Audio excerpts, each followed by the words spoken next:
The Republic. Persons of the dialogue. Socrates, who is the narrator. Glaucon.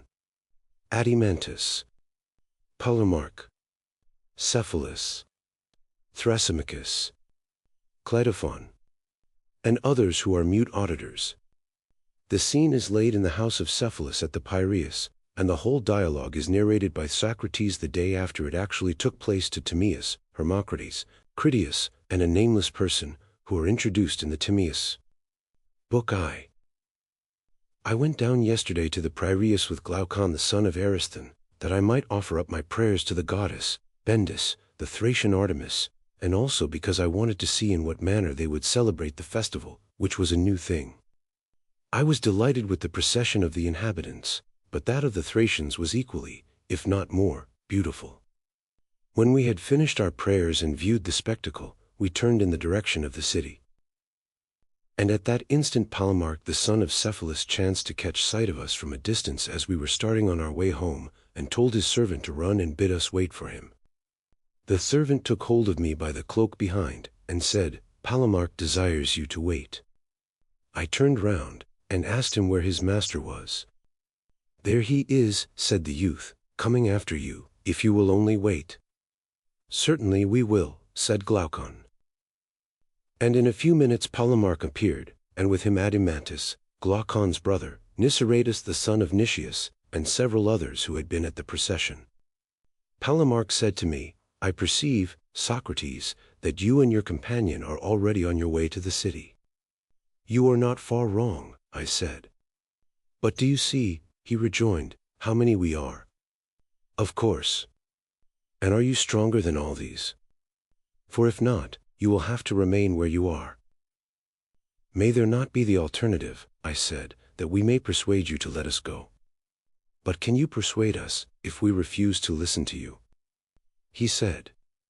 "Certainly not," replied Glaucon. "Then we are not going to listen, of that you may be assured." Adimantus added, "Has no one told you of the torch race on horseback in honor of the goddess which will take place in the evening?" "With horses?" I replied, "That is a novelty. Will horsemen carry torches and pass them one to another during the race?" "Yes," said Polemarch, "and not only so, but a festival will be celebrated at night, which you certainly ought to see. Let us rise soon after supper and see this festival. There will be a gathering of young men, and we will have a good talk. Stay then, and do not be perverse." Glaucon said, "I suppose, since you insist, that we must." "Very good," I replied. Accordingly we went with Polemarch to his house. And there we found his brothers Lysias and Euthydemus, and with them Thrasymachus the Chalcedonian, Charmantides the Paeonian, and Cleitophon the son of Aristonomus. There too was Cephalus the father of Polemarch, whom I had not seen for a long time, and I thought him very much aged. He was seated on a cushioned chair, and had a garland on his head, for he had been sacrificing in the court, and there were some other chairs in the room arranged in a semicircle, upon which we sat down by him. He saluted me eagerly, and then he said, "You don't come to see me, Socrates, as often as you ought. If I were still able to go and see you I would not ask you to come to me. But at my age I can hardly get to the city, and therefore you should come oftener to the Piraeus. For let me tell you, that the more the pleasures of the body fade away, the greater to me is the pleasure and charm of conversation. Do not then deny my request, but make our house your resort and keep company with these young men. We are old friends, and you will be quite at home with us." I replied, "There is nothing which for my part one like better, Cephalus, than conversing with aged men, for I regard them as travelers who have gone a journey which I too may have to go, and of whom I ought to inquire, whether the way is smooth and easy, or rugged and difficult. And this is a question which I should like to ask of you who have arrived at that time which the poets call the threshold of old age. Is life harder towards the end, or what report do you give of it?" "I will tell you, Socrates," he said, "what my own feeling is. Men of my age flock together. We are birds of a feather, as the old proverb says, and at our meetings the tale of my acquaintance commonly is, I cannot eat, I cannot drink, the pleasures of youth and love are fled away. There was a good time once, but now that is gone, and life is no longer life. Some complain of the slights which are put upon them by relations, and they will tell you sadly of how many evils their old age is the cause. But to me, Socrates, these complainers seem to blame that which is not really in fault. For if old age were the cause, I too being old, and every other old man, would have felt as they do. But this is not my own experience, nor that of others whom I have known. How well I remember the aged poet Sophocles, when in answer to the question, "How does love suit with age?" Sophocles, "Are you still the man you were?" "Peace," he replied, "most gladly have I escaped the thing of which you speak. I feel as if I had escaped from a mad and furious master."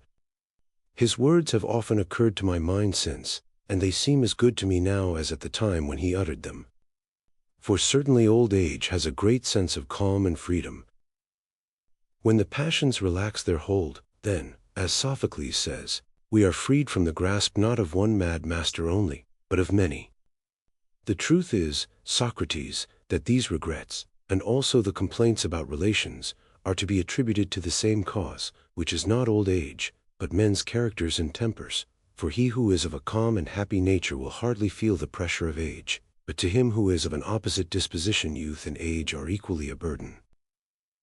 I listened in admiration, and wanting to draw him out, that he might go on. "Yes, Cephalus," I said, "but I rather suspect that people in general are not convinced by you when you speak thus. They think that old age sits lightly upon you, not because of your happy disposition, but because you are rich, and wealth is well known to be a great comforter." "You are right," he replied, "they are not convinced, and there is something in what they say, not, however, so much as they imagine." I might answer them as Themistocles answered the Seriphian who was abusing him and saying that he was famous, not for his own merits but because he was an Athenian. "If you had been a native of my country or I of yours, neither of us would have been famous." And to those who are not rich and are impatient of old age, the same reply may be made, for to the good poor man old age cannot be a light burden, nor can a bad rich man ever have peace with himself. May I ask, Cephalus, whether your fortune was for the most part inherited or acquired by you? Acquired. Socrates, do you want to know how much I acquired? In the art of making money I have been midway between my father and grandfather, for my grandfather, whose name I bear, doubled and trebled the value of his patrimony, that which he inherited being much what I possess now, but my father Lysanias reduced the property below what it is at present. And I shall be satisfied if I leave to these my sons not less but a little more than I received. That was why I asked you the question, I replied, because I see that you are indifferent about money, which is a characteristic rather of those who have inherited their fortunes than of those who have acquired them. The makers of fortunes have a second love of money as a creation of their own, resembling the affection of authors for their own poems, or of parents for their children, besides that natural love of it for the sake of use and profit which is common to them and all men. And hence they are very bad company, for they can talk about nothing but the praises of wealth. That is true, he said. Yes, that is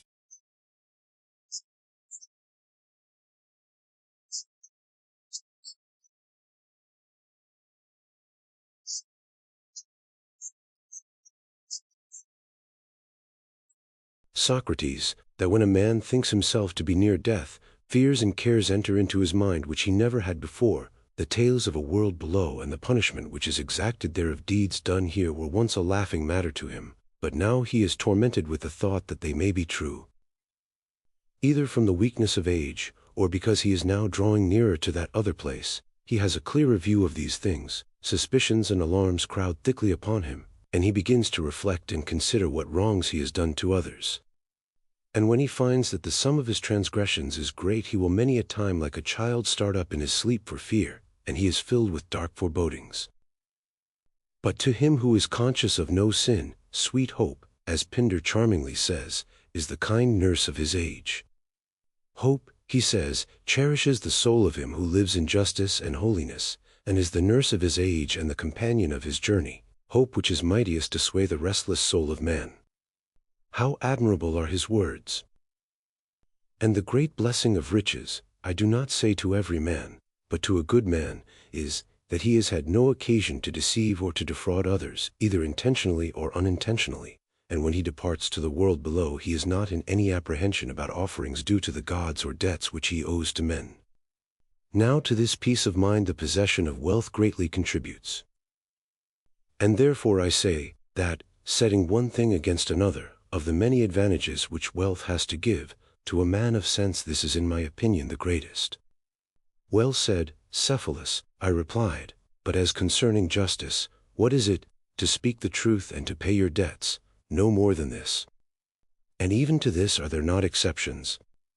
Suppose that a friend when in his right mind has deposited alms with me and he asks for them when he is not in his right mind, ought I to give them back to him?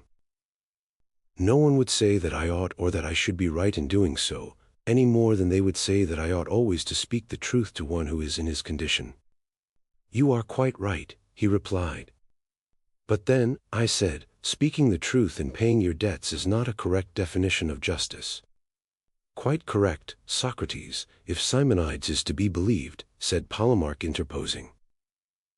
I fear, said Cephalus, that I must go now, for I have to look after the sacrifices, and I hand over the argument to Polemarch and the company. Is not Polemarch your heir? I said. To be sure, he answered, and went away laughing to the sacrifices. Tell me then, O thou heir of the argument, what did Simonides say, and according to you truly say, about justice? He said that the repayment of a debt is just, and in saying so he appears to me to be right.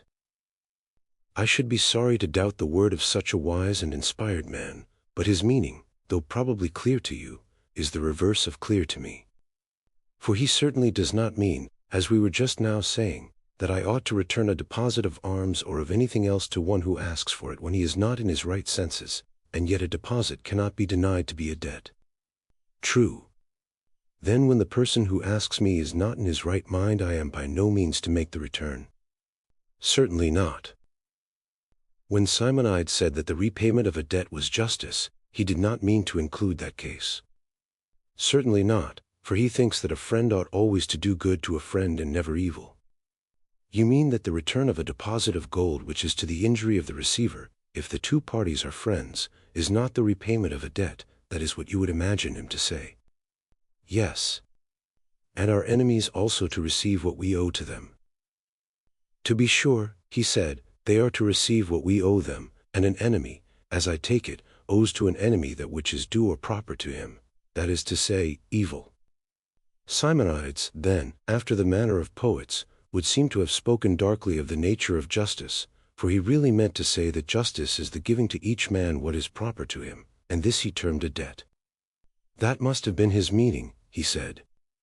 By heaven! I replied. And if we asked him what due or proper thing is given by medicine, and to whom, what answer do you think that he would make to us?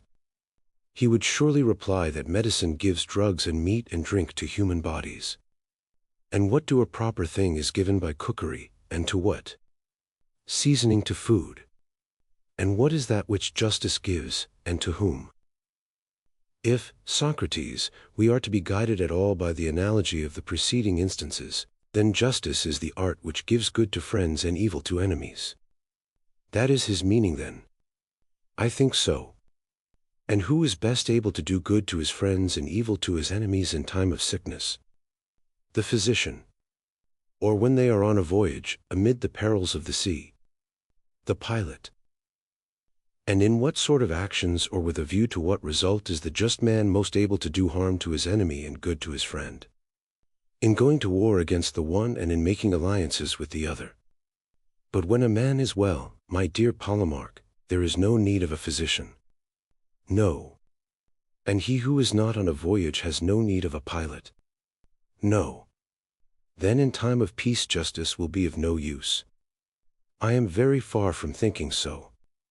You think that justice may be of use in peace as well as in war? Yes. Like husbandry for the acquisition of corn? Yes. Or like shoemaking for the acquisition of shoes, that is what you mean? Yes. And what similar use or power of acquisition has justice in time of peace? In contracts, Socrates, justice is of use. And by contracts you mean partnerships? Exactly. But is the just man or the skillful player a more useful and better partner at a game of drafts? The skillful player. And in the laying of bricks and stones, is the just man a more useful or better partner than the builder? Quite the reverse. Then in what sort of partnership is the just man a better partner than the harp player? As in playing the harp player is certainly a better partner than the just man. In a money partnership. Yes, Polemarch, but surely not in the use of money, for you do not want a just man to be your counselor in the purchase or sale of a horse. A man who is knowing about horses would be better for that, would he not? Certainly. And when you want to buy a ship, the shipwright or the pilot would be better. True. Then what is that joint use of silver or gold in which the just man is to be preferred? When you want a deposit to be kept safely. You mean when money is not wanted, but allowed to lie. Precisely. That is to say, justice is useful when money is useless. That is the inference. And when you want to keep a pruning hook safe, then justice is useful to the individual and to the state, but when you want to use it, then the art of the vine dresser. Clearly. And when you want to keep a shield or a lyre, and not to use them, you would say that justice is useful, but when you want to use them, then the art of the soldier or of the musician. Certainly. And so of all other things, justice is useful when they are useless, and useless when they are useful. That is the inference. Then justice is not good for much. But let us consider this further point. Is not he who can best strike a blow in a boxing match or in any kind of fighting best able to ward off a blow? Certainly. And he who is most skillful in preventing or escaping from a disease is best able to create one? True. And he is the best guard of a camp who is best able to steal a march upon the enemy? Certainly. Then he who is a good keeper of anything is also a good thief. That, I suppose, is to be inferred. Then if the just man is good at keeping money, he is good at stealing it. That is implied in the argument. Then after all the just man has turned out to be a thief. And this is a lesson which I suspect you must have learnt out of Homer, for he, speaking of Autolycus, the maternal grandfather of Odysseus, who is a favorite of his, affirms that he was excellent above all men in theft and perjury. And so, you and Homer and Simonides are agreed that justice is an art of theft, to be practiced however, for the good of friends and for the harm of enemies. That was what you were saying. No, certainly not that, though I do not now know what I did say, but I still stand by the latter words. Well, there is another question. By friends and enemies do we mean those who are so really, or only in seeming? Surely, he said, a man may be expected to love those whom he thinks good, and to hate those whom he thinks evil. Yes, but do not persons often err about good and evil? Many who are not good seem to be so, and conversely. That is true. Then to them the good will be enemies and the evil will be their friends. True. And in that case they will be right in doing good to the evil and evil to the good. Clearly. But the good are just and would not do an injustice. True. Then according to your argument it is just to injure those who do no wrong. Nay, Socrates, the doctrine is immoral. Then I suppose that we ought to do good to the just and harm to the unjust. I like that better. But see the consequence. Many a man who is ignorant of human nature has friends who are bad friends, and in that case he ought to do harm to them, and he has good enemies whom he ought to benefit. But, if so, we shall be saying the very opposite of that which we affirmed to be the meaning of Simonides. Very true, he said, and I think that we had better correct an error into which we seem to have fallen in the use of the words friend and enemy. What was the error, Polemarch? I asked. We assume that he is a friend who seems to be or who is thought good. And how is the error to be corrected? We should rather say that he is a friend who is, as well as seems, good. And that he who seems only, and is not good, only seems to be and is not a friend, and of an enemy the same may be said. You would argue that the good are our friends and the bad our enemies. Yes. And instead of saying simply as we did at first, that it is just to do good to our friends and harm to our enemies, we should further say, It is just to do good to our friends when they are good and harm to our enemies when they are evil. Yes, that appears to me to be the truth. But ought he just to injure anyone at all? Undoubtedly he ought to injure those who are both wicked and his enemies. When horses are injured, are they improved or deteriorated? The latter. Deteriorated, that is to say, in the good qualities of horses, not of dogs. Yes, of horses. And dogs are deteriorated in the good qualities of dogs, and not of horses. Of course. And will not men who are injured be deteriorated in that which is the proper virtue of man? Certainly. And that human virtue is justice? To be sure. Then men who are injured are of necessity made unjust. That is the result. But can the musician by his art make men unmusical? Certainly not. Or the horseman by his art make them bad horsemen? Impossible. And can the just by justice make men unjust, or speaking generally, can the good by virtue make them bad? Assuredly not. Any more than heat can produce cold. It cannot. Or drop moisture. Clearly not. Nor can the good harm anyone. Impossible. And the just is the good? Certainly. Then to injure a friend or anyone else is not the act of a just man, but of the opposite, who is the unjust. I think that what you say is quite true, Socrates. Then if a man says that justice consists in the repayment of debts, and that good is the debt which a just man owes to his friends, and evil the debt which he owes to his enemies, to say this is not wise, for it is not true, if, as has been clearly shown, the injuring of another can be in no case just. I agree with you, said Polemarch. Then you and I are prepared to take up arms against anyone who attributes such a saying to Simonides or Bias or Pittacus, or any other wise man or seer. I am quite ready to do battle at your side, he said. Shall I tell you whose I believe the saying to be? Whose? I believe that Periander or Perdiccas or Xerxes or Ismenias the Theban, or some other rich and mighty man, who had a great opinion of his own power, was the first to say that justice is doing good to your friends and harm to your enemies. Most true, he said. Yes, I said, but if this definition of justice also breaks down, what other can be offered? Several times in the course of the discussion Thrasymachus had made an attempt to get the argument into his own hands, and had been put down by the rest of the company, who wanted to hear the end. But when Polemarch and I had done speaking and there was a pause, he could no longer hold his peace, and, gathering himself up, he came at us like a wild beast, seeking to devour us. We were quite panic-stricken at the sight of him. He roared out to the whole company, "What folly, Socrates, has taken possession of you all? And why, silly billies, do you knock under to one another? I say that if you want really to know what justice is, you should not only ask but answer, and you should not seek honor to yourself from the refutation of an opponent, but have your own answer, for there is many a one who can ask and cannot answer. And now I will not have you say that justice is duty or advantage or profit or gain or interest, for this sort of nonsense will not do for me. I must have clearness and accuracy." I was panic-stricken at his words, and could not look at him without trembling. Indeed, I believe that if I had not fixed my eye upon him, I should have been struck dumb, but when I saw his fury rising, I looked at him first, and was therefore able to reply to him. "Thrasymachus," I said, with a quiver, "don't be hard upon us.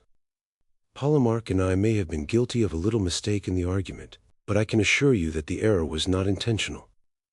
If we were seeking for a piece of gold, you would not imagine that we were knocking under to one another, and so losing our chance of finding it. And why, when we are seeking for justice, a thing more precious than many pieces of gold, do you say that we are weakly yielding to one another and not doing our utmost to get at the truth? My good friend, we are most willing and anxious to do so, but the fact is that we cannot. And if so, you people who know all things should pity us and not be angry with us." How characteristic of Socrates! He replied, with a bitter laugh, "That's your ironical style. Did I not foresee? Have I not already told you, that whatever he was asked he would refuse to answer, and try irony or any other shuffle, in order that he might avoid answering. "You are a philosopher, Thrasymachus," I replied, "and well know that if you ask a person what numbers make up 12, taking care to prohibit him whom you ask from answering twice 6, or 3 times 4, or 6 times 2, or 4 times 3, for this sort of nonsense will not do for me." "Then obviously, if that is your way of putting the question, no one can answer you." "But suppose that he were to retort, 'Thrasymachus, what do you mean? If one of these numbers which you interdict be the true answer to the question, am I falsely to say some other number which is not the right one? Is that your meaning?' How would you answer him? Just as if the two cases were at all alike." He said, "Why should they not be?" I replied, "And even if they are not, but only appear to be so to the person who is asked, ought he not to say what he thinks, whether you and I forbid him or not? I presume then that you are going to make one of the interdicted answers." "I dare say that I may, notwithstanding the danger, if upon reflection I approve of any of them." "But what if I give you an answer about justice other and better," he said, "than any of these? What do you deserve to have done to you?" "Done to me? As becomes the ignorant, I must learn from the wise, that is what I deserve to have done to me." "What, a no payment? A pleasant notion." "I will pay when I have the money," I replied. "But you have, Socrates," said Glaucon, "and you, Thrasymachus, need be under no anxiety about money, for we will all make a contribution for Socrates." "Yes," he replied, "and then Socrates will do as he always does, refuse to answer himself, but take and pull to pieces the answer of someone else." "Why, my good friend," I said, "how can anyone answer who knows, and says that he knows, just nothing, and who, even if he has some faint notions of his own, is told by a man of authority not to utter them? The natural thing is, that the speaker should be someone like yourself who professes to know and can tell what he knows. Will you then kindly answer, for the edification of the company and of myself?" Glaucon and the rest of the company joined in my request, and Thrasymachus, as any one might see, was in reality eager to speak, for he thought that he had an excellent answer, and would distinguish himself. But at first he affected to insist on my answering. At length he consented to begin. "Behold," he said, "the wisdom of Socrates. He refuses to teach himself, and goes about learning of others, to whom he never even says thank you." "That I learn of others," I replied, "is quite true. But that I am ungrateful I wholly deny. Money I have none, and therefore I pay in praise, which is all I have. And how ready I am to praise anyone who appears to me to speak well you will very soon find out when you answer, for I expect that you will answer well." "Listen, then," he said, "I proclaim that justice is nothing else than the interest of the stronger. And now why do you not praise me?" "But of course you won't." "Let me first understand you," I replied. "Justice, as you say, is the interest of the stronger. What, Thrasymachus, is the meaning of this? You cannot mean to say that because Polydamas, the Pancratiast, is stronger than we are, and finds the eating of beef conducive to his bodily strength, that to eat beef is therefore equally for our good who are weaker than he is, and right and just for us. That's abominable of you, Socrates. You take the words in the sense which is most damaging to the argument." "Not at all, my good sir," I said. "I am trying to understand them, and I wish that you would be a little clearer." "Well," he said, "have you never heard that forms of government differ? There are tyrannies, and there are democracies, and there are aristocracies." "Yes, I know." "And the government is the ruling power in each state." "Certainly." "And the different forms of government make laws democratical, aristocratical, tyrannical, with a view to their several interests. And these laws, which are made by them for their own interests, are the justice which they deliver to their subjects, and him who transgresses them they punish as a breaker of the law, and unjust. And that is what I mean when I say that in all states there is the same principle of justice, which is the interest of the government. And as the government must be supposed to have power, the only reasonable conclusion is, that everywhere there is one principle of justice, which is the interest of the stronger." "Now I understand you," I said, "and whether you are right or not I will try to discover. But let me remark, that in defining justice you have yourself used the word interest, which you forbade me to use. It is true, however, that in your definition the words of the stronger are added. A small addition, you must allow, he said. Great or small, never mind about that. We must first inquire whether what you are saying is the truth. Now we are both agreed that justice is interest of some sort, but you go on to say, of the stronger. About this addition I am not so sure, and must therefore consider further. Proceed. I will, and first tell me, do you admit that it is just for subjects to obey their rulers? I do. But are the rulers of states absolutely infallible, or are they sometimes liable to err? To be sure, he replied, they are liable to err. Then in making their laws they may sometimes make them rightly, and sometimes not. True. When they make them rightly, they make them agreeably to their interest. When they are mistaken, contrary to their interest, you admit that? Yes. And the laws which they make must be obeyed by their subjects, and that is what you call justice? Doubtless. Then justice, according to your argument, is not only obedience to the interest of the stronger but the reverse. What is that you are saying? He asked. I am only repeating what you are saying, I believe. But let us consider, have we not admitted that the rulers may be mistaken about their own interest in what they command, and also that to obey them is justice? Has not that been admitted? Yes. Then you must also have acknowledged justice not to be for the interest of the stronger, when the rulers unintentionally command things to be done which are to their own injury. For if, as you say, justice is the obedience which the subject renders to their commands, in that case, O wisest of men, is there any escape from the conclusion that the weaker are commanded to do, not what is for the interest, but what is for the injury of the stronger? Nothing can be clearer, Socrates, said Polemarch. Yes, said Cleitophon, interposing, if you are allowed to be his witness.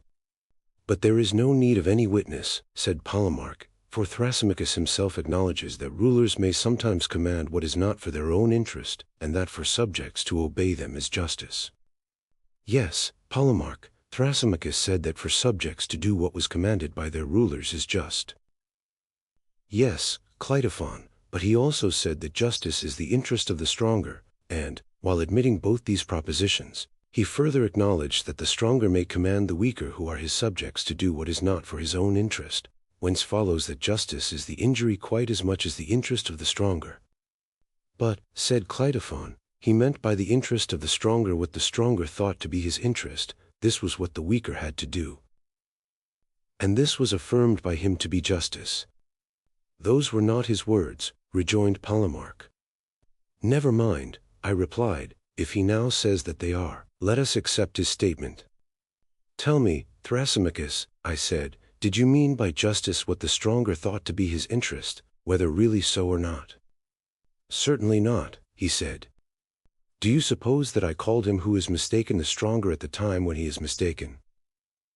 Yes, I said, my impression was that you did so, when you admitted that the ruler was not infallible but might be sometimes mistaken.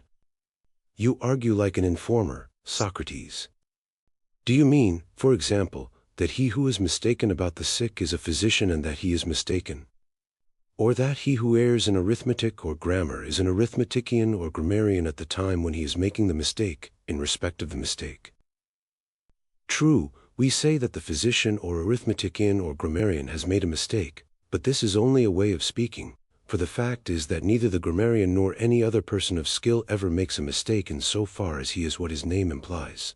They none of them err unless their skill fails them, and then they cease to be skilled artists. No artist or sage or ruler errs at the time when he is what his name implies. Though he is commonly said to err, and I adopted the common mode of speaking. But to be perfectly accurate, since you are such a lover of accuracy, we should say that the ruler, in so far as he is a ruler, is unerring, and, being unerring, always commands that which is for his own interest, and the subject is required to execute his commands, and therefore, as I said at first and now repeat, justice is the interest of the stronger. Indeed, Thrasymachus, and do I really appear to you to argue like an informer? Certainly, he replied. And do you suppose that I ask these questions with any design of injuring you in the argument? Nay, he replied, suppose is not the word, I know it, but you will be found out, and by sheer force of argument you will never prevail. I shall not make the attempt, my dear man. But to avoid any misunderstanding occurring between us in future, let me ask, in what sense do you speak of a ruler or stronger whose interest, as you were saying, he being the superior, it is just that the inferior should execute? Is he a ruler in the popular or in the strict sense of the term? In the strictest of all senses, he said. And now cheat and play the informer if you can, I ask no quarter at your hands. But you never will be able, never. And do you imagine, I said, that I am such a madman as to try and cheat, Thrasymachus? I might as well shave a lion. Why, he said, you made the attempt a minute ago, and you failed. Enough, I said, of these civilities. It will be better that I should ask you a question. Is the physician, taken in that strict sense of which you are speaking, a healer of the sick or a maker of money? And remember that I am now speaking of the true physician. A healer of the sick, he replied. And the pilot? That is to say, the true pilot, is he a captain of sailors or a mere sailor? A captain of sailors.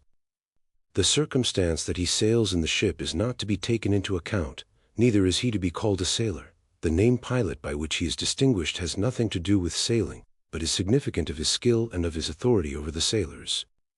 Very true, he said. Now, I said, every art has an interest. Certainly. For which the art has to consider and provide. Yes, that is the aim of art. And the interest of any art is the perfection of it, this and nothing else. What do you mean? I mean what I may illustrate negatively by the example of the body. Suppose you were to ask me whether the body is self-sufficing or has wants, I should reply, certainly the body has wants, for the body may be ill and require to be cured, and has therefore interests to which the art of medicine ministers. And this is the origin and intention of medicine, as you will acknowledge. Am I not right? Quite right, he replied. But is the art of medicine or any other art faulty or deficient in any quality in the same way that the eye may be deficient in sight or the ear fail of hearing, and therefore requires another art to provide for the interests of seeing and hearing? Has art in itself, I say, any similar liability to fault or defect, and does every art require another supplementary art to provide for its interests, and that another and another without end? Or have the arts to look only after their own interests? Or have they no need either of themselves or of another, having no faults or defects, they have no need to correct them, either by the exercise of their own art or of any other, they have only to consider the interest of their subject matter.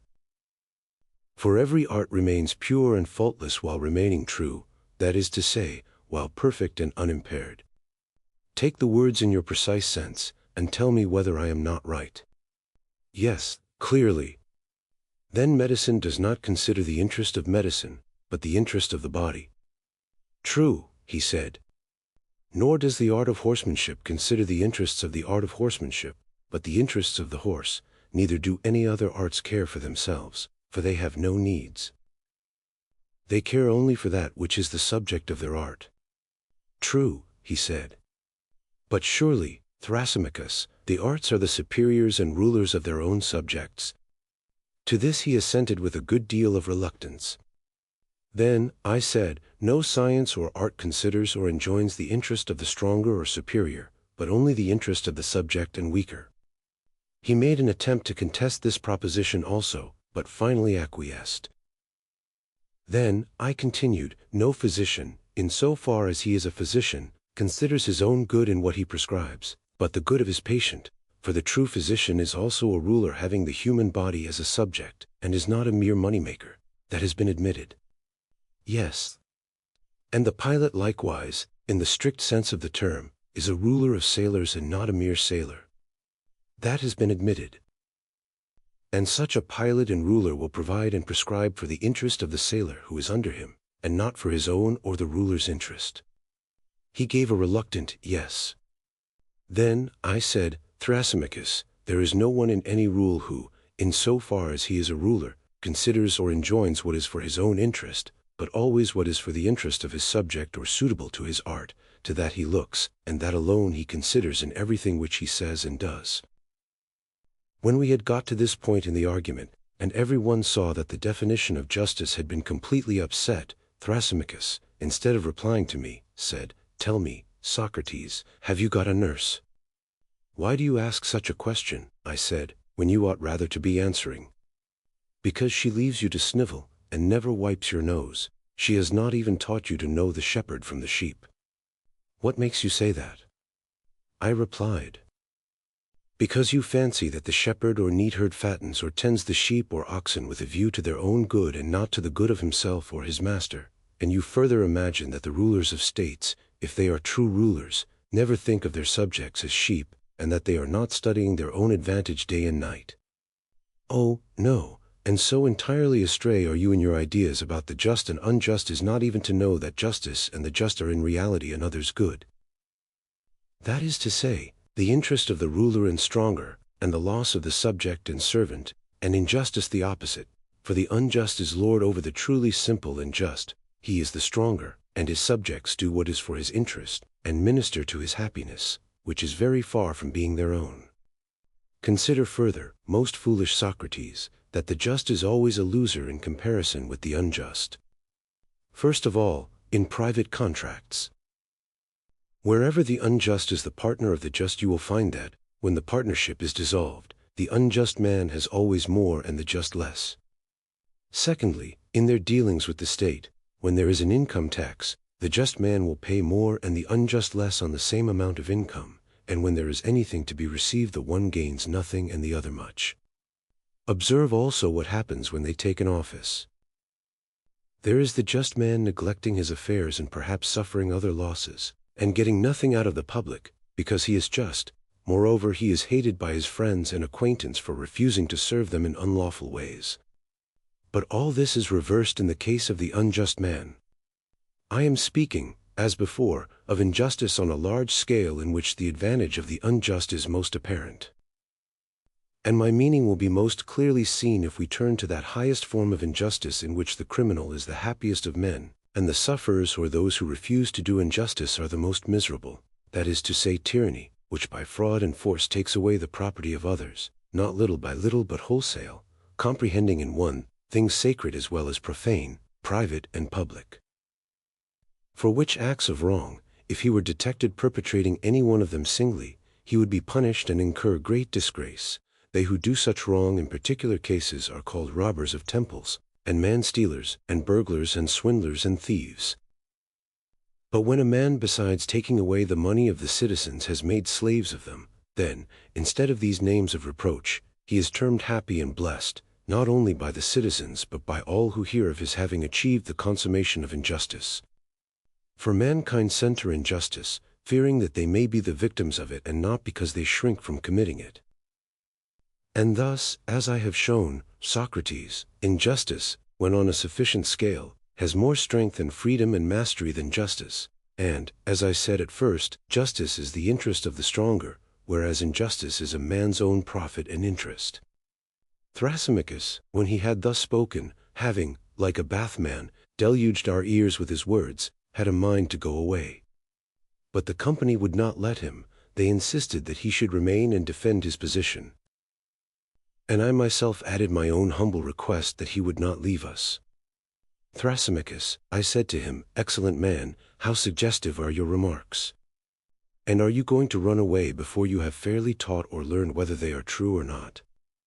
Is the attempt to determine the way of man's life so small a matter in your eyes, to determine how life may be passed by each one of us to the greatest advantage? And do I differ from you," he said, "as to the importance of the inquiry?" "You appear rather," I replied, "to have no care or thought about us, Thrasymachus. Whether we live better or worse from not knowing what you say you know, is to you a matter of indifference. Prithee, friend, do not keep your knowledge to yourself. We are a large party, and any benefit which you confer upon us will be amply rewarded. For my own part, one openly declare that I am not convinced, and that I do not believe injustice to be more gainful than justice, even if uncontrolled and allowed to have free play. For, granting that there may be an unjust man who is able to commit injustice either by fraud or force, still this does not convince me of the superior advantage of injustice, and there may be others who are in the same predicament with myself. Perhaps we may be wrong. If so, you in your wisdom should convince us that we are mistaken in preferring justice to injustice. And how am I to convince you, he said, if you are not already convinced by what I have just said? What more can I do for you? Would you have me put the proof bodily into your souls? Heaven forbid. I said, I would only ask you to be consistent, or, if you change, change openly and let there be no deception. For I must remark, Thrasymachus, if you will recall what was previously said, that although you began by defining the true physician in an exact sense, you did not observe a like exactness when speaking of the shepherd. You thought that the shepherd as a shepherd tends the sheep not with a view to their own good, but like a mere diner or banqueter with a view to the pleasures of the table, or, again, as a trader for sale in the market, and not as a shepherd. Yet surely the art of the shepherd is concerned only with the good of his subjects. He has only to provide the best for them, since the perfection of the art is already ensured whenever all the requirements of it are satisfied. And that was what I was saying just now about the ruler. I concede that the art of the ruler, considered as ruler, whether in a state or in private life, could only regard the good of his flock or subjects. Whereas you seem to think that the rulers in states, that is to say, the true rulers, like being in authority. Think. Nay, I am sure of it. Then why in the case of lesser offices do men never take them willingly without payment, unless under the idea that they govern for the advantage not of themselves but of others? Let me ask you a question. Are not the several arts different, by reason of their each having a separate function? And, my dear illustrious friend, do say what you think, that we may make a little progress. Yes, that is the difference, he replied. And each art gives us a particular good and not merely a general one. Medicine, for example, gives us health, navigation, safety at sea, and so on. Yes, he said. And the art of payment has the special function of giving pay. But we do not confuse this with other arts, any more than the art of the pilot is to be confused with the art of medicine, because the health of the pilot may be improved by a sea voyage. You would not be inclined to say, would you, that navigation is the art of medicine, at least if we are to adopt your exact use of language? Certainly not. Or because a man is in good health when he receives pay, you would not say that the art of payment is medicine? I should not. Nor would you say that medicine is the art of receiving pay because a man takes fees when he is engaged in healing? Certainly not. And we have admitted, I said, that the good of each art is specially confined to the art. Yes. Then, if there be any good which all artists have in common, that is to be attributed to something of which they all have the common use. True, he replied. And when the artist is benefited by receiving pay, the advantage is gained by an additional use of the art of pay, which is not the art professed by him. He gave a reluctant assent to this. Then the pay is not derived by the several artists from their respective arts. But the truth is, that while the art of medicine gives health, and the art of the builder builds a house, another art attends them, which is the art of pay. The various arts may be doing their own business and benefiting that over which they preside, but would the artist receive any benefit from his art unless he were paid as well? I suppose not. But does he therefore confer no benefit when he works for nothing? Certainly, he confers a benefit. Then now, Thrasymachus, there is no longer any doubt that neither arts nor governments provide for their own interests. But, as we were before saying, they rule and provide for the interests of their subjects who are the weaker and not the stronger. To their good they attend and not to the good of the superior. And this is the reason, my dear Thrasymachus, why, as I was just now saying, no one is willing to govern, because no one likes to take in hand the reformation of evils which are not his concern without remuneration. For, in the execution of his work, and in giving his orders to another, the true artist does not regard his own interest, but always that of his subjects, and therefore in order that rulers may be willing to rule, they must be paid in one of three modes of payment: money, or honor, or a penalty for refusing. What do you mean, Socrates? Said Glaucon. The first two modes of payment are intelligible enough, but what the penalty is I do not understand, or how a penalty can be a payment. You mean that you do not understand the nature of this payment which to the best men is the great inducement to rule. Of course you know that ambition and avarice are held to be, as indeed they are, a disgrace. Very true. And for this reason, I said, money and honor have no attraction for them. Good men do not wish to be openly demanding payment for governing and so to get the name of hirelings, nor by secretly helping themselves out of the public revenues to get the name of thieves. And not being ambitious, they do not care about honor. Wherefore necessity must be laid upon them, and they must be induced to serve from the fear of punishment. And this, as I imagine, is the reason why the forwardness to take office, instead of waiting to be compelled, has been deemed dishonorable. Now the worst part of the punishment is that he who refuses to rule is liable to be ruled by one who is worse than himself.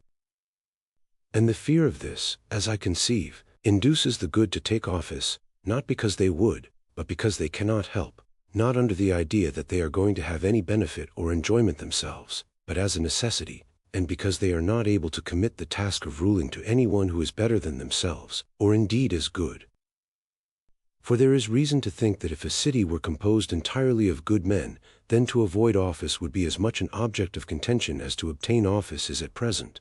Then we should have plain proof that the true ruler is not meant by nature to regard his own interest, but that of his subjects, and every one who knew this would choose rather to receive a benefit from another than to have the trouble of conferring one. So far am I from agreeing with Thrasymachus that justice is the interest of the stronger. This latter question need not be further discussed at present, but when Thrasymachus says that the life of the unjust is more advantageous than that of the just, his new statement appears to me to be of a far more serious character. Which of us has spoken truly? And which sort of life, Glaucon, do you prefer? I for my part deem the life of the just to be the more advantageous, he answered. Did you hear all the advantages of the unjust which Thrasymachus was rehearsing? Yes, I heard him, he replied, but he has not convinced me. Then shall we try to find some way of convincing him, if we can, that he is saying what is not true? Most certainly, he replied. If, I said, he makes a set speech and we make another recounting all the advantages of being just, and he answers and we rejoin, there must be a numbering and measuring of the goods which are claimed on either side, and in the end we shall want judges to decide. But if we proceed in our inquiry as we lately did, by making admissions to one another, we shall unite the offices of judge and advocate in our own persons. Very good, he said. And which method do I understand you to prefer? I said, that which you propose. Well, then, Thrasymachus, I said, suppose you begin at the beginning and answer me. You say that perfect injustice is more gainful than perfect justice. Yes, that is what I say, and I have given you my reasons. And what is your view about them? Would you call one of them virtue and the other vice? Certainly. I suppose that you would call justice virtue and injustice vice. What a charming notion! So likely too, seeing that I affirm injustice to be profitable and justice not. What else then would you say? The opposite, he replied. And would you call justice vice? No, I would rather say sublime simplicity. Then would you call injustice malignity? No, I would rather say discretion. And do the unjust appear to you to be wise and good? Yes, he said, at any rate those of them who are able to be perfectly unjust, and who have the power of subduing states and nations. But perhaps you imagine me to be talking of cut purses. Even this profession, if undetected, has advantages, though they are not to be compared with those of which I was just now speaking. I do not think that I misapprehend your meaning, Thrasymachus, I replied, but still I cannot hear without amazement that you class injustice with wisdom and virtue, and justice with the opposite. Certainly I do so class them. Now, I said, you are on more substantial and almost unanswerable ground.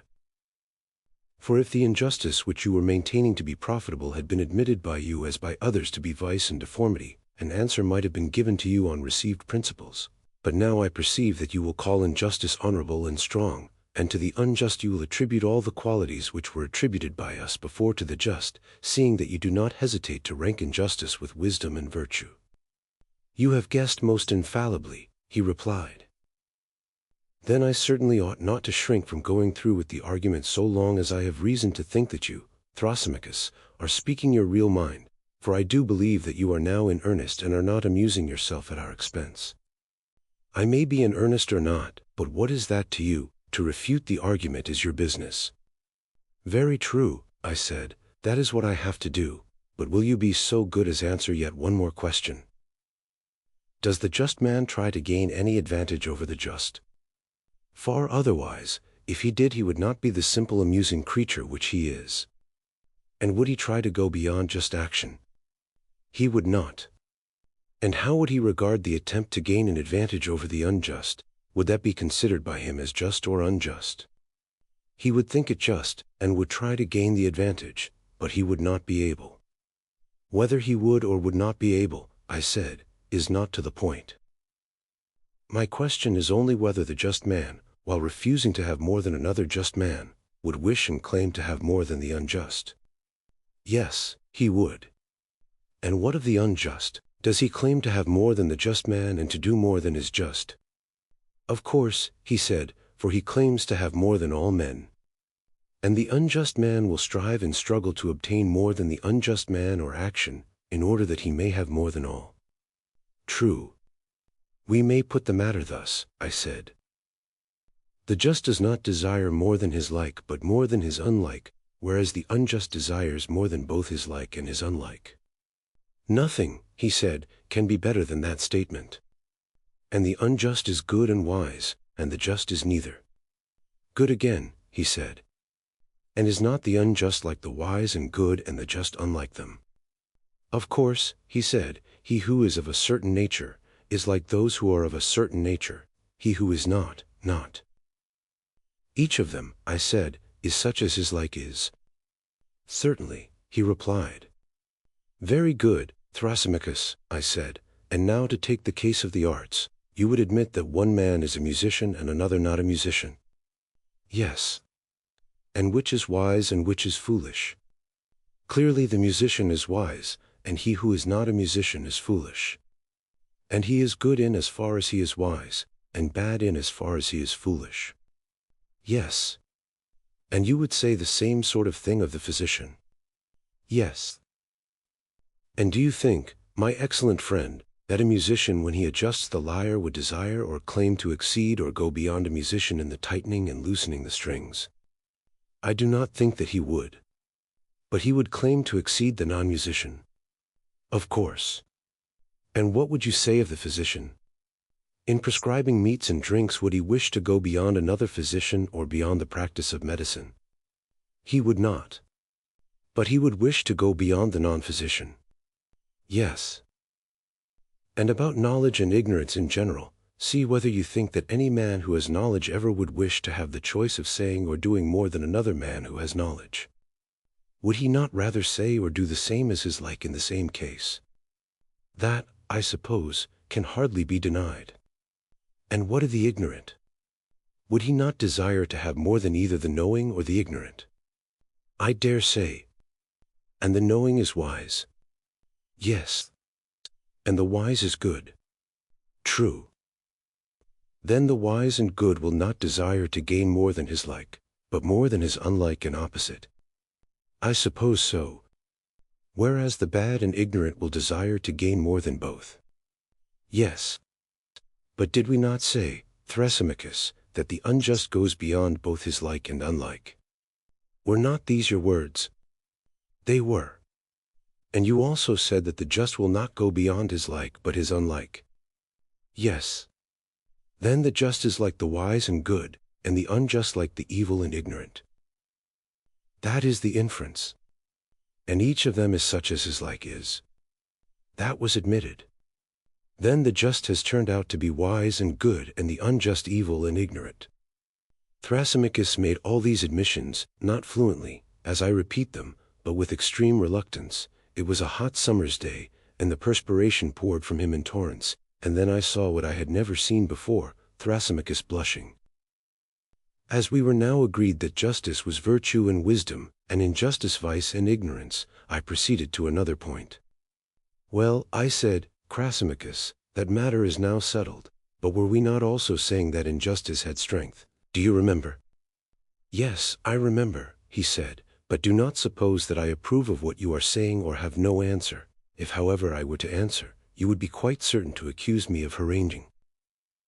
Therefore either permit me to have my say out, or if you would rather ask, do so, and I will answer, very good, as they say to storytelling old women, and will nod, yes and no. Certainly not, I said, if contrary to your real opinion. Yes, he said, I will, to please you, since you will not let me speak. What else would you have? Nothing in the world, I said, and if you are so disposed I will ask and you shall answer. Proceed. Then I will repeat the question which I asked before, in order that our examination of the relative nature of justice and injustice may be carried on regularly. A statement was made that injustice is stronger and more powerful than justice, but now justice, having been identified with wisdom and virtue, is easily shown to be stronger than injustice. If injustice is ignorance, this can no longer be questioned by anyone. But I want to view the matter, Thrasymachus, in a different way.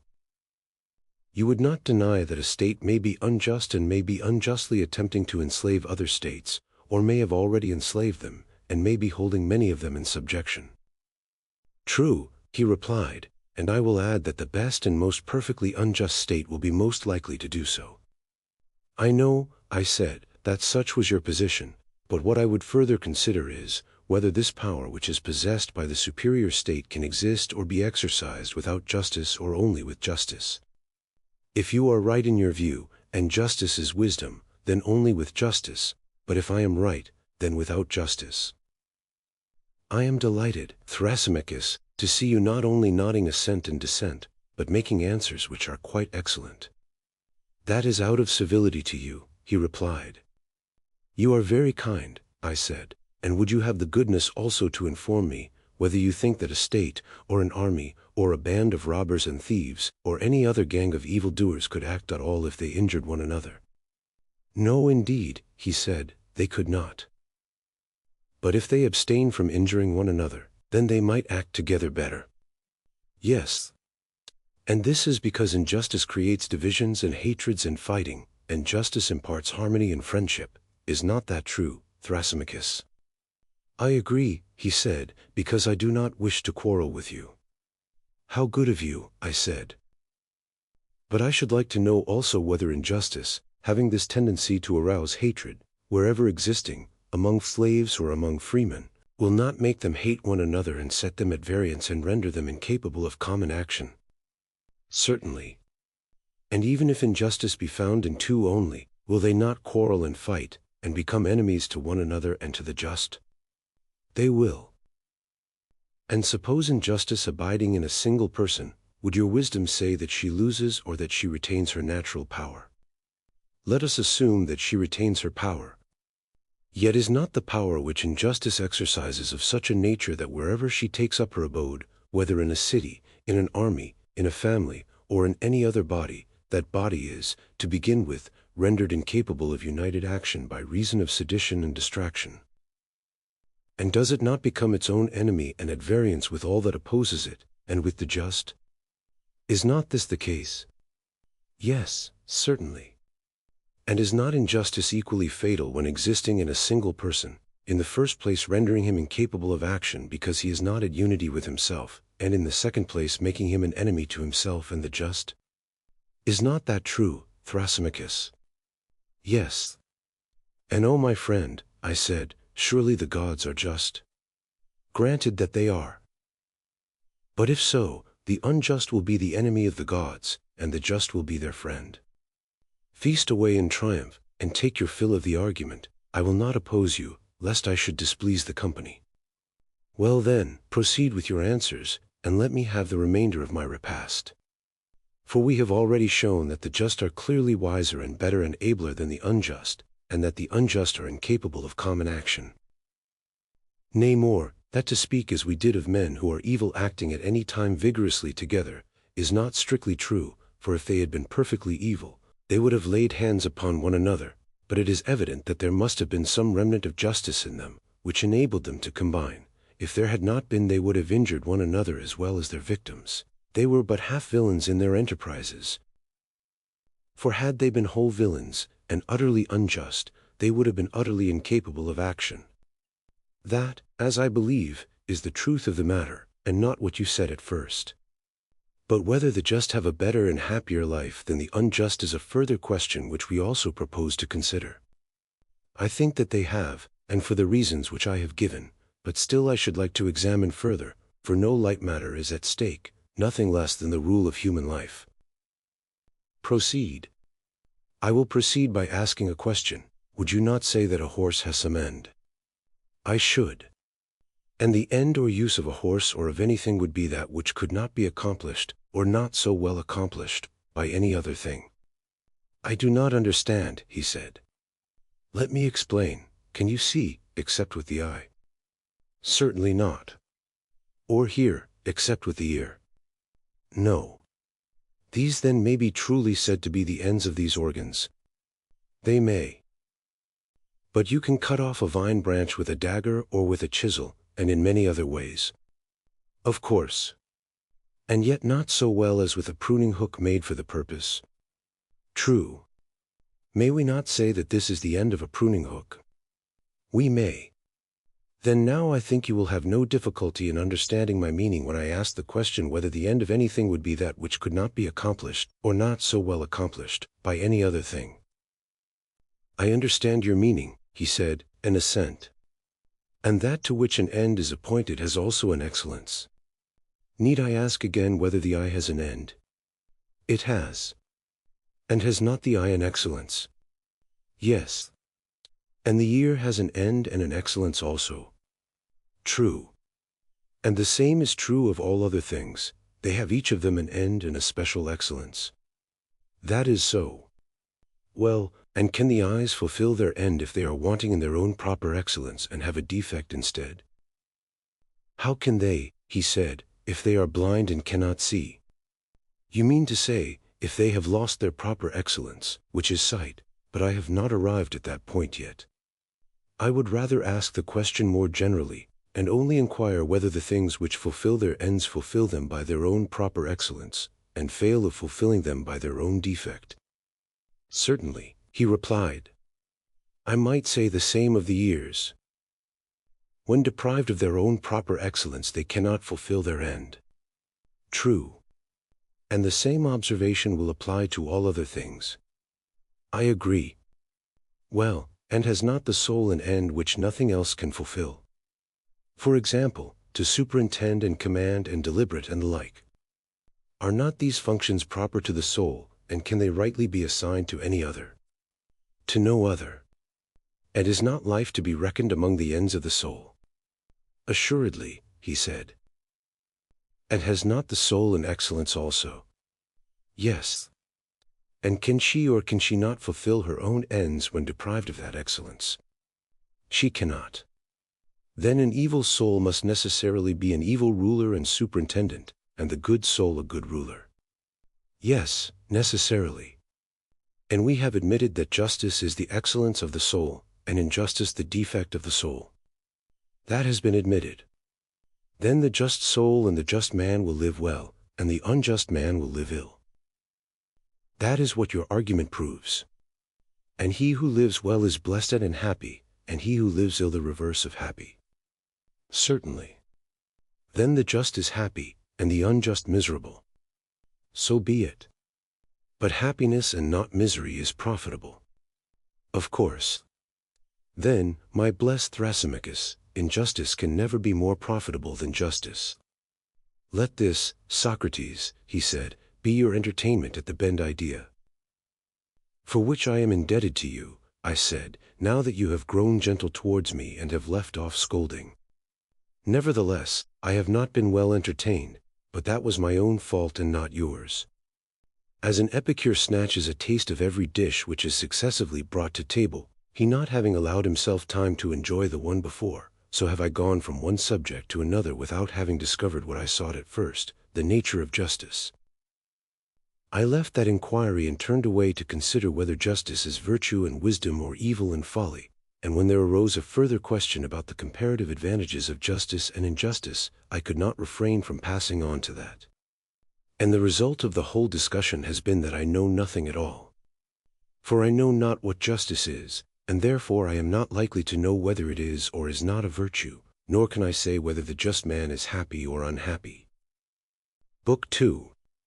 With these words I was thinking that I had made an end of the discussion, but the end, in truth, proved to be only a beginning. For Glaucon, who is always the most pugnacious of men, was dissatisfied at Thrasymachus' retirement. He wanted to have the battle out. So he said to me, "Socrates, do you wish really to persuade us, or only to seem to have persuaded us, that to be just is always better than to be unjust?"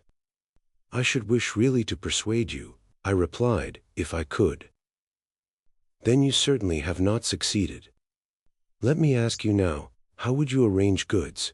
Are there not some which we welcome for their own sakes, and independently of their consequences, as, for example, harmless pleasures and enjoyments, which delight us at the time, although nothing follows from them?" "I agree in thinking that there is such a class," I replied.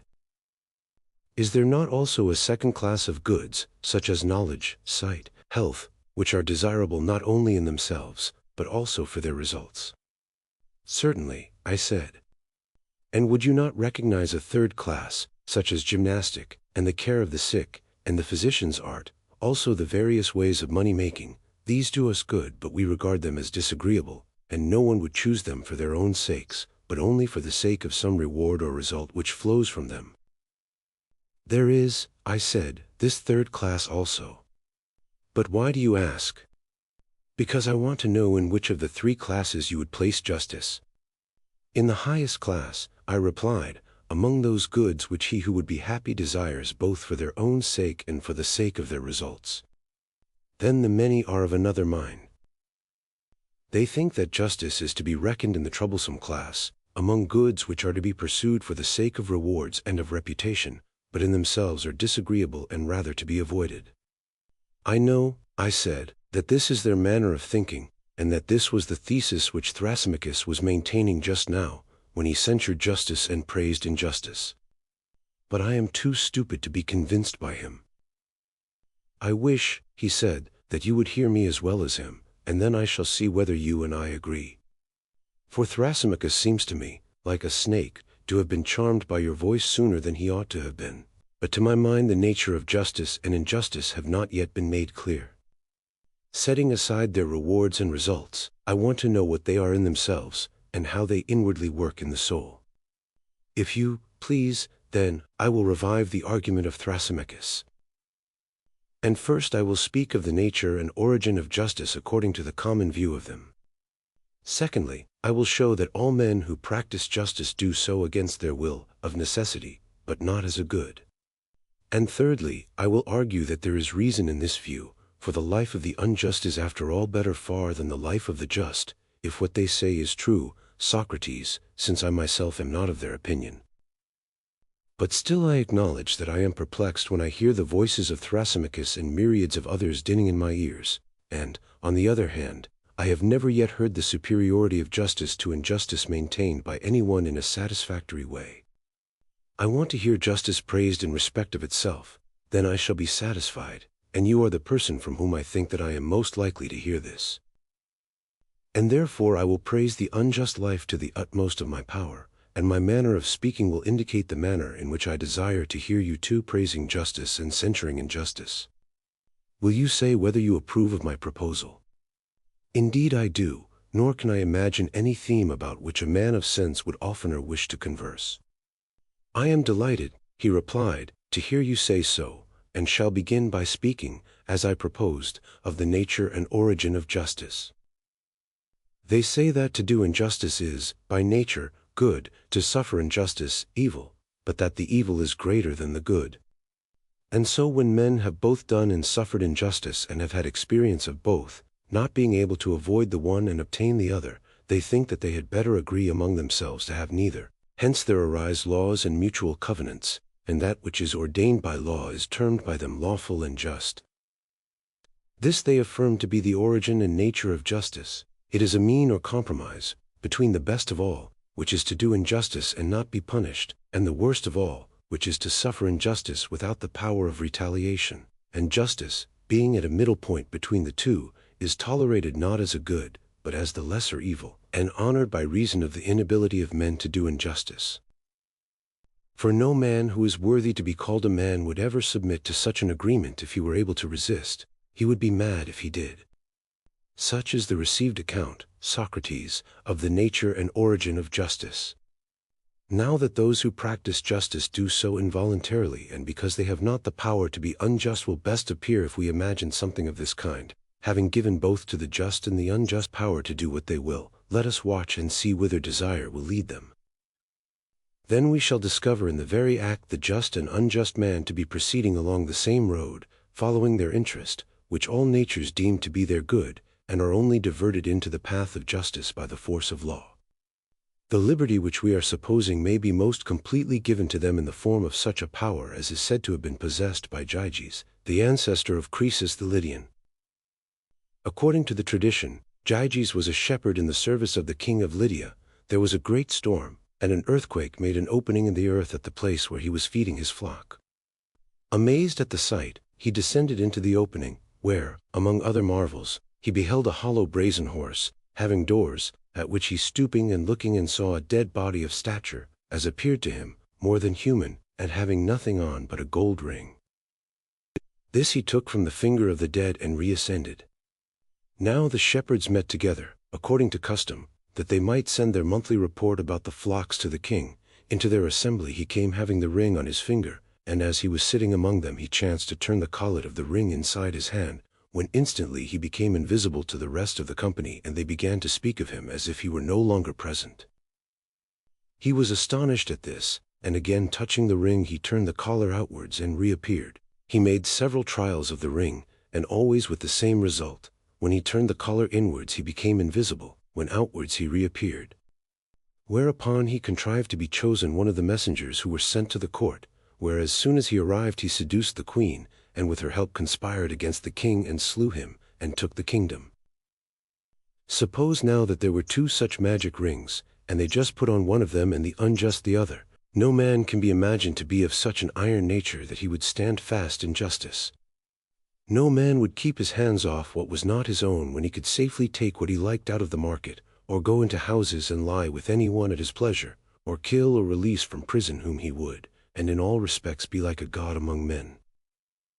Then the actions of the just would be as the actions of the unjust. They would both come at last to the same point. And this we may truly affirm to be a great proof that a man is just, not willingly, or because he thinks that justice is any good to him individually, but of necessity, for wherever anyone thinks that he can safely be unjust, there he is unjust. For all men believe in their hearts that injustice is far more profitable to the individual than justice, and he who argues as I have been supposing, will say that they are right. If you could imagine anyone obtaining this power of becoming invisible, and never doing any wrong or touching what was another's, he would be thought by the lookers-on to be a most wretched idiot, although they would praise him to one another's faces, and keep up appearances with one another from a fear that they too might suffer injustice. Enough of this. Now, if we are to form a real judgment of the life of the just and unjust, we must isolate them. There is no other way. And how is the isolation to be effected? I answer, let the unjust man be entirely unjust, and the just man entirely just. Nothing is to be taken away from either of them, and both are to be perfectly furnished for the work of their respective lives. First, let the unjust be like other distinguished masters of craft, like the skillful pilot or physician, who knows intuitively his own powers and keeps within their limits, and who, if he fails at any point, is able to recover himself. So let the unjust make his unjust attempts in the right way, and lie hidden if he means to be great in his injustice. He who is found out is nobody, for the highest reach of injustice is to be deemed just when you are not. Therefore I say that in the perfectly unjust man we must assume the most perfect injustice. There is to be no deduction, but we must allow him, while doing the most unjust acts, to have acquired the greatest reputation for justice. If he have taken a false step he must be able to recover himself. He must be one who can speak with effect, if any of his deeds come to light, and who can force his way where force is required by his courage and strength, and command of money and friends.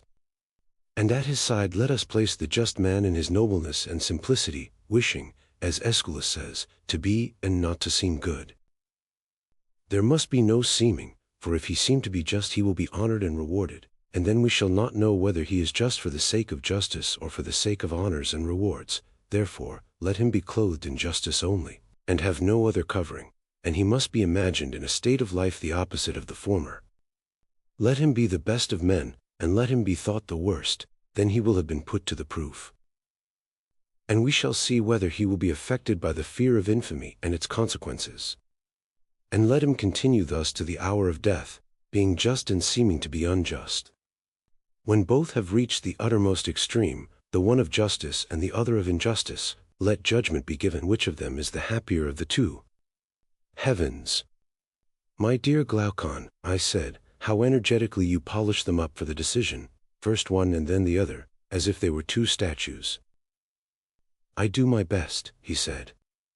And now that we know what they are like, there is no difficulty in tracing out the sort of life which awaits either of them.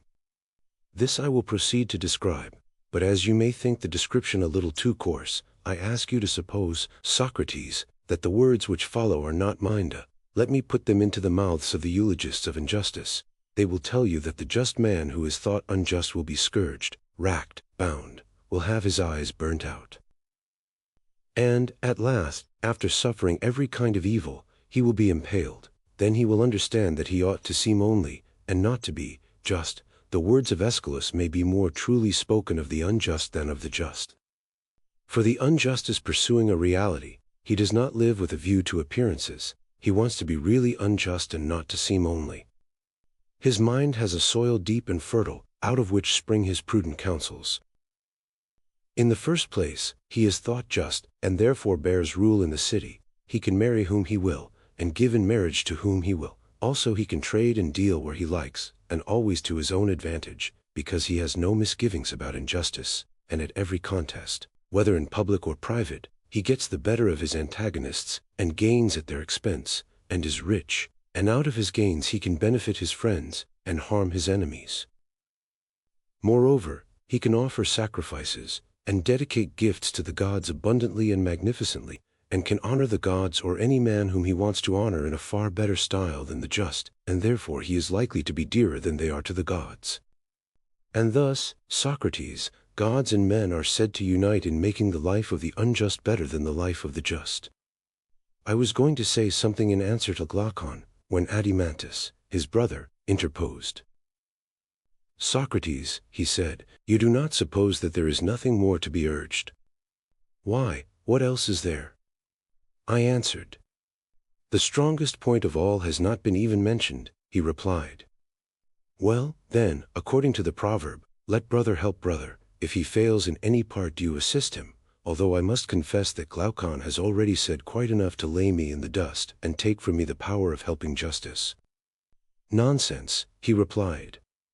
But let me add something more. There is another side to Glaucon's argument about the praise and censure of justice and injustice, which is equally required in order to bring out what I believe to be his meaning. Parents and tutors are always telling their sons and their wards that they are to be just, but why? Not for the sake of justice, but for the sake of character and reputation. In the hope of obtaining for him who is reputed just some of those offices, marriages, and the like which Glaucon has enumerated among the advantages accruing to the unjust from the reputation of justice. More, however, is made of appearances by this class of persons than by the others, for they throw in the good opinion of the gods, and will tell you of a shower of benefits which the heavens, as they say, rain upon the pious.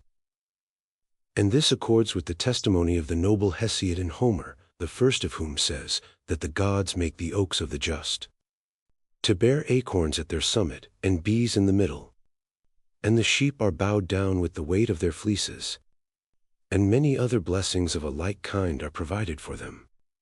And Homer has a very similar strain, for he speaks of one whose fame is as the fame of some blameless king who, like a god, maintains justice. To whom the black earth brings forth wheat and barley, whose trees are bowed with fruit, and his sheep never fail to bear, and the sea gives him fish. Still grander are the gifts of heaven which Messias and his Son vouchsafe to the just. They take them down into the world below, where they have the saints lying on couches at a feast, everlastingly drunk, crowned with garlands. Their idea seems to be that an immortality of drunkenness is the highest meed of virtue. Some extend their rewards yet further. The posterity, as they say, of the faithful and just shall survive to the third and fourth generation. This is the style in which they praise justice. But about the wicked there is another strain. They bury them in a slough in Hades, and make them carry water in a sieve. Also while they are yet living they bring them to infamy, and inflict upon them the punishments which Glaucon described as the portion of the just who are reputed to be unjust. Nothing else does their invention supply. Such is their manner of praising the one and censuring the other. Once more, Socrates, I will ask you to consider another way of speaking about justice and injustice, which is not confined to the poets, but is found in prose writers. The universal voice of mankind is always declaring that justice and virtue are honorable, but grievous and toilsome, and that the pleasures of vice and injustice are easy of attainment, and are only censured by law and opinion.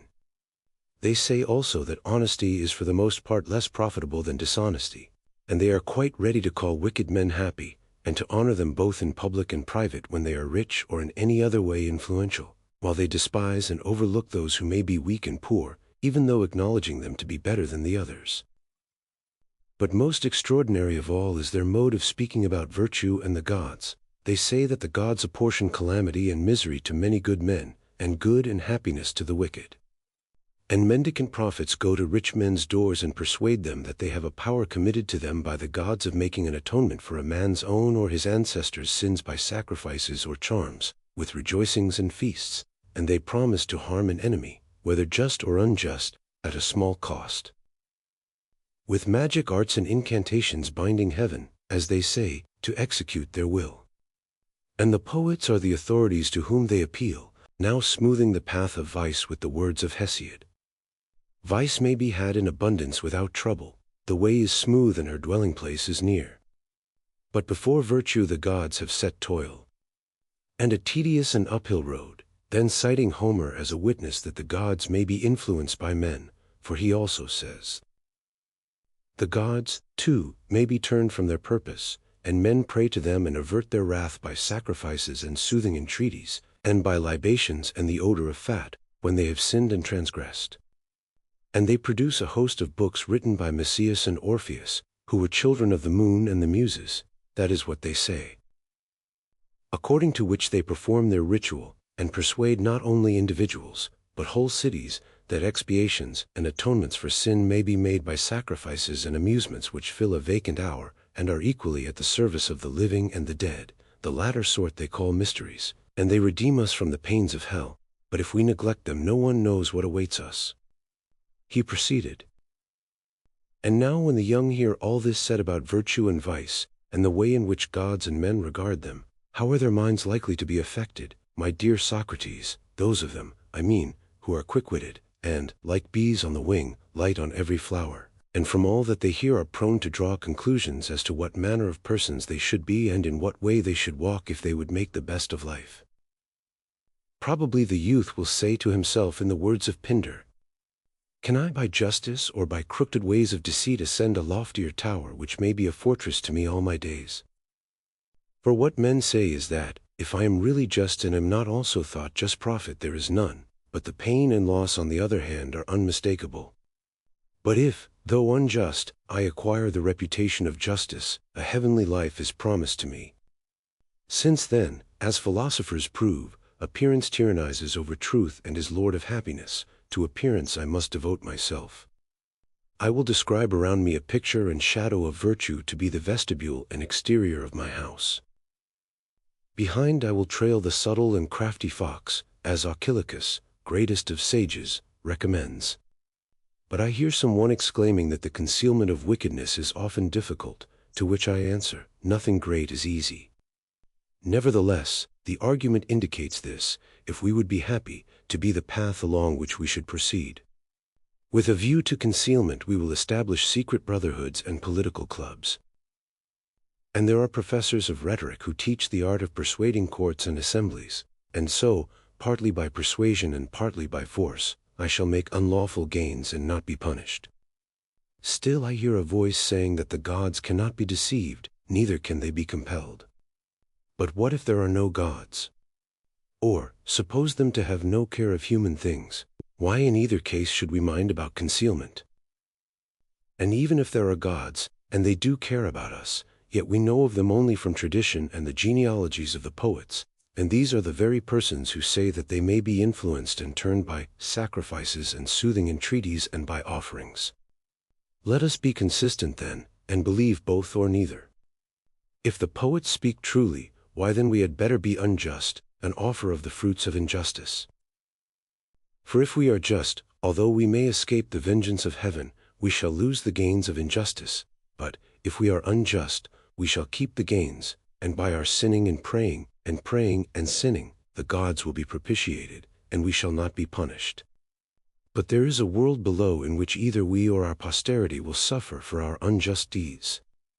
Yes, my friend, will be the reflection, but there are mysteries and atoning deities, and these have great power.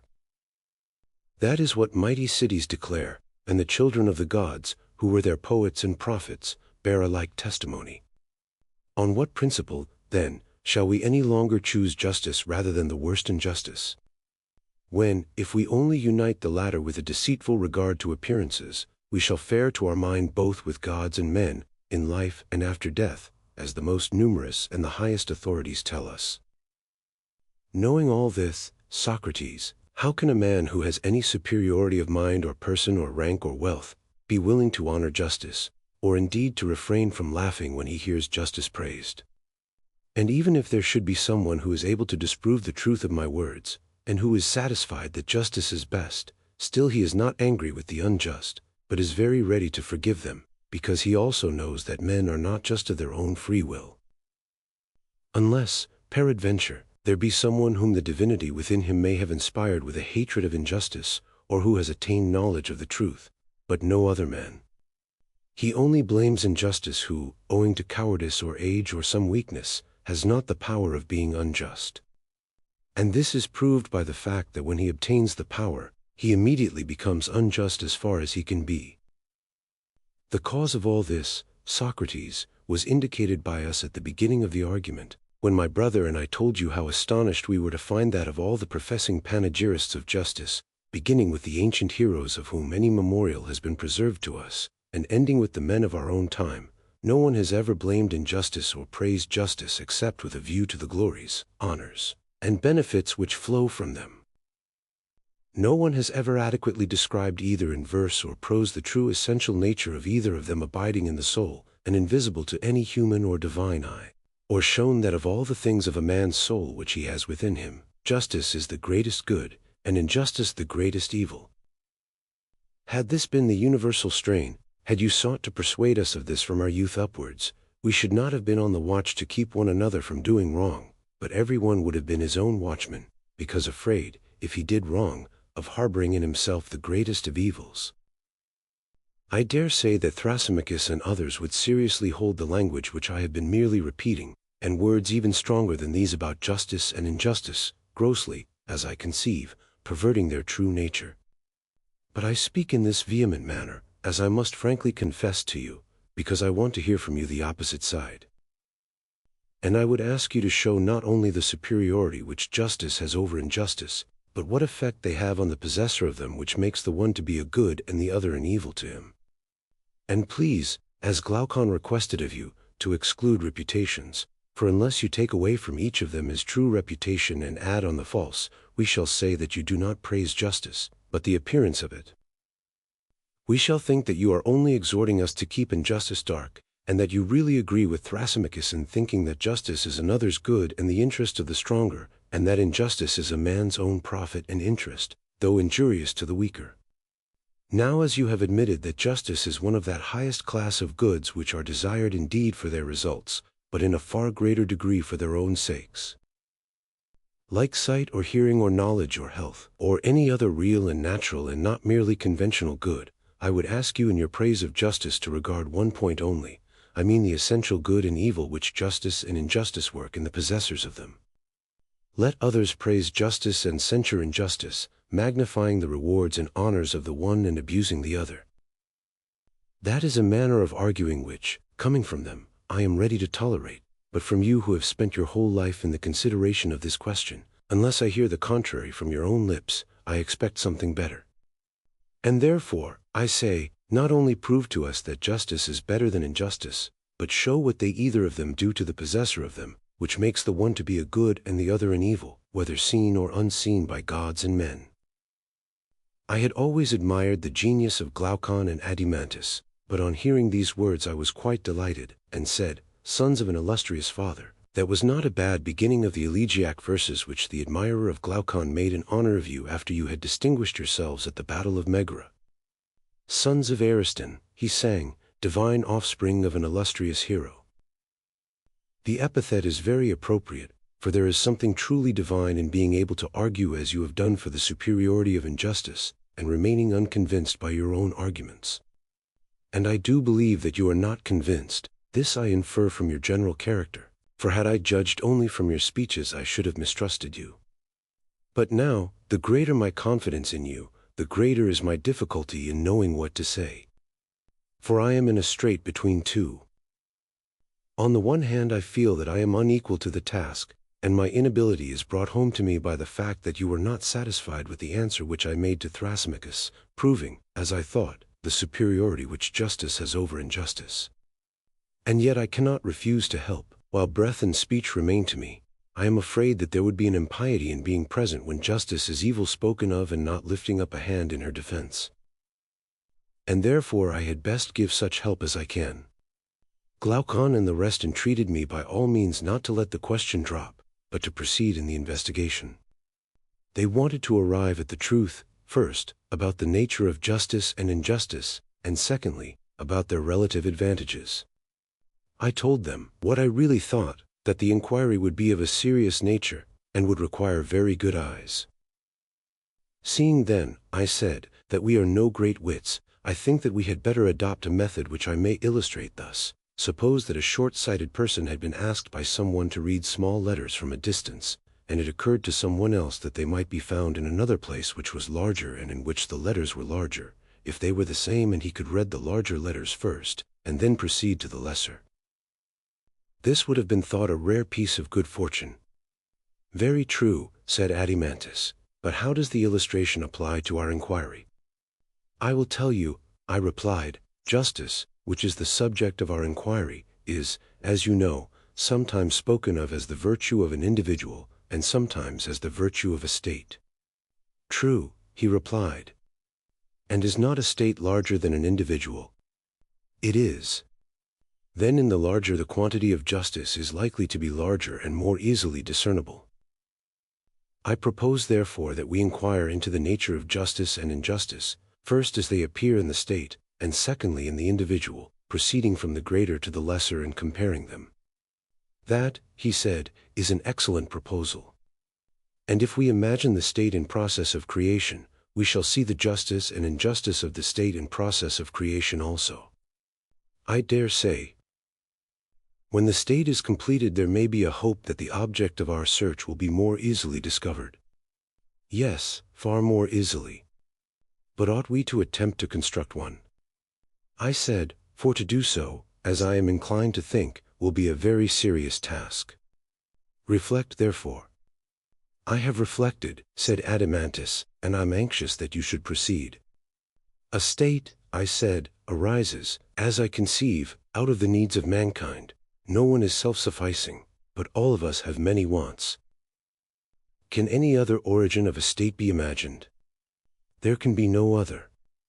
Then, as we have many wants, and many persons are needed to supply them, one takes a helper for one purpose and another for another, and when these partners and helpers are gathered together in one habitation the body of inhabitants is termed a state.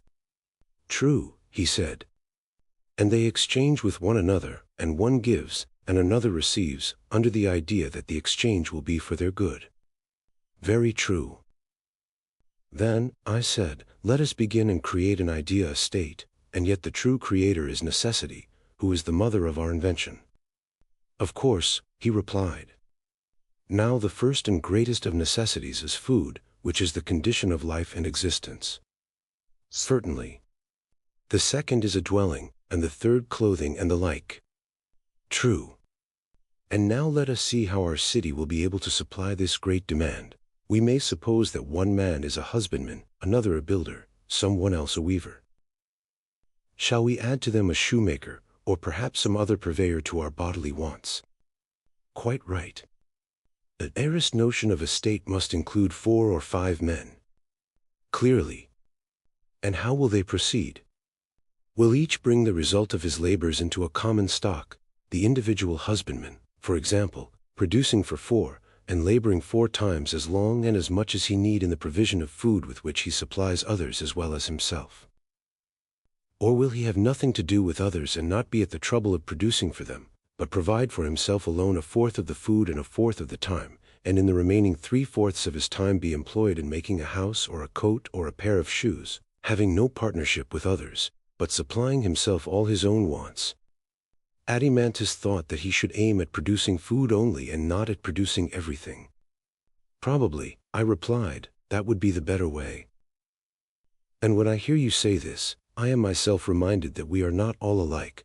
There are diversities of natures among us which are adapted to different occupations. Very true. And will you have a work better done when the workman has many occupations, or when he has only one? When he has only one. Further, there can be no doubt that a work is spoiled when not done at the right time. No doubt. For business is not disposed to wait until the doer of the business is at leisure.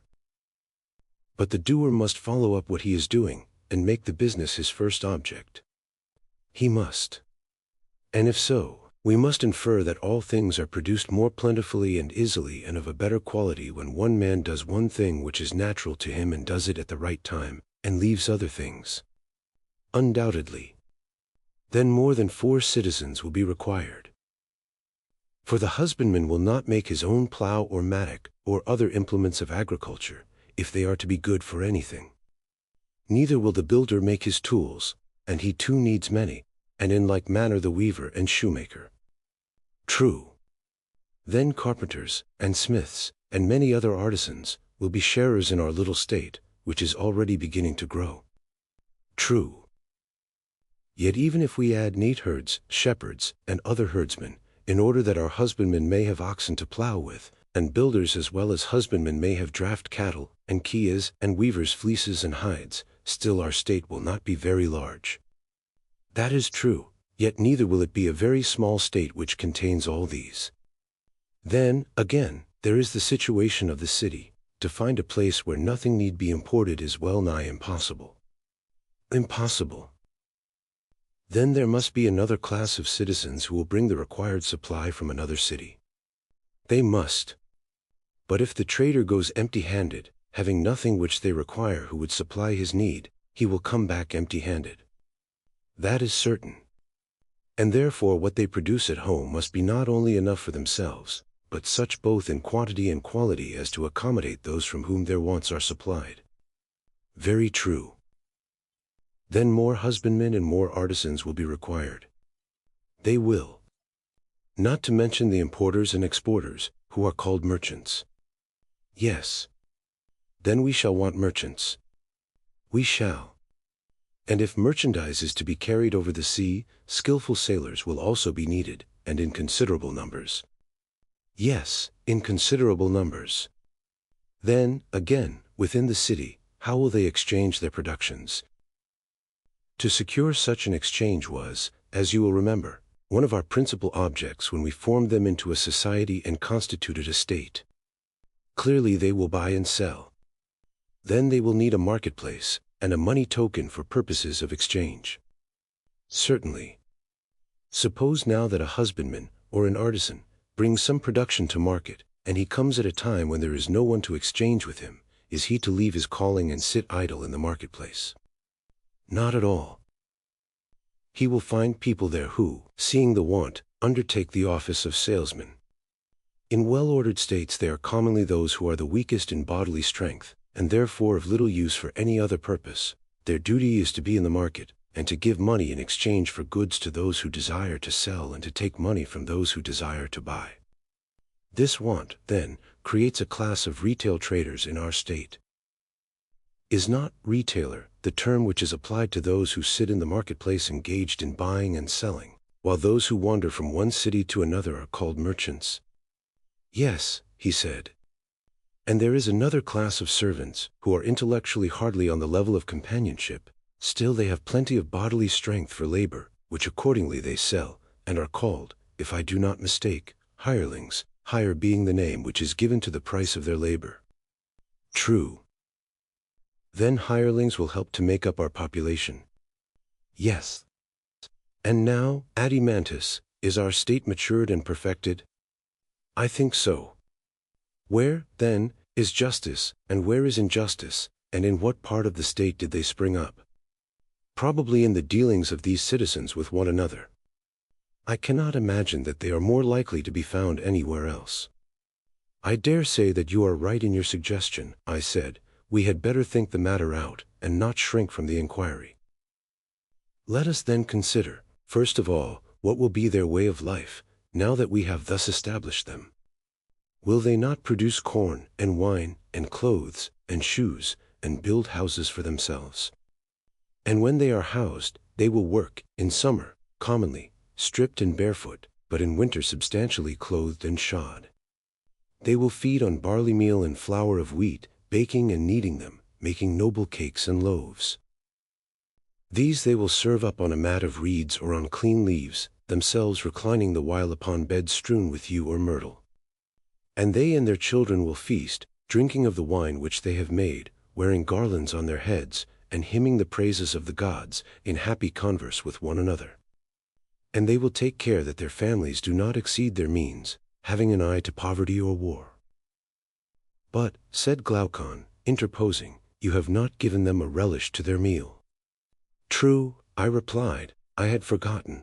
Of course they must have a relish, salt, and olives, and cheese, and they will boil roots and herbs such as country people prepare. For a dessert we shall give them figs, and peas, and beans, and they will roast myrtleberries and acorns at the fire, drinking in moderation. And with such a diet they may be expected to live in peace and health to a good old age, and bequeath a similar life to their children after them. Yes, Socrates, he said, and if you were providing for a city of pigs, how else would you feed the beasts?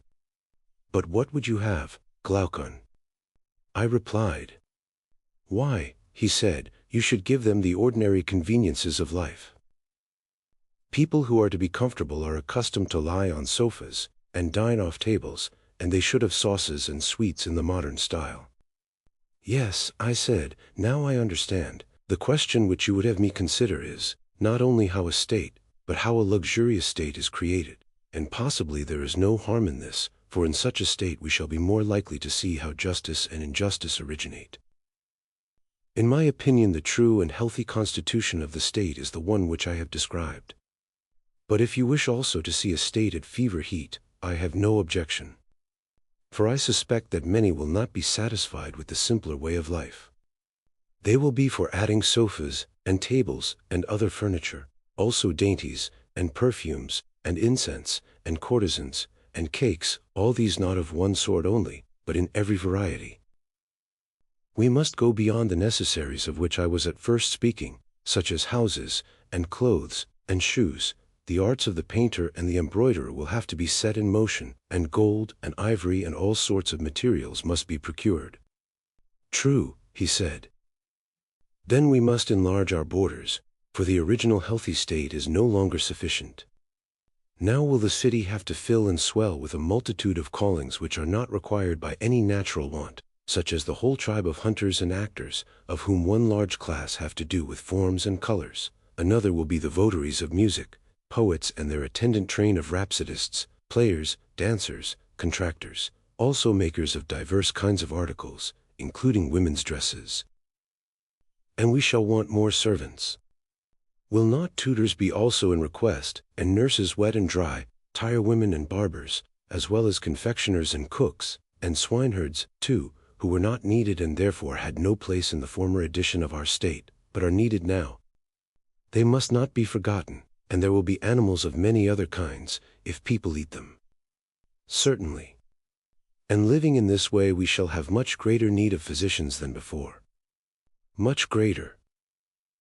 And the country which was enough to support the original inhabitants will be too small now, and not enough. Quite true. Then a slice of our neighbor's land will be wanted by us for pasture and tillage, and they will want a slice of ours, if, like ourselves, they exceed the limit of necessity, and give themselves up to the unlimited accumulation of wealth. That, Socrates, will be inevitable. And so we shall go to war, Glaucon. Shall we not? Most certainly, he replied. Then without determining as yet whether war does good or harm, thus much we may affirm, that now we have discovered war to be derived from causes which are also the causes of almost all the evils in states, private as well as public. Undoubtedly. And our state must once more enlarge, and this time the enlargement will be nothing short of a whole army, which will have to go out and fight with the invaders for all that we have, as well as for the things and persons whom we were describing above. Why? He said, are they not capable of defending themselves? No, I said, not if we were right in the principle which was acknowledged by all of us when we were framing the state. The principle, as you will remember, was that one man cannot practice many arts with success. Very true, he said. But is not war an art? Certainly. And an art requiring as much attention as shoemaking. Quite true. And the shoemaker was not allowed by us to be a husbandman, or a weaver, or a builder, in order that we might have our shoes well made, but to him and to every other worker was assigned one work for which he was by nature fitted, and that he was to continue working all his life long and at no other. He was not to let opportunity slip, and then he would become a good workman. Now nothing can be more important than that the work of a soldier should be well done. But is war an art so easily acquired that a man may be a warrior who is also a husbandman, or shoemaker, or other artisan, although no one in the world would be a good dice or draft player who merely took up the game as a recreation, and had not from his earliest years devoted himself to this and nothing else? No tools will make a man a skilled workman, or master of defense, nor be of any use to him who has not learned how to handle them, and has never bestowed any attention upon them. How then will he who takes up a shield or other implement of war become a good fighter all in a day, whether with heavy armed or any other kind of troops? Yes, he said, the tools which would teach men their own use would be beyond price. And the higher the duties of the guardian, I said, the more time, and skill, and art, and application will be needed by him. No doubt, he replied. Will he not also require natural aptitude for his calling? Certainly. Then it will be our duty to select, if we can, natures which are fitted for the task of guarding the city. It will. And the selection will be no easy matter, I said, but we must be brave and do our best. We must. Is not the noble youth very like a well-read dog in respect of guarding and watching? What do you mean? I mean that both of them ought to be quick to see, and swift to overtake the enemy when they see him, and strong too if, when they have caught him, they have to fight with him. All these qualities, he replied, will certainly be required by them. Well, and your guardian must be brave if he is to fight well. Certainly. And is he likely to be brave who has no spirit, whether horse or dog or any other animal? Have you never observed how invincible and unconquerable is spirit, and how the presence of it makes the soul of any creature to be absolutely fearless and indomitable? I have. Then now we have a clear notion of the bodily qualities which are required in the guardian. True. And also of the mental ones. His soul is to be full of spirit. Yes. But are not these spirited natures apt to be savage with one another, and with everybody else? A difficulty by no means easy to overcome, he replied.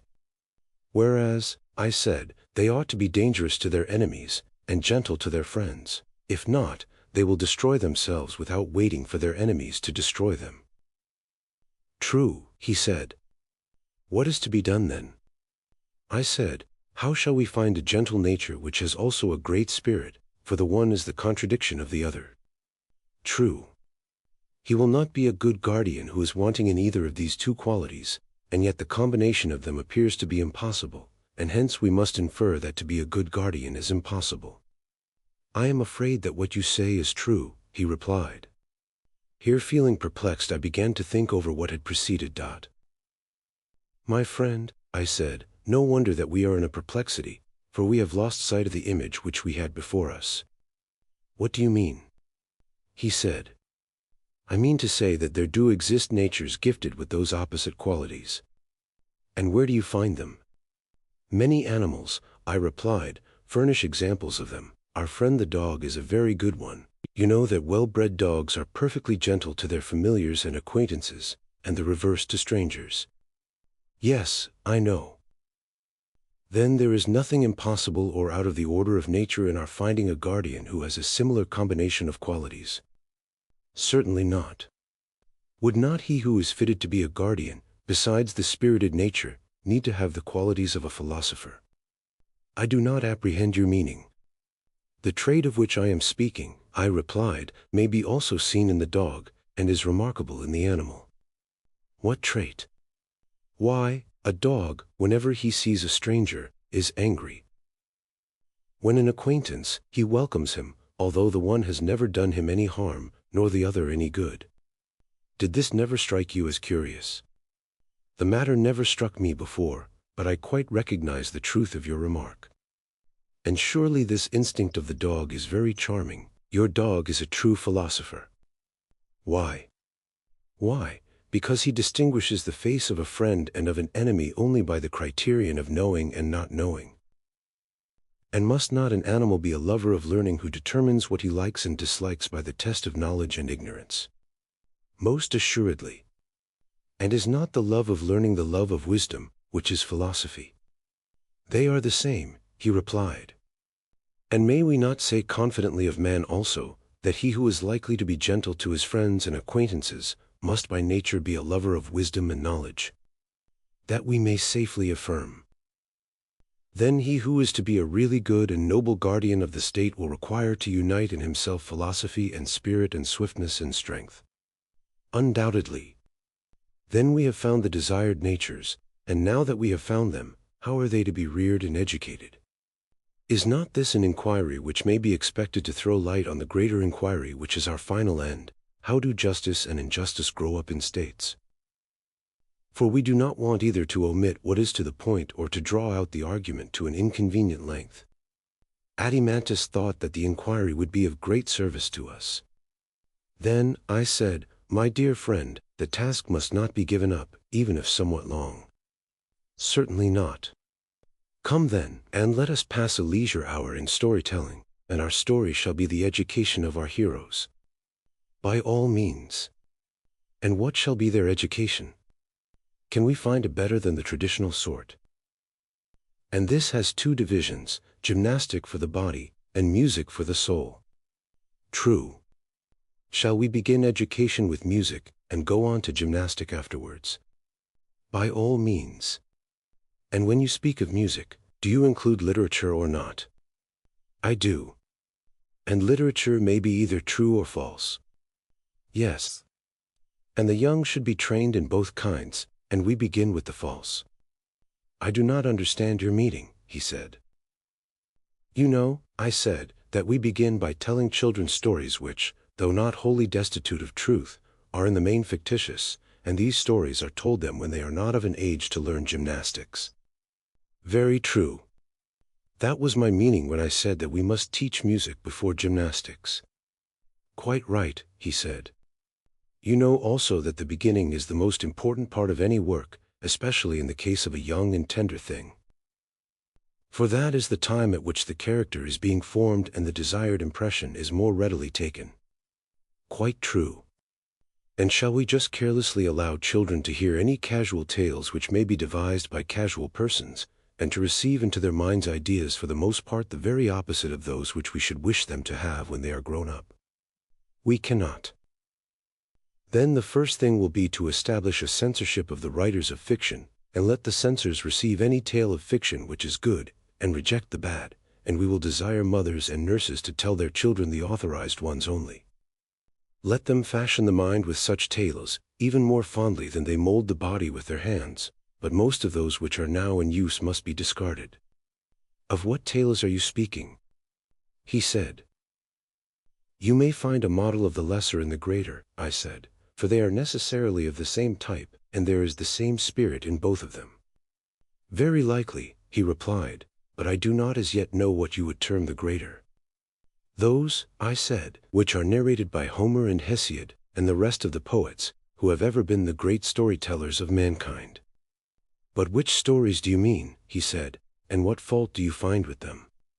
A fault which is most serious, I said. The fault of telling a lie, and, what is more, a bad lie. But when is this fault committed? Whenever an erroneous representation is made of the nature of gods and heroes, as when a painter paints a portrait not having the shadow of a likeness to the original. Yes, he said, that sort of thing is certainly very blamable, but what are the stories which you mean? First of all, I said, there was that greatest of all lies in high places, which the poet told about Uranus, and which was a bad lie too. I mean what Hesiod says that Uranus did, and how Cronus retaliated on him. The doings of Cronus, and the sufferings which in turn his son inflicted upon him, even if they were true, ought certainly not to be lightly told to young and thoughtless persons. If possible, they had better be buried in silence. But if there is an absolute necessity for their mention, a chosen few might hear them in a mystery, and they should sacrifice not a common, Eleusinian, pig, but some huge and unprocurable victim, and then the number of the hearers will be very few indeed.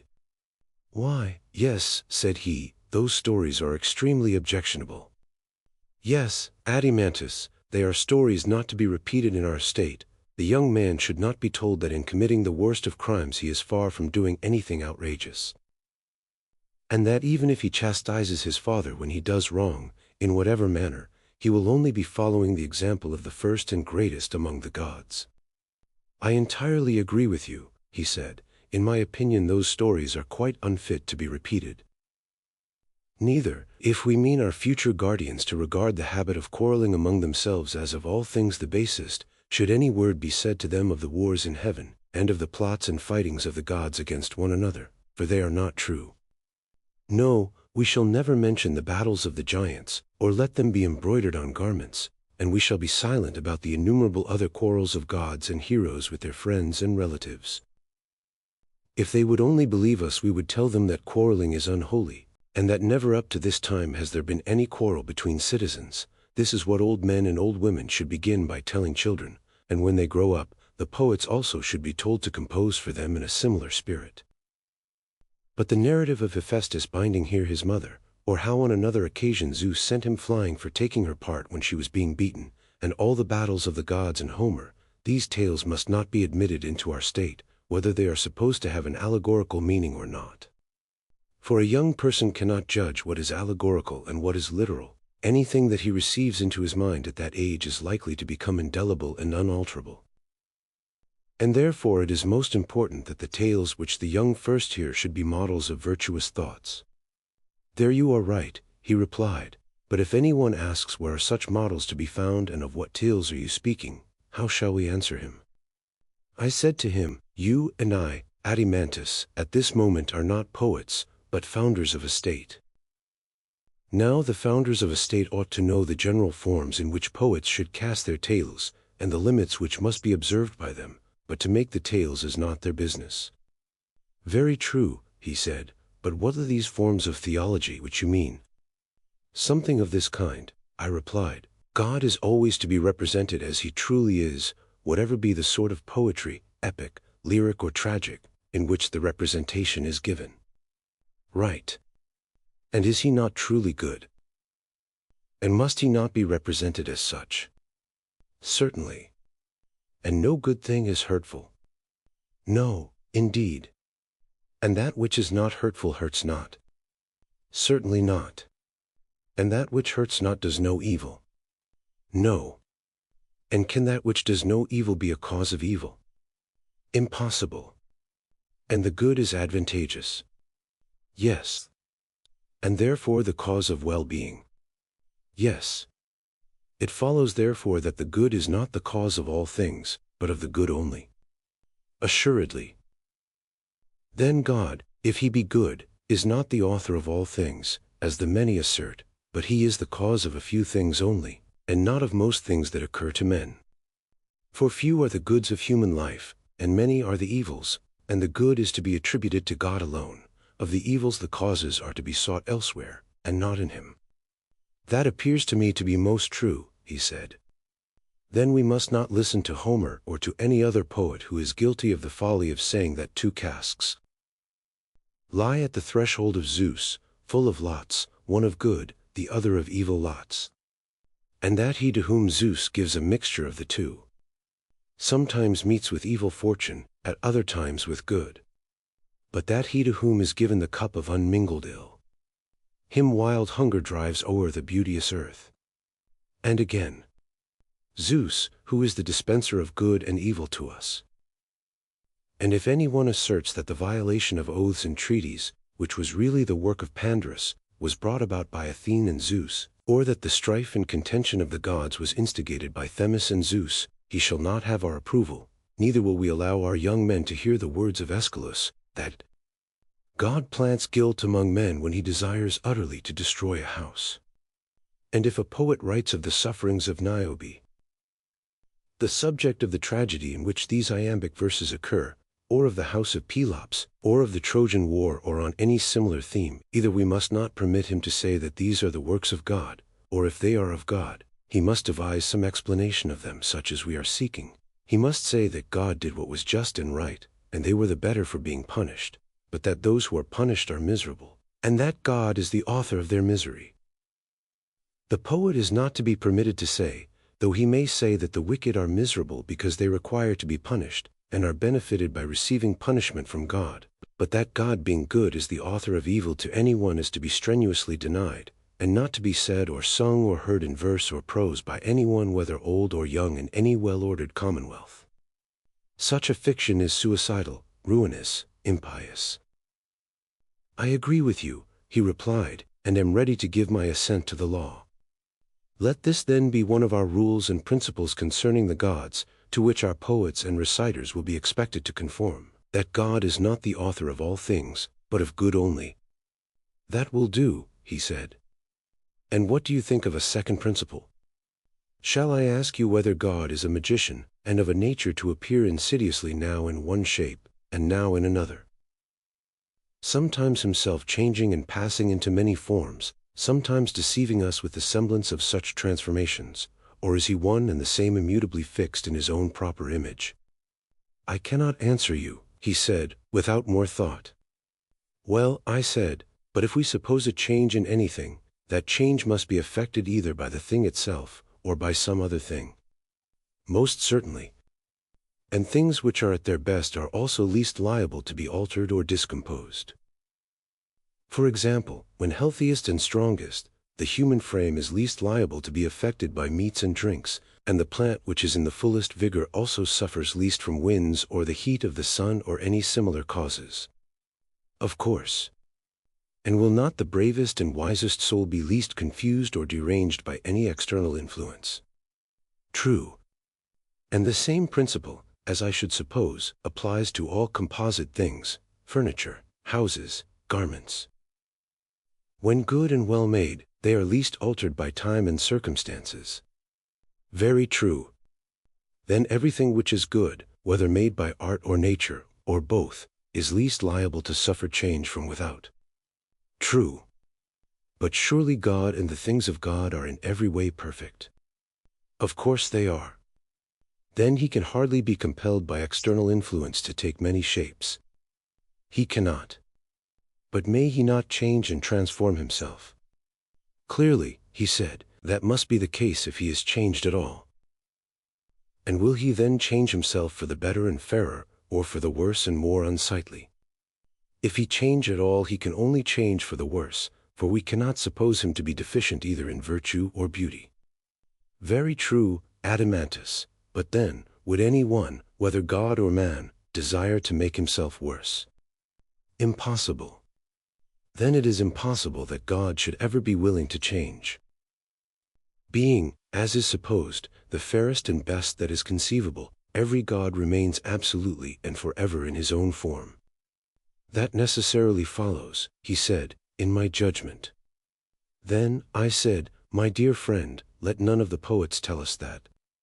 The gods, taking the disguise of strangers from other lands, walk up and down cities in all sorts of forms.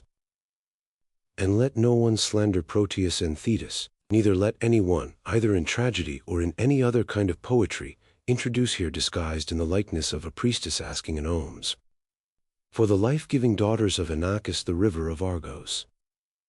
Let us have no more lies of that sort. Neither must we have mothers under the influence of the poets scaring their children with a bad version of these myths, telling how certain gods, as they say, go about by night in the likeness of so many strangers and in diverse forms, but let them take heed lest they make cowards of their children, and at the same time speak blasphemy against the gods. Heaven forbid, he said. But although the gods are themselves unchangeable, still by witchcraft and deception they may make us think that they appear in various forms. Perhaps, he replied. Well, but can you imagine that God will be willing to lie, whether in word or deed, or to put forth a phantom of himself? I cannot say, he replied. Do you not know, I said, that the true lie, if such an expression may be allowed, is hated of gods and men? What do you mean? He said. I mean that no one is willingly deceived in that which is the truest and highest part of himself, or about the truest and highest matters. There, above all, he is most afraid of a lie having possession of him. Still, he said, I do not comprehend you. The reason is, I replied, that you attribute some profound meaning to my words. But I am only saying that deception, or being deceived or uninformed about the highest realities in the highest part of themselves, which is the soul, and in that part of them to have and to hold the lie, is what mankind least like. That, I say, is what they utterly detest. There is nothing more hateful to them. And, as I was just now remarking, this ignorance in the soul of him who is deceived may be called the true lie. For the lie in words is only a kind of imitation and shadowy image of a previous affection of the soul, not pure unadulterated falsehood. Am I not right? Perfectly right. The true lie is hated not only by the gods, but also by men. Yes. Whereas the lie in words is in certain cases useful and not hateful, in dealing with enemies, that would be an instance. Or again, when those whom we call our friends in a fit of madness or illusion are going to do some harm, then it is useful and is a sort of medicine or preventive. Also in the tales of mythology, of which we were just now speaking, because we do not know the truth about ancient times, we make falsehood as much like truth as we can, and so turn it to account. Very true, he said. But can any of these reasons apply to God? Can we suppose that he is ignorant of antiquity, and therefore has recourse to invention? That would be ridiculous, he said. Then the lying poet has no place in our idea of God. I should say not. Or perhaps he may tell a lie because he is afraid of enemies. That is inconceivable. But he may have friends who are senseless or mad. But no mad or senseless person can be a friend of God. Then no motive can be imagined why God should lie. None whatever. Then the superhuman and divine is absolutely incapable of falsehood. Yes. Then is God perfectly simple and true both in word and deed. He changes not, he deceives not either by sign or word, by dream or waking vision. Your thoughts, he said, are the reflection of my own. You agree with me then, I said, that this is the second type or form in which we should write and speak about divine things. The gods are not magicians who transform themselves, neither do they deceive mankind in any way. I grant that. Then, although we are admirers of Homer, we do not admire the lying dream which Zeus sends to Agamemnon, neither will we praise the verses of Aeschylus in which Thetis says that Apollo at her nuptials was celebrating in song her fair progeny whose days were to be long, and to know no sickness. And when he had spoken of my lot as in all things blessed of heaven, he raised a note of triumph and cheered my soul. And I thought that the word of Phoebus, being divine and full of prophecy, would not fail. And now he himself who uttered the strain, he who was present at the banquet, and who said this, he it is who has slain my son. These are the kind of sentiments about the gods which will arouse our anger, and he who utters them shall be refused a chorus. Neither shall we allow teachers to make use of them in the instruction of the young, meaning, as we do, that our guardians, as far as men can be, should be true worshippers of the gods and like them. I entirely agree, he said, in these principles, and promise to make them my laws. Book 3. Such then, I said, are our principles of theology. Some tales are to be told, and others are not to be told to our disciples from their youth upwards, if we mean them to honor the gods and their parents, and to value friendship with one another. Yes, and I think that our principles are right, he said. But if they are to be courageous, must they not learn other lessons besides these, and lessons of such a kind as will take away the fear of death? Can any man be courageous who has the fear of death in him? Certainly not, he said. And can he be fearless of death, or will he choose death in battle rather than defeat in slavery, who believes the world below to be real and terrible? Impossible. Then we must assume a control over the narrators of this class of tales as well as over the others, and beg them not simply to revile but rather to commend the world below, intimating to them that their descriptions are untrue, and will do harm to our future warriors. That will be our duty, he said. Then, I said, we shall have to obliterate many obnoxious passages, beginning with the verses. I would rather be a serf on the land of a poor and portionless man than rule over all the dead who have come to naught. We must also expunge the verse, which tells us how Pluto feared, lest the mansions grim and squalid which the gods abhor should be seen both of mortals and immortals. And again, O heavens! Verily in the house of Hades there is soul and ghostly form but no mind at all. Again of Tiresias. To him even after death did Persephone grant mind. That he alone should be wise, but the other souls are flitting shades. Again. The soul flying from the limbs have gone to Hades, lamenting her fate, leaving manhood and youth. Again. And the soul, with shrilling cry, passed like smoke beneath the earth. And, as bats in hollow of mystic cavern, whenever any of them has dropped out of the string and falls from the rock, fly shrilling and cling to one another, so did they with shrilling cry hold together as they moved. And we must beg Homer and the other poets not to be angry if we strike out these and similar passages, not because they are unpoetical or unattractive to the popular ear, but because the greater the poetical charm of them, the less are they meet for the ears of boys and men who are meant to be free, and who should fear slavery more than death. Undoubtedly. Also we shall have to reject all the terrible and appalling names which describe the world below. Cocytus and Styx, ghosts under the earth, and sapless shades, and any similar words of which the very mention causes a shudder to pass through the inmost soul of him who hears them.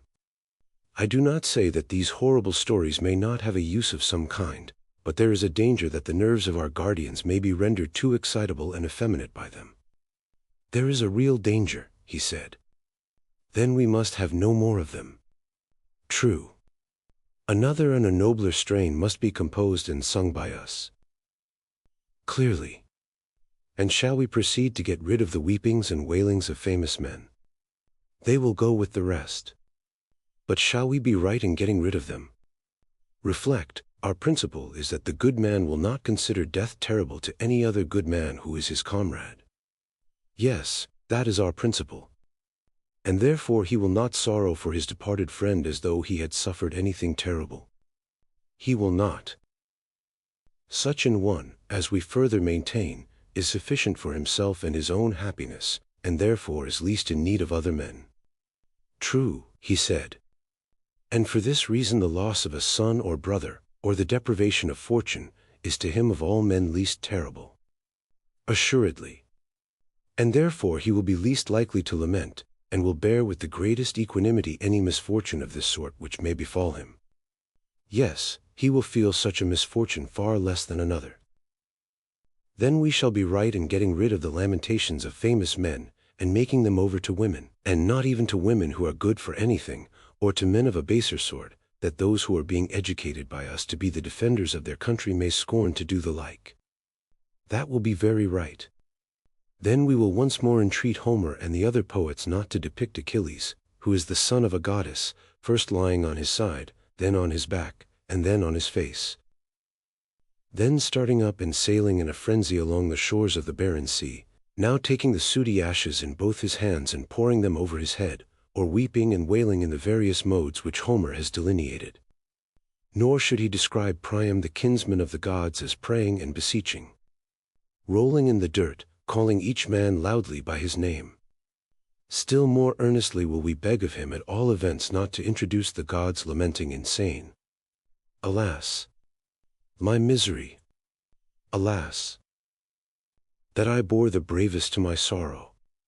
But if he must introduce the gods, at any rate let him not dare so completely to misrepresent the greatest of the gods, as to make him say, O heavens! With my eyes verily I behold a dear friend of mine chased round and round the city, and my heart is sorrowful.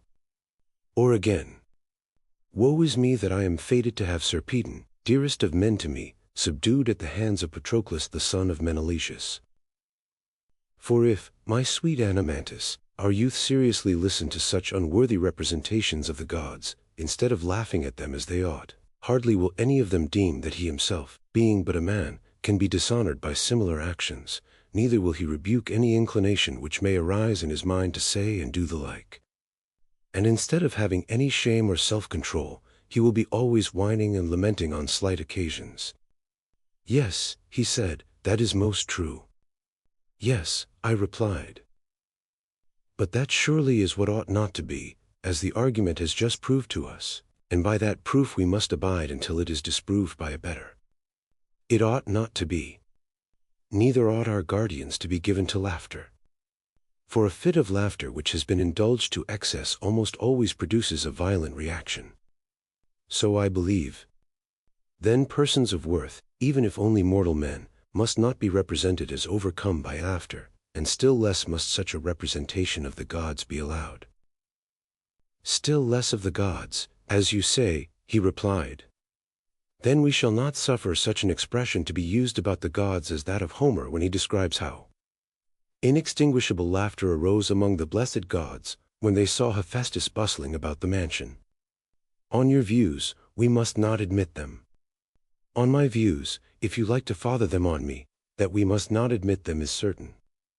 Again, truth should be highly valued. If, as we were saying, a lie is useless to the gods, and useful only as a medicine to men, then the use of such medicines should be restricted to physicians. Private individuals have no business with them. Clearly not, he said. Then if any one at all is to have the privilege of lying, the rulers of the state should be the persons, and they, in their dealings either with enemies or with their own citizens, may be allowed to lie for the public good. But nobody else should meddle with anything of the kind, and although the rulers have this privilege, for a private man to lie to them in return is to be deemed a more heinous fault than for the patient or the pupil of a gymnasium not to speak the truth about his own bodily illnesses to the physician or to the trainer, or for a sailor not to tell the captain what is happening about the ship and the rest of the crew, and how things are going with himself or his fellow sailors. Most true, he said. If, then, the ruler catches anybody beside himself lying in the state, any of the craftsmen, whether he be priest or physician or carpenter, he will punish him for introducing a practice which is equally subversive and destructive of ship or state. Most certainly, he said, if our idea of the state is ever carried out. In the next place our youth must be temperate. Certainly. Are not the chief elements of temperance, speaking generally, obedience to commanders and self-control in sensual pleasures? True. Then we shall approve such language as that of Diomed in Homer. Friend, sit still and obey my word. And the verses which follow. The Greeks marched breathing prowess, in silent awe of their leaders. And other sentiments of the same kind. We shall. What of this line? O heavy with wine, who hath the eyes of a dog and the heart of a stag? And of the words which follow. Would you say that these, or any similar impertinences which private individuals are supposed to address to their rulers, whether in verse or prose, are well or ill-spoken? They are ill-spoken. They may very possibly afford some amusement, but they do not conduce to temperance. and therefore they are likely to do harm to our young men. You would agree with me there? Yes. And then, again, to make the wisest of men say that nothing in his opinion is more glorious than when the tables are full of bread and meat, and the cupbearer carries round wine which he draws from the bowl and pours into the cups. Is it fit or conducive to temperance for a young man to hear such words? Or the verse, the saddest of fates is to die and meet destiny from hunger.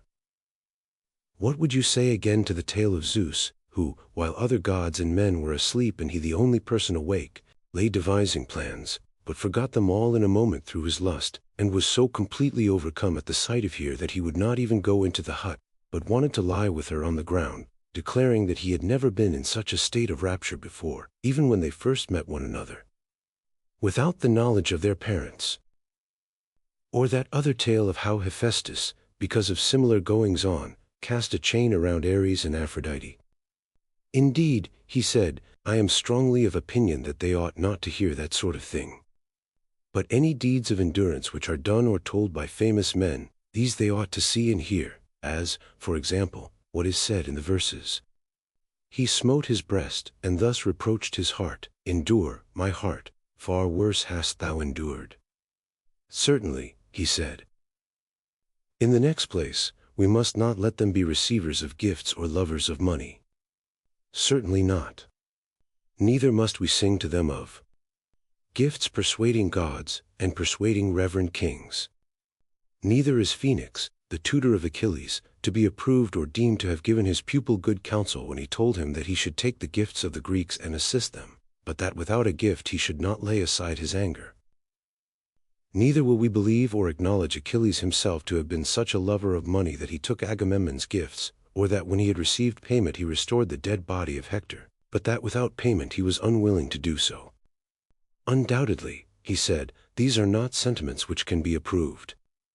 Loving Homer as I do, I hardly like to say that in attributing these feelings to Achilles, or in believing that they are truly attributed to him, he is guilty of downright impiety. As little can I believe the narrative of his insolence to Apollo, where he says, Thou hast wronged me, O far darter, most abominable of deities. Verily I would be even with thee, if I had only the power. Or his insubordination to the river god, on whose divinity he is ready to lay hands, or his offering to the dead Patroclus of his own hair, which had been previously dedicated to the other river god Spercheius, and that he actually performed this vow. Or that he dragged Hector round the tomb of Patroclus, and slaughtered the captives at the pyre. Of all this I cannot believe that he was guilty, any more than I can allow our citizens to believe that he, the wise Chiron's pupil, the son of a goddess and of Peleus who was the gentlest of men and third in descent from Zeus, was so disordered in his wits as to be at one time the slave of two seemingly inconsistent passions, meanness, not untainted by avarice, combined with overweening contempt of gods and men. You are quite right, he replied. And let us equally refuse to believe, or allow to be repeated, the tale of Theseus son of Poseidon, or of Perithous son of Zeus, going forth as they did to perpetrate a horrid rape, or of any other hero or son of a god daring to do such impious and dreadful things as they falsely ascribe to them in our day, and let us further compel the poets to declare either that these acts were not done by them, or that they were not the sons of gods. Both in the same breath they shall not be permitted to affirm. We will not have them trying to persuade our youth that the gods are the authors of evil, and that heroes are no better than men, sentiments which, as we were saying, are neither pious nor true, for we have already proved that evil cannot come from the gods. Assuredly not. And further they are likely to have a bad effect on those who hear them. For everybody will begin to excuse his own vices when he is convinced that similar wickednesses are always being perpetrated by the kindred of the gods, the relatives of Zeus, whose ancestral altar, the altar of Zeus, is aloft in air on the peak of Ida, and who have the blood of deities yet flowing in their veins. And therefore let us put an end to such tales, lest they engender laxity of morals among the young. By all means, he replied. But now that we are determining what classes of subjects are or are not to be spoken of, let us see whether any have been omitted by us. The manner in which gods and demigods and heroes and the world below should be treated has been already laid down. Very true. And what shall we say about men? That is clearly the remaining portion of our subject. Clearly so. But we are not in a condition to answer this question at present, my friend. Why not? Because, if I am not mistaken, we shall have to say that about men poets and storytellers are guilty of making the gravest misstatements when they tell us that wicked men are often happy, and the good miserable, and that injustice is profitable when undetected, but that justice is a man's own loss and another's gain. These things we shall forbid them to utter, and command them to sing and say the opposite. To be sure we shall, he replied. But if you admit that I am right in this, then I shall maintain that you have implied the principle for which we have been all along contending. I grant the truth of your inference. That such things are or are not to be said about men is a question which we cannot determine until we have discovered what justice is, and how naturally advantageous to the possessor, whether he seem to be just or not. Most true, he said. Enough of the subjects of poetry, let us now speak of the style. And when this has been considered, both matter and manner will have been completely treated. I do not understand what you mean, said Adeimantus. Then I must make you understand, and perhaps I may be more intelligible if I put the matter in this way. You are aware, I suppose, that all mythology and poetry is a narration of events, either past, present, or to come. Certainly, he replied. And narration may be either simple narration, or imitation, or a union of the two. That again, he said, I do not quite understand. I fear that I must be a ridiculous teacher when I have so much difficulty in making myself apprehended. Like a bad speaker, therefore, I will not take the whole of the subject, but will break a piece off in illustration of my meaning. You know the first lines of the Iliad, in which the poet says that Chryses prayed Agamemnon to release his daughter, and that Agamemnon flew into a passion with him. Whereupon Chryses, failing of his object, invoked the anger of the god against the Achaeans. Now as far as these lines. And he prayed all the Greeks, but especially the 2 sons of Atreus, the chiefs of the people. The poet is speaking in his own person, he never leads us to suppose that he is anyone else. But in what follows he takes the person of Chryses, and then he does all that he can to make us believe that the speaker is not Homer, but the aged priest himself. And in this double form he has cast the entire narrative of the events which occurred at Troy and in Ithaca and throughout the Odyssey. Yes. And in narrative it remains both in the speeches which the poet recites from time to time and in the intermediate passages. Quite true. But when the poet speaks in the person of another, may we not say that he assimilates his style to that of the person who, as he informs you, is going to speak? Certainly. And this assimilation of himself to another, either by the use of voice or gesture, is the imitation of the person whose character he assumes. Of course. Then in this case the narrative of the poet may be said to proceed by way of imitation. Very true. Or, if the poet everywhere appears and never conceals himself, then again the imitation is dropped, and his poetry becomes simple narration. However, in order that I may make my meaning quite clear, and that you may no more say, I don't understand, I will show how the change might be effected. If Homer had said, the priest came, having his daughter's ransom in his hands, supplicating the Achaeans, and above all the kings, and then if, instead of speaking in the person of Chryses, he had continued in his own person, the words would have been, not imitation, but simple narration. The passage would have run as follows, I am no poet, and therefore I drop the meter. The priest came and prayed the gods on behalf of the Greeks that they might capture Troy and return safely home, but begged that they would give him back his daughter, and take the ransom which he brought, and respect the god. Thus he spoke, and the other Greeks revered the priest and assented. But Agamemnon was wroth, and bade him depart and not come again, lest the staff and chaplets of the god should be of no avail to him. The daughter of Chryses should not be released, he said, she should grow old with him in Argos. And then he told him to go away and not to provoke him, if he intended to get home unscathed.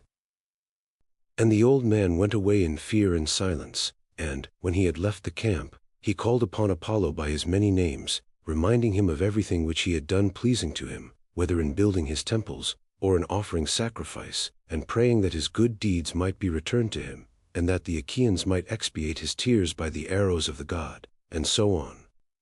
In this way the whole becomes simple narrative. I understand, he said. Or you may suppose the opposite case. That the intermediate passages are omitted, and the dialogue only left. That also, he said, I understand. You mean, for example, as in tragedy. You have conceived my meaning perfectly, and if I mistake not, what you failed to apprehend before is now made clear to you, that poetry and mythology are, in some cases, wholly imitative. Instances of this are supplied by tragedy and comedy. There is likewise the opposite style, in which the poet is the only speaker.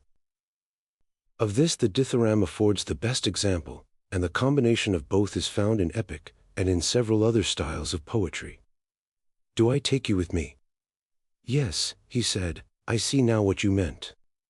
I will ask you to remember also what I began by saying, that we had done with the subject and might proceed to the style. Yes, I remember. In saying this, I intended to imply that we must come to an understanding about the mimetic art, whether the poets, in narrating their stories, are to be allowed by us to imitate, and if so, whether in whole or in part, and if the latter, in what parts, or should all imitation be prohibited? You mean, I suspect, to ask whether tragedy and comedy shall be admitted into our state. Yes, I said, but there may be more than this in question. I really do not know as yet, but whither the argument may blow, thither we go. And go we will, he said.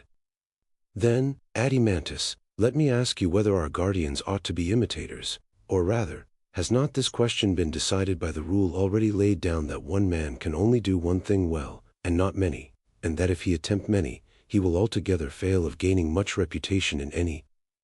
Certainly. And this is equally true of imitation. No one man can imitate many things as well as he would imitate a single one. He cannot.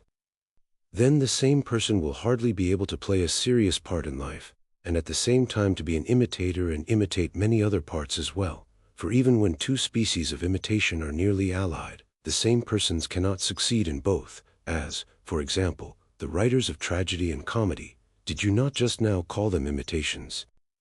Yes, I did. And you are right in thinking that the same persons cannot succeed in both, any more than they can be rhapsodists and actors at once. True.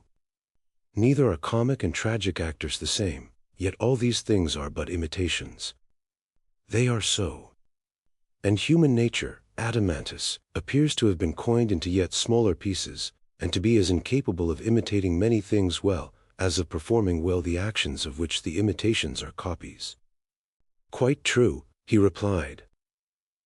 If then we adhere to our original notion and bear in mind that our guardians, setting aside every other business, are to dedicate themselves wholly to the maintenance of freedom in the state, making this their craft, and engaging in no work which does not bear on this end, they ought not to practice or imitate anything else. If they imitate at all, they should imitate from youth upward only those characters which are suitable to their profession. The courageous, temperate, holy, free, and the like, but they should not depict or be skillful at imitating any kind of illiberality or baseness, lest from imitation they should come to be what they imitate. Did you never observe how imitations, beginning in early youth and continuing far into life, at length grow into habits and become a second nature, affecting body, voice, and mind? Yes, certainly, he said. Then, I said, we will not allow those for whom we profess a care and of whom we say that they ought to be good men, to imitate a woman, whether young or old, quarreling with her husband, or striving and vaunting against the gods in conceit of her happiness, or when she is in affliction, or sorrow, or weeping, and certainly not one who is in sickness, love, or labor. Very right, he said. Neither must they represent slaves, male or female, performing the offices of slaves. They must not. And surely not bad men, whether cowards or any others, who do the reverse of what we have just been prescribing, who scold or mock or revile one another in drink or out of drink, or who in any other manner sin against themselves and their neighbors in word or deed, as the manner of such is. Neither should they be trained to imitate the action or speech of men or women who are mad or bad, for madness, like vice, is to be known but not to be practiced or imitated. Very true, he replied. Neither may they imitate smiths or other artificers, or oarsmen, or boatswains, or the like. How can they, he said, when they are not allowed to apply their minds to the callings of any of these? Nor may they imitate the neighing of horses, the bellowing of bulls, the murmur of rivers and roll of the ocean, thunder, and all that sort of thing. Nay, he said, if madness be forbidden, neither may they copy the behavior of madmen. You mean, I said, if I understand you aright, that there is one sort of narrative style which may be employed by a truly good man when he has anything to say, and that another sort will be used by a man of an opposite character and education. And which are these two sorts? He asked. Suppose, I answered, that a just and good man in the course of a narration comes on some saying or action of another good man. I should imagine that he will like to personate him, and will not be ashamed of this sort of imitation. He will be most ready to play the part of the good man when he is acting firmly and wisely, in a less degree when he is overtaken by illness or love or drink, or has met with any other disaster. But when he comes to a character which is unworthy of him, he will not make a study of that. He will disdain such a person, and will assume his likeness, if at all, for a moment only when he is performing some good action. At other times he will be ashamed to play a part which he has never practiced, nor will he like to fashion and frame himself after the baser models. He feels the employment of such an art, unless in jest, to be beneath him, and his mind revolts at it. So I should expect, he replied. Then he will adopt a mode of narration such as we have illustrated out of Homer, that is to say, his style will be both imitative and narrative, but there will be very little of the former, and a great deal of the latter. Do you agree? Certainly, he said, that is the model which such a speaker must necessarily take. But there is another sort of character who will narrate anything, and, the worse he is, the more unscrupulous he will be, nothing will be too bad for him. And he will be ready to imitate anything, not as a joke, but in right good earnest, and before a large company. As I was just now saying, he will attempt to represent the roll of thunder, the noise of wind and hail, or the creaking of wheels, and pulleys, and the various sounds of flutes, pipes, trumpets, and all sorts of instruments. He will bark like a dog, bleat like a sheep, or crow like a cock. His entire art will consist in imitation of voice and gesture, and there will be very little narration. That, he said, will be his mode of speaking.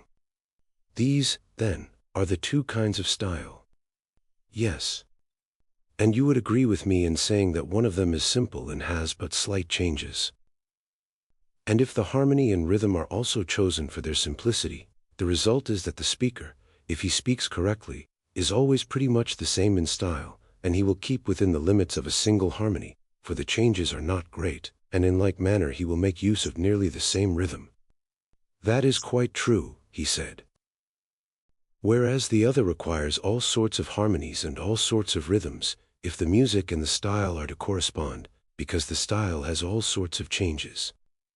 That is also perfectly true, he replied. And do not the two styles, or the mixture of the two, comprehend all poetry, and every form of expression in words? No one can say anything except in one or other of them or in both together. They include all, he said. And shall we receive into our state all the three styles, or one only of the two unmixed styles? Or would you include the mixed? I should prefer only to admit the pure imitator of virtue. Yes, I said, Adamantus, but the mixed style is also very charming, and indeed the pantomimic, which is the opposite of the one chosen by you, is the most popular style with children and their attendants, and with the world in general. I do not deny it. But I suppose you would argue that such a style is unsuitable to our state, in which human nature is not twofold or manifold, for one man plays one part only. Yes, quite unsuitable. And this is the reason why in our state, and in our state only, we shall find a shoemaker to be a shoemaker and not a pilot also, and a husbandman to be a husbandman and not a die-cast also, and a soldier and not a trader also, and the same throughout. True, he said. And therefore when any one of these pantomimic gentlemen, who are so clever that they can imitate anything, comes to us, and makes a proposal to exhibit himself in his poetry, we will fall down and worship him as a sweet and holy and wonderful being. But we must also inform him that in our state such as here not permitted to exist, the law will not allow them. And so when we have anointed him with myrrh, and set a garland of wool upon his head, we shall send him away to another city. For we mean to employ for our soul's health the rougher and sever poet or storyteller, who will imitate the style of the virtuous only, and will follow those models which we prescribed at first when we began the education of our soldiers. We certainly will, he said, if we have the power. Then now, my friend, I said, that part of music or literary education which relates to the story or myth may be considered to be finished, for the matter and manner have both been discussed. I think so too, he said. Next in order will follow melody and song. That is obvious. Everyone can see already what we ought to say about them, if we are to be consistent with ourselves. I fear, said Glaucon, laughing, that the word everyone hardly includes me, for I cannot at the moment say what they should be, though I may guess. At any rate you can tell that a song or ode has three parts, the words, the melody, and the rhythm. That degree of knowledge I may presuppose. Yes, he said. So much as that you may. And as for the words, there will surely be no difference between words which are and which are not set to music. Both will conform to the same laws, and these have been already determined by us. Yes. And the melody and rhythm will depend upon the words. Certainly. We were saying, when we spoke of the subject matter, that we had no need of lamentation and strains of sorrow. True. And which are the harmonies expressive of sorrow? You are musical, and can tell me. The harmonies which you mean are the mixed or tenor Lydian, and the full.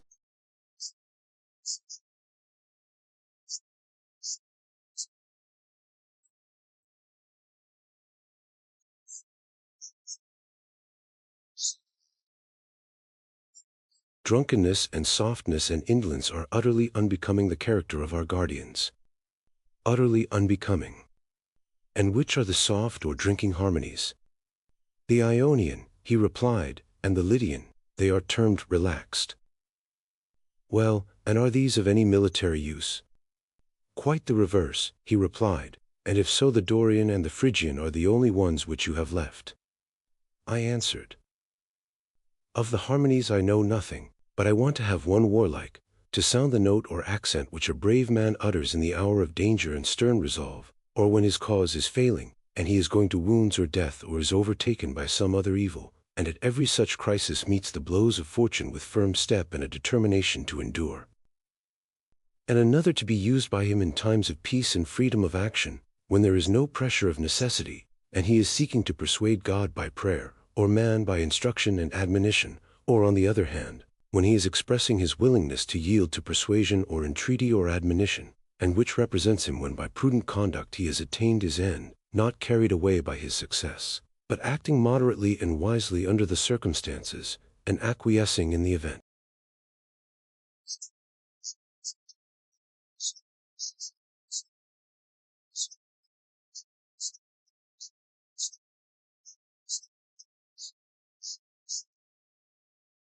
And these, he replied, are the Dorian and Phrygian harmonies of which I was just now speaking. Then, I said, if these and these only are to be used in our songs and melodies, we shall not want multiplicity of notes or a panharmonic scale. I suppose not. Then we shall not maintain the artificers of lyres with 3 corners and complex scales, or the makers of any other many-stringed curiously harmonized instruments. Certainly not. But what do you say to flute makers and flute players? Would you admit them into our state when you reflect that in this composite use of harmony the flute is worse than all the stringed instruments put together? Even the panharmonic music is only an imitation of the flute. Clearly not. There remain then only the lyre and the harp for use in the city, and the shepherds may have a pipe in the country. That is surely the conclusion to be drawn from the argument. The preferring of Apollo and his instruments to Marsyas and his instruments is not at all strange, I said. Not at all, he replied. And so, by By the dog of Egypt, we have been unconsciously purging the state, which not long ago we termed luxurious. And we have done wisely, he replied. Then let us now finish the purgation, I said. Next, in order to harmonies, rhythms will naturally follow, and they should be subject to the same rules, for we ought not to seek out complex systems of meter, or meters of every kind, but rather to discover what rhythms are the expressions of a courageous and harmonious life, and when we have found them, we shall adapt the foot and the melody to words having a like spirit, not the words to the foot and melody. To say what these rhythms are will be your duty. You must teach me them, as you have already taught me the harmonies. But, indeed, he replied, I cannot tell you. I only know that there are some 3 principles of rhythm out of which metrical systems are framed, just as in sounds there are 4 notes, i.e. the 4 notes of the tetrachord, out of which all the harmonies are composed. That is an observation which I have made. But of what sort of lives they are severally the imitations I am unable to say.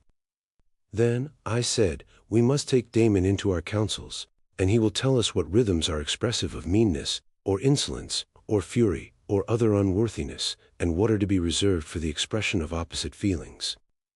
And I think that I have an indistinct recollection of his mentioning a complex cretic rhythm, also a dactylic or heroic, and he arranged them in some manner which I do not quite understand, making the rhythms equal in the rise and fall of the foot, long and short alternating, and, unless I am mistaken, he spoke of an iambic as well as of a trochaic rhythm, and assigned to them short and long quantities.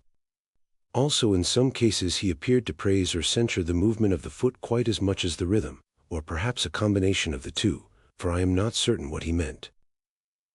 These matters, however, as I was saying, had better be referred to Damon himself, for the analysis of the subject would be difficult, you know. Socrates expresses himself carelessly in accordance with his assumed ignorance of the details of the subject. In the first part of the sentence he appears to be speaking of paeonic rhythms which are in the ratio of 3/2, in the second part, of dactylic and anapaestic rhythms, which are in the ratio of 1/1. In the last clause, of iambic and trochaic rhythms, which are in the ratio of 1/2 or 2:1. Rather so, I should say. But there is no difficulty in seeing that grace or the absence of grace is an effect of good or bad rhythm. None at all. And also that good and bad rhythm naturally assimilate to a good and bad style, and that harmony and discord in like manner follow style, for our principle is that rhythm and harmony are regulated by the words, and not the words by them. Just so, he said, they should follow the words. And will not the words and the character of the style depend on the temper of the soul? Yes. And everything else on the style? Yes.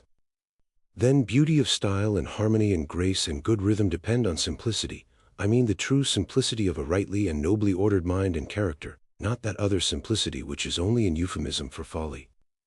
Very true, he replied. And if our youth are to do their work in life, must they not make these graces and harmonies their perpetual aim? They must. And surely the art of the painter and every other creative and constructive art are full of them, weaving, embroidery, architecture, and every kind of manufacture, also nature, animal and vegetable, in all of them there is grace or the absence of grace. And ugliness and discord and inharmonious motion are nearly allied to ill words and ill nature, as grace and harmony are the twin sisters of goodness and virtue and bear their likeness. That is quite true, he said. But shall our superintendents go no further, and are the poets only to be required by us to express the image of the good in their works, on pain, if they do anything else, of expulsion from our state? Or is the same control to be extended to other artists, and are they also to be prohibited from exhibiting the opposite forms of vice and intemperance and meanness and indecency in sculpture and building and the other creative arts? And is he who cannot conform to this rule of ours to be prevented from practicing his art in our state, lest the taste of our citizens be corrupted by him?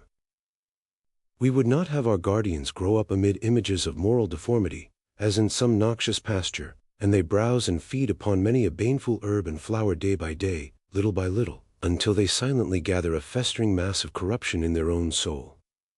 Let our artists rather be those who are gifted to discern the true nature of the beautiful and graceful, then will our youth dwell in a land of health, amid fair sights and sounds, and receive the good in everything.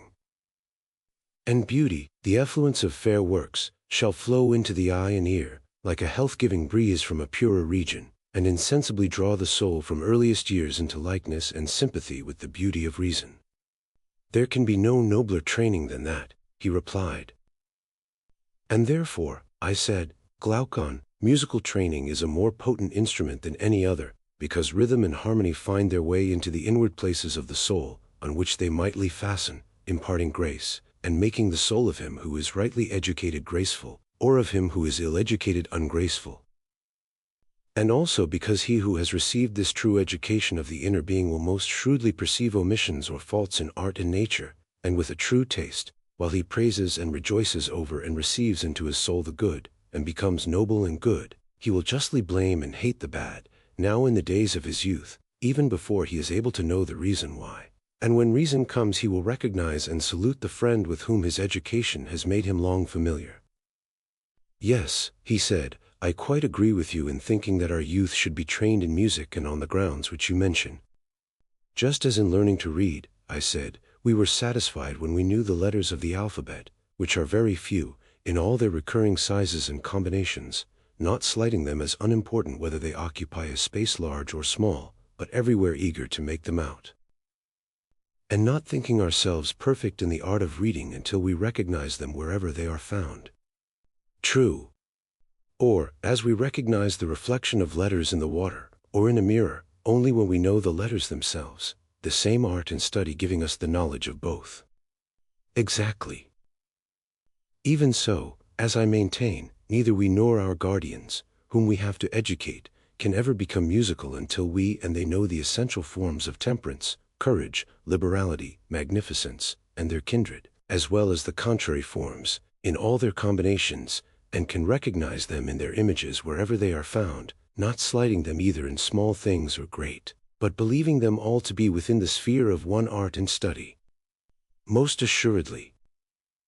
And when a beautiful soul harmonizes with a beautiful form, and the two are cast in one mold, that will be the fairest of sights to him who has an eye to see it. The fairest indeed. And the fairest is also the loveliest. That may be assumed. And the man who has the spirit of harmony will be most in love with the loveliest, but he will not love him who is of an inharmonious soul. That is true, he replied, if the deficiency be in his soul. But if there be any merely bodily defect in another, he will be patient of it, and will love all the same. I perceive, I said, that you have or have had experiences of this sort, and I agree. But let me ask you another question. Has excess of pleasure any affinity to temperance? How can that be? He replied, pleasure deprives a man of the use of his faculties quite as much as pain. Or any affinity to virtue in general? None whatever. Any affinity to wantonness and intemperance? Yes, the greatest. And is there any greater or keener pleasure than that of sensual love? No, nor a matter. Whereas true love is a love of beauty and order, temperate and harmonious. Quite true, he said. Then no intemperance or madness should be allowed to approach true love. Certainly not. Then mad or intemperate pleasure must never be allowed to come near the lover and his beloved. Neither of them can have any part in it if their love is of the right sort. No, indeed, Socrates, it must never come near them. Then I suppose that in the city which we are founding you would make a law to the effect that a friend should use no other familiarity to his love than a father would use to his son, and then only for a noble purpose, and he must first have the other's consent, and this rule is to limit him in all his intercourse, and he is never to be seen going further, or, if he exceeds, he is to be deemed guilty of coarseness and bad taste. I quite agree, he said. Thus much of music, which makes a fair ending. For what should be the end of music if not the love of beauty? I agree, he said. After music comes gymnastic, in which our youth are next to be trained. Certainly. Gymnastic as well as music should begin in early years, the training in it should be careful and should continue through life. Now my belief is, and this is a matter upon which I should like to have your opinion in confirmation of my own, but my own belief is, not that the good body by any bodily excellence improves the soul, but, on the contrary, that the good soul, by her own excellence, improves the body as far as this may be possible. What do you say? Yes, I agree. Then, to the mind when adequately trained, we shall be right in handing over the more particular care of the body, and in order to avoid prolixity we will now only give the general outlines of the subject. Very good. That they must abstain from intoxication has been already remarked by us, for of all persons a guardian should be the last to get drunk and not know where in the world he is. Yes, he said, that a guardian should require another guardian to take care of him is ridiculous indeed. But next, what shall we say of their food? For the men are in training for the great contest of all, are they not? Yes, he said. And will the habit of body of our ordinary athletes be suited to them? Why not? I am afraid, I said, that a habit of body such as they have is but a sleepy sort of thing, and rather perilous to health.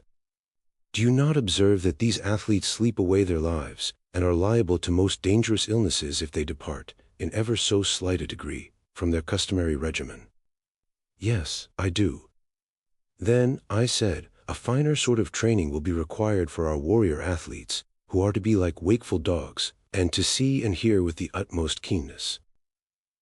Amid the many changes of water and also of food, of summer heat and winter cold, which they will have to endure when on a campaign, they must not be liable to break down in health. That is my view. The really excellent gymnastics is twin sister of that simple music which we were just now describing. How so? Why, I conceive that there is a gymnastic which, like our music, is simple and good, and especially the military gymnastics. What do you mean? My meaning may be learned from Homer. He, you know, feeds his heroes at their feasts, when they are campaigning, on soldiers' fare. They have no fish, although they are on the shores of the Hellespont, and they are not allowed boiled meats but only roast, which is the food most convenient for soldiers, requiring only that they should light a fire, and not involving the trouble of carrying about pots and pans. True. And I can hardly be mistaken in saying that sweet sauces are nowhere mentioned in Homer. In prescribing them, however, he is not singular. All professional athletes are well aware that a man who is to be in good condition should take nothing of the kind. Yes, he said, and knowing this, they are quite right in not taking them. Then you would not approve of Sir Cousin dinners, and the refinements of Sicilian cookery? I think not. Nor, if a man is to be in condition, would you allow him to have a Corinthian girl as his fair friend? Certainly not. Neither would you approve of the delicacies, as they are thought, of Athenian confectionery? Certainly not. All such feeding and living may be rightly compared by us to melody and song composed in the panharmonic style, and in all the rhythms. Exactly. Their complexity engendered license, and here disease, whereas simplicity in music was the parent of temperance in the soul, and simplicity in gymnastics of health in the body. Most true, he said.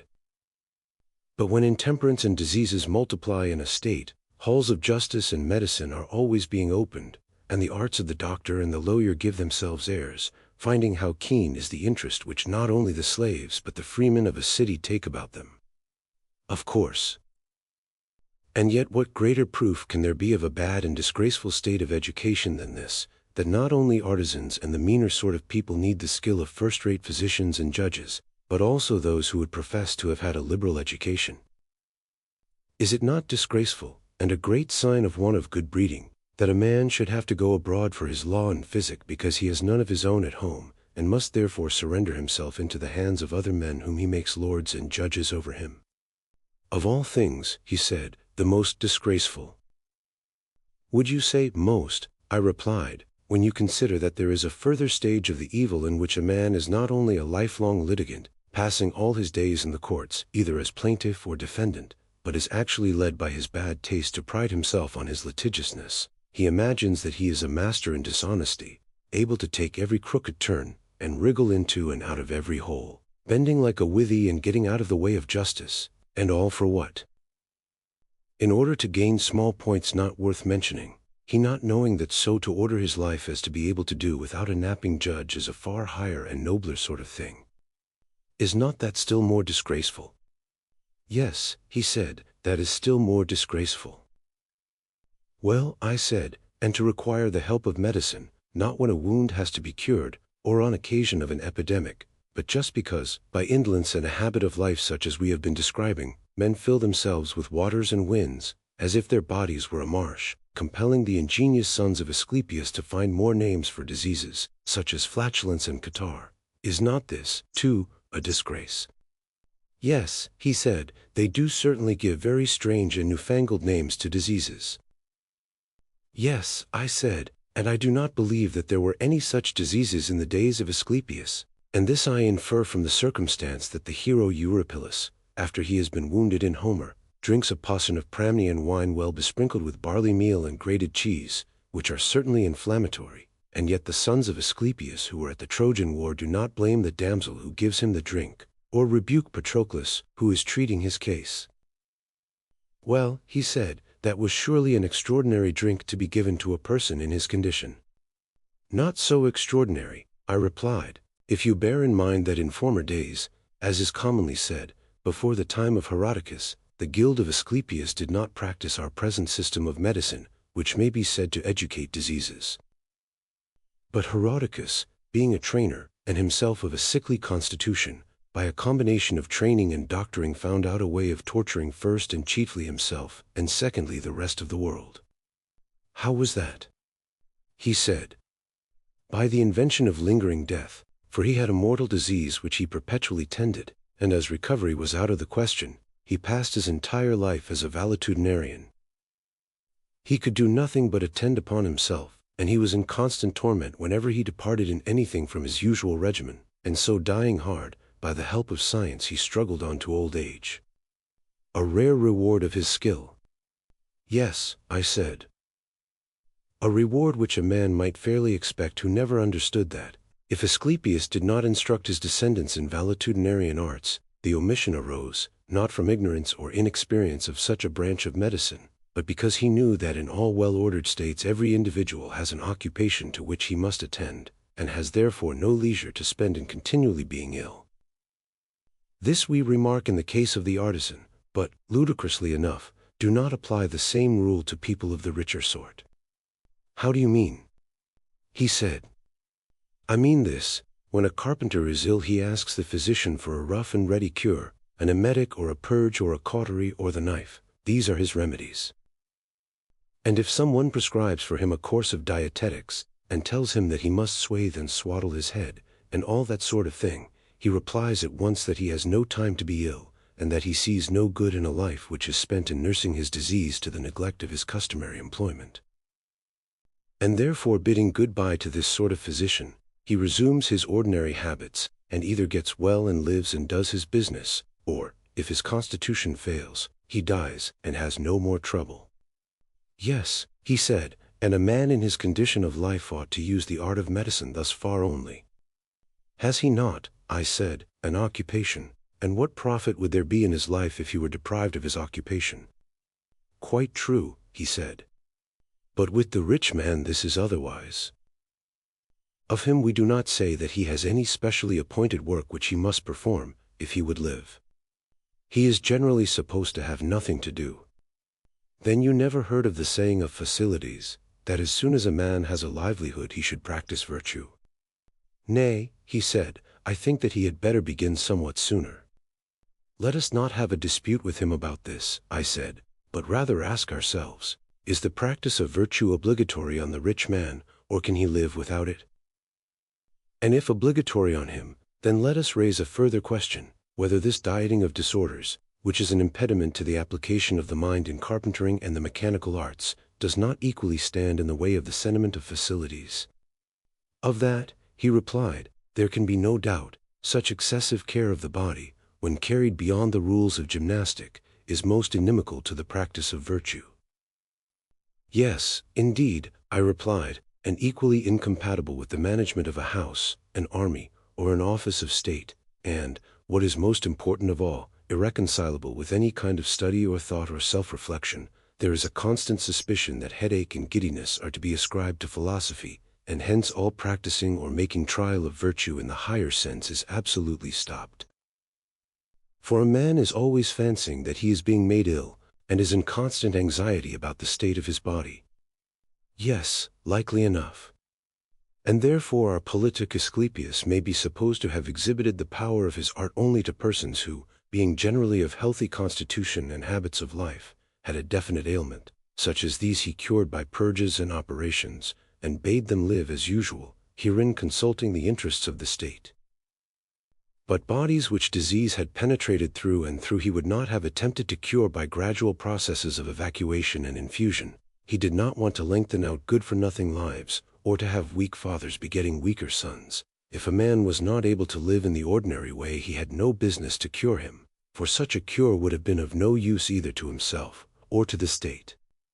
Then, he said, you regard Asclepius as a statesman. Clearly. And his character is further illustrated by his sons. Note that they were heroes in the days of old and practiced the medicines of which I am speaking at the siege of Troy. You will remember how, when Pandarus wounded Menelaus, they sucked the blood out of the wound and sprinkled soothing remedies. But they never prescribed what the patient was afterwards to eat or drink in the case of Menelaus, any more than in the case of Eurypylus. The remedies, as they conceived, were enough to heal any man who before he was wounded was healthy and regular in his habits, and even though he did happen to drink a posset of Pramnian wine, he might get well all the same. But they would have nothing to do with unhealthy and intemperate subjects, whose lives were of no use either to themselves or others. The art of medicine was not designed for their good, and though they were as rich as Midas, the sons of Asclepius would have declined to attend them. They were very acute persons, those sons of Asclepius. Naturally so, I replied. Nevertheless, the tragedians and Pindar, disobeying our behests, although they acknowledge that Asclepius was the son of Apollo, say also that he was bribed into healing a rich man who was at the point of death, and for this reason he was struck by lightning. But we, in accordance with the principle already affirmed by us, will not believe them when they tell us both, if he was the son of a god, we maintain that he was not avaricious, or, if he was avaricious, he was not the son of a god. All that, Socrates, is excellent, but I should like to put a question to you. Ought there not to be good physicians in a state, and are not the best those who have treated the greatest number of constitutions good and bad? And are not the best judges in like manner those who are acquainted with all sorts of moral natures? Yes, I said, I too would have good judges and good physicians. But do you know whom I think good? Will you tell me? I will, if I can. Let me however note that in the same question you join two things which are not the same. How so? He asked. Why, I said, you join physicians and judges. Now the most skillful physicians are those who, from their youth upwards, have combined with the knowledge of their art the greatest experience of disease. They had better not be robust in health, and should have had all manner of diseases in their own persons. For the body, as I conceive, is not the instrument with which they cure the body. In that case we could not allow them ever to be or to have been sickly. But they cure the body with the mind, and the mind which has become and is sick can cure nothing. That is very true, he said.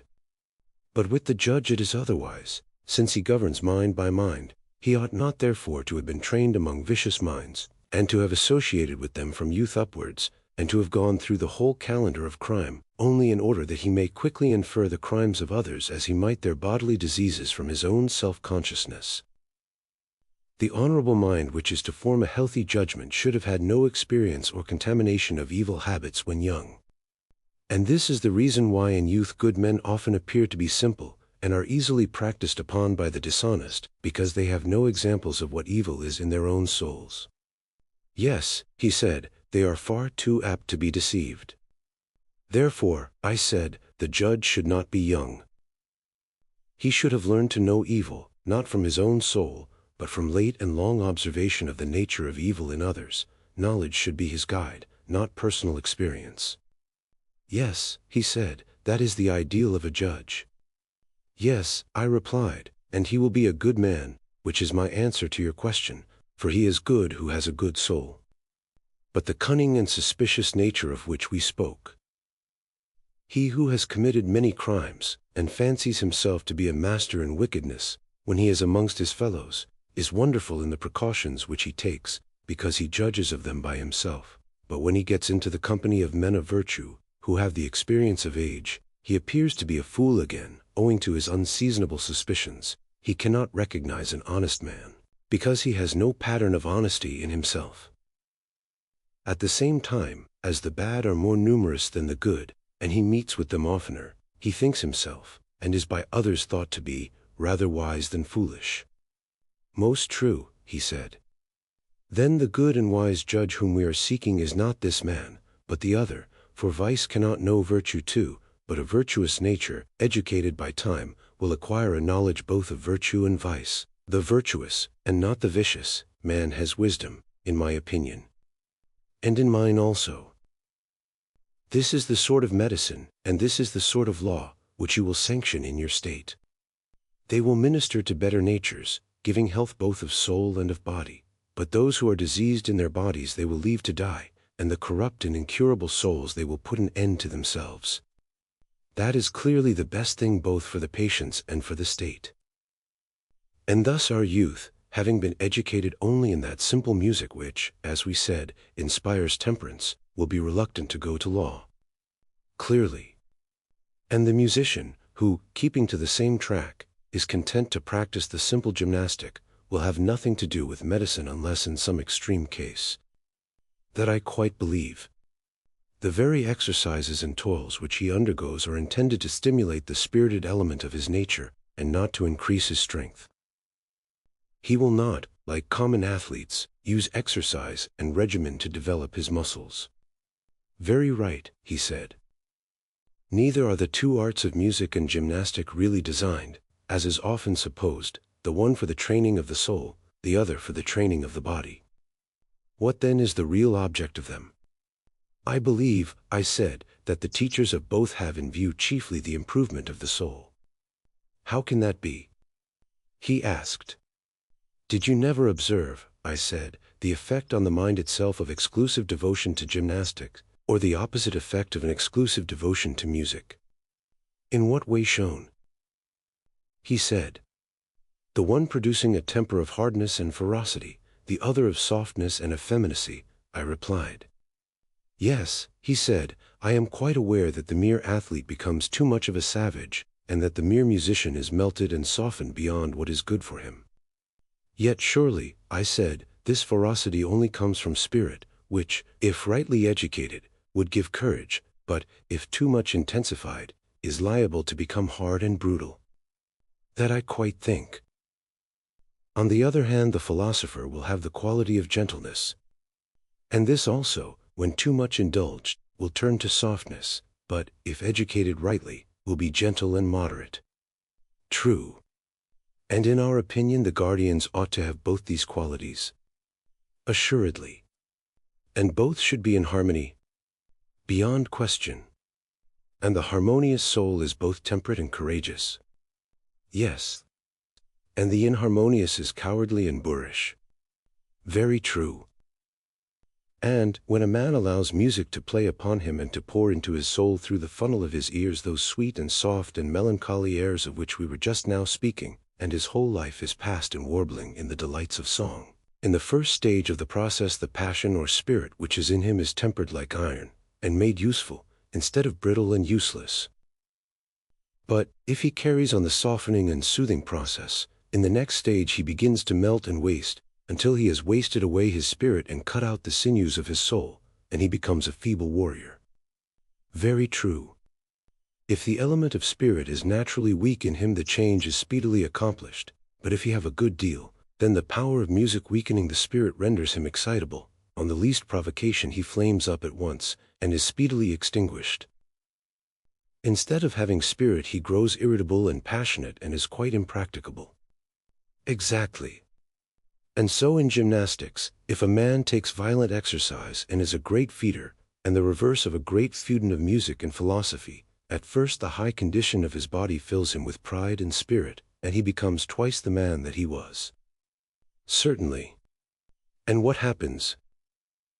If he do nothing else, and holds no converse with the muses, does not even that intelligence which there may be in him, having no taste of any sort of learning or inquiry or thought or culture, grow feeble and dull and blind, his mind never waking up or receiving nourishment, and his senses not being purged of their mists. True, he said. And he ends by becoming a hater of philosophy, uncivilized, never using the weapon of persuasion.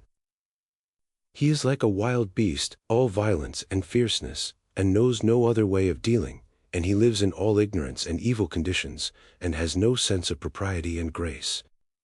That is quite true, he said. And as there are two principles of human nature, one the spirited and the other the philosophical, some God, as I should say, has given mankind two arts answering to them, and only indirectly to the soul and body, in order that these two principles, like the strings of an instrument, may be relaxed or drawn tighter until they are duly harmonized. That appears to be the intention. And he who mingles music with gymnastic in the fairest proportions, and best attempers them to the soul, may be rightly called the true musician and harmonist in a far higher sense than the tuner of the strings. You are quite right, Socrates. And such a presiding genius will be always required in our state if the government is to last. Yes, he will be absolutely necessary. Such, then, are our principles of nurture and education. Where would be the use of going into further details about the dances of our citizens, or about their hunting and coursing, their gymnastic and equestrian contests? For these all follow the general principle, and having found that, we shall have no difficulty in discovering them. I dare say that there will be no difficulty. Very good, I said, then what is the next question? Must we not ask who are to be rulers and who subjects? Certainly. There can be no doubt that the elder must rule the younger. Clearly. And that the best of these must rule. That is also clear. Now, are not the best husbandmen those who are most devoted to husbandry? Yes. And as we are to have the best of guardians for our city, must they not be those who have most the character of guardians? Yes. And to this end they ought to be wise and efficient, and to have a special care of the state. True. And a man will be most likely to care about that which he loves. To be sure. And he will be most likely to love that which he regards as having the same interests with himself, and that of which the good or evil fortune is supposed by him at any time most to affect his own. Very true, he replied. Then there must be a selection. Let us note among the guardians those who in their whole life show the greatest eagerness to do what is for the good of their country, and the greatest repugnance to do what is against her interests. Those are the right men. And they will have to be watched at every age, in order that we may see whether they preserve their resolution, and never, under the influence either of force or enchantment, forget or cast off their sense of duty to the state. How cast off? He said. I will explain to you, I replied. A resolution may go out of a man's mind either with his will or against his will, with his will when he gets rid of a falsehood and learns better, against his will whenever he is deprived of a truth. I understand, he said, the willing loss of a resolution, the meaning of the unwilling I have yet to learn. Why, I said, do you not see that men are unwillingly deprived of good, and willingly of evil? Is not to have lost the truth an evil, and to possess the truth a good? And you would agree that to conceive things as they are is to possess the truth? Yes, he replied, I agree with you in thinking that mankind are deprived of truth against their will. And is not this involuntary deprivation caused either by theft, or force, or enchantment? Still, he replied, I do not understand you. I fear that I must have been talking darkly, like the tragedians. I only mean that some men are changed by persuasion and that others forget. Argument steals away the hearts of one class, and time of the other, and this I call theft. Now you understand me? Yes. Those again who are forced, are those whom the violence of some pain or grief compels to change their opinion. I understand, he said, and you are quite right. And you would also acknowledge that the enchanted are those who change their minds either under the softer influence of pleasure, or the sterner influence of fear. Yes, he said, everything that deceives may be said to enchant. Therefore, as I was just now saying, we must inquire who are the best guardians of their own conviction that what they think the interest of the state is to be the rule of their lives. We must watch them from their youth upwards, and make them perform actions in which they are most likely to forget or to be deceived, and he who remembers and is not deceived is to be selected, and he who fails in the trial is to be rejected. That will be the way. Yes. And there should also be toils and pains and conflicts prescribed for them, in which they will be made to give further proof of the same qualities. Very right, he replied. And then, I said, we must try them with enchantments. That is the third sort of test, and see what will be their behavior. Like those who take colts amid noise and tumult to see if they are of a timid nature, so must we take our youth amid terrors of some kind, and again pass them into pleasures, and prove them more thoroughly than gold is proved in the furnace, that we may discover whether they are armed against all enchantments, and of a noble bearing always, good guardians of themselves and of the music which they have learned, and retaining under all circumstances a rhythmical and harmonious nature, such as will be most serviceable to the individual and to the state.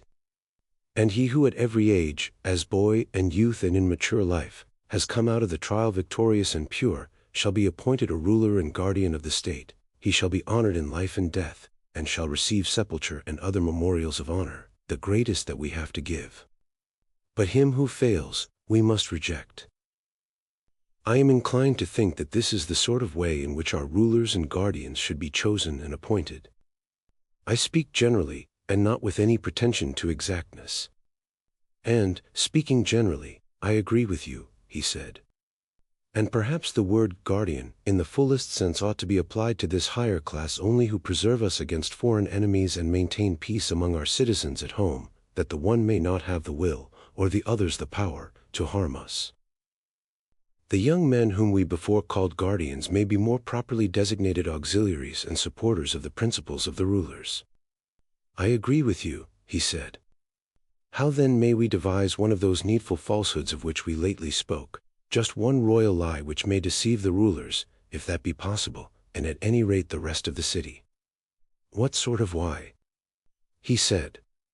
Nothing new, I replied, only an old Phoenician tale, laws. Of what has often occurred before now in other places, as the poets say, and have made the world believe, though not in our time, and I do not know whether such an event could ever happen again, or could now even be made probable, if it did. How your words seem to hesitate on your lips. You will not wonder, I replied, at my hesitation when you have heard. Speak, he said, and fear not. Well then, I will speak, although I really know not how to look you in the face, or in what words to utter the audacious fiction, which I propose to communicate gradually, first to the rulers, then to the soldiers, and lastly to the people. They are to be told that their youth was a dream, and the education and training which they received from us, an appearance only.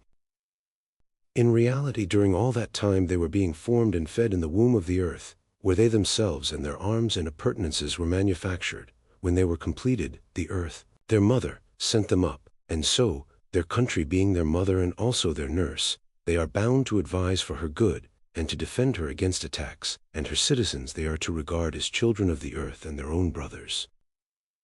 You had good reason, he said, to be ashamed of the lie which you were going to tell. True, I replied, but there is more coming. I have only told you half. Citizens, we shall say to them in our tale, you are brothers, yet God has framed you differently. Some of you have the power of command, and in the composition of these he has mingled gold, wherefore also they have the greatest honor. Others he has made of silver, to be auxiliaries.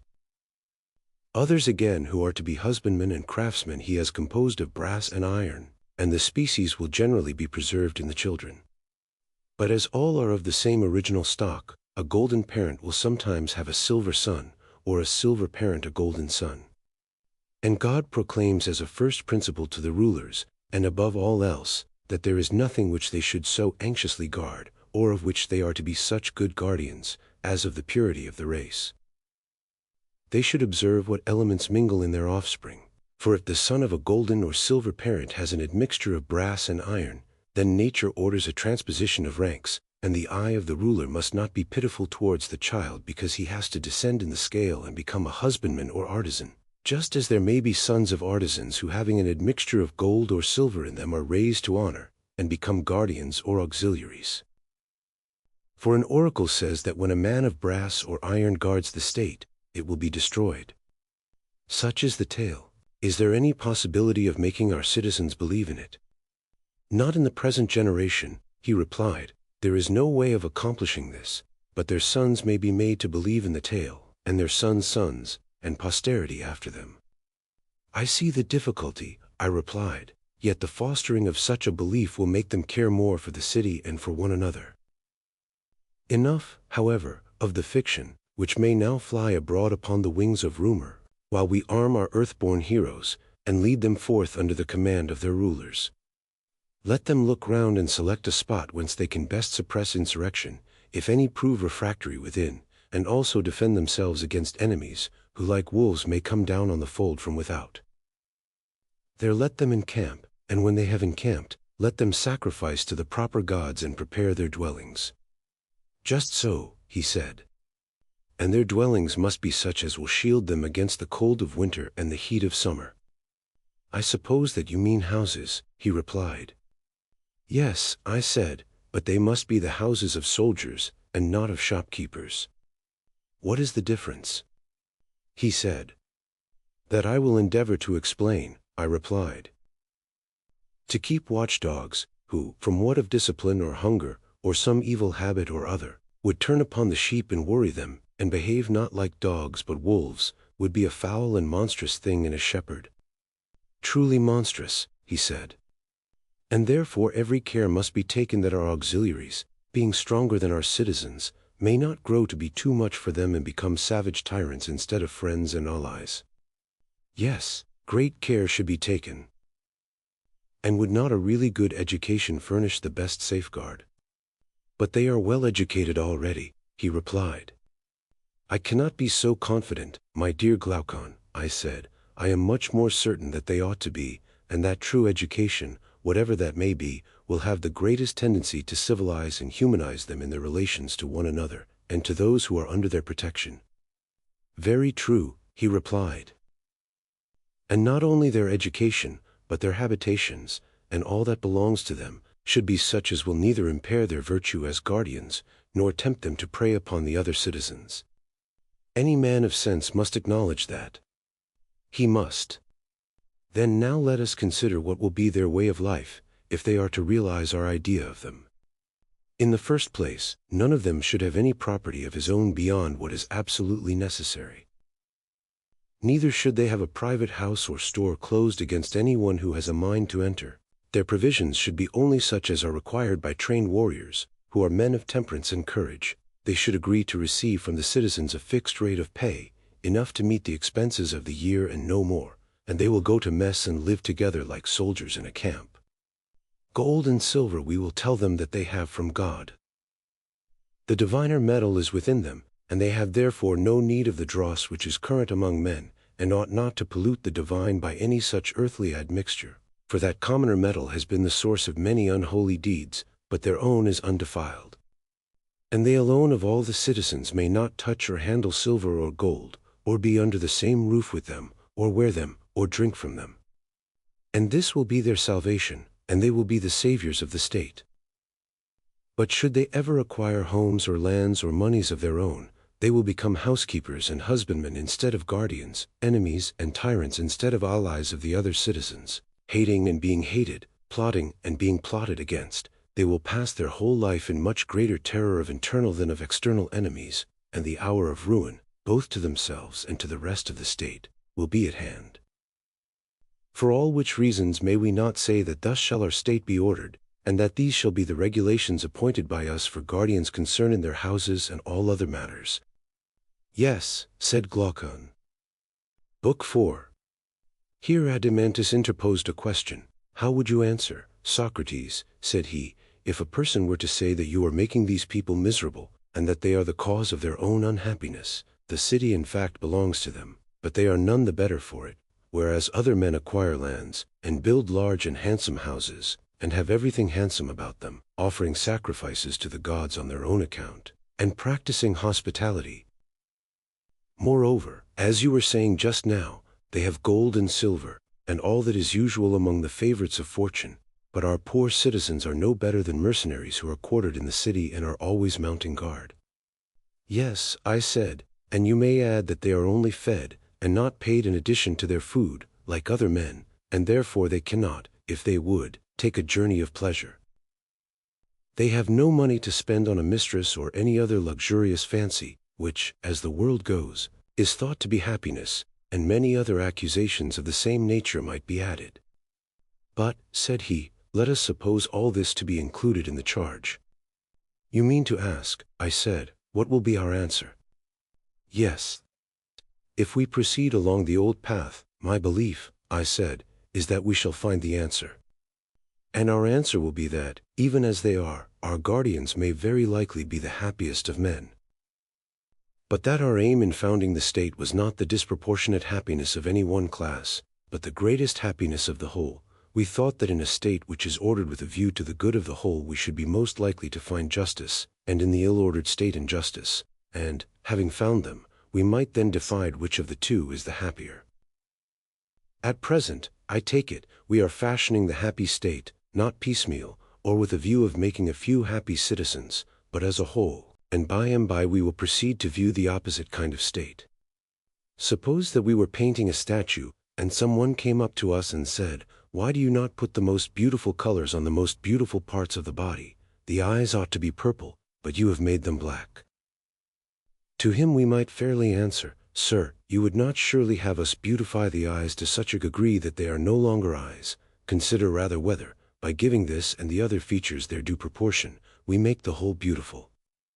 And so I say to you, do not compel us to assign to the guardians a sort of happiness which will make them anything but guardians. For we too can clothe our husbandmen in royal apparel, and set crowns of gold on their heads, and bid them till the ground as much as they like, and no more. Our potters also might be allowed to repose on couches, and feast by the fireside, passing round the wine-cup, while their wheel is conveniently at hand, and working at pottery only as much as they like. In this way we might make every class happy, and then, as you imagine, the whole state would be happy. But do not put this idea into our heads, for, if we listen to you, the husbandman will be no longer a husbandman, the potter will cease to be a potter, and no one will have the character of any distinct class in the state. Now this is not of much consequence where the corruption of society, and pretension to be what you are not, is confined to cobblers. But when the guardians of the laws and of the government are only seeming and not real guardians, then see how they turn the state upside down. And on the other hand they alone have the power of giving order and happiness to the state. We mean our guardians to be true saviors and not the destroyers of the state, whereas our opponent is thinking of peasants at a festival, who are enjoying a life of revelry, not of citizens who are doing their duty to the state. But, if so, we mean different things, and he is speaking of something which is not a state. And therefore we must consider whether in appointing our guardians we would look to their greatest happiness individually, or whether this principle of happiness does not rather reside in the state as a whole. But if the latter be the truth, then the guardians and auxiliaries, and all others equally with them, must be compelled or induced to do their own work in the best way. And thus the whole state will grow up in a noble order, and the several classes will receive the proportion of happiness which nature assigns to them. I think that you are quite right. I wonder whether you will agree with another remark which occurs to me. What may that be? There seem to be two causes of the deterioration of the arts. What are they? Wealth, I said, and poverty. How do they act? The process is as follows. When a potter becomes rich, will he, think you, any longer take the same pains with his art? Certainly not. He will grow more and more indolent and careless. Very true. And the result will be that he becomes a worse potter. Yes, he greatly deteriorates. But, on the other hand, if he has no money, and cannot provide himself with tools or instruments, he will not work equally well himself, nor will he teach his sons or apprentices to work equally well. Certainly not. Then, under the influence either of poverty or of wealth, Workmen and their work are equally liable to degenerate. That is evident. Here, then, is a discovery of new evils, I said, against which the guardians will have to watch, or they will creep into the city unobserved. What evils? Wealth, I said, and poverty. The one is the parent of luxury and indolence, and the other of meanness and viciousness, and both of discontent. That is very true, he replied. But still I should like to know, Socrates, how our city will be able to go to war, especially against an enemy who is rich and powerful, if deprived of the sinews of war. There would certainly be a difficulty, I replied, in going to war with one such enemy, but there is no difficulty where there are two of them. How so? He asked. In the first place, I said, if we have to fight, our side will be trained warriors fighting against an army of rich men. That is true, he said. And do you not suppose, Adimantus, that a single boxer who was perfect in his art would easily be a match for two stout and well-to-do gentlemen who were not boxers? Hardly, if they came upon him at once. What, now, I said, if you were able to run away and then turn and strike at the one who first came up? And supposing he were to do this several times under the heat of a scorching sun, might he not, being an expert, overturn more than one stout personage? Certainly, he said, there would be nothing wonderful in that. And yet rich men probably have a greater superiority in the science and practice of boxing than they have in military qualities. Likely enough. Then we may assume that our athletes will be able to fight with 2 or 3 times their own number. I agree with you, for I think you right. And suppose that, before engaging, our citizens send an embassy to one of the 2 cities, telling them what is the truth. Silver and gold we neither have nor are permitted to have, but you may. Do you therefore come and help us in war, and take the spoils of the other city, who, on hearing these words, would choose to fight against lean wiry dogs, rather than, with the dogs on their side, against fat and tender sheep? That is not likely, and yet there might be a danger to the poor state if the wealth of many states were to be gathered into one. But how simple of you to use the term state at all of any but our own. Why so? You ought to speak of other states in the plural number. Not one of them is a city, but many cities, as they say in the game. For indeed any city, however small, is in fact divided into 2, one the city of the poor, the other of the rich. These are at war with one another, and in either there are many smaller divisions, and you would be altogether beside the mark if you treated them all as a single state. But if you deal with them as many, and give the wealth or power or persons of the one to the others, you will always have a great many friends and not many enemies. And your state, while the wise order which has now been prescribed continues to prevail in her, will be the greatest of states, I do not mean to say in reputation or appearance, but indeed in truth, though she numbered not more than 1,000 offenders. A single state which is her equal you will hardly find, either among Hellenes or barbarians, though many that appear to be as great and many times greater. That is most true, he said. And what, I said, will be the best limit for our rulers to fix when they are considering the size of the state and the amount of territory which they are to include, and beyond which they will not go? What limit would you propose? I would allow the state to increase so far as is consistent with unity. That, I think, is the proper limit. Very good, he said. Here then, I said, is another order which will have to be conveyed to our guardians. Let our city be accounted neither large nor small, but one and self-sufficing. And surely, said he, this is not a very severe order which we impose upon them. And the other, said I, of which we were speaking before is lighter still. I mean the duty of degrading the offspring of the guardians when inferior, and of elevating into the rank of guardians the offspring of the lower classes, when naturally superior. The intention was, that, in the case of the citizens generally, each individual should be put to the use for which nature intended him, one-to-one work, and then every man would do his own business, and be one and not many, and so the whole city would be one and not many. Yes, he said, that is not so difficult. The regulations which we are prescribing, my good Adimantus, are not, as might be supposed, a number of great principles, but trifles all, if care be taken, as the saying is, of the one great thing, a thing, however, which I would rather call, not great, but sufficient for our purpose. What may that be? He asked. Education, I said, and nurture. If our citizens are well educated, and grow into sensible men, they will easily see their way through all these, as well as other matters which I omit.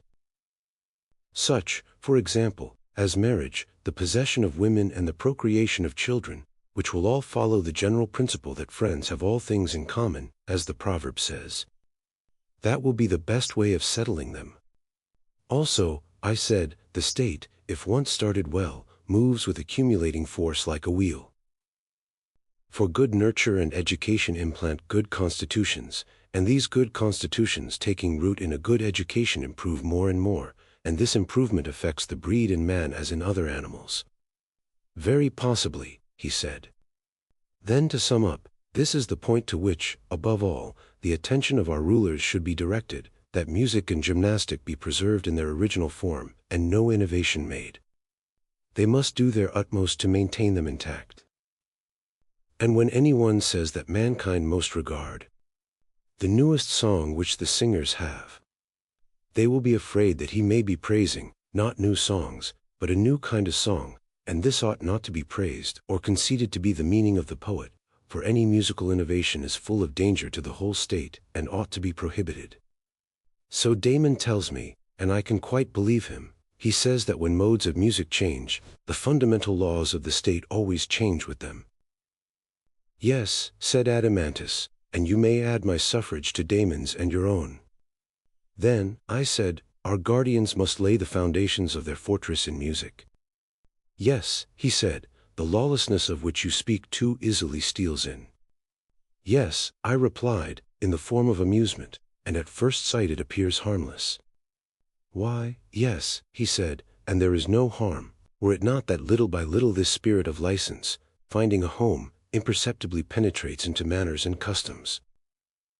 Whence, issuing with greater force, it invades contracts between man, and from contracts goes on to laws and constitutions, in utter recklessness, ending at last, Socrates, by an overthrow of all rights, private as well as public. Is that true? I said. That is my belief, he replied. Then, as I was saying, our youth should be trained from the first in a stricter system, for if amusements become lawless, and the youths themselves become lawless, they can never grow up into well-conducted and virtuous citizens. Very true, he said. And when they have made a good beginning in play, and by the help of music have gained the habit of good order, then this habit of order, in a manner how unlike the lawless play of the others, will accompany them in all their actions and be a principle of growth to them, and if there be any fallen places in the state will raise them up again. Very true, he said. Thus educated, they will invent for themselves any lesser rules which their predecessors have altogether neglected. What do you mean? I mean such things as these: when the young are to be silent before their elders, how they are to show respect to them by standing and making them sit, what honor is due to parents, what garments or shoes are to be worn, the mode of dressing the hair, deportment and manners in general. You would agree with me? Yes. But there is, I think, small wisdom in legislating about such matters. I doubt if it is ever done, nor are any precise written enactments about them likely to be lasting. Impossible. It would seem, Adeimantus, that the direction in which education starts a man will determine his future life. Does not like always attract like? To be sure. Until some one rare and grand result is reached which may be good, and may be the reverse of good. That is not to be denied. And for this reason, I said, I shall not attempt to legislate further about them. Naturally enough, he replied. Well, and about the business of the agora, and the ordinary dealings between man and man, or again about agreements with artisans, about insult and injury, or the commencement of actions, and the appointment of juries, what would you say? There may also arise questions about any impositions and exactions of market and harbor dues which may be required, and in general about the regulations of markets, police, harbors, and the like. But, O heavens! Shall we condescend to legislate on any of these particulars? I think, he said, that there is no need to impose laws about them on good men. What regulations are necessary they will find out soon enough for themselves. Yes, I said, my friend, if God will only preserve to them the laws which we have given them. And without divine help, said Adeimantus, they will go on forever making and mending their laws and their lives in the hope of attaining perfection. You would compare them, I said, to those invalids who, having no self-restraint, will not leave off their habits of intemperance. Exactly. Yes, I said, and what a delightful life they lead. They are always doctoring and increasing and complicating their disorders, and always fancying that they will be cured by any nostrum which anybody advises them to try. Such cases are very common, he said, with invalids of this sort. Yes, I replied. And the charming thing is that they deem him their worst enemy who tells them the truth, which is simply that, unless they give up eating and drinking and winching and idling, neither drug nor cautery nor spell nor amulet nor any other remedy will avail. Charming, he replied. I see nothing charming in going into a passion with a man who tells you what is right. These gentlemen, I said, do not seem to be in your good graces. Assuredly not. Nor would you praise the behavior of states which act like the men who I was just now describing. For are there not ill-ordered states in which the citizens are forbidden under pain of death to alter the constitution, and yet he who most sweetly courts those who live under this regime and indulges them and fawns upon them and is skillful in anticipating and gratifying their humors is held to be a great and good statesman? Do not these states resemble the persons whom I was describing? Yes, he said, the states are as bad as the men, and I am very far from praising them. But do you not admire, I said, the coolness and dexterity of these ready ministers of political corruption?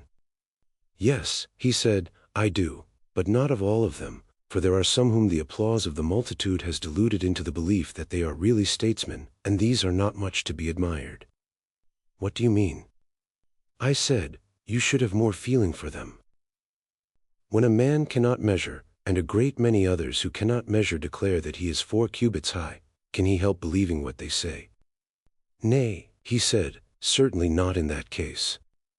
Well, then, do not be angry with them, for are they not as good as a play, trying their hand at paltry reforms such as I was describing? They are always fancying that by legislation they will make an end of frauds and contracts, and the other rascalities which I was mentioning, not knowing that they are in reality cutting off the heads of a hydra. Yes, he said, that is just what they are doing. I conceive, I said, that the true legislator will not trouble himself with this class of enactments whether concerning laws or the constitution either in an ill-ordered or in a well-ordered state. For in the former they are quite useless, and in the latter there will be no difficulty in devising them, and many of them will naturally flow out of our previous regulations. What, then, he said, is still remaining to us of the work of legislation? Nothing to us, I replied, but to Apollo, the god of Delphi, there remains the ordering of the greatest and noblest and cheapest things of all. Which are they? He said. The institution of temples and sacrifices, and the entire service of gods, demigods, and heroes, also the ordering of the repositories of the dead, and the rites which have to be observed by him who would propitiate the inhabitants of the world below. These are matters of which we are ignorant ourselves, and as founders of a city we should be unwise in trusting them to any interpreter but our ancestral deity. He is the God who sits in the center, on the navel of the earth, and he is the interpreter of religion to all mankind. You are right, and we will do as you propose. But where, amid all this, is justice? Son of Ariston, tell me where. Now that our city has been made habitable, light a candle and search, and get your brother and Polemarch and the rest of our friends to help, and let us see wherein it we can discover justice and where injustice, and in what they differ from one another, and which of them the man who would be happy should have for his portion, whether seen or unseen by gods and men. Nonsense, said Glaucon. Did you not promise to search yourself, saying that for you not to help justice in her need would be an impiety? I do not deny that I said so, and as you remind me, I will be as good as my word, but you must join. We will, he replied. Well, then, I hope to make the discovery in this way. I mean to begin with the assumption that our state, if rightly ordered, is perfect. That is most certain. And being perfect is therefore wise and valiant and temperate and just. That is likewise clear. And whichever of these qualities we find in the state, the one which is not found will be the residue. Very good. If there were 4 things, and we were searching for one of them, wherever it might be, the one sought for might be known to us from the first, and there would be no further trouble, or we might know the other 3 first, and then the 4th would clearly be the one left. Very true, he said. And is not a similar method to be pursued about the virtues, which are also 4 in number? Clearly. First among the virtues found in the state, wisdom comes into view, and in this I detect a certain peculiarity. What is that? The state which we have been describing is said to be wise as being good in counsel. Very true. And good counsel is clearly a kind of knowledge, for not by ignorance, but by knowledge, do men counsel well. Clearly. And the kinds of knowledge in a state are many and diverse. Of course. There is the knowledge of the carpenter, but is that the sort of knowledge which gives a city the title of wise and good in counsel? Certainly not. That would only give a city the reputation of skill in carpentry. Then a city is not to be called wise because possessing a knowledge which counsels for the best about wooden implements. Certainly not. Nor by reason of a knowledge which advises about brazen pots, I said, nor as possessing any other similar knowledge. Not by reason of any of them, he said. Nor yet by reason of a knowledge which cultivates the earth, that would give the city the name of agricultural. Yes. Well, I said, and is there any knowledge in our recently founded state among any of the citizens which advises, not about any particular thing in the state, but about the whole, and considers how a state can best deal with itself and with other states? There certainly is. And what is this knowledge, and among whom is it found? I asked. It is the knowledge of the guardians, he replied, and is found among those whom we were just now describing as perfect guardians. And what is the name which the city derives from the possession of this sort of knowledge? The name of good in counsel and truly wise. And will there be in our city more of these true guardians or more smiths? The smiths, he replied, will be far more numerous. Will not the guardians be the smallest of all the classes who receive a name from the profession of some kind of knowledge? Much the smallest. And so by reason of the smallest part or class, and of the knowledge which resides in this presiding and ruling part of itself, the whole state, being thus constituted according to nature, will be wise. And this, which has the only knowledge worthy to be called wisdom, has been ordained by nature to be of all classes the least. Most true. Thus, then, I said, the nature and place in the state of one of the 4 virtues has somehow or other been discovered. And, in my humble opinion, very satisfactorily discovered, he replied. Again, I said, there is no difficulty in seeing the nature of courage, and in what part that quality resides which gives the name of courageous to the state. How do you mean? Why, I said, every one who calls any state courageous or cowardly will be thinking of the part which fights and goes out to war on the state's behalf. No one, he replied, would ever think of any other. The rest of the citizens may be courageous or may be cowardly, but their courage or cowardice will not, as I conceive, have the effect of making the city either the one or the other. Certainly not. The city will be courageous in virtue of a portion of herself which preserves under all circumstances that opinion about the nature of things to be feared and not to be feared in which our legislator educated them, and this is what you term courage. I should like to hear what you are saying once more, for I do not think that I perfectly understand you. I mean that courage is a kind of salvation. Salvation of what? Of the opinion respecting things to be feared, what they are and of what nature, which the law implants through education, and I mean by the words under all circumstances to intimate that in pleasure or in pain, or under the influence of desire or fear, a man preserves, and does not lose this opinion.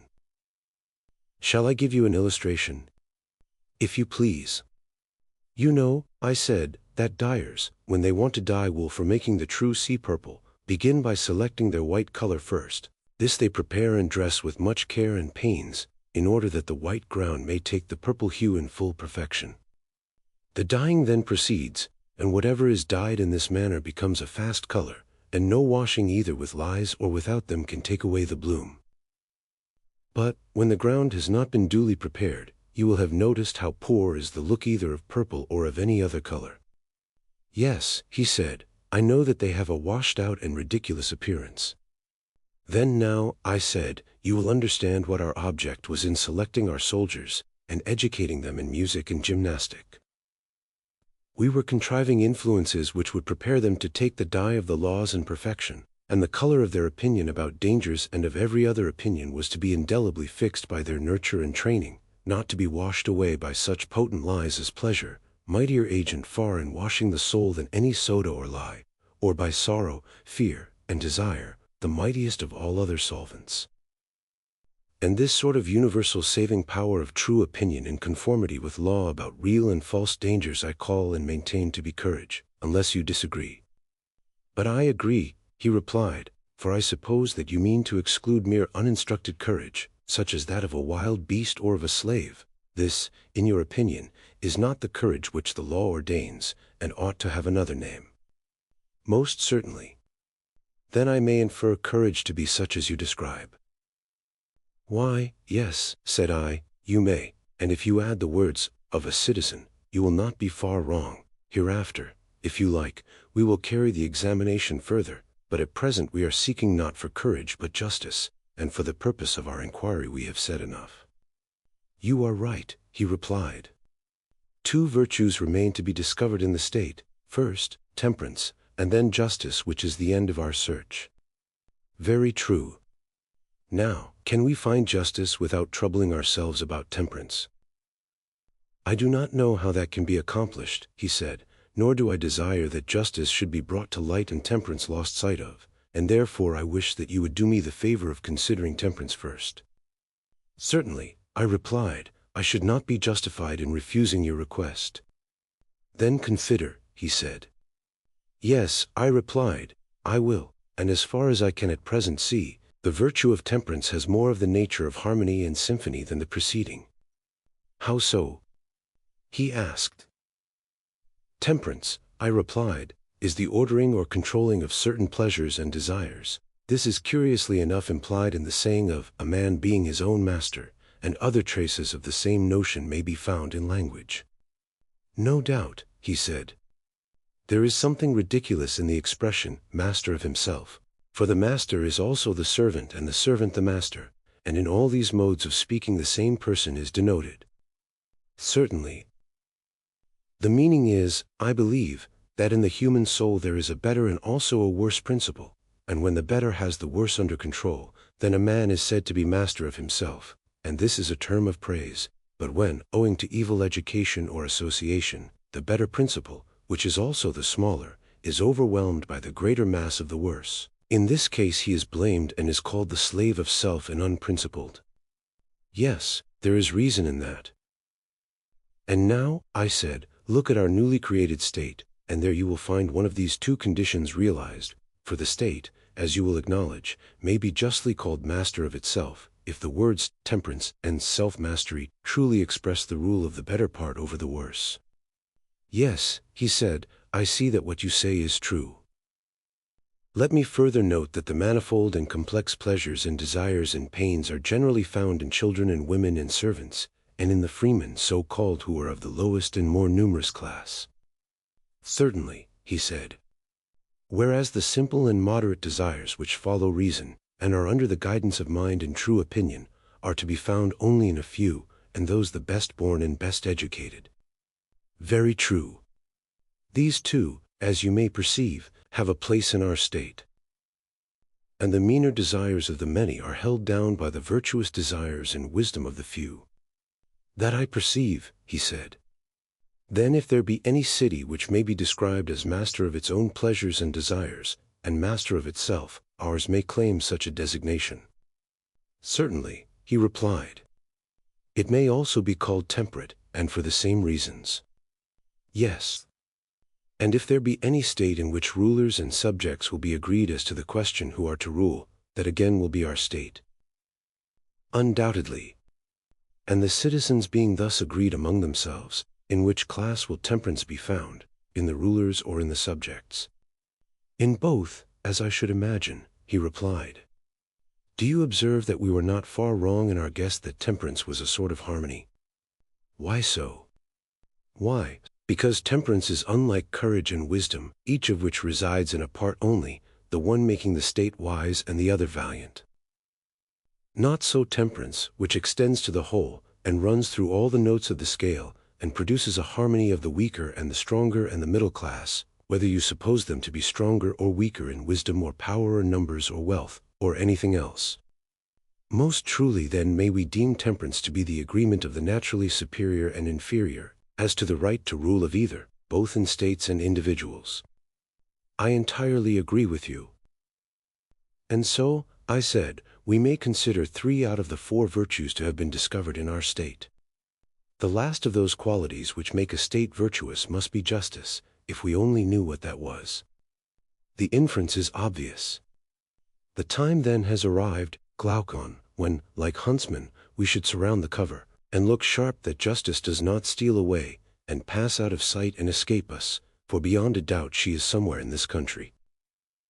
Watch therefore and strive to catch a sight of her, and if you see her first, let me know. Would that I could. But you should regard me rather as a follower who has just eyes enough to see what you show him. That is about as much as I am good for. Offer up a prayer with me and follow. I will, but you must show me the way. Here is no path, I said, and the wood is dark and perplexing, still we must push on. Let us push on. Here I saw something, halloo. I said, I begin to perceive a track, and I believe that the quarry will not escape. Good news, he said. Truly, I said, we are stupid fellows. Why so? Why, my good sir, at the beginning of our inquiry, ages ago, there was justice tumbling out at our feet, and we never saw her. Nothing could be more ridiculous. Like people who go about looking for what they have in their hands, that was the way with us. We looked not at what we were seeking, but at what was far off in the distance. And therefore, I suppose, we missed her. What do you mean? I mean to say that in reality for a long time past we have been talking of justice, and have failed to recognize her. I grow impatient at the length of your exordium. Well then, tell me, I said, whether I am right or not. You remember the original principle which we were always laying down at the foundation of the state, that one man should practice one thing only, the thing to which his nature was best adapted. Now justice is this principle or a part of it. Yes, we often said that one man should do one thing only.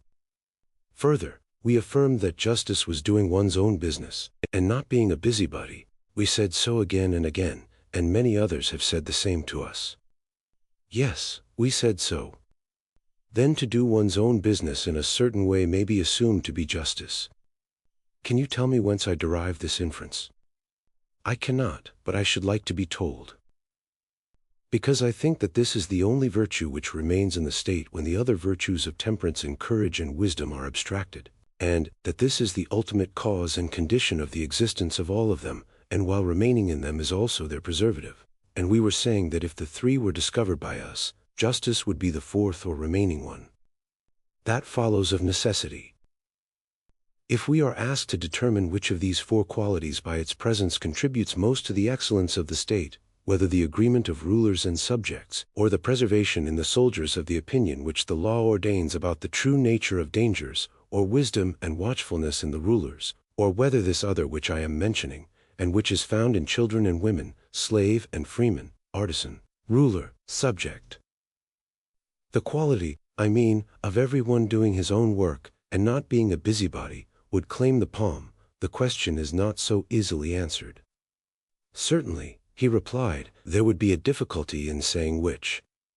Then the power of each individual in the state to do his own work appears to compete with the other political virtues, wisdom, temperance, courage. Yes, he said. And the virtue which enters into this competition is justice. Exactly. Let us look at the question from another point of view. Are not the rulers in a state those to whom you would entrust the office of determining suits at law? Certainly.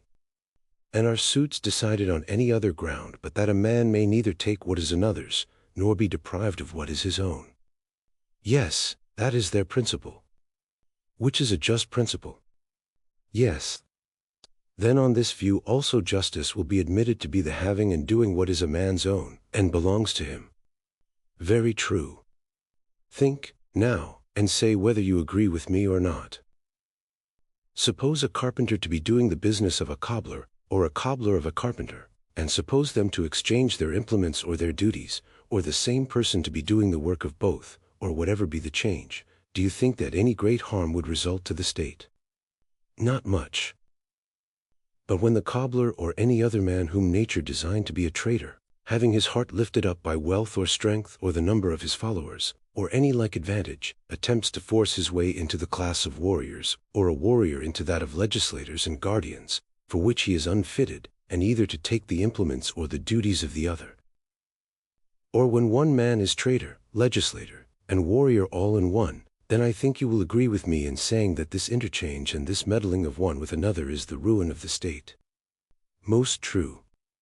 Seeing then, I said, that there are three distinct classes, any meddling of one with another, or the change of one into another, is the greatest harm to the state, and may be most justly termed evil-doing. Precisely. And the greatest degree of evil-doing to one's own city would be termed by you injustice? Certainly. This then is injustice, and on the other hand when the trader, the auxiliary, and the guardian each do their own business, that is justice, and will make the city just. I agree with you. We will not, I said, be over-positive as yet, but if, on trial, this conception of justice be verified in the individual as well as in the state, there will be no longer any room for doubt. If it be not verified, we must have a fresh inquiry. First let us complete the old investigation, which we began, as you remember, under the impression that, if we could previously examine justice on the larger scale, there would be less difficulty in discerning her in the individual. That larger example appeared to be the state, and accordingly we constructed as good a one as we could, knowing well that in a good state justice would be found. Let the discovery which we made be now applied to the individual. If they agree, we shall be satisfied, or, if there be a difference in the individual, we will come back to the state and have another trial of the theory. The friction of the two when rubbed together may possibly strike a light in which justice will shine forth, and the vision which is then revealed we will fix in our souls. That will be in regular course. Let us do as you say. I proceeded to ask. When two things, a greater and less, are called by the same name, are they like or unlike in so far as they were called the same? Like, he replied.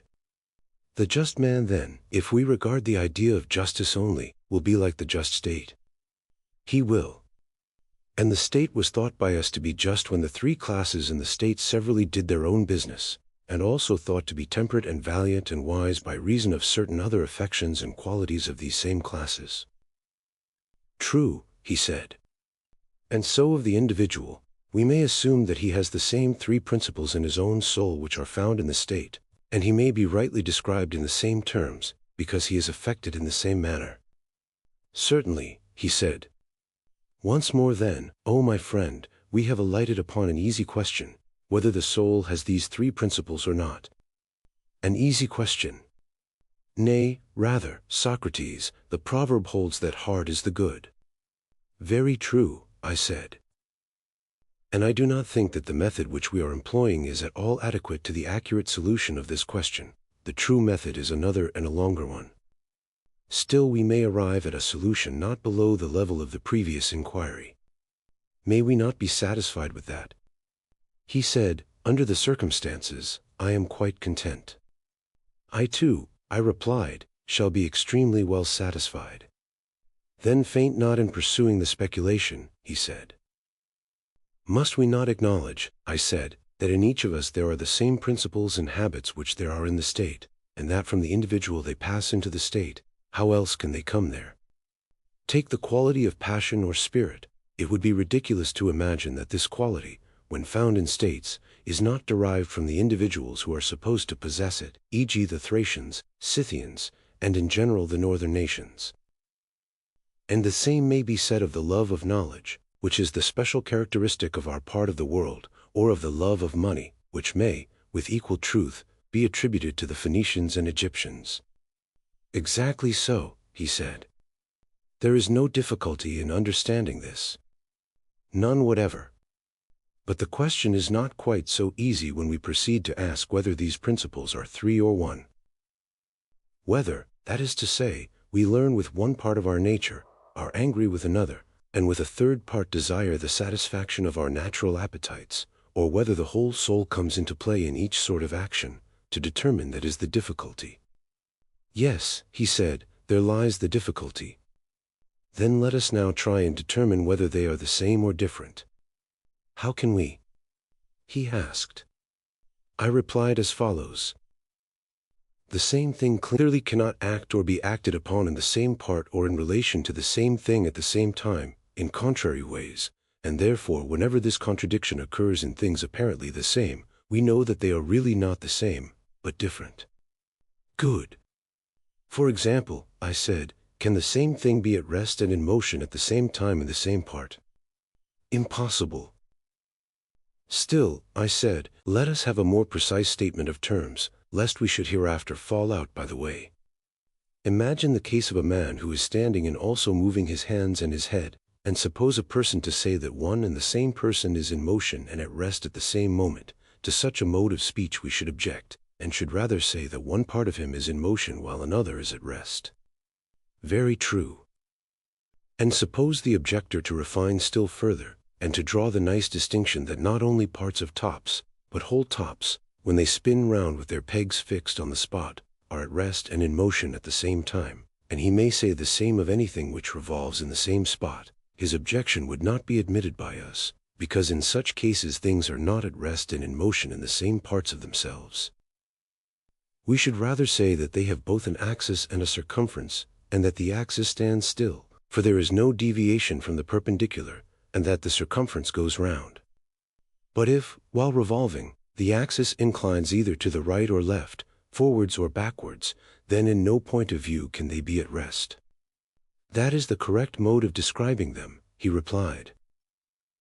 Then none of these objections will confuse us, or incline us to believe that the same thing at the same time, in the same part or in relation to the same thing, can act or be acted upon in contrary ways. Certainly not, according to my way of thinking. Yet, I said, that we may not be compelled to examine all such objections, and prove at length that they are untrue. Let us assume their absurdity, and go forward on the understanding that hereafter, if this assumption turn out to be untrue, all the consequences which follow shall be withdrawn. Yes, he said, that will be the best way. Well, I said, would you not allow that ascent and descent, desire and aversion, attraction and repulsion, are all of them opposites, whether they are regarded as active or passive, for that makes no difference in the fact of their opposition? Yes, he said, they are opposites. Well, I said, and hunger and thirst, and the desires in general, and again willing and wishing, all these you would refer to the classes already mentioned.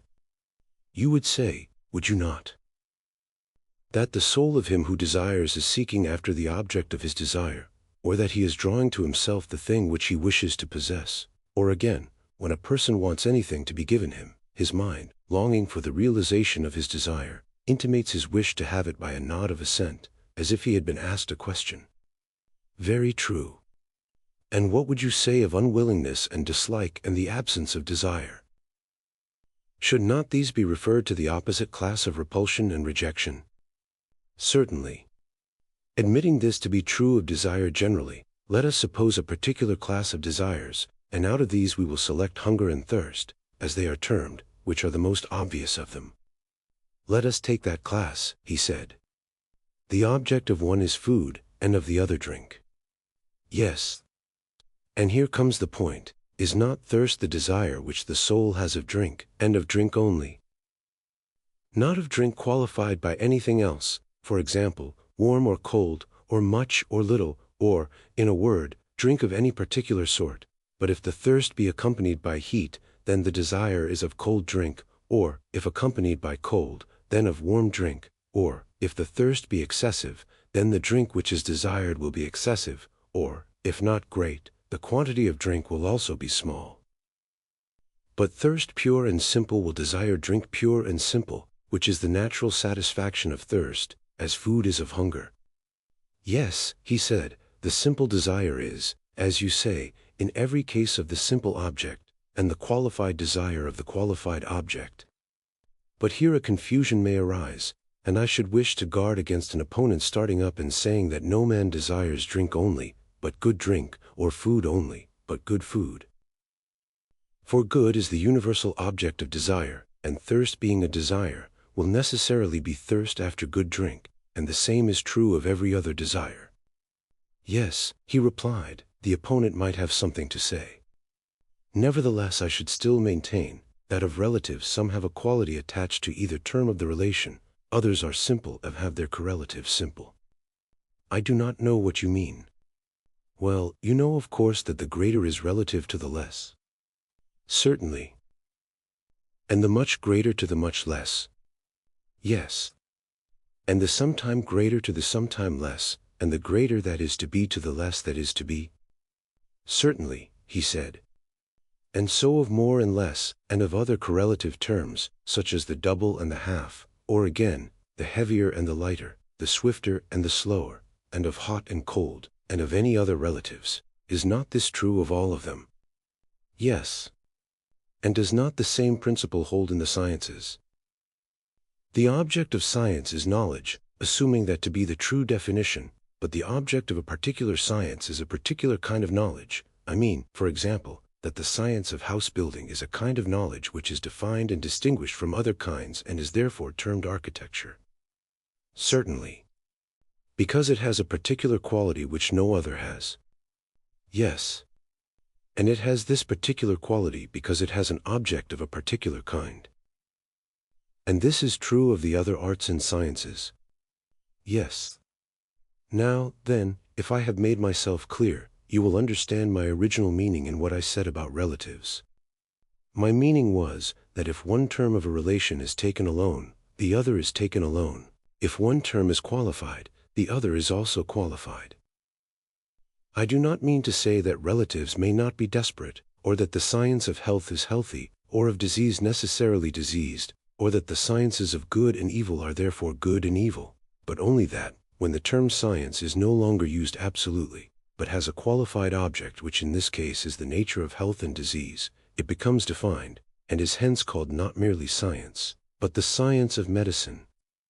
I quite understand, and I think as you do. Would you not say that thirst is one of these essentially relative terms, having clearly a relation? Yes, thirst is relative to drink. And a certain kind of thirst is relative to a certain kind of drink, but thirst taken alone is neither of much nor little, nor of good nor bad, nor of any particular kind of drink, but of drink only. Certainly. Then the soul of the thirsty one, in so far as he is thirsty, desires only drink, for this he yearns and tries to obtain it. That is plain. And if you suppose something which pulls a thirsty soul away from drink, that must be different from the thirsty principle which draws him like a beast to drink, for, as we were saying, the same thing cannot at the same time with the same part of itself act in contrary ways about the same. Impossible. No more than you can say that the hands of the archer push and pull the bow at the same time, but what you say is that one hand pushes and the other pulls. Exactly so, he replied. And might a man be thirsty, and yet unwilling to drink? Yes, he said, it constantly happens. And in such a case what is one to say? Would you not say that there was something in the soul bidding a man to drink, and something else forbidding him, which is other and stronger than the principle which bids him? I should say so. And the forbidding principle is derived from reason, and that which bids and attracts proceeds from passion and disease. Clearly. Then we may fairly assume that they are two, and that they differ from one another. The one with which a man reasons, we may call the rational principle of the soul, the other, with which he loves and hungers and thirsts and feels the flutterings of any other desire, may be termed the irrational or repetitive, the ally of sundry pleasures and satisfactions. Yes, he said, we may fairly assume them to be different. Then let us finally determine that there are two principles existing in the soul. And what of passion, or spirit? Is it a third, or akin to one of the preceding? I should be inclined to say, akin to desire. Well, I said, there is a story which I remember to have heard, and in which I put faith. The story is, that Leontius, the son of Aglaon, coming up one day from the Piraeus, under the north wall on the outside, observed some dead bodies lying on the ground at the place of execution. He felt a desire to see them, and also a dread and abhorrence of them. For a time he struggled and covered his eyes, but at length the desire got the better of him, and forcing them open, he ran up to the dead bodies, saying, "Look, ye wretches, take your fill of the fair sight." I have heard the story myself, he said. The moral of the tale is, that anger at times goes to war with desire, as though they were two distinct things. Yes, that is the meaning, he said. And are there not many other cases in which we observe that when a man's desires violently prevail over his reason, he reviles himself, and is angry at the violence within him, and that in this struggle, which is like the struggle of factions in a state, his spirit is on the side of his reason? But for the passionate or spirited element to take part with the desires when reason decides that she should not be opposed, is a sort of thing which I believe that you never observed occurring in yourself, nor, as I should imagine, in anyone else. Certainly not. Suppose that a man thinks he has done a wrong to another, the nobler he is, the less able is he to feel indignant at any suffering, such as hunger, or cold, or any other pain which the injured person may inflict upon him. These he deems to be just, and, as I say, his anger refuses to be excited by them. True, he said. But when he thinks that he is the sufferer of the wrong, then he boils and chafes, and is on the side of what he believes to be justice, and because he suffers hunger or cold or other pain, he is only the more determined to persevere and conquer. His noble spirit will not be quelled until he either slays or is slain, or until he hears the voice of the shepherd, that is, reason, bidding his dog bark no more. The illustration is perfect, he replied, and in our state, as we were saying, the auxiliaries were to be dogs, and to hear the voice of the rulers, who are their shepherds.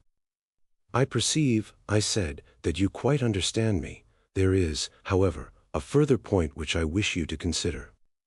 What point? You remember that passion or spirit appeared at first sight to be a kind of desire, but now we should say quite the contrary, for in the conflict of the soul spirit is arrayed on the side of the rational principle. Most assuredly. But a further question arises, is passion different from reason also, or only a kind of reason, in which latter case, instead of three principles in the soul, there will only be two, the rational and the concupiscible? Or rather, as the state was composed of three classes, traders, auxiliaries, counselors, so may there not be in the individual soul a third element which is passion or spirit, and when not corrupted by bad education is the natural auxiliary of reason? Yes, he said, there must be a third. Yes, I replied, if passion, which has already been shown to be different from desire, turn out also to be different from reason. But that is easily proved. We may observe even in young children that they are full of spirit almost as soon as they are born, whereas some of them never seem to attain to the use of reason, and most of them late enough. Excellent, I said, and you may see passion equally in brute animals, which is a further proof of the truth of what you are saying. And we may once more appeal to the words of Homer, which have been already quoted by us. He smote his breast, and thus rebuked his soul. For in this verse Homer has clearly supposed the power which reasons about the better and worse to be different from the unreasoning anger which is rebuked by it. Very true, he said. And so, after much tossing, we have reached land, and are fairly agreed that the same principles which exist in the state exist also in the individual, and that they are three in number. Exactly. Must we not then infer that the individual is wise in the same way, and in virtue of the same quality which makes the state wise? Certainly. Also that the same quality which constitutes courage in the state constitutes courage in the individual, and that both the state and the individual bear the same relation to all the other virtues. Assuredly. And the individual will be acknowledged by us to be just in the same way in which the state is just. That follows, of course.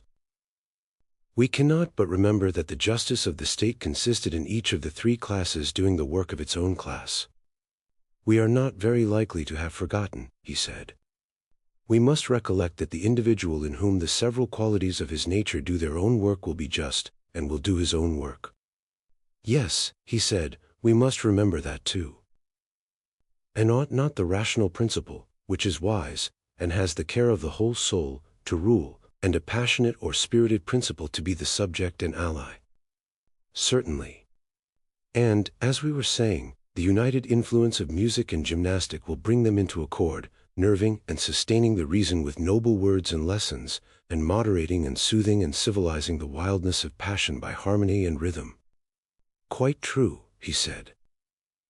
And these two, thus nurtured and educated, and having learned truly to know their own functions, will rule over the concupiscent, which in each of us is the largest part of the soul and by nature most insatiable of gain. Over this they will keep guard, lest, waxing great and strong with the fullness of bodily pleasures, as they are termed, the concupiscent soul, no longer confined to her own sphere, should attempt to enslave and rule those who are not her natural-born subjects, and overturn the whole life of man. Very true, he said. Both together will they not be the best defenders of the whole soul and the whole body against attacks from without? The one counseling, and the other fighting under his leader, and courageously executing his commands and counsels. True. And he is to be deemed courageous whose spirit retains in pleasure and in pain the commands of reason about what he ought or ought not to fear. Right, he replied. And him we call wise who has in him that little part which rules, and which proclaims these commands. That part too being supposed to have a knowledge of what is for the interest of each of the three parts and of the whole. Assuredly. And would you not say that he is temperate who has these same elements in friendly harmony, in whom the one ruling principle of reason, and the two subject ones of spirit and desire are equally agreed that reason ought to rule, and do not rebel? Certainly, he said, that is the true account of temperance whether in the state or individual. And surely, I said, we have explained again and again how and by virtue of what quality a man will be just. That is very certain. And is justice dimmer in the individual, and is her form different, or is she the same which we found her to be in the state?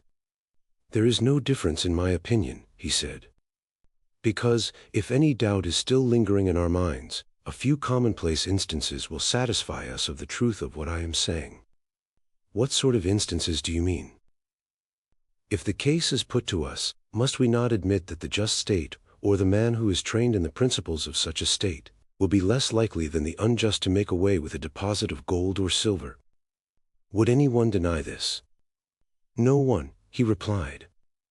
Will the just man or citizen ever be guilty of sacrilege or theft, or treachery either to his friends or to his country?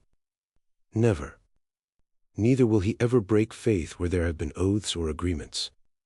Impossible. No one will be less likely to commit adultery, or to dishonor his father and mother, or to fail in his religious duties. No one. And the reason is that each part of him is doing its own business, whether in ruling or being ruled. Exactly so. Are you satisfied then that the quality which makes such men in such states is justice, or do you hope to discover some other? Not I, indeed. Then our dream has been realized.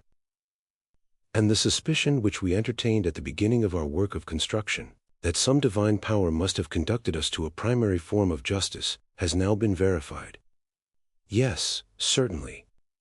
And the division of labor which required the carpenter and the shoemaker and the rest of the citizens to be doing each his own business, and not another's, was a shadow of justice, and for that reason it was of use.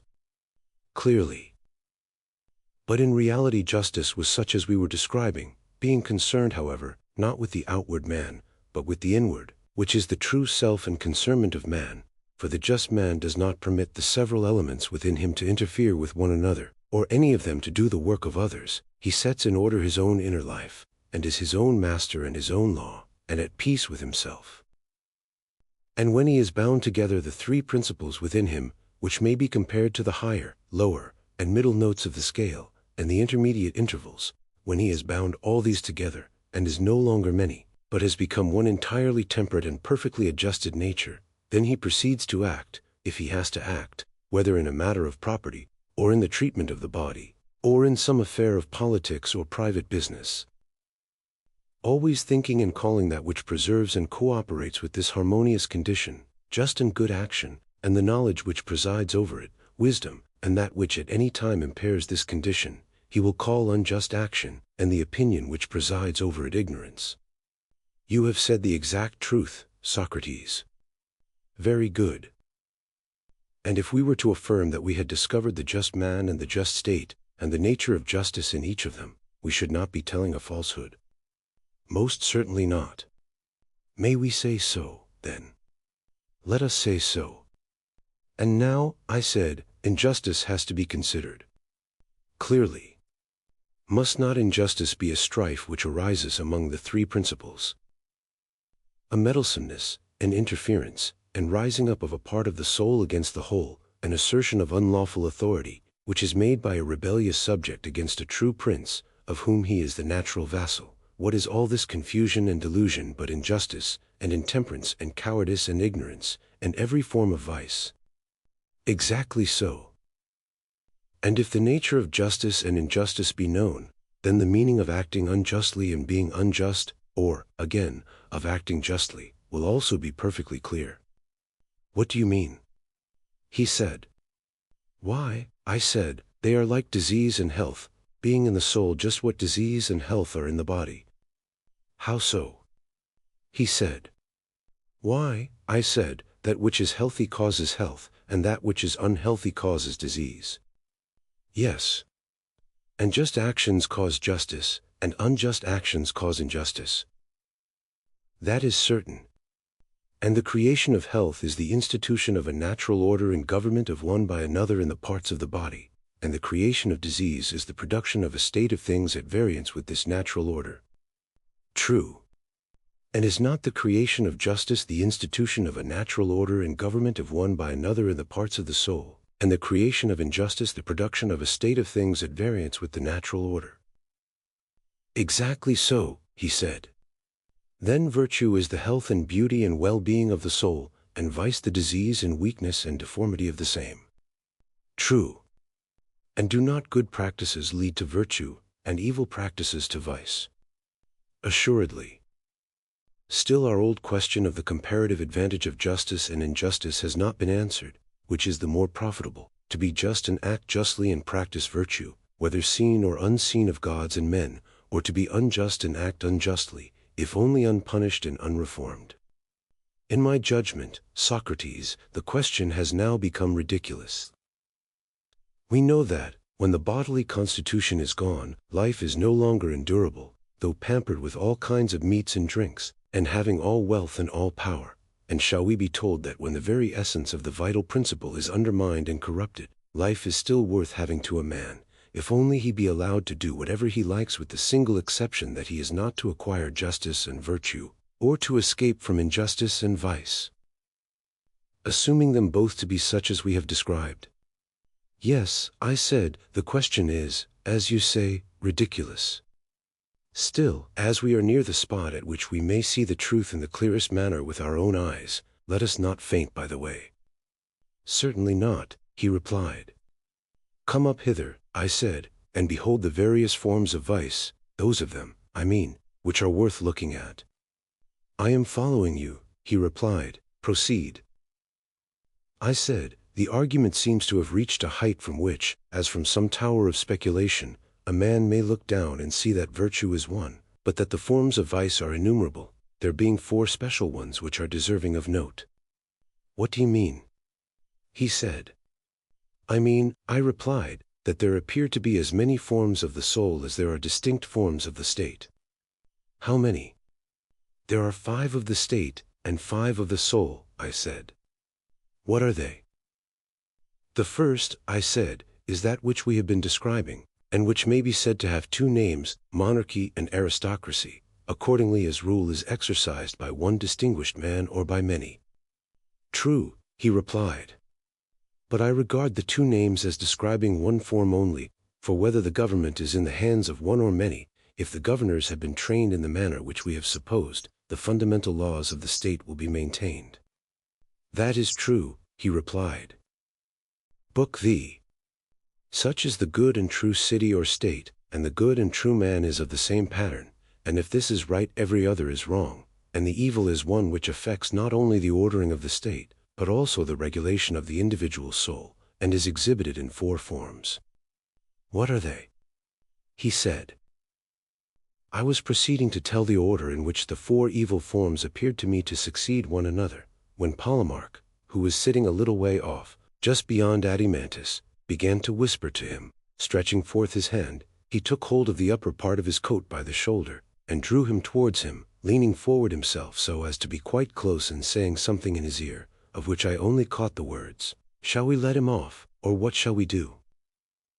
Certainly not, said Adimantus, raising his voice. Who is it, I said, whom you are refusing to let off? You, he said. I repeated, why am I especially not to be let off? Why, he said, we think that you are lazy, and mean to cheat us out of a whole chapter which is a very important part of the story, and you fancy that we shall not notice your airy way of proceeding, as if it were self-evident to everybody, that in the matter of women and children, friends have all things in common. And was I not right, Adimantus? Yes, he said, but what is right in this particular case, like everything else, requires to be explained, for community may be of many kinds. Please, therefore, to say what sort of community you mean.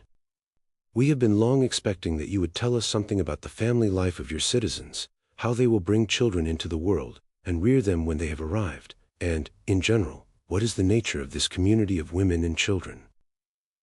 For we are of opinion that the right or wrong management of such matters will have a great and paramount influence on the state for good or for evil. And now, since the question is still undetermined, and you are taking in hand another state, we have resolved, as you heard, not to let you go until you give an account of all this. To that resolution, said Glaucon, you may regard me as saying agreed. And without more ado, said Thrasymachus, you may consider us all to be equally agreed. I said, you know not what you are doing in thus assailing me. What an argument are you raising about the state? Just as I thought that I had finished, and was only too glad that I had laid this question to sleep, and was reflecting how fortunate I was in your acceptance of what I then said, you asked me to begin again at the very foundation, ignorant of what a hornet's nest of words you were stirring. Now I foresaw this gathering trouble, and avoided it. For what purpose do you conceive that we have come here, said Thrasymachus, to look for gold, or to hear discourse? Yes, but discourse should have a limit. Yes, Socrates, said Glaucon, and the whole of life is the only limit which wise men assign to the hearing of such discourses. But never mind about us, take heart yourself and answer the question in your own way. What sort of community of women and children is this which is to prevail among our guardians? And how shall we manage the period between birth and education, which seems to require the greatest care? Tell us how these things will be. Yes, my simple friend, but the answer is the reverse of easy. Many more doubts arise about this than about our previous conclusions. For the practicability of what is said may be doubted, and looked at in another point of view, whether the scheme, if ever so practicable, would be for the best, is also doubtful.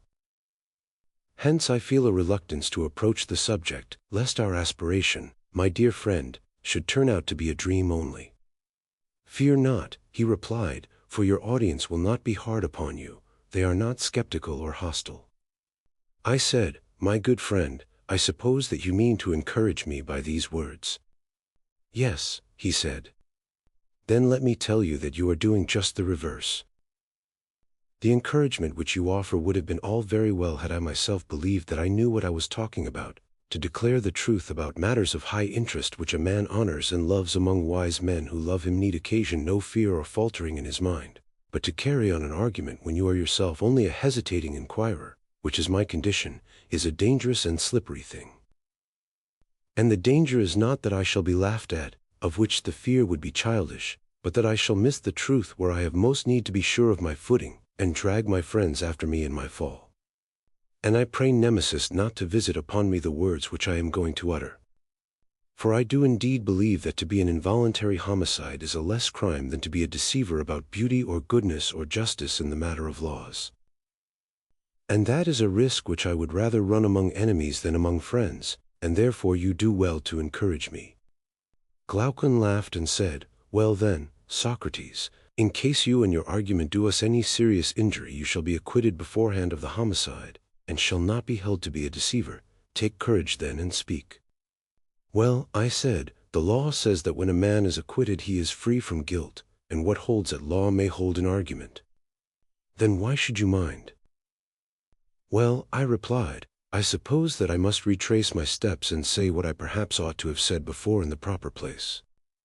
The part of the men has been played out, and now properly enough comes the turn of the women. Of them I will proceed to speak, and the more readily since I am invited by you. For men born and educated like our citizens, the only way, in my opinion, of arriving at a right conclusion about the possession and use of women and children is to follow the path on which we originally started, when we said that the men were to be the guardians and watchdogs of the herd. True. Let us further suppose the birth and education of our women to be subject to similar or nearly similar regulations, then we shall see whether the result accords with our design. What do you mean? What I mean may be put into the form of a question, I said. Are dogs divided into he's and she's, or do they both share equally in hunting and in keeping watch and in the other duties of dogs? Or do we entrust to the males the entire and exclusive care of the flocks, while we leave the females at home, under the idea that the bearing and suckling their puppies is labor enough for them? No, he said, they share alike. The only difference between them is that the males are stronger and the females weaker. But can you use different animals for the same purpose, unless they are bred and fed in the same way? You cannot. Then, if women are to have the same duties as men, they must have the same nurture and education. Yes. The education which was assigned to the men was music and gymnastic. Yes. Then women must be taught music and gymnastic and also the art of war, which they must practice like the men. That is the inference, I suppose. I should rather expect, I said, that several of our proposals, if they are carried out, being unusual, may appear ridiculous. No doubt of it. Yes, and the most ridiculous thing of all will be the sight of women naked in the palestra, exercising with the men, especially when they are no longer young. They certainly will not be a vision of beauty, any more than the enthusiastic old men who in spite of wrinkles and ugliness continue to frequent the gymnasium. Yes, indeed, he said, according to present notions the proposal would be thought ridiculous. But then, I said, as we have determined to speak our minds, we must not fear the jests of the wits which will be directed against this sort of innovation, how they will talk of women's attainments both in music and gymnastics, and above all about their wearing armor and riding upon horseback. Very true, he replied. Yet having begun we must go forward to the rough places of the law. At the same time begging of these gentlemen for once in their life to be serious. Not long ago, as we shall remind them, the Hellenes were of the opinion, which is still generally received among the barbarians, that the sight of a naked man was ridiculous and improper, and when first the Cretans and then the Lacedaemonians introduced the custom, the wits of that day might equally have ridiculed the innovation. No doubt. But when experience showed that to let all things be uncovered was far better than to cover them up, and the ludicrous effect to the outward eye vanished before the better principle which reason asserted, then the man was perceived to be a fool who directs the shafts of his ridicule at any other sight but that of folly and vice, or seriously inclines to weigh the beautiful by any other standard but that of the good. Very true, he replied. First, then, whether the question is to be put in jest or in earnest, let us come to an understanding about the nature of woman. Is she capable of sharing either wholly or partially in the actions of men, or not at all? And is the art of war one of those arts in which she can or cannot share? That will be the best way of commencing the inquiry, and will probably lead to the fairest conclusion. That will be much the best way. Shall we take the other side first and begin by arguing against ourselves? In this manner the adversary's position will not be undefended. Why not? He said. Then let us put a speech into the mouths of our opponents. They will say, Socrates and Glaucon, no adversary need convict you, for you yourselves, at the first foundation of the state, admitted the principle that everybody was to do the one work suited to his own nature. And certainly, if I am not mistaken, such an admission was made by us. And do not the natures of men and women differ very much indeed? And we shall reply, of course they do. Then we shall be asked, whether the tasks assigned to men and to women should not be different, and such as are agreeable to their different natures. Certainly they should. But if so, have you not fallen into a serious inconsistency in saying that men and women, whose natures are so entirely different, ought to perform the same actions? What defense will you make for us, my good sir, against anyone who offers these objections? That is not an easy question to answer when asked suddenly, and I do beg of you to draw out the case on our side. These are the objections, Glaucon, and there are many others of a like kind, which I foresaw long ago. They made me afraid and reluctant to take in hand any law about the possession and nurture of women and children. By Zeus, he said, the problem to be solved is anything but easy. Why, yes, I said, but the fact is that when a man is out of his depth, whether he has fallen into a little swimming bath or into mid-ocean, he has to swim all the same. Very true. And must not we swim and try to reach the shore? We will hope that Arion's dolphin or some other miraculous help may save us. I suppose so, he said. Well then, let us see if any way of escape can be found. We acknowledged, did we not, that different natures ought to have different pursuits, and that men's and women's natures are different. And now what are we saying? That different natures ought to have the same pursuits. This is the inconsistency which is charged upon us. Precisely. Verily, Glaucon, I said, glorious is the power of the art of contradiction. Why do you say so? Because I think that many a man falls into the practice against his will. When he thinks that he is reasoning, he is really disputing, just because he cannot define and divide, and so know that of which he is speaking, and he will pursue a merely verbal opposition in the spirit of contention and not of fair discussion. Yes, he replied, such is very often the case, but what has that to do with us and our argument? A great deal. For there is certainly a danger of our getting unintentionally into a verbal opposition. In what way? Why we valiantly and pugnaciously insist upon the verbal truth, that different natures ought to have different pursuits, but we never considered at all what was the meaning of sameness or difference of nature, or why we distinguish them when we assign different pursuits to different natures and the same to the same natures. Why, no, he said, that was never considered by us. I said, suppose that by way of illustration we were to ask the question whether there is not an opposition in nature between bald men and hairy men, and if this is admitted by us, then, if bald men are cobblers, we should forbid the hairy men to be cobblers, and conversely. That would be a jest, he said.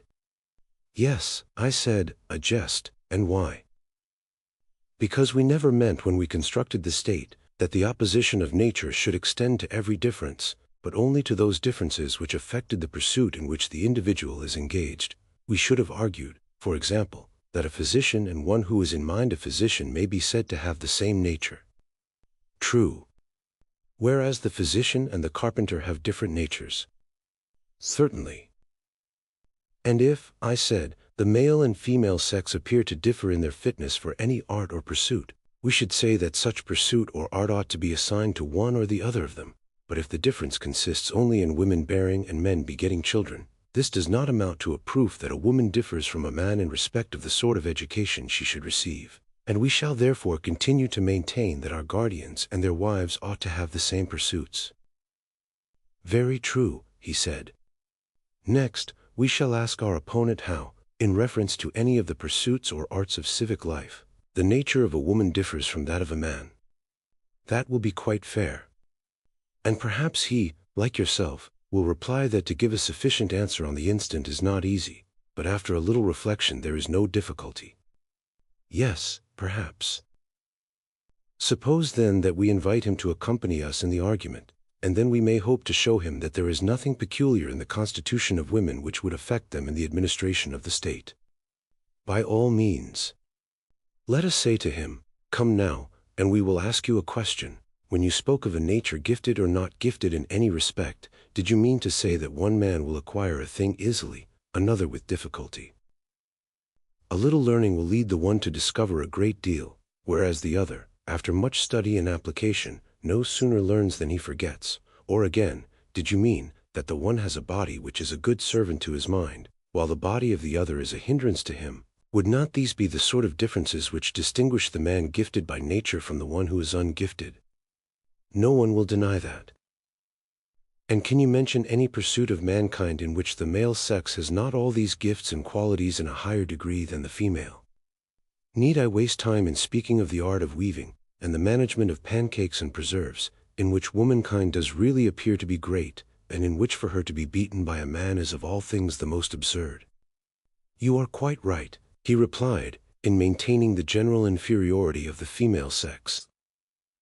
Although many women are in many things superior to many men, yet on the whole what you say is true. And if so, my friend, I said, there is no special faculty of administration in a state which a woman has because she is a woman, or which a man has by virtue of his sex, but the gifts of nature are alike diffused in both. All the pursuits of men are the pursuits of women also, but in all of them a woman is inferior to a man. Very true. Then are we to impose all our enactments on men and none of them on women? That will never do. One woman has a gift of healing, another not. One is a musician, and another has no music in her nature. Very true. And one woman has a turn for gymnastic and military exercises, and another is unwarlike and hates gymnastics. Certainly. And one woman is a philosopher, and another is an enemy of philosophy. One has spirit, and another is without spirit. That is also true. Then one woman will have the temper of a guardian, and another not. Was not the selection of the male guardians determined by differences of this sort? Yes. Men and women alike possess the qualities which make a guardian. They differ only in their comparative strength or weakness. Obviously. And those women who have such qualities are to be selected as the companions and colleagues of men who have similar qualities and whom they resemble in capacity and in character. Very true. And ought not the same natures to have the same pursuits? They ought. Then, as we were saying before, there is nothing unnatural in assigning music and gymnastic to the wives of the guardians. To that point we come round again. Certainly not. The law which we then enacted was agreeable to nature, and therefore not an impossibility or mere aspiration, and the contrary practice, which prevails at present, is in reality a violation of nature. That appears to be true. We had to consider, first, whether our proposals were possible, and secondly whether they were the most beneficial. Yes. And the possibility has been acknowledged. Yes. The very great benefit has next to be established. Quite so. You will admit that the same education which makes a man a good guardian will make a woman a good guardian, for their original nature is the same. Yes. I should like to ask you a question. What is it? Would you say that all men are equal in excellence, or is one man better than another? The latter. And in the commonwealth which we were founding, do you conceive the guardians who have been brought up on our model system to be more perfect men, or the cobblers whose education has been cobbling? What a ridiculous question. You have answered me, I replied. Well, and may we not further say that our guardians are the best of our citizens? By far the best. And will not their wives be the best women? Yes, by far the best. And can there be anything better for the interests of the state than that the men and women of a state should be as good as possible? There can be nothing better. And this is what the arts of music and gymnastic, when present in such manner as we have described, will accomplish. Certainly. Then we have made an enactment not only possible but in the highest degree beneficial to the state. True. Then let the wives of our guardians strip, for their virtue will be their robe, and let them share in the toils of war and the defense of their country. Only in the distribution of labors the lighter are to be assigned to the women, who are the weaker natures, but in other respects their duties are to be the same.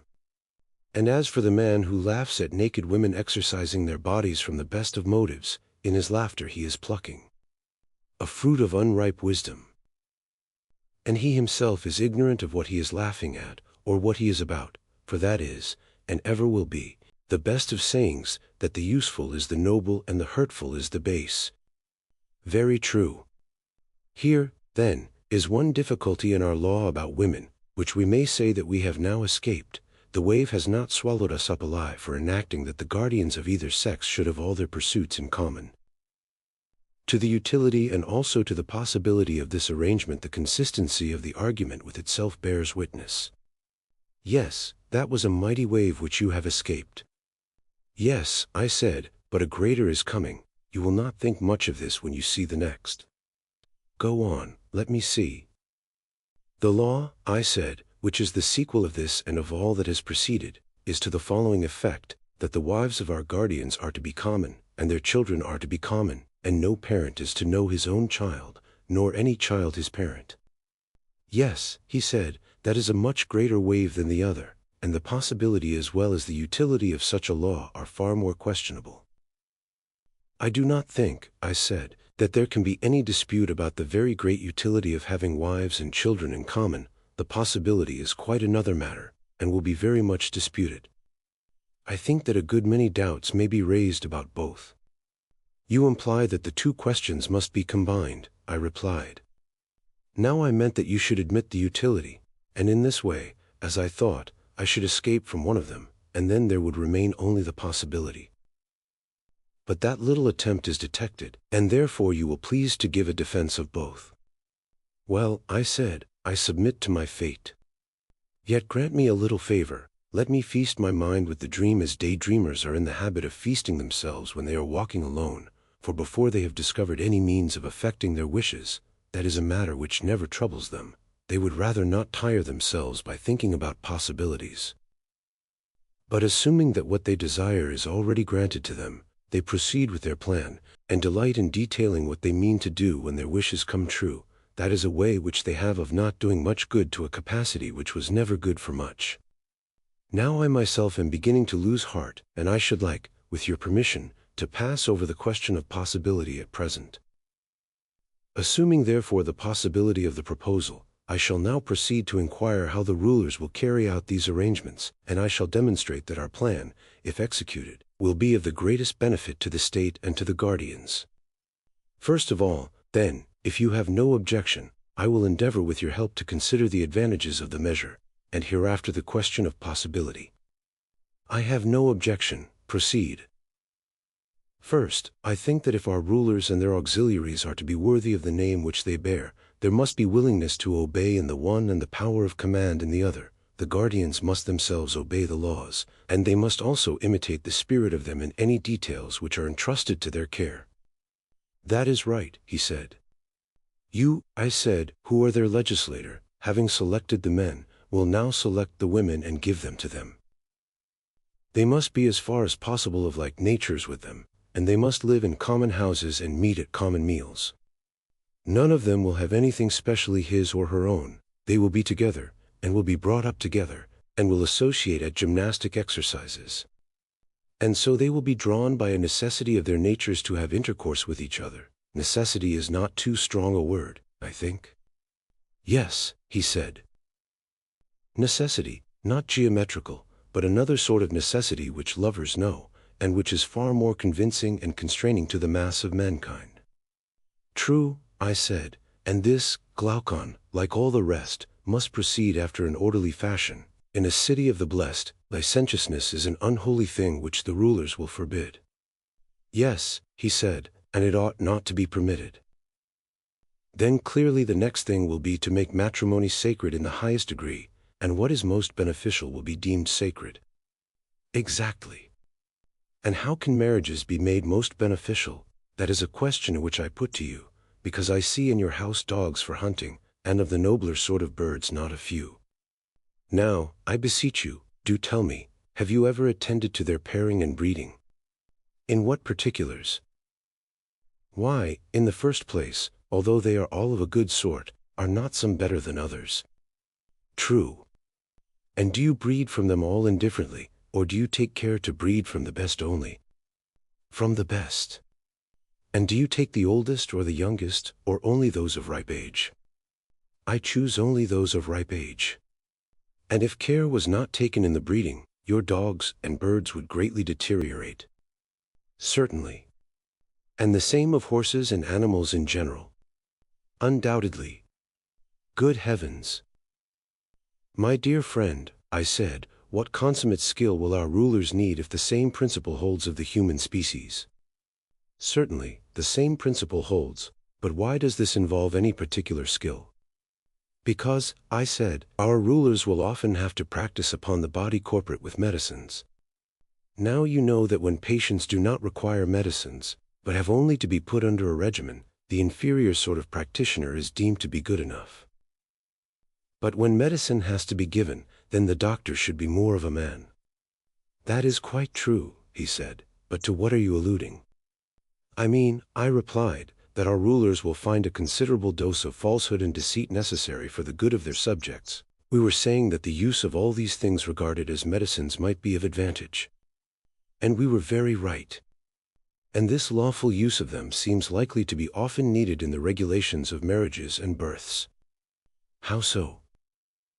Why, I said, the principle has been already laid down that the best of either sex should be united with the best as often, and the inferior with the inferior, as seldom as possible, and that they should rear the offspring of the one sort of union, but not of the other, if the flock is to be maintained in first-rate condition. Now these goings-on must be a secret which the rulers only know, or there will be a further danger of our herd, as the guardians may be termed, breaking out into rebellion. Very true. Had we not better appoint certain festivals at which we will bring together the brides and bridegrooms, and sacrifices will be offered in suitable hymeneal songs composed by our poets? The number of weddings is a matter which must be left to the discretion of the rulers, whose aim will be to preserve the average of population. There are many other things which they will have to consider, such as the effects of wars and diseases and any similar agencies, in order as far as this is possible to prevent the state from becoming either too large or too small. Certainly, he replied. We shall have to invent some ingenious kind of lots which the less worthy may draw on each occasion of our bringing them together, and then they will accuse their own ill luck and not the rulers. To be sure, he said. And I think that our braver and better youth, besides their other honors and rewards, might have greater facilities of intercourse with women given them. Their bravery will be a reason, and such fathers ought to have as many sons as possible. True. And the proper officers, whether male or female or both, for offices are to be held by women as well as by men. Yes. The proper officers will take the offspring of the good parents to the pen or fold, and there they will deposit them with certain nurses who dwell in a separate quarter, but the offspring of the inferior, or of the better when they chance to be deformed, will be put away in some mysterious, unknown place, as they should be. Yes, he said, that must be done if the breed of the guardians is to be kept pure.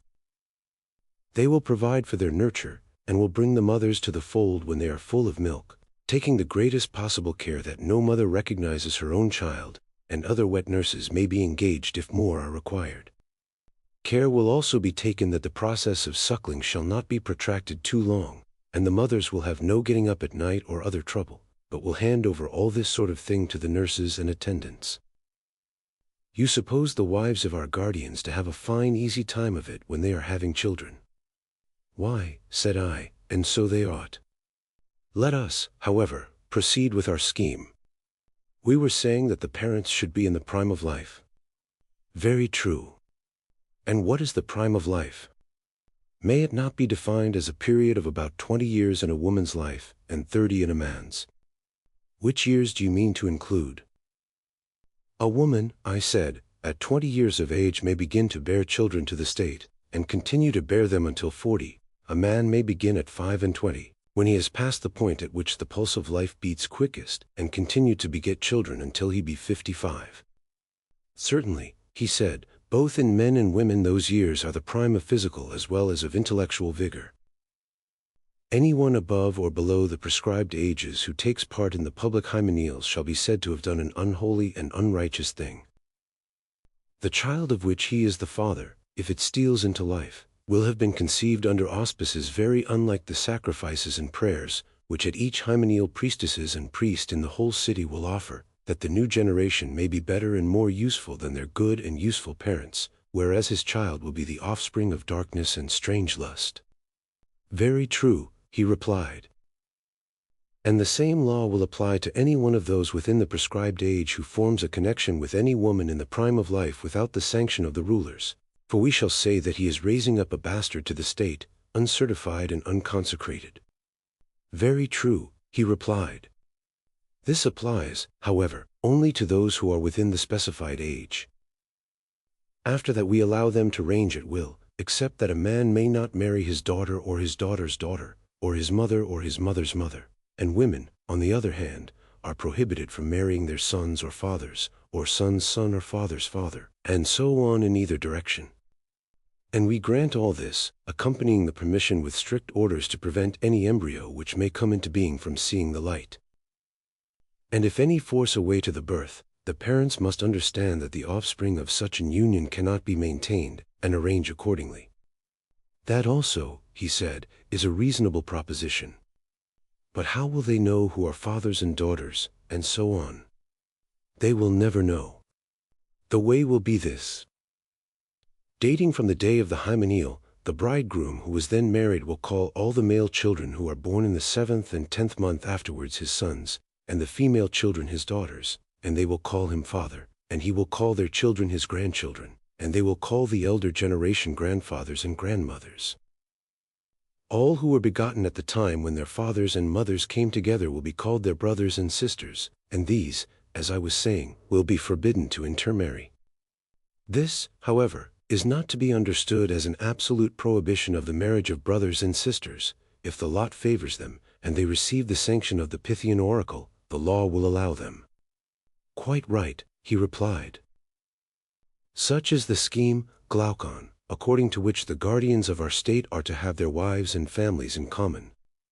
And now you would have the argument show that this community is consistent with the rest of our polity, and also that nothing can be better, would you not? Yes, certainly. Shall we try to find a common basis by asking of ourselves what ought to be the chief aim of the legislator in making laws and in the organization of a state? What is the greatest good, and what is the greatest evil? And then consider whether our previous description has the stamp of the good or of the evil. By all means. Can there be any greater evil than discord and distraction and plurality where unity ought to reign? Or any greater good than the bond of unity? There cannot.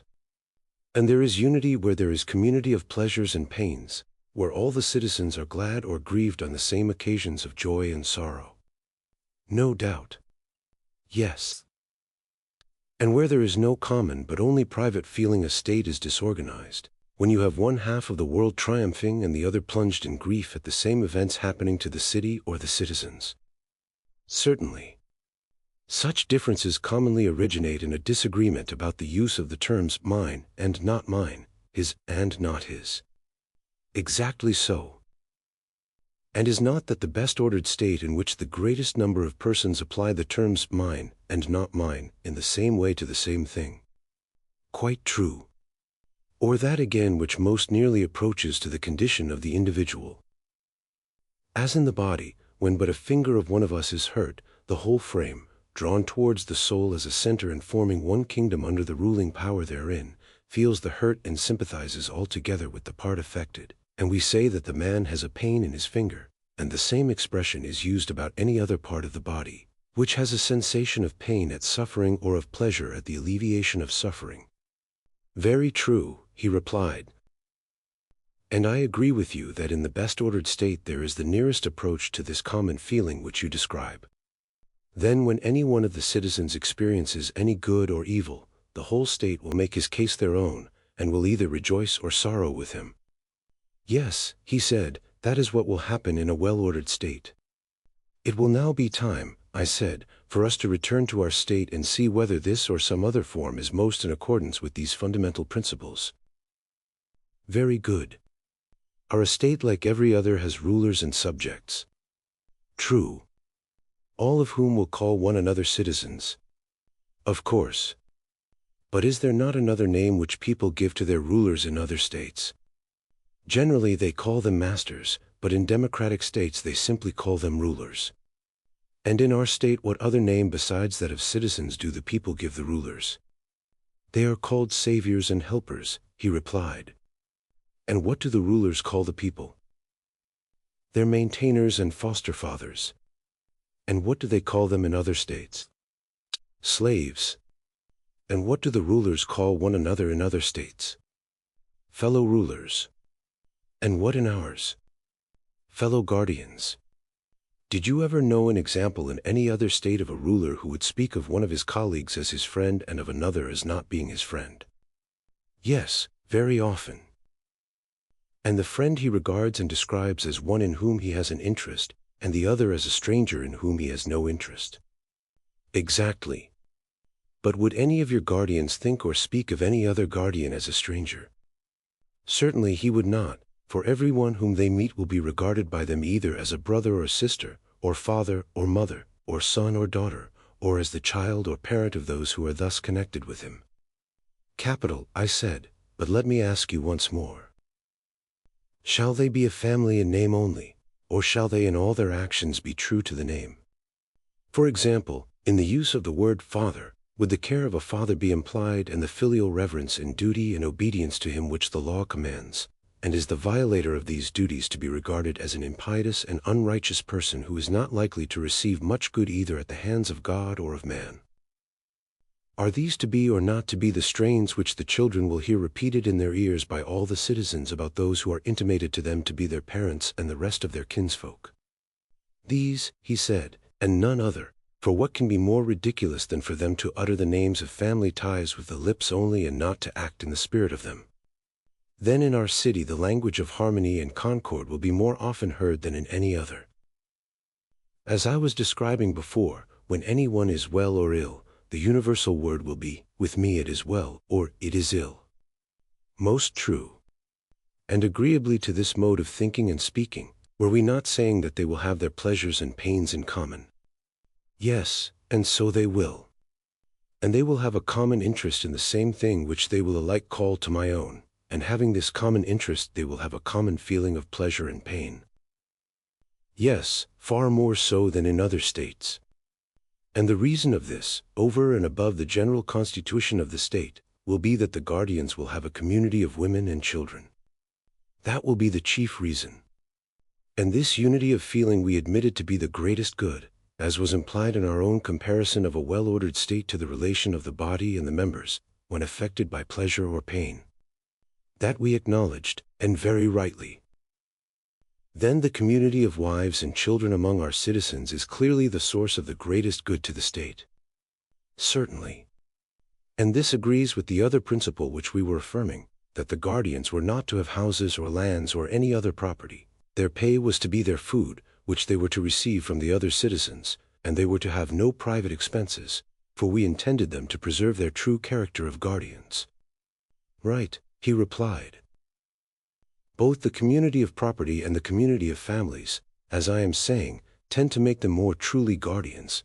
They will not tear the city in pieces by differing about mine and not mine, each man dragging any acquisition which he has made into a separate house of his own, where he has a separate wife and children and private pleasures and pains. But all will be affected as far as may be by the same pleasures and pains, because they are all of one opinion about what is near and dear to them, and therefore they all tend towards a common end. Certainly, he replied. And as they have nothing but their persons which they can call their own, suits and complaints will have no existence among them. They will be delivered from all those quarrels of which money or children or relations are the occasion. Of course they will. Neither will trials for assault or insult ever be likely to occur among them. For that equals should defend themselves against equals we shall maintain to be honorable and right. We shall make the protection of the person a matter of necessity. That is good, he said. Yes, and there is a further good in the law, viz. that if a man has a quarrel with another he will satisfy his resentment then and there, and not proceed to more dangerous lengths. Certainly, to the elder shall be assigned the duty of ruling and chastising the younger. Clearly. Nor can there be a doubt that the younger will not strike or do any other violence to an elder, unless the magistrates command him, nor will he slight him in any way. For there are two guardians, shame and fear, mighty to prevent him. Shame, which makes men refrain from laying hands on those who are to them in the relation of parents. Fear, that the injured one will be succored by the others who are his brothers, sons, fathers. That is true, he replied. Then in every way the laws will help the citizens to keep the peace with one another. Yes, there will be no want of peace. And as the guardians will never quarrel among themselves, there will be no danger of the rest of the city being divided either against them or against one another. None whatever. I hardly like even to mention the little meannesses of which they will be rid, for they are beneath notice, such, for example, as the flattery of the rich by the poor, and all the pains and pangs which men experience in bringing up a family, and in finding money to buy necessaries for their household, borrowing and then repudiating, getting how they can, and giving the money into the hands of women and slaves to keep. The many evils of so many kinds which people suffer in this way are mean enough and obvious enough, and not worth speaking of. Yes, he said, a man has no need of eyes in order to perceive that. And from all these evils they will be delivered, and their life will be blessed as the life of Olympic victors, and yet more blessed. How so? The Olympic victor, I said, is deemed happy in receiving a part only of the blessedness which is secured to our citizens, who have won a more glorious victory and have a more complete maintenance at the public cost. For the victory which they have won is the salvation of the whole state, and the crown with which they and their children are crowned is the fullness of all that life needs. They receive rewards from the hands of their country while living, and after death have an honorable burial. Yes, he said, and glorious rewards they are. Do you remember, I said, how in the course of the previous discussion someone who shall be nameless accused us of making our guardians unhappy? They had nothing and might have possessed all things. To whom we replied that, if an occasion offered, we might perhaps hereafter consider this question, but that, as at present advised, we would make our guardians truly guardians, and that we were fashioning the state with a view to the greatest happiness, not of any particular class, but of the whole. Yes, I remember. And what do you say, now that the life of our protectors is made out to be far better and nobler than that of Olympic victors? Is the life of shoemakers, or any other artisans, or of husbandmen, to be compared with it? Certainly not.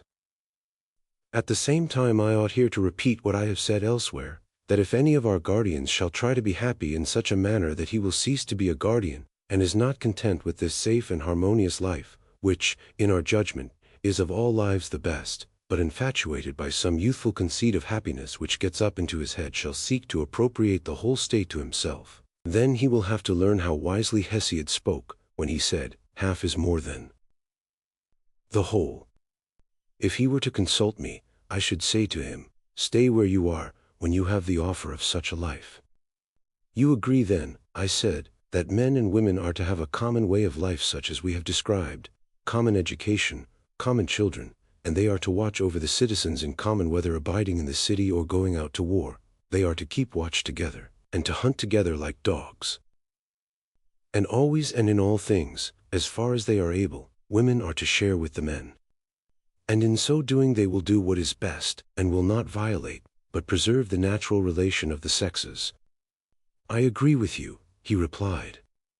The inquiry, I said, has yet to be made, whether such a community be found possible, as among other animals, so also among men, and if possible, in what way possible. You have anticipated the question which I was about to suggest. There is no difficulty, I said, in seeing how war will be carried on by them. How?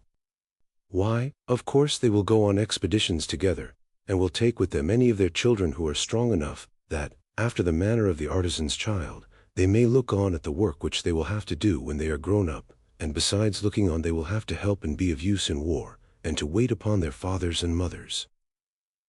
Did you never observe in the arts how the potter's boys look on and help, long before they touch the wheel? Yes, I have. And shall potters be more careful in educating their children and in giving them the opportunity of seeing and practicing their duties than our guardians will be? The idea is ridiculous, he said. There is also the effect on the parents, with whom, as with other animals, the presence of their young ones will be the greatest incentive to valor. That is quite true, Socrates. And yet if they are defeated, which may often happen in war, how great the danger is. The children will be lost as well as their parents, and the state will never recover. True, I said, but would you never allow them to run any risk? I am far from saying that. Well, but if they are ever to run a risk, should they not do so on some occasion when, if they escape disaster, they will be the better for it? Clearly. Whether the future soldiers do or do not see war in the days of their youth is a very important matter, for the sake of which some risk may fairly be incurred. Yes, very important. This then must be our first step, to make our children spectators of war, but we must also contrive that they shall be secured against danger, then all will be well. True. Their parents may be supposed not to be blind to the risks of war, but to know, as far as human foresight can, what expeditions are safe and what dangerous. That may be assumed. And they will take them on the safe expeditions and be cautious about the dangerous ones. True. And they will place them under the command of experienced veterans who will be their leaders and teachers. Very properly. Still, the dangers of war cannot be always foreseen. There is a good deal of chance about them. True. Then against such chances the children must be at once furnished with wings, in order that in the hour of need they may fly away and escape. What do you mean? He said. I mean that we must mount them on horses in their earliest youth, and when they have learnt to ride, take them on horseback to see war. The horses must not be spirited and warlike, but the most tractable and yet the swiftest that can be had. In this way they will get an excellent view of what is hereafter to be their own business, and if there is danger they have only to follow their elder leaders and escape. I believe that you are right, he said. Next, as to war, what are to be the relations of your soldiers to one another and to their enemies? I should be inclined to propose that the soldier who leaves his rank or throws away his arms, or is guilty of any other act of cowardice, should be degraded into the rank of a husbandman or artisan. What do you think? By all means, I should say. And he who allows himself to be taken prisoner may as well be made a present of to his enemies. He is their lawful prey, and let them do what they like with him. Certainly. But the hero who has distinguished himself, what shall be done to him? In the first place, he shall receive honor in the army from his youthful comrades. Every one of them in succession shall crown him. What do you say? I approve. And what do you say to his receiving the right hand of fellowship? To that too, I agree. But you will hardly agree to my next proposal. What is your proposal? That he should kiss and be kissed by them. Most certainly, and I should be disposed to go further, and say, let no one whom he has a mind to kiss refuse to be kissed by him while the expedition lasts. So that if there be a lover in the army, whether his love be youth or maiden, he may be more eager to win the prize of valor. Capital, I said. That the brave man is to have more wives than others has been already determined, and he is to have first choices in such matters more than others, in order that he may have as many children as possible. Agreed. Again, there is another manner in which, according to Homer, brave youths should be honored, for he tells how Ajax, after he had distinguished himself in battle, was rewarded with long chins, which seems to be a compliment appropriate to a hero in the flower of his age, being not only a tribute of honor but also a very strengthening thing. Most true, he said. Then in this, I said, Homer shall be our teacher. And we too, at sacrifices and on the like occasions, will honor the brave according to the measure of their valor, whether men or women, with hymns and those other distinctions which we were mentioning, also with seats of precedence, and meats and full cups. And in honoring them, we shall be at the same time training them. That, he replied, is excellent. Yes, I said, and when a man dies gloriously in war, shall we not say, in the first place, that he is of the golden race? To be sure. Nay, have we not the authority of Hesiod for affirming that when they are dead, they are holy angels upon the earth, authors of good, averters of evil, the guardians of speech-gifted men? Yes, and we accept his authority. We must learn of the god how we are to order the sepulture of divine and heroic personages, and what is to be their special distinction, and we must do as he bids. By all means. And in ages to come we will reverence them and kneel before their sepulchres as at the graves of heroes. And not only they but any who are deemed preeminently good, whether they die from age, or in any other way, shall be admitted to the same honors. That is very right, he said. Next, how shall our soldiers treat their enemies? What about this? In what respect do you mean? First of all, in regard to slavery. Do you think it right that Hellenes should enslave Hellenic states, or allow others to enslave them, if they can help? Should not their custom be to spare them, considering the danger which there is that the whole race may one day fall under the yoke of the barbarians? To spare them is infinitely better. Then no Hellenes should be owned by them as a slave. That is a rule which they will observe and advise the other Hellenes to observe. Certainly, he said. They will in this way be united against the barbarians and will keep their hands off one another. Next, as to the slain, ought the conquerors, I said, to take anything but their armor? Does not the practice of despoiling an enemy afford an excuse for not facing the battle? Cowards skulk about the dead, pretending that they are fulfilling a duty, and many an army before now has been lost from this love of plunder. Very true. And is there not illiberality and avarice in robbing a corpse, and also a degree of meanness and womanishness in making an enemy of the dead body when the real enemy has flown away and left only his fighting gear behind him? Is not this rather like a dog who cannot get at his assailant, quarreling with the stones which strike him instead? Very like a dog, he said. Then we must abstain from spoiling the dead or hindering their burial. Yes, he replied, we most certainly must. Neither shall we offer up arms at the temples of the gods, least of all the arms of Hellenes, if we care to maintain good feeling with other Hellenes, and, indeed, we have reason to fear that the offering of spoils taken from kinsmen may be a pollution unless commanded by the god himself. Very true. Again, as to the devastation of Hellenic territory or the burning of houses, what is to be the practice? May I have the pleasure, he said, of hearing your opinion? Both should be forbidden. In my judgment, I would take the annual produce and no more. Shall I tell you why? Pray do. Why, you see, there is a difference in the names discord and war, and I imagine that there is also a difference in their natures. The one is expressive of what is internal and domestic, the other of what is external and foreign, and the first of the two is termed discord, and only the second, war. That is a very proper distinction, he replied. And may I not observe with equal propriety that the Hellenic race is all united together by ties of blood and friendship, and alien and strange to the barbarians? Very good, he said. And therefore when Hellenes fight with barbarians and barbarians with Hellenes, they will be described by us as being at war when they fight, and by nature enemies, and this kind of antagonism should be called war.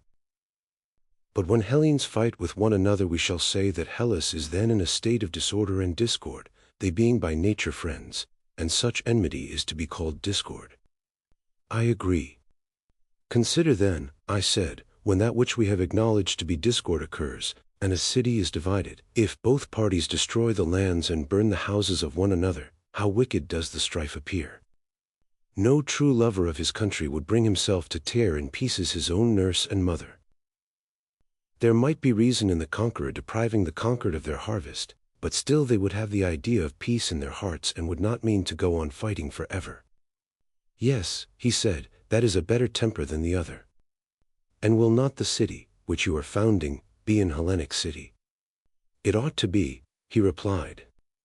Then will not the citizens be good and civilized? Yes, very civilized. And will they not be lovers of Hellas, and think of Hellas as their own land, and share in the common temples?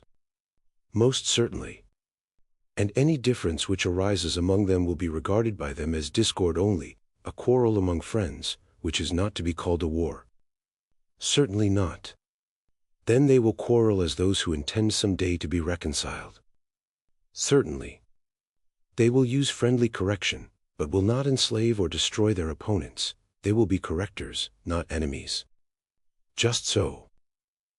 And as they are Hellenes themselves, they will not devastate Hellas, nor will they burn houses, nor ever suppose that the whole population of a city, men, women, and children, are equally their enemies, for they know that the guilt of war is always confined to a few persons and that the many are their friends. And for all these reasons they will be unwilling to waste their lands and raze their houses. Their enmity to them will only last until the many innocent sufferers have compelled the guilty few to give satisfaction. I agree, he said, that our citizens should thus deal with their Hellenic enemies, and with barbarians as the Hellenes now deal with one another. Then let us enact this law also for our guardians, that they are neither to devastate the lands of Hellenes nor to burn their houses. Agreed. And we may agree also in thinking that these, like all our previous enactments, are very good. But still I must say, Socrates, that if you are allowed to go on in this way you will entirely forget the other question which at the commencement of this discussion you thrust aside: is such an order of things possible, and how, if at all? For I am quite ready to acknowledge that the plan which you propose, if only feasible, would do all sorts of good to the state. I will add, what you have omitted, that your citizens will be the bravest of warriors, and will never leave their ranks, for they will all know one another, and each will call the other father, brother, son. And if you suppose the women to join their armies, whether in the same rank or in the rear, either as a terror to the enemy, or as auxiliaries in case of need, I know that they will then be absolutely invincible. And there are many domestic advantages which might also be mentioned and which I also fully acknowledge. But, as I admit all these advantages and as many more as you please, if only this state of yours were to come into existence, we need say no more about them. Assuming then the existence of the state, let us now turn to the question of possibility and ways and means. The rest may be left. If I loiter for a moment, you instantly make a raid upon me, I said, and have no mercy. I have hardly escaped the first and second waves, and you seem not to be aware that you are now bringing upon me the third, which is the greatest and heaviest. When you have seen and heard the third wave, I think you will be more considerate and will acknowledge that some fear and hesitation was natural respecting a proposal so extraordinary as that which I have now to state and investigate. The more appeals of this sort which you make, he said, the more determined are we that you shall tell us how such a state is possible. Speak out, and at once. Let me begin by reminding you that we found our way hither in the search after justice and injustice. True, he replied, but what of that? I was only going to ask whether, if we have discovered them, we are to require that the just man should in nothing fail of absolute justice. Or may we be satisfied with an approximation, and the attainment in him of a higher degree of justice than is to be found in other men? The approximation will be enough. We were inquiring into the nature of absolute justice and into the character of the perfectly just, and into injustice and the perfectly unjust, that we might have an ideal. We were to look at these in order that we might judge of our own happiness and unhappiness according to the standard which they exhibited and the degree in which we resembled them, but not with any view of showing that they could exist in fact. True, he said. Would a painter be any the worse because, after having delineated with consummate art an ideal of a perfectly beautiful man, he was unable to show that any such man could ever have existed? He would be none the worse.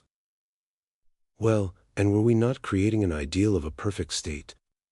To be sure.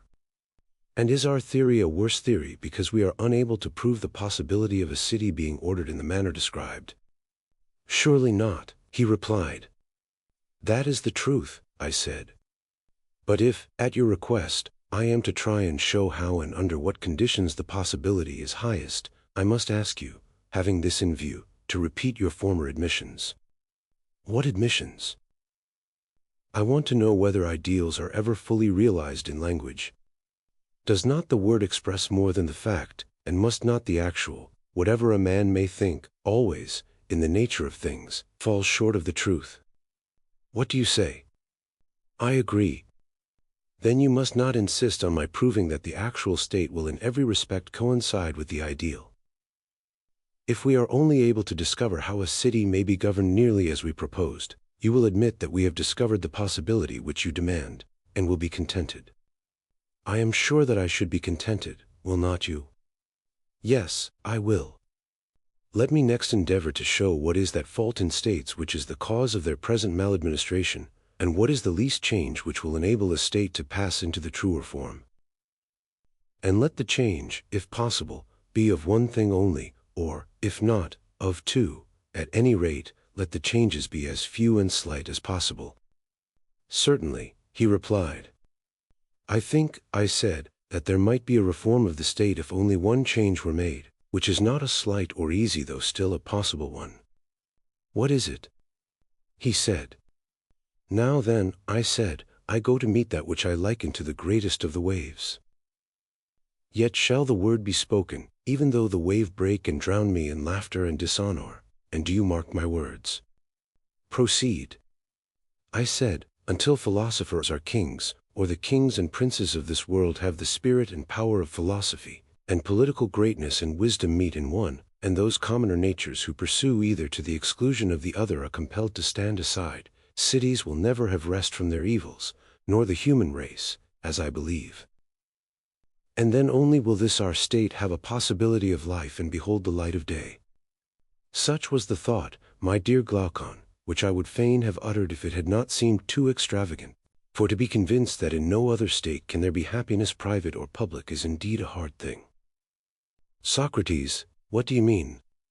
I would have you consider that the word which you have uttered is one at which numerous persons, and very respectable persons too, in a figure pulling off their coats all in a moment, and seizing any weapon that comes to hand, will run at you might and main, before you know where you are, intending to do heaven knows what, and if you don't prepare an answer, and put yourself in motion, you will be paired by their fine wits, and no mistake.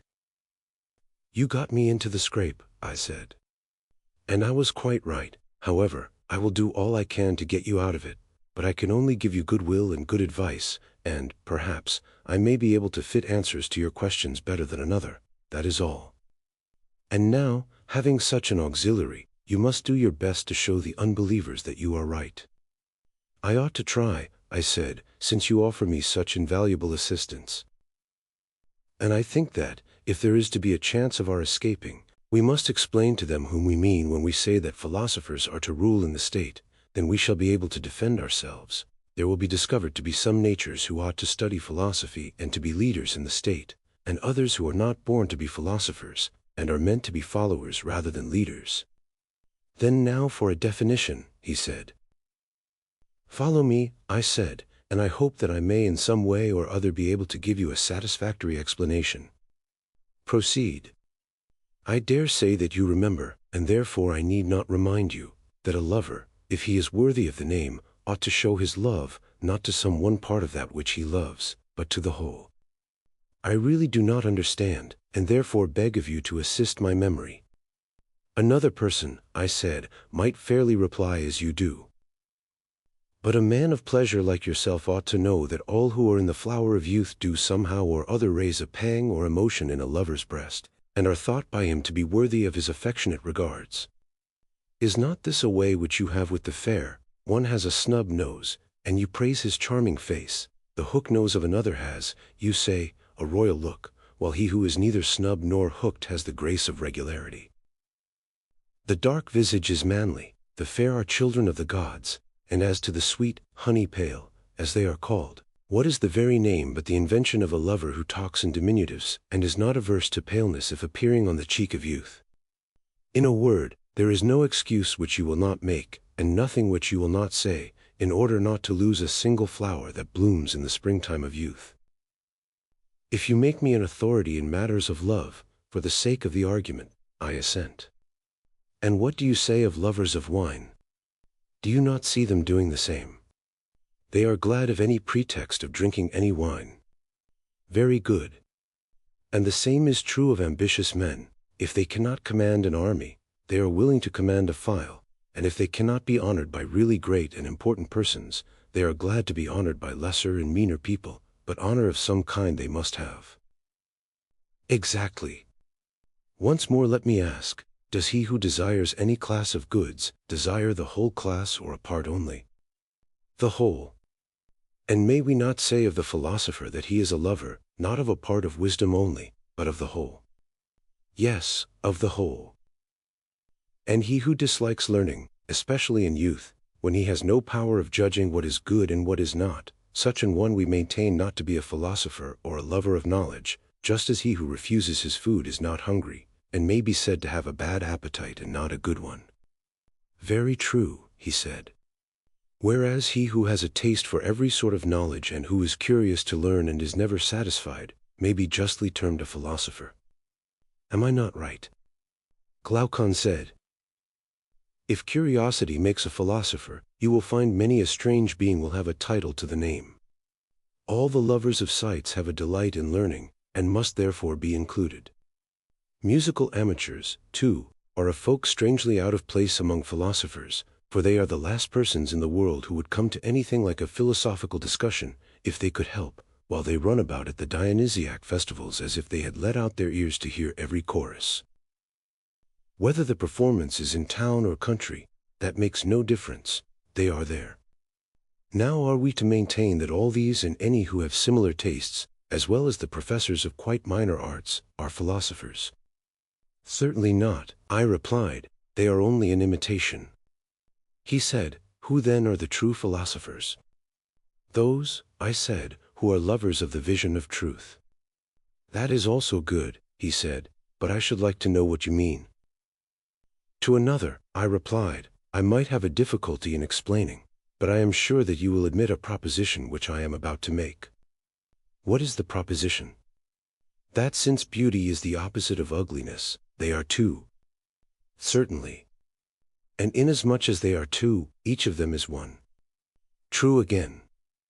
And of just and unjust, good and evil, and of every other class, the same remark holds, taken singly, each of them is one. But from the various combinations of them with actions and things and with one another, they are seen in all sorts of lights and appear many. Very true. And this is the distinction which I draw between the sight-loving, art-loving, practical class and those of whom I am speaking, and who are alone worthy of the name of philosophers. How do you distinguish them? He said.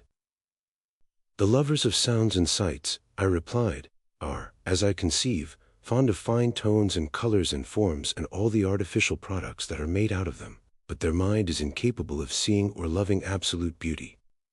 True, he replied. Few are they who are able to attain to the sight of this. Very true. And he who, having a sense of beautiful things, has no sense of absolute beauty, or who, if another lead him to a knowledge of that beauty, is unable to follow. Of such an one I ask, is he awake or in a dream only? Reflect, is not the dreamer, sleeping or waking, one who likens dissimilar things, who puts the copy in the place of the real object? I should certainly say that such an one was dreaming.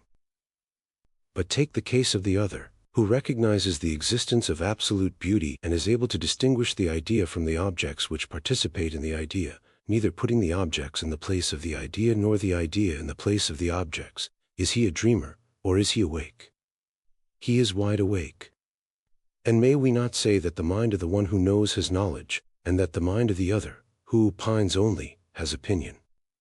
Certainly. But suppose that the latter should quarrel with us and dispute our statement, can we administer any soothing cordial or advice to him, without revealing to him that there is sad disorder in his wits? We must certainly offer him some good advice, he replied. Come, then, and let us think of something to say to him. Shall we begin by assuring him that he is welcome to any knowledge which he may have, and that we are rejoiced at his having it? But we should like to ask him a question. Does he who has knowledge know something or nothing? You must answer for him. I answer that he knows something. Something that is or is not. Something that is, for how can that which is not ever be known?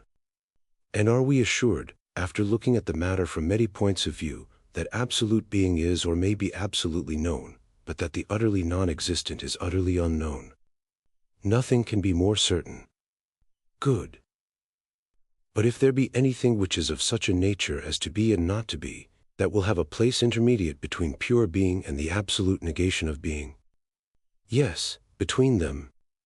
And, as knowledge corresponded to being and ignorance of necessity to not being, for that intermediate between being and not being there has to be discovered a corresponding intermediate between ignorance and knowledge, if there be such. Certainly. Do we admit the existence of opinion? Undoubtedly. As being the same with knowledge, or another faculty? Another faculty. Then opinion and knowledge have to do with different kinds of matter corresponding to this difference of faculties. Yes. And knowledge is relative to being and knows being. But before I proceed further, I will make a division. What division? I will begin by placing faculties in a class by themselves. They are powers in us, and in all other things, by which we do as we do. Sight and hearing, for example, I should call faculties. Have I clearly explained the class which I mean? Yes, I quite understand. Then let me tell you my view about them. I do not see them, and therefore the distinctions of figure, color, and the like, which enable me to discern the differences of some things, do not apply to them. In speaking of a faculty, I think only of its sphere and its result. And that which has the same sphere and the same result I call the same faculty, but that which has another sphere and another result I call different. Would that be your way of speaking? Yes. And will you be so very good as to answer one more question? Would you say that knowledge is a faculty, or in what class would you place it? Certainly knowledge is a faculty, and the mightiest of all faculties. And is opinion also a faculty? Certainly, he said. For opinion is that with which we are able to form an opinion. And yet you were acknowledging a little while ago that knowledge is not the same as opinion. Why, yes, he said, how can any reasonable being ever identify that which is infallible with that which errs? An excellent answer, proving, I said, that we are quite conscious of a distinction between them. Yes. Then knowledge and opinion, having distinct powers, have also distinct spheres or subject matters. That is certain. Being is the sphere or subject matter of knowledge, and knowledge is to know the nature of being. Yes. And opinion is to have an opinion. Yes. And do we know what we opine? Or is the subject matter of opinion the same as the subject matter of knowledge? Nay, he replied, that has been already disproven. If difference in faculty implies difference in the sphere or subject matter, and if, as we were saying, opinion and knowledge are distinct faculties, then the sphere of knowledge and of opinion cannot be the same. Then if being is the subject matter of knowledge, something else must be the subject matter of opinion. Yes, something else. Well then, is not being the subject matter of opinion? Or, rather, how can there be an opinion at all about not being? Reflect. When a man has an opinion, has he not an opinion about something? Can he have an opinion which is an opinion about nothing? Impossible. He who has an opinion has an opinion about some one thing. Yes. And not being is not one thing but, properly speaking, nothing. True. Of not being, ignorance was assumed to be the necessary correlative, of being, knowledge. True, he said. Then opinion is not concerned either with being or with not being. Not with either. And can therefore neither be ignorance nor knowledge. That seems to be true. But is opinion to be sought without and beyond either of them, in a greater clearness than knowledge, or in a greater darkness than ignorance? In neither. Then I suppose that opinion appears to you to be darker than knowledge, but lighter than ignorance. Both, and in no small degree. And also to be within and between them. Yes. Then you would infer that opinion is intermediate. No question. But were we not saying before, that if anything appeared to be of a sort which is and is not at the same time, that sort of thing would appear also to lie in the interval between pure being and absolute not being, and that the corresponding faculty is neither knowledge nor ignorance, but will be found in the interval between them? True. And in that interval there has now been discovered something which we call opinion. There has. Then what remains to be discovered is the object which partakes equally of the nature of being and not being, and cannot rightly be termed either pure and simple. This unknown term, when discovered, we may truly call the subject of opinion, and assign each to their proper faculty, the extremes to the faculties of the extremes and the mean to the faculty of the mean. True. This being premised, I would ask the gentleman who is of opinion that there is no absolute or unchangeable idea of beauty.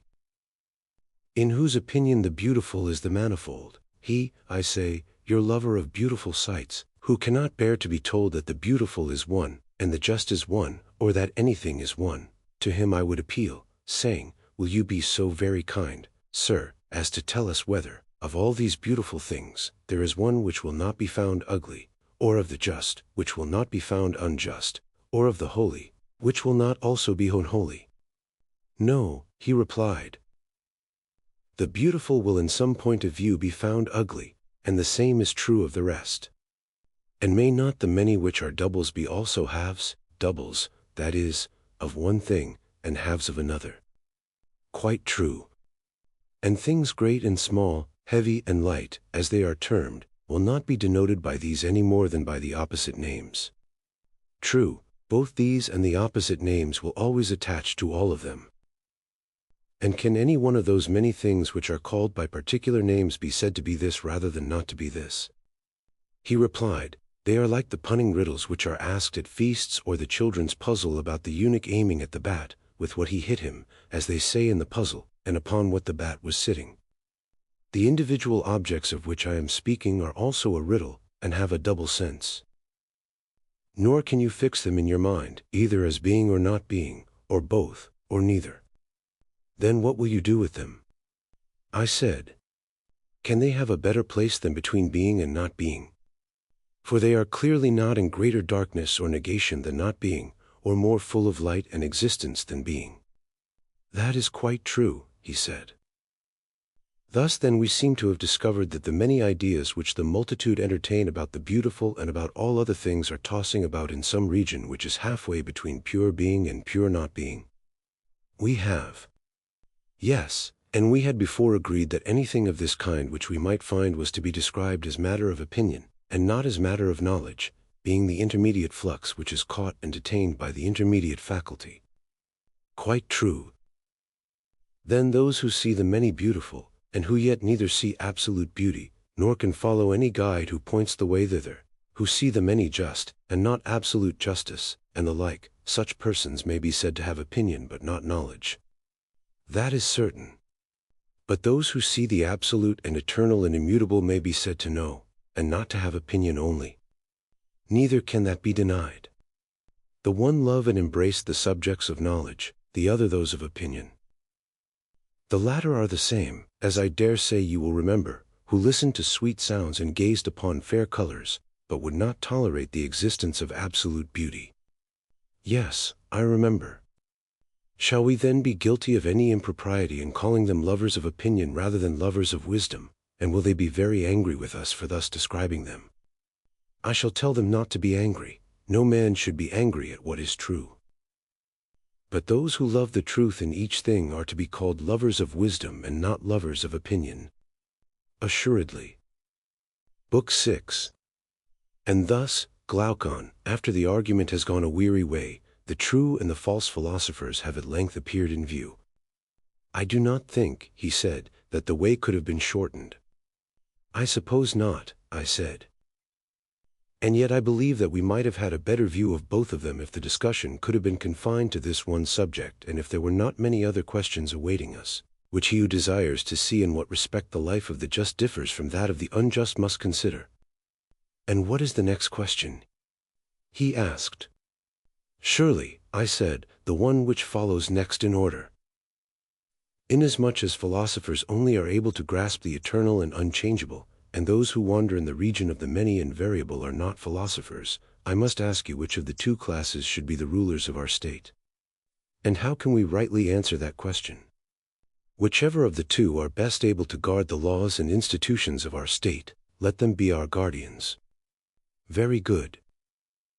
Neither, I said, can there be any question that the guardian who is to keep anything should have eyes rather than no eyes. There can be no question of that. And are not those who are verily and indeed wanting in the knowledge of the true being of each thing, and who have in their souls no clear pattern, and are unable as with a painter's eye to look at the absolute truth and to that original to repair, and having perfect vision of the other world to order the laws about beauty, goodness, justice in this, if not already ordered, and to guard and preserve the order of them, are not such persons, I ask, simply blind? Truly, he replied, they are much in that condition. And shall they be our guardians when there are others who, besides being their equals in experience and falling short of them in no particular of virtue, also know the very truth of each thing? There can be no reason, he said, for rejecting those who have this greatest of all great qualities, they must always have the first place unless they fail in some other respect. Suppose then, I said, that we determine how far they can unite this and the other excellences. By all means. In the first place, as we began by observing, the nature of the philosopher has to be ascertained. We must come to an understanding about him, and, when we have done so, then, if I am not mistaken, we shall also acknowledge that such an union of qualities is possible, and that those in whom they are united, and those only, should be rulers in the state. What do you mean? Let us suppose that philosophical knights always love knowledge of a sort which shows them the eternal nature not varying from generation and corruption. Agreed. And further, I said, let us agree that they are lovers of all true being. There is no part whether greater or less, or more or less honorable, which they are willing to renounce, as we said before of the lover and the man of ambition. True.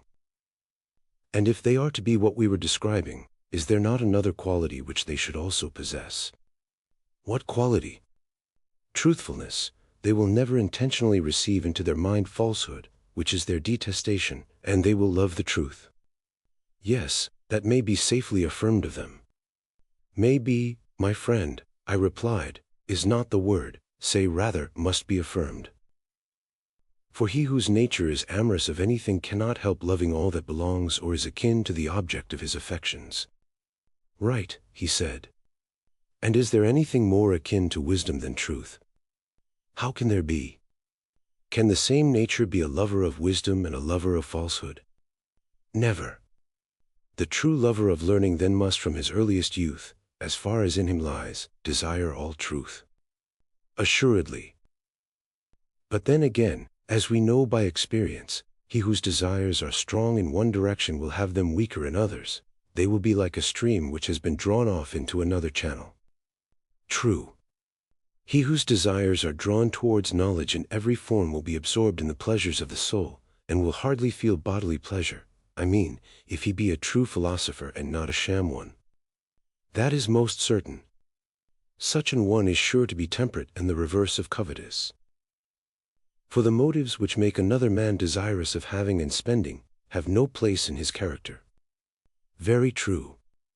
Another criterion of the philosophical nature has also to be considered.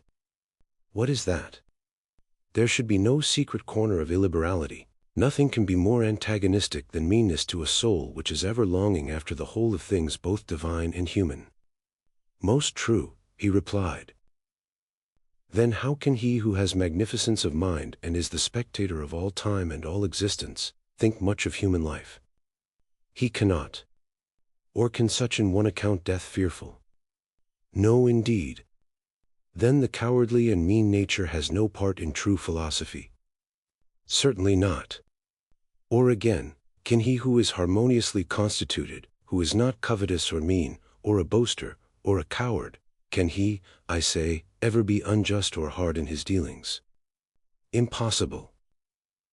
Then you will soon observe whether a man is just and gentle, or rude and unsociable. These are the signs which distinguish even in youth the philosophical nature from the unphilosophical. True. There is another point which should be remarked. What point? Whether he has or has not a pleasure in learning, for no one will love that which gives him pain, and in which after much toil he makes little progress. Certainly not. And again, if he is forgetful and retains nothing of what he learns, will he not be an empty vessel? That is certain. Laboring in vain, he must end in hating himself in his fruitless occupation. Yes. Then a soul which forgets cannot be ranked among genuine philosophic natures. We must insist that the philosopher should have a good memory. Certainly. And once more, the inharmonious and unseemly nature can only tend to disproportion. Undoubtedly. And do you consider truth to be akin to proportion or to disproportion? To proportion. Then, besides other qualities, we must try to find a naturally well-proportioned and gracious mind, which will move spontaneously towards the true being of everything. Certainly. Well, and do not all these qualities, which we have been enumerating, go together, and are they not, in a manner, necessary to a soul, which is to have a full and perfect participation of being. They are absolutely necessary, he replied. And must not that be a blameless study which he only can pursue who has the gift of a good memory, and is quick to learn, noble, gracious, the friend of truth, justice, courage, temperance, who are his kindred? The God of jealousy himself, he said, could find no fault with such a study. And to men like him, I said, when perfected by years and education, and to these only you will entrust the state. Here Adeimantus interposed and said, to these statements, Socrates, no one can offer a reply, but when you talk in this way, a strange feeling passes over the minds of your hearers. They fancy that they are led astray a little at each step in the argument, owing to their own want of skill in asking and answering questions. These littles accumulate, and at the end of the discussion they are found to have sustained a mighty overthrow, and all their former notions appear to be turned upside down. And as unskillful players of draughts are at last shut up by their more skillful adversaries and have no peace to move, so they too find themselves shut up at last, for they have nothing to say in this new game of which words are the counters, and yet all the time they are in the right. The observation is suggested to me by what is now occurring. For any one of us might say, that although in words he is not able to meet you at each step of the argument, he sees as a fact that the votaries of philosophy, when they carry on the study, not only in youth as a part of education, but as the pursuit of their mature years, most of them become strange monsters, not to say utter rogues, and that those who may be considered the best of them are made useless to the world by the very study which you extol. Well, and do you think that those who say so are wrong? I cannot tell, he replied, but I should like to know what is your opinion. Hear my answer. I am of opinion that they are quite right. Then how can you be justified in saying that cities will not cease from evil until philosophers rule in them, when philosophers are acknowledged by us to be of no use to them? You ask a question, I said, to which a reply can only be given in a parable. Yes, Socrates. And that is a way of speaking to which you are not at all accustomed, I suppose. I perceive, I said, that you are vastly amused at having plunged me into such a hopeless discussion. But now hear the parable, and then you will be still more amused at the meagerness of my imagination, for the manner in which the best men are treated in their own states is so grievous that no single thing on earth is comparable to it. And therefore, if I am to plead their cause, I must have recourse to fiction, and put together a figure made up of many things, like the fabulous unions of goats and stags which are found in pictures. Imagine then a fleet or a ship in which there is a captain who is taller and stronger than any of the crew, but he is a little deaf and has a similar infirmity in sight, and his knowledge of navigation is not much better. The sailors are quarreling with one another about the steering. Every one is of opinion that he has a right to steer, though he has never learned the art of navigation and cannot tell who taught him or when he learned, and will further assert that it cannot be taught, and they are ready to cut in pieces anyone who says the contrary. They throng about the captain, begging and praying him to commit the helm to them. And if at any time they do not prevail, but others are preferred to them, they kill the others or throw them overboard, and having first chained up the noble captain's senses with drink or some narcotic drug, they mutiny, and take possession of the ship and make free with the stores. Thus, eating and drinking, they proceed on their voyage in such manner as might be expected of them.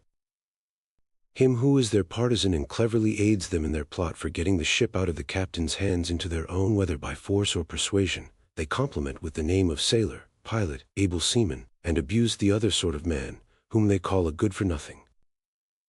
But that the true pilot must pay attention to the year and seasons and sky and stars and winds, and whatever else belongs to his art, if he intends to be really qualified for the command of a ship, and that he must and will be the steerer, whether other people like or not. The possibility of this union of authority with the steer's art has never seriously entered into their thoughts or been made part of their calling.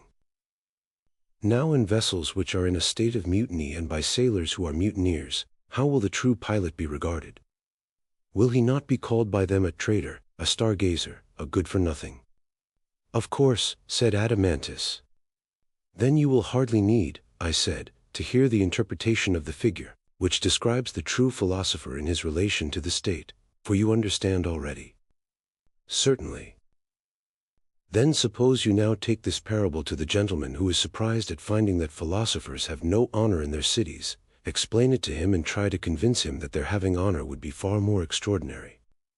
I will say to him that, in deeming the best votaries of philosophy to be useless to the rest of the world, he is right, but also tell him to attribute their uselessness to the fault of those who will not use them, and not to themselves. The pilot should not humbly beg the sailors to be commanded by him. That is not the order of nature, neither are the wise to go to the doors of the rich. The ingenious author of this saying told a lie, but the truth is, that, when a man is ill, whether he be rich or poor, to the physician he must go, and he who wants to be governed, to him who is able to govern. The ruler who is good for anything ought not to beg his subjects to be ruled by him. Although the present governors of mankind are of a different stamp, they may be justly compared to the mutinous sailors, and the true helmsmen to those who are called by them good-for-nothings and stargazers. Precisely so, he said. For these reasons, and among men like these, philosophy, the noblest pursuit of all, is not likely to be much esteemed by those of the opposite faction. Not that the greatest and most lasting injury is done to her by her opponents, but by her own professing followers, the same of whom you suppose the accuser to say, that the greater number of them are arrant rogues, and the best are useless, in which opinion I agreed. Yes. And the reason why the good are useless has now been explained. True. Then shall we proceed to show that the corruption of the majority is also unavoidable, and that this is not to be laid to the charge of philosophy any more than the other? By all means. And let us ask and answer in turn, first going back to the description of the gentle and noble nature. Truth, as you will remember, was his leader, whom he followed always and in all things. Failing in this, he was an impostor, and had no part or lot in true philosophy. Yes, that was said. Well, and is not this one quality, to mention no others, greatly at variance with present notions of him? Certainly, he said. And have we not a right to say in his defense, that the true lover of knowledge is always striving after being, that is his nature. He will not rest in the multiplicity of individuals which is an appearance only, but will go on. The keen edge will not be blunted, nor the force of his desire abate until he have attained the knowledge of the true nature of every essence by a sympathetic and kindred power in the soul, and by that power drawing near and mingling and becoming incorporate with very being, having begotten mind and truth. He will have knowledge and will live and grow truly, and then, and not till then, will he cease from his travail. Nothing, he said, can be more just than such a description of him. And will the love of a lie be any part of a philosopher's nature? Will he not utterly hate a lie? He will. And when truth is the captain, we cannot suspect any evil of the band which he leads. Impossible. Justice and health of mind will be of the company, and temperance will follow after. True, he replied. Neither is there any reason why I should again set in array the philosopher's virtues, as you will doubtless remember that courage, magnificence, apprehension, memory, were his natural gifts. And you objected that, although no one could deny what I then said, still, if you leave words and look at facts, the persons who are thus described are some of them manifestly useless, and the greater number utterly depraved.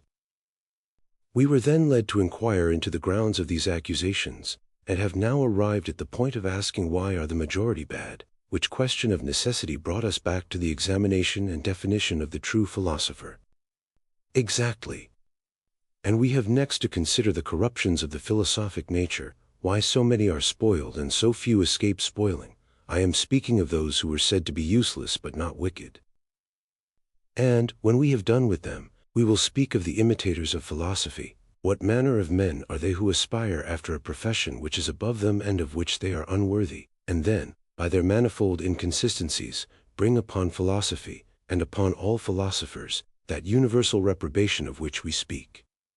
What are these corruptions? He said. I will see if I can explain them to you. Every one will admit that a nature having in perfection all the qualities which we required in a philosopher, is a rare plant which is seldom seen among men. Rare indeed. And what numberless and powerful causes tend to destroy these rare natures? What causes? In the first place there are their own virtues, their courage, temperance, and the rest of them, every one of which praiseworthy qualities, and this is a most singular circumstance. Destroys and distracts from philosophy the soul which is the possessor of them. That is very singular, he replied. Then there are all the ordinary goods of life, beauty, wealth, strength, rank, and great connections in the state. You understand the sort of things, these also have a corrupting and distracting effect. I understand, but I should like to know more precisely what you mean about them. Grasp the truth as a whole, I said, and in the right way. You will then have no difficulty in apprehending the preceding remarks, and they will no longer appear strange to you. And how am I to do so? He asked. Why, I said, we know that all germs or seeds, whether vegetable or animal, when they fail to meet with proper nutriment or climate or soil, in proportion to their vigor, are all the more sensitive to the want of a suitable environment, for evil is a greater enemy to what is good than to what is not. Very true. There is reason in supposing that the finest natures, when under alien conditions, receive more injury than the inferior, because the contrast is greater. Certainly. And may we not say, Adimantus, that the most gifted minds, when they are ill-educated, become preeminently bad? Do not great crimes and the spirit of pure evil spring out of a fullness of nature ruined by education rather than from any inferiority, whereas weak natures are scarcely capable of any very great good or very great evil? There I think that you are right. And our philosopher follows the same analogy. He is like a plant which, having proper nurture, must necessarily grow and mature into all virtue, but, if sown and planted in an alien soil, becomes the most noxious of all weeds unless he be preserved by some divine power. Do you really think, as people so often say, that our youth are corrupted by sophists, or that private teachers of the art corrupt them in any degree worth speaking of? Are not the public who say these things the greatest of all sophists? And do they not educate to perfection young and old, men and women alike, and fashion them after their own hearts? When is this accomplished? He said, when they meet together, and the world sits down at an assembly, or in a court of law, or a theater, or a camp, or in any other popular resort, and there is a great uproar, and they praise some things which are being said or done, and blame other things, equally exaggerating both, shouting and clapping their hands, and the echo of the rocks and the place in which they are assembled redoubles the sound of the praise or blame. At such a time will not a young man's heart, as they say, leap within him? Will any private training enable him to stand firm against the overwhelming flood of popular opinion?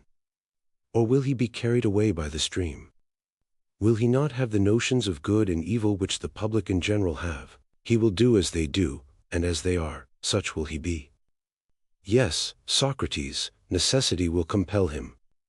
And yet, I said, there is a still greater necessity, which has not been mentioned. What is that? The gentle force of attainder or confiscation or death, which, as you are aware, these new sophists and educators, who are the public, apply when their words are powerless. Indeed they do, and in right good earnest. Now what opinion of any other sophist, or of any private person, can be expected to overcome in such an unequal contest? None, he replied.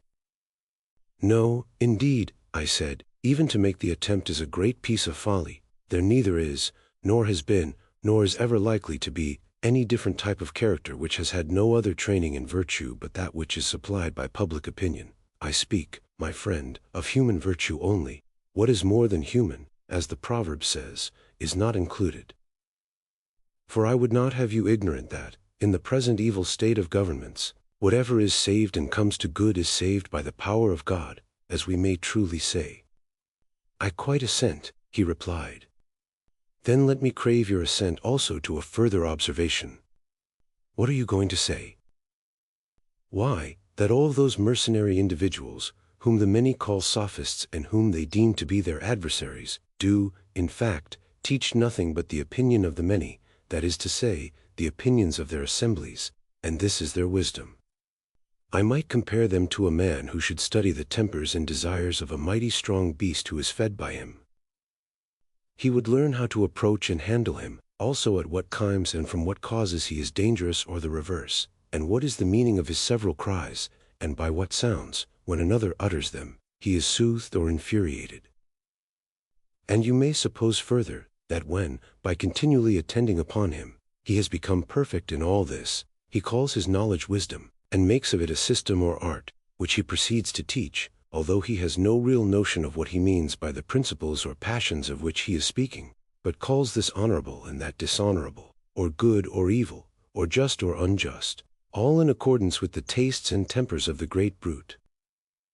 Good he pronounces to be that in which the beast delights, and evil to be that which he dislikes, and he can give no other account of them except that the just and noble are the necessary, having never himself seen, and having no power of explaining to others the nature of either, or the difference between them, which is immense.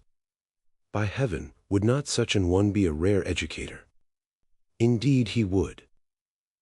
And in what way does he who thinks that wisdom is the discernment of the tempers and tastes of the motley multitude, whether in painting or music, or, finally, in politics, differ from him whom I have been describing? For when a man consorts with the many, and exhibits to them his poem or other work of art or the service which he has done the state, making them his judges when he is not obliged, the so-called necessity of Diomed will oblige him to produce whatever they praise. And yet the reasons are utterly ludicrous which they give in confirmation of their own notions about the honorable and good. Did you ever hear any of them which were not? No, nor am I likely to hear. You recognize the truth of what I have been saying. Then let me ask you to consider further whether the world will ever be induced to believe in the existence of absolute beauty rather than of the many beautiful, or of the absolute in each kind rather than of the many in each kind.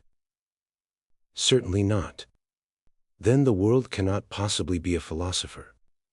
Impossible. And therefore philosophers must inevitably fall under the censure of the world. They must. And of individuals who consort with the mob and seek to please them. That is evident. Then, do you see any way in which the philosopher can be preserved in his calling to the end? And remember what we were saying of him, that he was to have quickness and memory and courage and magnificence. These were admitted by us to be the true philosopher's gifts. Yes. Will not such an one from his early childhood be in all things first among all, especially if his bodily endowments are like his mental ones? Certainly, he said. And his friends and fellow citizens will want to use him as he gets older for their own purposes. No question. Falling at his feet, they will make requests to him and do him honor and flatter him, because they want to get into their hands now the power which he will one day possess. That often happens, he said. And what will a man such as he is be likely to do under such circumstances, especially if he be a citizen of a great city, rich and noble, and a tall proper youth? Will he not be full of boundless aspirations, and fancy himself able to manage the affairs of Hellenes and of barbarians, and having got such notions into his head will he not dilate and elevate himself in the fullness of vain pomp and senseless pride? To be sure he will. Now, when he is in this state of mind, if some one gently comes to him and tells him that he is a fool and must get understanding, which can only be got by slaving for it, do you think that, under such adverse circumstances, he will be easily induced to listen? Far otherwise. And even if there be someone who through inherent goodness or natural reasonableness has had his eyes opened a little and is humbled and taken captive by philosophy, how will his friends behave when they think that they are likely to lose the advantage which they were hoping to reap from his companionship? Will they not do and say anything to prevent him from yielding to his better nature and to render his teacher powerless, using to this end private intrigues as well as public prosecutions? There can be no doubt of it. And how can one who is thus circumstanced ever become a philosopher? Impossible. Then were we not right in saying that even the very qualities which make a man a philosopher may, if he be ill-educated, divert him from philosophy, no less than riches and their accompaniments and the other so-called goods of life? We were quite right. Thus, my excellent friend, is brought about all that ruin and failure which I have been describing of the natures best adapted to the best of all pursuits. They are natures which we maintain to be rare at any time, this being the class out of which come the men who are the authors of the greatest evil to states and individuals, and also of the greatest good when the tide carries them in that direction. But a small man never was the doer of any great thing either to individuals or to states. That is most true, he said. And so philosophy is left desolate, with her marriage rite incomplete, for her own have fallen away and forsaken her, and while they are leading a false and unbecoming life, other unworthy persons, seeing that she has no kinsmen to be her protectors, enter in and dishonor her, and fasten upon her the reproaches which, as you say, her reprovers utter, who affirm of her votaries that some are good for nothing, and that the greater number deserve the severest punishment. That is certainly what people say.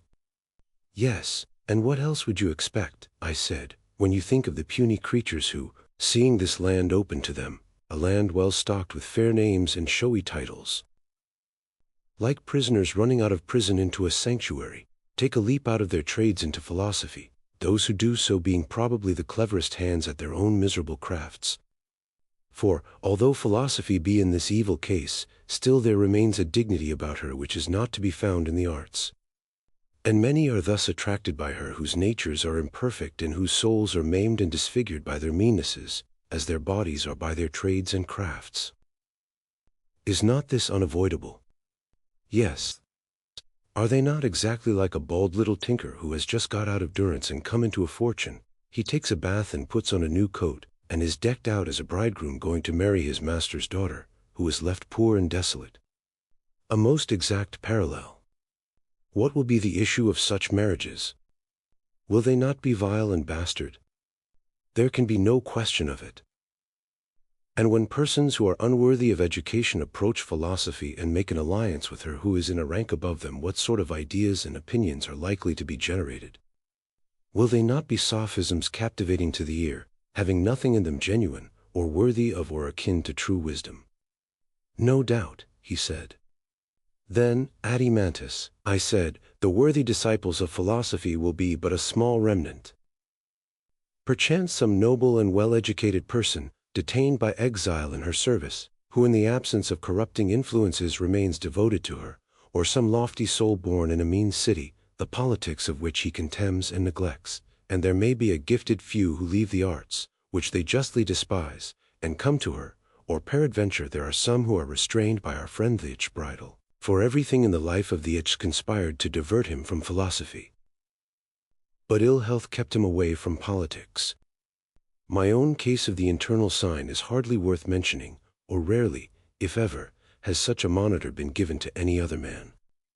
Those who belong to this small class have tasted how sweet and blessed a possession philosophy is, and have also seen enough of the madness of the multitude, and they know that no politician is honest, nor is there any champion of justice at whose side they may fight and be saved. Such an one may be compared to a man who has fallen among wild beasts. He will not join in the wickedness of his fellows, but neither is he able singly to resist all their fierce natures, and therefore seeing that he would be of no use to the state or to his friends, and reflecting that he would have to throw away his life without doing any good either to himself or others, he holds his peace, and goes his own way. He is like one who, in the storm of dust and sleet which the driving wind hurries along, retires under the shelter of a wall, and seeing the rest of mankind full of wickedness, he is content, if only he can live his own life and be pure from evil or unrighteousness, and depart in peace and goodwill, with bright hopes. Yes, he said, and he will have done a great work before he departs. A great work, yes, but not the greatest, unless he find a state suitable to him.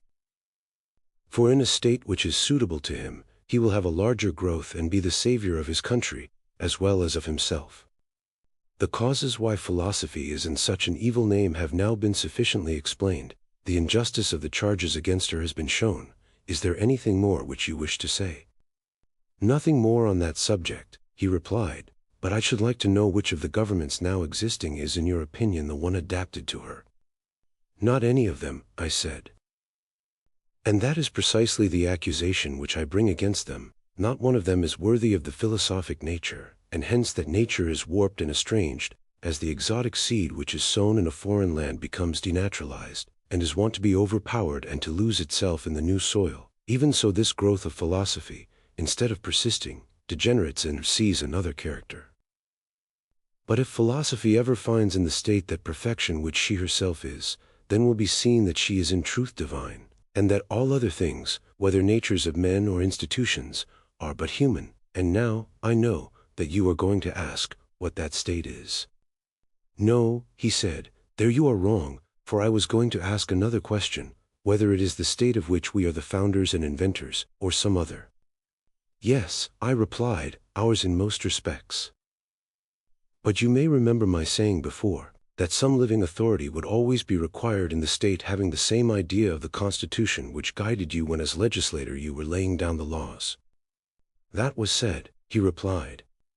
Yes, but not in a satisfactory manner. You frightened us by interposing objections, which certainly showed that the discussion would be long and difficult, and what still remains is the reverse of easy. What is there remaining? The question how the study of philosophy may be so ordered as not to be the ruin of the state. All great attempts are attended with risk. Hard is the good, as men say. Still, he said, let the point be cleared up, and the inquiry will then be complete. I shall not be hindered, I said, by any want of will, but, if at all, by a want of power. My zeal you may see for yourselves. And please to remark in what I am about to say how boldly and unhesitatingly I declare that states should pursue philosophy, not as they do now, but in a different spirit. In what manner? At present, I said, the students of philosophy are quite young. Beginning when they are hardly past childhood, they devote only the time saved from money-making and housekeeping to such pursuits. And even those of them who are reputed to have most of the philosophic spirit, when they come within sight of the great difficulty of the subject, I mean dialectic, take themselves off. In after life, when invited by someone else, they may, perhaps, go and hear a lecture, and about this they make much ado, for philosophy is not considered by them to be their proper business.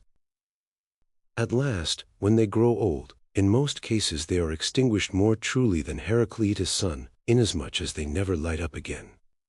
Heraclitus said that the sun was extinguished every evening and relight every morning. But what ought to be their course? Just the opposite. In childhood and youth their study, and what philosophy they learn, should be suited to their tender years. During this period, while they are growing up towards manhood, the chief and special care should be given to their bodies that they may have them to use in the service of philosophy. As life advances and the intellect begins to mature, let them increase the gymnastics of the soul. But when the strength of our citizens fails and is past civil and military duties, then let them range at will and engage in no serious labor, as we intend them to live happily here, and to crown this life with a similar happiness in another. How truly in earnest you are, Socrates! He said, I am sure of that, and yet most of your hearers, if I am not mistaken, are likely to be still more earnest in their opposition to you, and will never be convinced, Crassomachus least of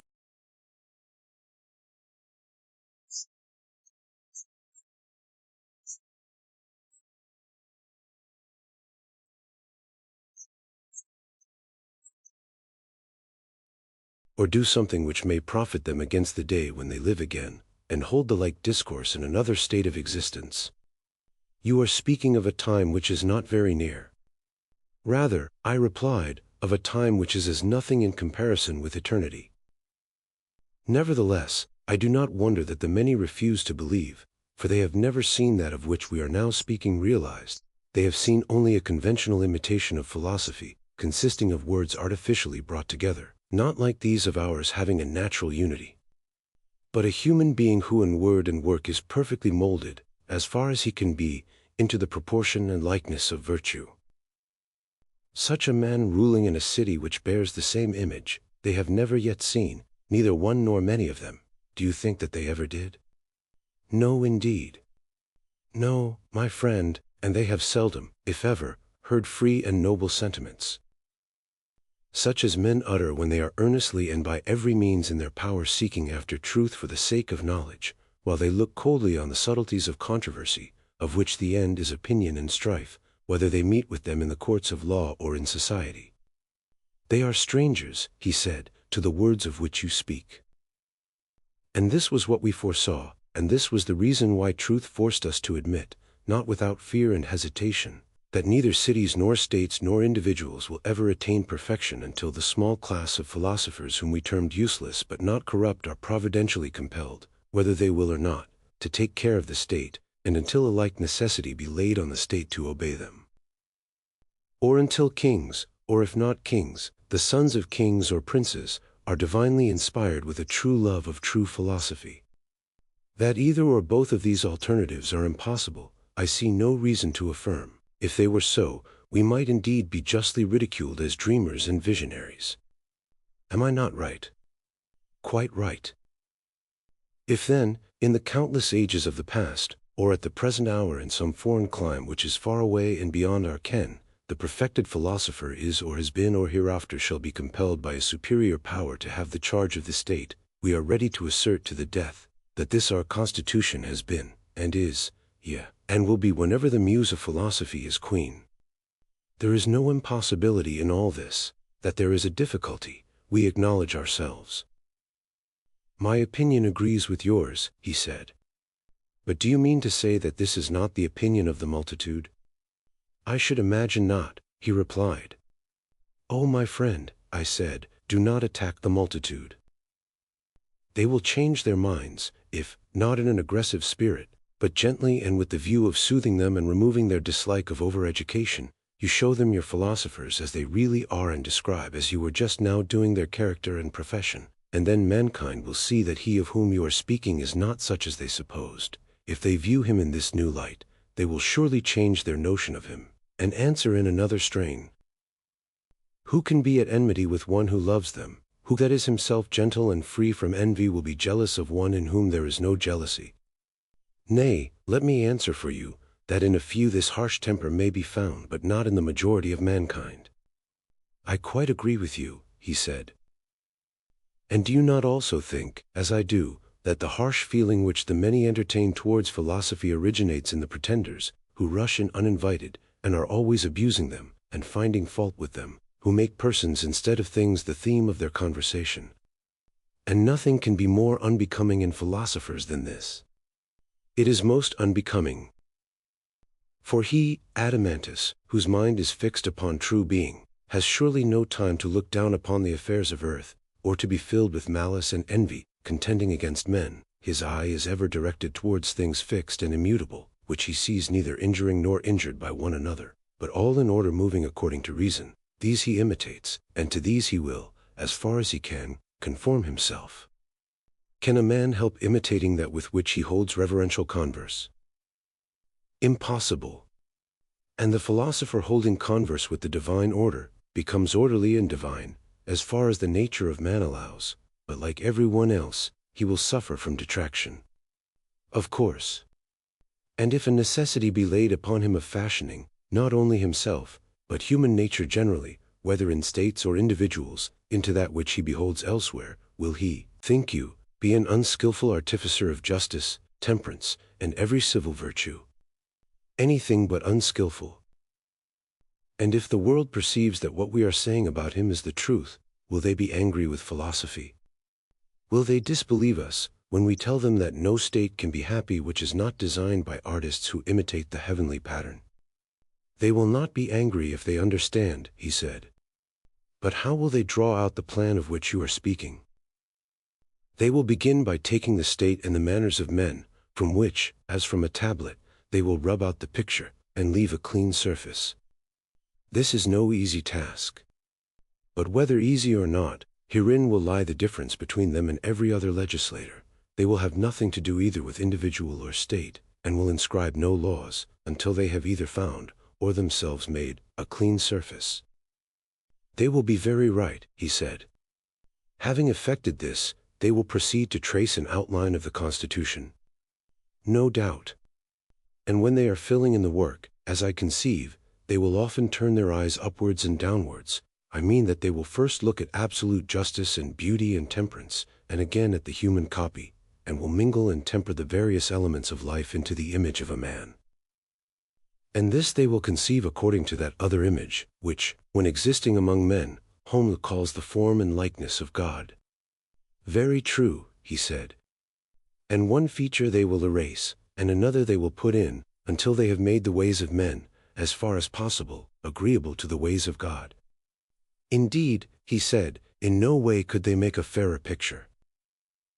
And now, I said, are we beginning to persuade those whom you described as rushing at us with might and main, that the painter of constitutions is such an one as we are praising, at whom they were so very indignant because to his hands we committed the state? And are they growing a little calmer at what they have just heard? Much calmer, if there is any sense in them.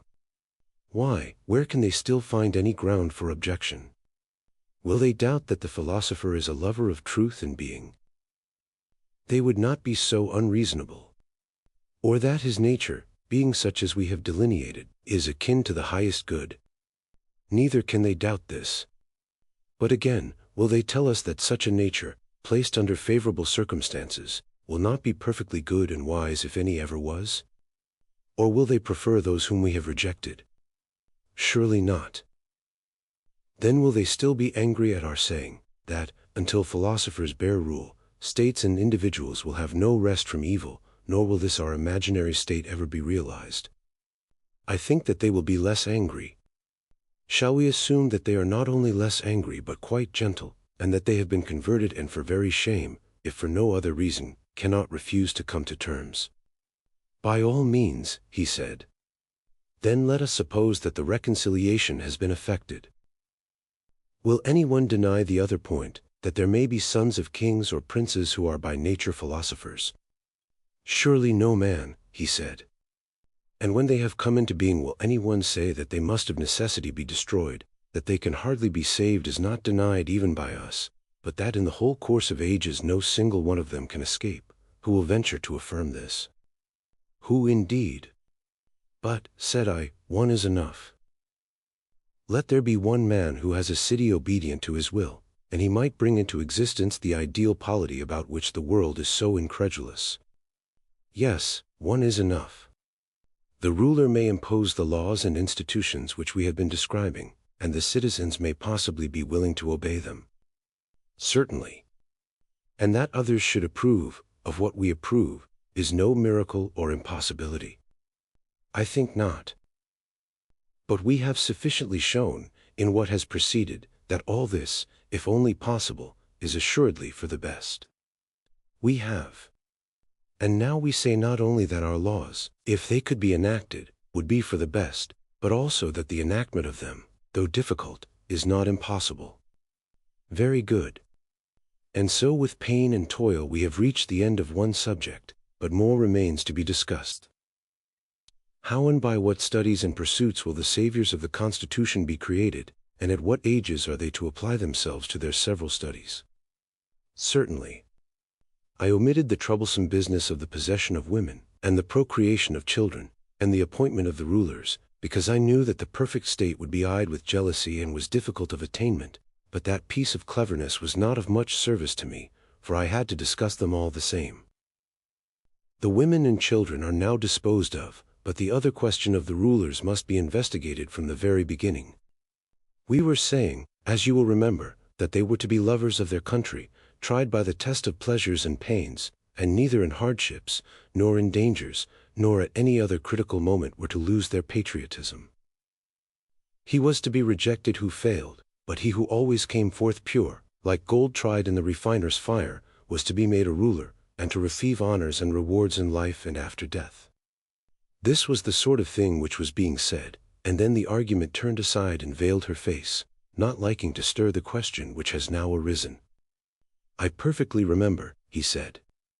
Yes, my friend, I said, and I then shrank from hazarding the bold word, but now let me dare to say that the perfect guardian must be a philosopher. Yes, he said, let that be affirmed. And do not suppose that there will be many of them, for the gifts which were deemed by us to be essential rarely grow together, they are mostly found in shreds and patches. What do you mean? He said. You are aware, I replied, that quick intelligence, memory, sagacity, cleverness, and similar qualities, do not often grow together, and that persons who possess them and are at the same time high-spirited and magnanimous are not so constituted by nature as to live orderly and in a peaceful and settled manner. They are driven anyway by their impulses, and all solid principle goes out of them. Very true, he said. On the other hand, those steadfast natures which can better be depended upon, which in a battle are impregnable to fear and immovable, are equally immovable when there is anything to be learned. They are always in a torpid state, and are apt to yawn and go to sleep over any intellectual toil. Quite true. And yet we were saying that both qualities were necessary in those to whom the higher education is to be imparted, and who are to share in any office or command. Certainly, he said. And will they be a class which is rarely found? Yes, indeed. Then the aspirant must not only be tested in those labors and dangers and pleasures which we mentioned before, but there is another kind of probation which we did not mention. He must be exercised also in many kinds of knowledge, to see whether the soul will be able to endure the highest of all, or will faint under them, as in any other studies and exercises. Yes, he said, you are quite right in testing him. But what do you mean by the highest of all knowledge? You may remember, I said, that we divided the soul into 3 parts, and distinguished the several natures of justice, temperance, courage, and wisdom. Indeed, he said, if I had forgotten, I should not deserve to hear more. And do you remember the word of caution which preceded the discussion of them? To what do you refer? We were saying, if I am not mistaken, that he who wanted to see them in their perfect beauty must take a longer and more circuitous way, at the end of which they would appear, but that we could add on a popular exposition of them on a level with the discussion which had preceded. And you replied that such an exposition would be enough for you, and so the inquiry was continued in what to me seemed to be a very inaccurate manner. Whether you were satisfied or not, it is for you to say. Yes, he said, I thought and the others thought that you gave us a fair measure of truth. But, my friend, I said, a measure of such things which in any degree falls short of the whole truth is not fair measure, for nothing imperfect is the measure of anything, although persons are too apt to be contented and think that they need search no further. Not an uncommon case when people are indolent. Yes, I said, and there cannot be any worse fault in a guardian of the state and of the laws. True. The guardian then, I said, must be required to take the longer circuit, and toil at learning as well as at gymnastics, or he will never reach the highest knowledge of all which, as we were just now saying, is his proper calling. What, he said, is there a knowledge still higher than this, higher than justice and the other virtues? Yes, I said, there is. And of the virtues too we must behold not the outline merely, as at present. Nothing short of the most finished picture should satisfy us. When little things are elaborated with an infinity of pains, in order that they may appear in their full beauty and utmost clearness, how ridiculous that we should not think the highest truths worthy of attaining the highest accuracy. A right noble thought, but do you suppose that we shall refrain from asking you what is this highest knowledge? Nay, I said, ask if you will.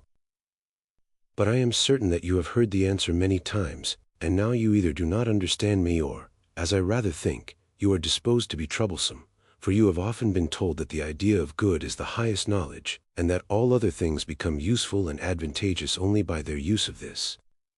You can hardly be ignorant that of this I was about to speak, concerning which, as you have often heard me say, we know so little. And, without which, any other knowledge or possession of any kind will profit us nothing. Do you think that the possession of all other things is of any value if we do not possess the good? Or the knowledge of all other things if we have no knowledge of beauty and goodness? Assuredly not. You are further aware that most people affirm pleasure to be the good, but the finer sort of wit say it is knowledge. Yes. And you are aware too that the latter cannot explain what they mean by knowledge, but are obliged after all to say knowledge of the good. How ridiculous! Yes, I said, that they should begin by reproaching us with our ignorance of the good, and then presume our knowledge of it, for the good they define to be knowledge of the good, just as if we understood them when they use the term good. This is of course ridiculous. Most true, he said. And those who make pleasure their good are in equal perplexity, for they are compelled to admit that there are bad pleasures as well as good. Certainly. And therefore to acknowledge that bad and good are the same. True. There can be no doubt about the numerous difficulties in which this question is involved. There can be none. Further, do we not see that many are willing to do or to have or to seem to be what is just and honorable without the reality? But no one is satisfied with the appearance of good. The reality is what they seek. In the case of the good, appearance is despised by every one. Very true, he said. Of this then, which every soul of man pursues and makes the end of all his actions, having a presentiment that there is such an end, and yet hesitating because neither knowing the nature nor having the same assurance of this as of other things, and therefore losing whatever good there is in other things. Of a principle such and so great as this ought the best men in our state, to whom everything is entrusted, to be in the darkness of ignorance. Certainly not, he said. I am sure, I said, that he who does not know how the beautiful and the just are likewise good will be but a sorry guardian of them, and I suspect that no one who is ignorant of the good will have a true knowledge of them. That, he said, is a shrewd suspicion of yours. And if we only have a guardian who has this knowledge, our state will be perfectly ordered. Of course, he replied, but I wish that you would tell me whether you conceive this supreme principle of the good to be knowledge or pleasure, or different from either. I said, I knew all along that a fastidious gentleman like you would not be contented with the thoughts of other people about these matters. True, Socrates. But I must say that one who like you has passed a lifetime in the study of philosophy should not be always repeating the opinions of others, and never telling his own. Well, but has anyone a right to say positively what he does not know? Not, he said, with the assurance of positive certainty. He has no right to do that, but he may say what he thinks, as a matter of opinion. And do you not know, I said, that all mere opinions are bad, and the best of them blind? You would not deny that those who have any true notion without intelligence are only like blind men who feel their way along the road. Very true. And do you wish to behold what is blind and crooked and base, when others will tell you of brightness and beauty? Still, I must implore you, Socrates, said Glaucon, not to turn away just as you are reaching the goal. If you will only give such an explanation of the good as you have already given of justice and temperance and the other virtues, we shall be satisfied. Yes, my friend, and I shall be at least equally satisfied, but I cannot help fearing that I shall fail, and that my indiscreet zeal will bring ridicule upon me. No, sweet sirs, let us not at present ask what is the actual nature of the good, for to reach what is now in my thoughts would be an effort too great for me. But of the child of the good who is likest him, I would fain speak, if I could be sure that you wish to hear, otherwise, not. By all means, he said, tell us about the child, and you shall remain in our debt for the account of the parent. I do indeed wish, I replied, that I could pay, and you receive, the account of the parent, and not, as now, of the offspring only. Take, however, this latter by way of interest, and at the same time have a care that I do not render a false account, although I have no intention of deceiving you. Yes, we will take all the care that we can. Proceed. Yes, I said, but I must first come to an understanding with you, and remind you of what I have mentioned in the course of this discussion, and at many other times. What? The old story, that there is a many beautiful and a many good, and so of other things which we describe and define. To all of them the term many is applied. True, he said. And there is an absolute beauty and an absolute good, and of other things to which the term many is applied there is an absolute, for they may be brought under a single idea, which is called the essence of each. Very true. The many, as we say, are seen but not known, and the ideas are known but not seen. Exactly. And what is the organ with which we see the visible things? The sight, he said. And with the hearing, I said, we hear, and with the other senses perceive the other objects of sense. True. But have you remarked that sight is by far the most costly and complex piece of workmanship which the artificer of the senses ever contrived? No, I never have, he said. Then reflect. Has the ear or voice need of any third or additional nature in order that the one may be able to hear and the other to be heard? Nothing of the sort. No, indeed, I replied, and the same is true of most, if not all, the other senses. You would not say that any of them require such an addition. Certainly not. But you see that without the addition of some other nature there is no seeing or being seen. How do you mean? Sight being, as I conceive, in the eyes, and he who has eyes wanting to see. Color being also present in them, Still, unless there be a third nature specially adapted to the purpose, the owner of the eyes will see nothing and the colors will be invisible. Of what nature are you speaking? Of that which you term light, I replied. True, he said.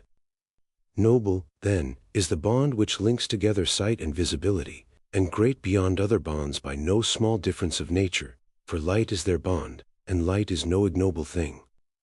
Nay, he said, the reverse of ignoble. And which, I said, of the gods in heaven would you say was the lord of this element? Whose is that light which makes the eye to see perfectly and the visible to appear?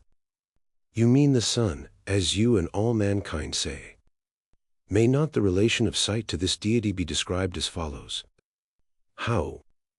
Neither sight nor the eye in which sight resides is the sun. No. Yet of all the organs of sense the eye is the most like the sun. By far the most like. And the power which the eye possesses is a sort of effluence which is dispensed from the sun. Exactly. Then the sun is not sight, but the author of sight who is recognized by sight. True, he said. And this is he whom I call the child of the good, whom the good begot in his own likeness, to be in the visible world, in relation to sight and the things of sight, what the good is in the intellectual world in relation to mind and the things of mind. Will you be a little more explicit? He said. Why, you know, I said, that the eyes, when a person directs them towards objects on which the light of day is no longer shining, but the moon and stars only, see dimly, and are nearly blind. They seem to have no clearness of vision in them. Very true. But when they are directed towards objects on which the sun shines, they see clearly and there is sight in them. Certainly. And the soul is like the eye. When resting upon that on which truth and being shine, the soul perceives and understands, and is radiant with intelligence, when turned towards the twilight of becoming and perishing, then she has opinion only, and goes blinking about, and is first of one opinion and then of another, and seems to have no intelligence. Just so. Now, that which imparts truth to the known and the power of knowing to the knower is what I would have you term the idea of good, and this you will deem to be the cause of science, and of truth in so far as the latter becomes the subject of knowledge. Beautiful too, as are both truth and knowledge, you will be right in esteeming this other nature as more beautiful than either.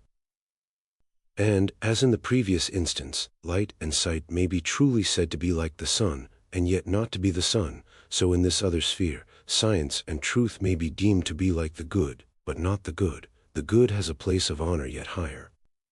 What a wonder of beauty that must be, he said, which is the author of science and truth, and yet surpasses them in beauty, for you surely cannot mean to say that pleasure is the good. God forbid, I replied. But may I ask you to consider the image in another point of view? In what point of view? You would say, would you not, that the sun is not only the author of visibility in all visible things, but of generation and nourishment and growth, though he himself is not generation? Certainly. In like manner the good may be said to be not only the author of knowledge to all things known, but of their being in essence, and yet the good is not essence, but far exceeds essence in dignity and power. Glaucon said, with a ludicrous earnestness, by the light of heaven, how amazing! Yes, I said, and the exaggeration may be set down to you, for you made me utter my fancies. And pray continue to utter them. At any rate let us hear if there is anything more to be said about the similitude of the sun. Yes, I said, there is a great deal more. Then omit nothing, however slight. I will do my best, I said, but I should think that a great deal will have to be omitted. I hope not, he said. You have to imagine, then, that there are two ruling powers, and that one of them is set over the intellectual world, the other over the visible. I do not say heaven, lest you should fancy that I am playing upon the name, Aranos, Oritas. May I suppose that you have this distinction of the visible and intelligible fixed in your mind? I have. Now take a line which has been cut into two unequal parts, and divide each of them again in the same proportion, and suppose the two main divisions to answer, one to the visible and the other to the intelligible, and then compare the subdivisions in respect of their clearness and want of clearness, and you will find that the first section in the sphere of the visible consists of images. And by images I mean, in the first place, shadows, and in the second place, reflections in water and in solid, smooth and polished bodies and the like. Do you understand? Yes, I understand. Imagine, now, the other section, of which this is only the resemblance, to include the animals which we see, and everything that grows or is made. Very good. Would you not admit that both the sections of this division have different degrees of truth, and that the copy is to the original as the sphere of opinion is to the sphere of knowledge? Most undoubtedly.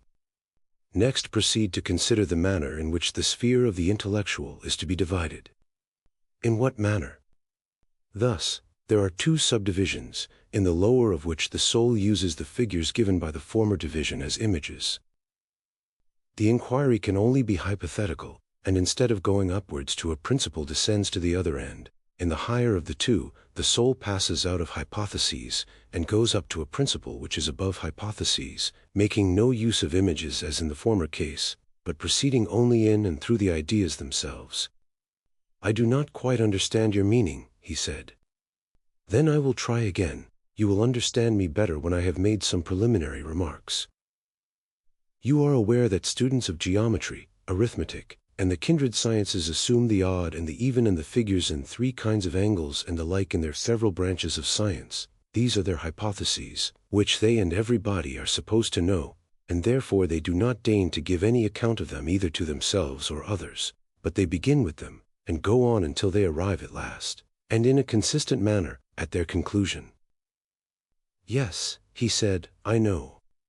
And do you not know also that although they make use of the visible forms and reason about them, they are thinking not of these, but of the ideals which they resemble, not of the figures which they draw, but of the absolute square and the absolute diameter, and so on. The forms which they draw or make, and which have shadows and reflections in water of their own, are converted by them into images, but they are really seeking to behold the things themselves, which can only be seen with the eye of the mind. That is true.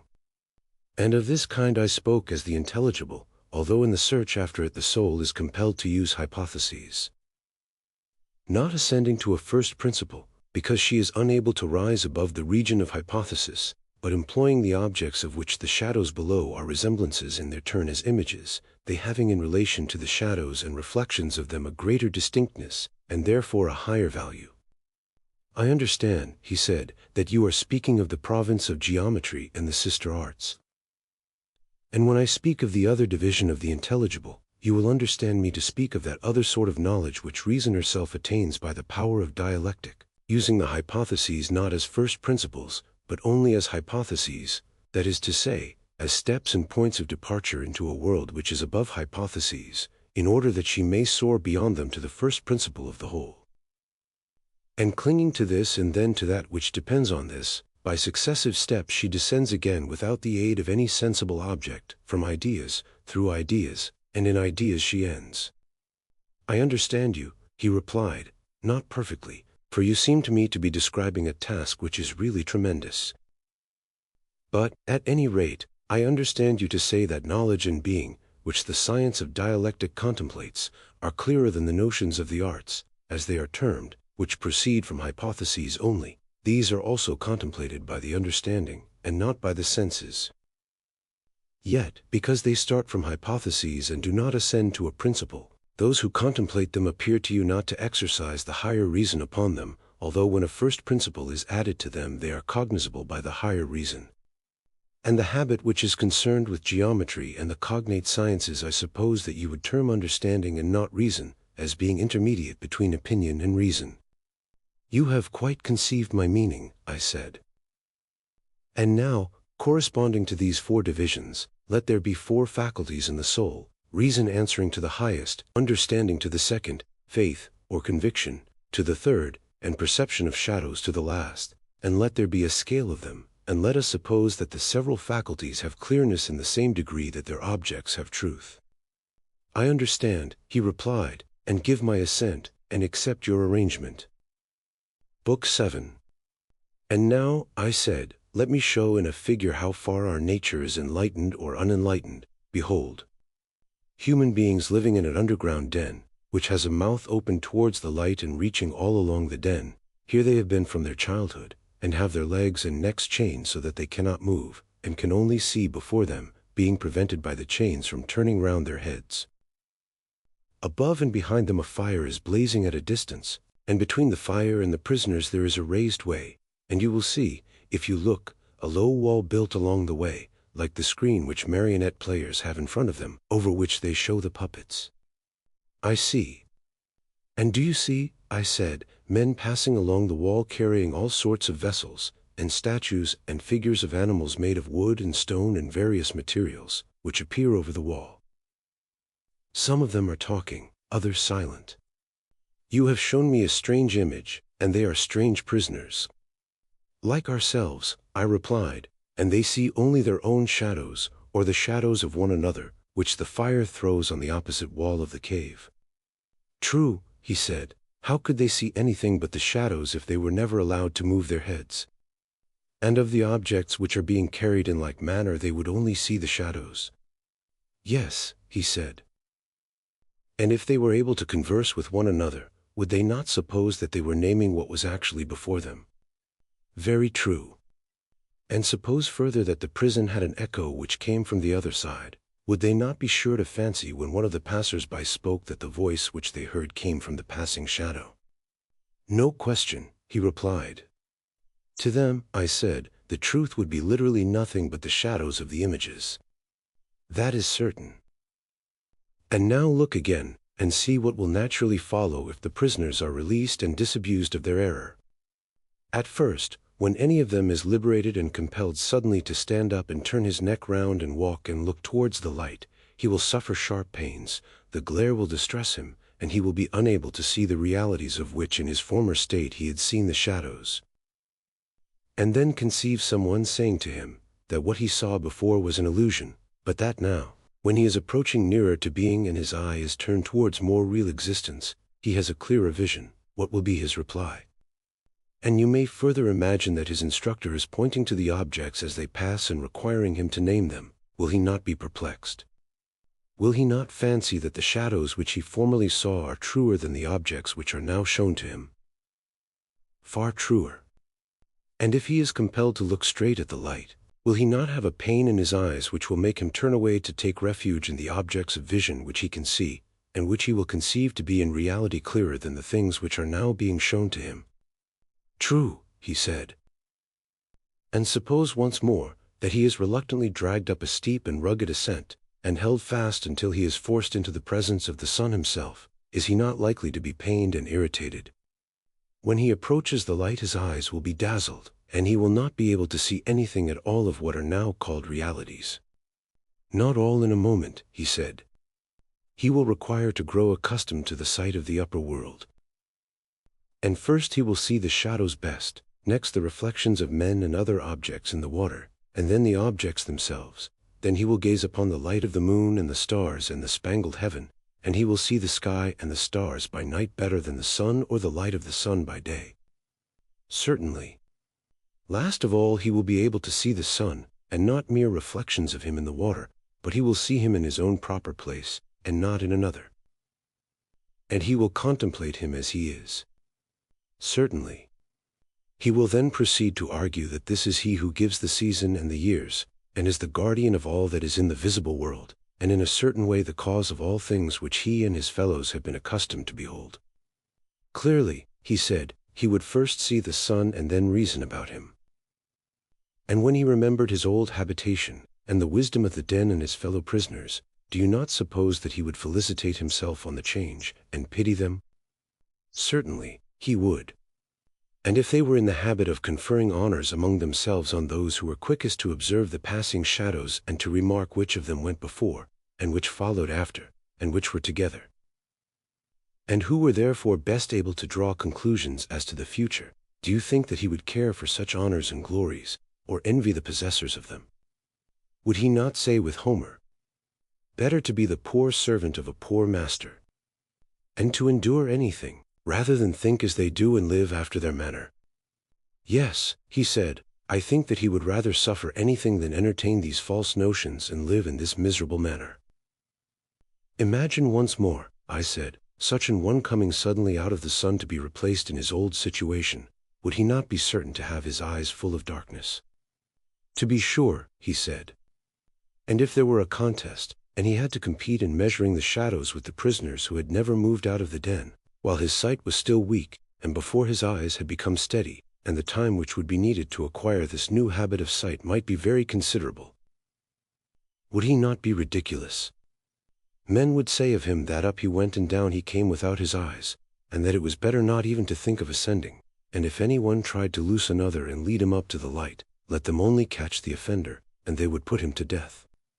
No question, he said. This entire allegory, I said, you may now append, dear Glaucon, to the previous argument.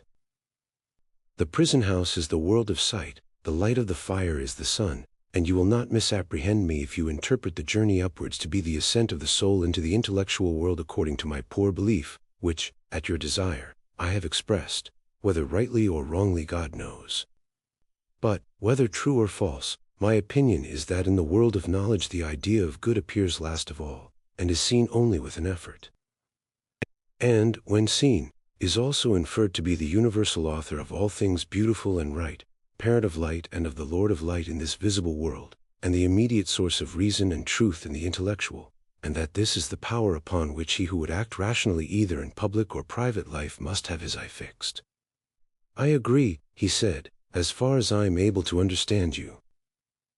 Moreover, I said, you must not wonder that those who attain to this beatific vision are unwilling to descend to human affairs, for their souls are ever hastening into the upper world where they desire to dwell, which desire of theirs is very natural, if our allegory may be trusted. Yes, very natural. And is there anything surprising in one who passes from divine contemplations to the evil state of man, misbehaving himself in a ridiculous manner? If, while his eyes are blinking and before he has become accustomed to the surrounding darkness, he is compelled to fight in courts of law, or in other places, about the images or the shadows of images of justice, and is endeavoring to meet the conceptions of those who have never yet seen absolute justice. Anything but surprising, he replied. Anyone who has common sense will remember that the bewilderments of the eyes are of two kinds, and arise from two causes, either from coming out of the light or from going into the light, which is true of the mind's eye quite as much as of the bodily eye, and he who remembers this when he sees anyone whose vision is perplexed and weak, will not be too ready to laugh. He will first ask whether that soul of man has come out of the brighter life, and is unable to see because unaccustomed to the dark, or having turned from darkness to the day is dazzled by excessive light. And he will count the one happy in his condition and state of being, and he will pity the other. Or, if he have a mind to laugh at the soul which comes from below into the light, there will be more reason in this than in the laugh which greets him who returns from above out of the light into the den. That, he said, is a very just distinction. But then, if I am right, certain professors of education must be wrong when they say that they can put a knowledge into the soul which was not there before, like sight into blind eyes. They undoubtedly say this, he replied. Whereas, our argument shows that the power and capacity of learning exists in the soul already, and that just as the eye was unable to turn from darkness to light without the whole body, so too the instrument of knowledge can only by the movement of the whole soul be turned from the world of becoming into that of being, and learn by degrees to endure the sight of being, and of the brightest and best of being, or in other words, of the good. Very true. And must there not be some art which will effect conversion in the easiest and quickest manner, not implanting the faculty of sight, for that exists already, but has been turned in the wrong direction, and is looking away from the truth? Yes, he said, such an art may be presumed. And whereas the other so-called virtues of the soul seem to be akin to bodily qualities, for even when they are not originally innate they can be implanted later by habit and exercise, the virtue of wisdom more than anything else contains a divine element which always remains, and by this conversion is rendered useful and profitable, or, on the other hand, hurtful and useless. Did you never observe the narrow intelligence flashing from the keen eye of a clever rogue? How eager he is, how clearly his paltry soul sees the way to his end. He is the reverse of blind, but his keen eyesight is forced into the service of evil, and he is mischievous in proportion to his cleverness. Very true, he said. But what if there had been a circumcision of such natures in the days of their youth? And they had been severed from those sensual pleasures, such as eating and drinking, which, like leaden weights, were attached to them at their birth, and which dragged them down and turned the vision of their souls upon the things that are below. If, I say, they had been released from these impediments and turned in the opposite direction, the very same faculty in them would have seen the truth as keenly as they see what their eyes are turned to now.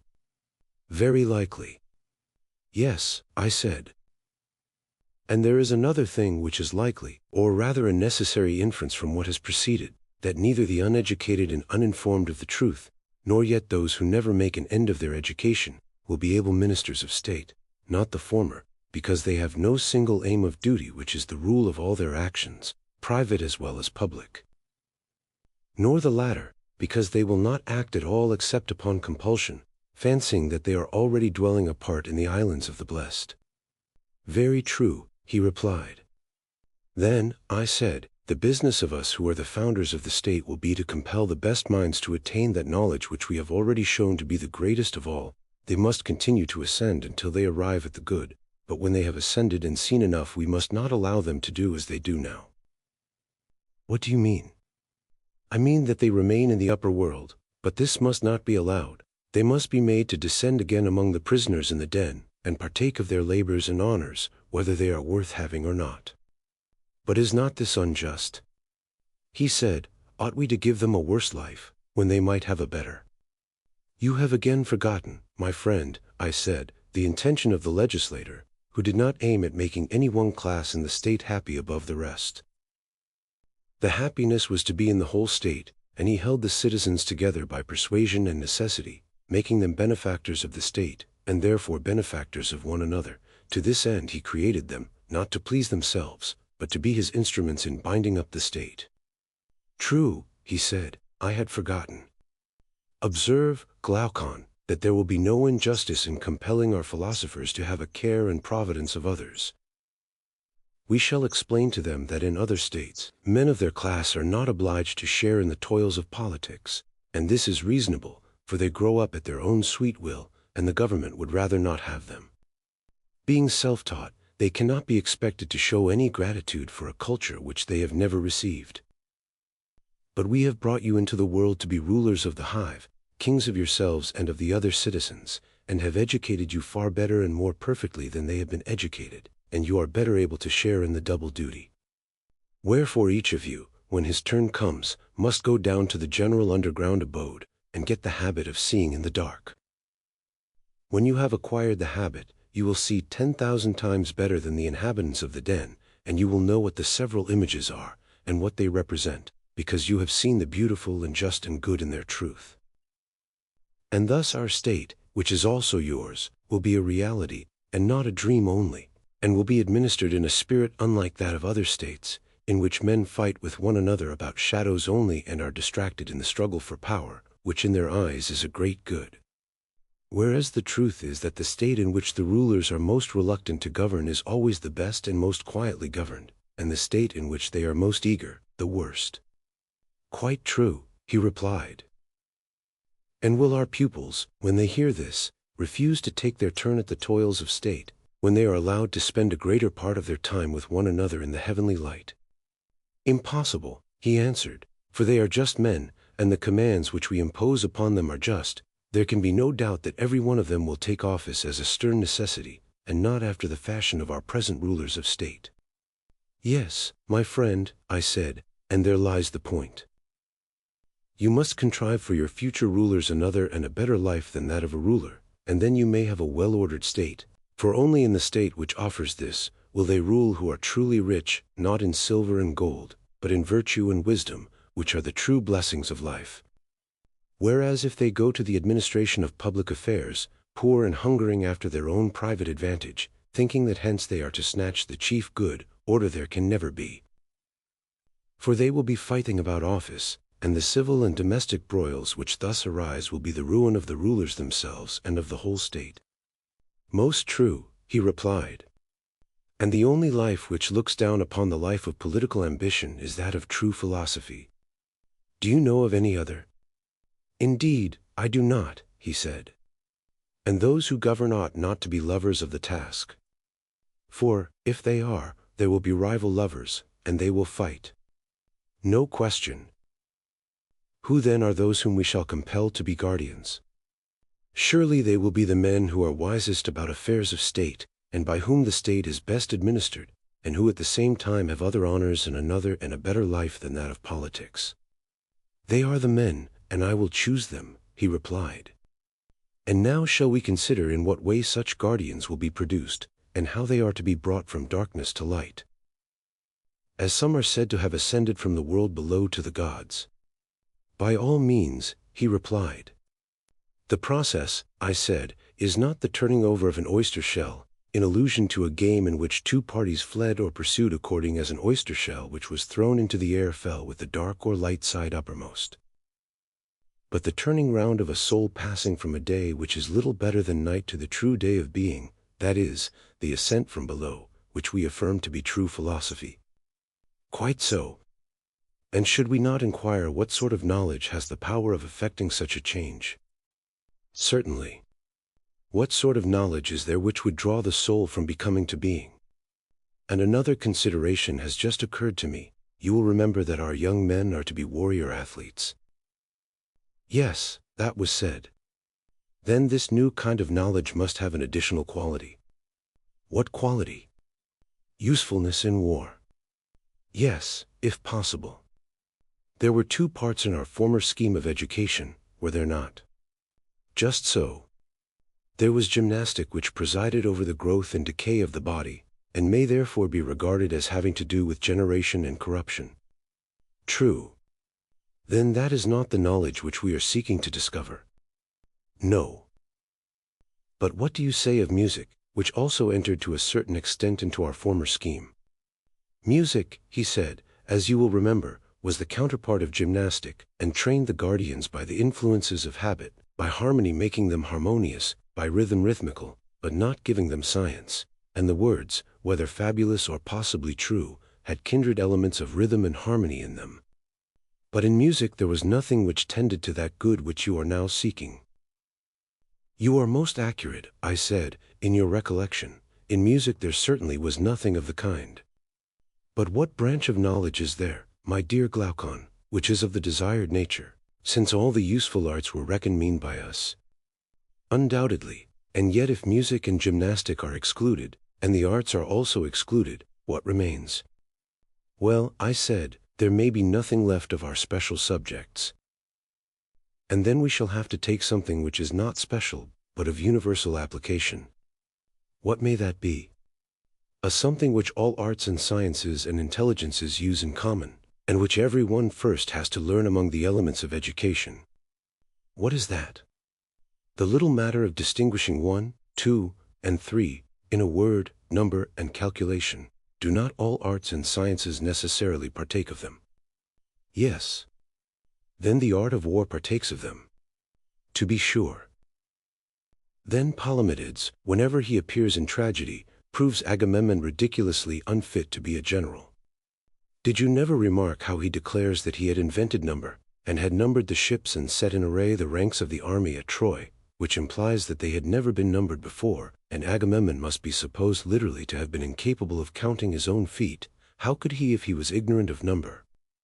And if that is true, what sort of general must he have been?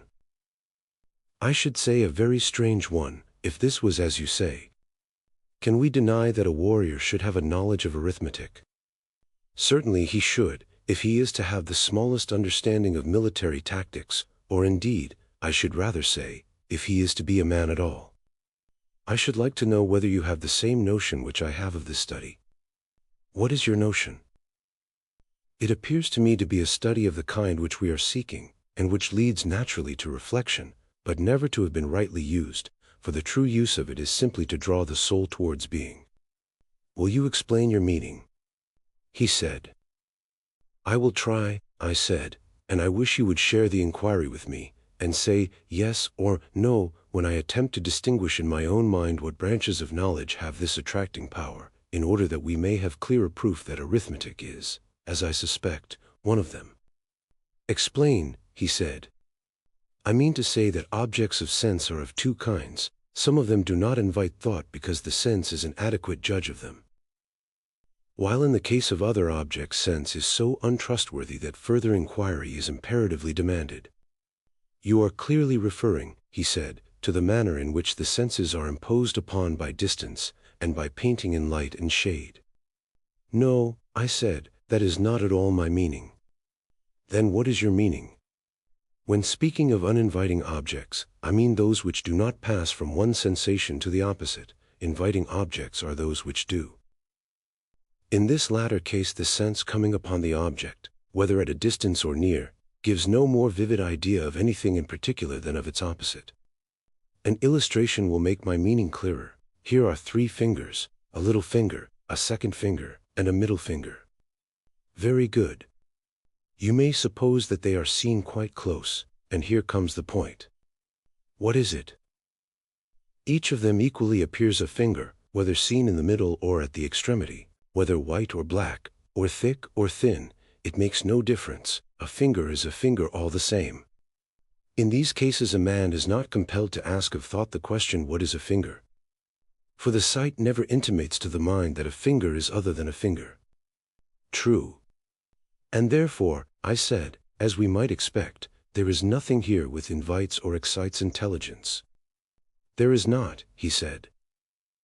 But is this equally true of the greatness and smallness of the fingers? Can sight adequately perceive them?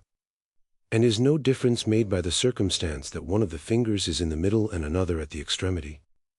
And in like manner does the touch adequately perceive the qualities of thickness or thinness, of softness or hardness? And so of the other senses, do they give perfect intimations of such matters?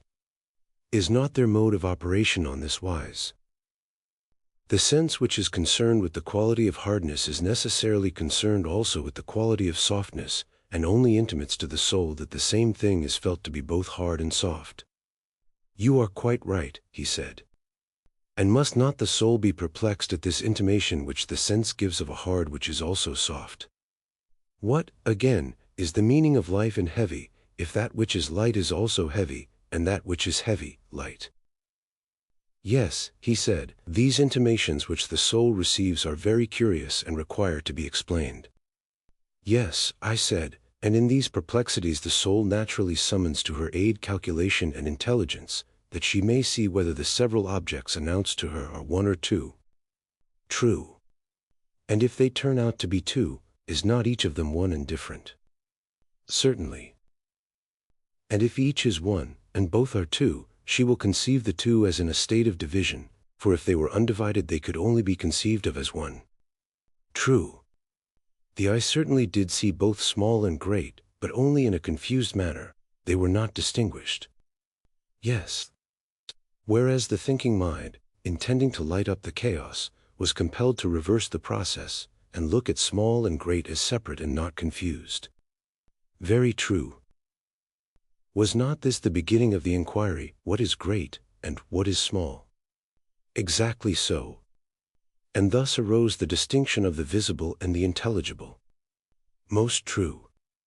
This was what I meant when I spoke of impressions which invited the intellect, or the reverse, those which are simultaneous with opposite impressions, invite thought, those which are not simultaneous do not. I understand, he said, and agreed with you. And to which class do unity and number belong? I do not know, he replied.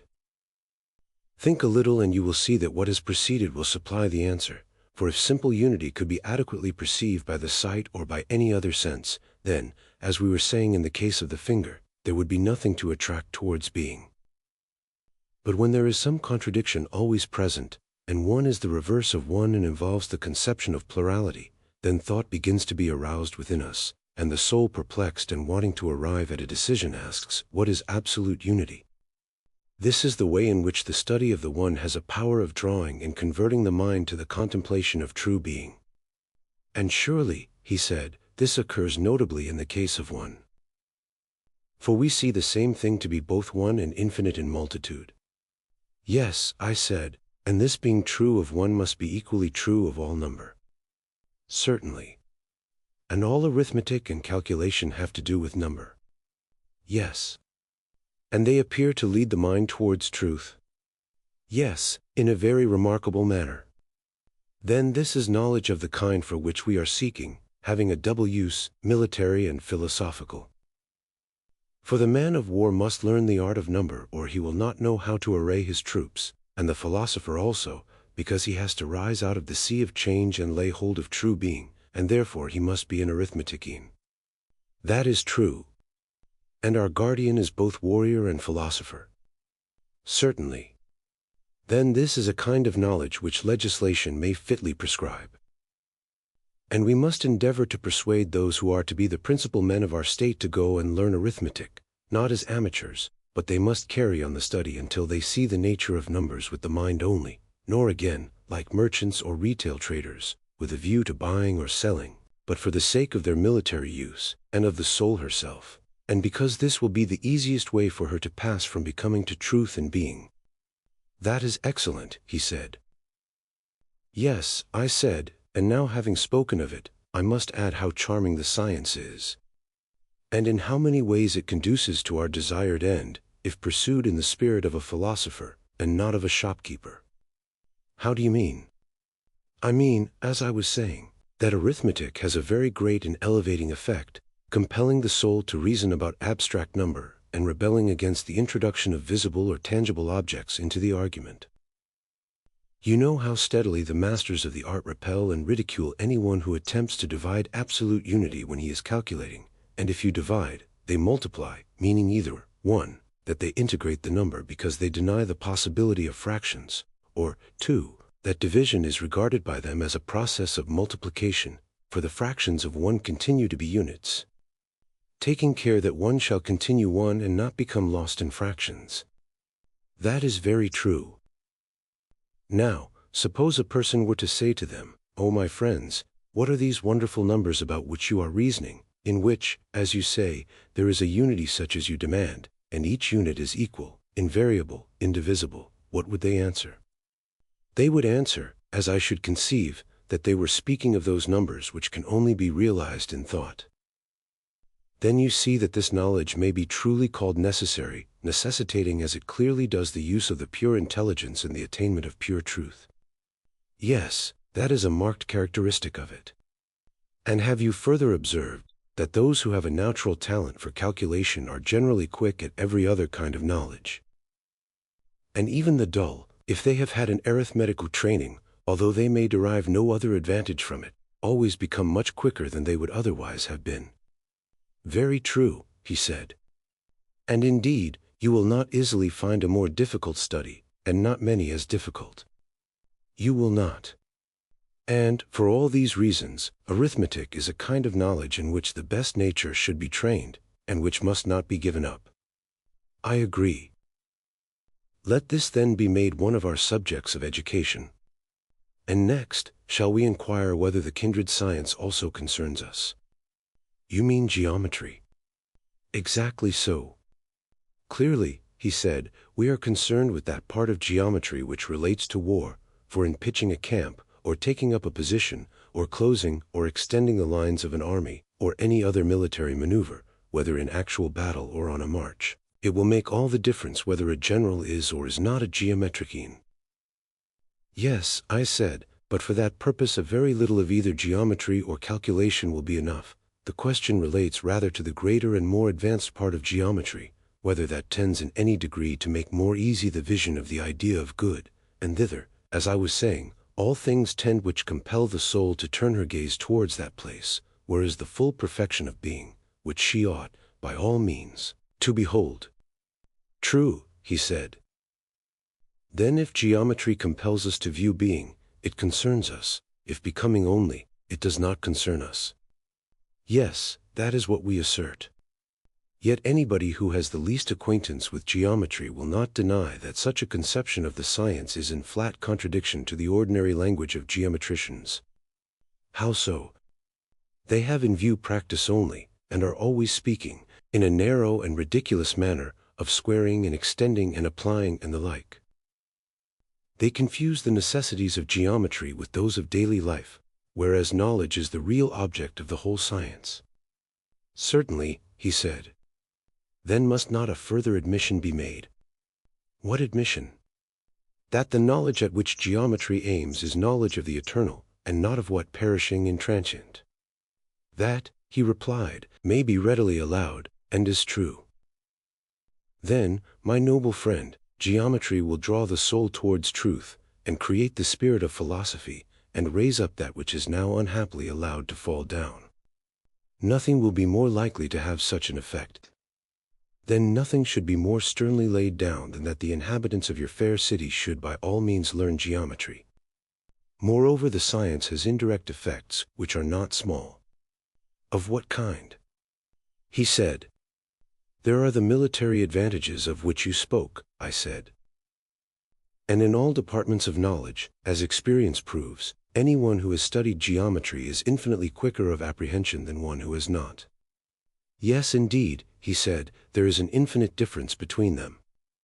Then shall we propose this as a second branch of knowledge which our youth will study? Let us do so, he replied. And suppose we make astronomy the third, what do you say? I am strongly inclined to it, he said. The observation of the seasons and of months and years is as essential to the general as it is to the farmer or sailor.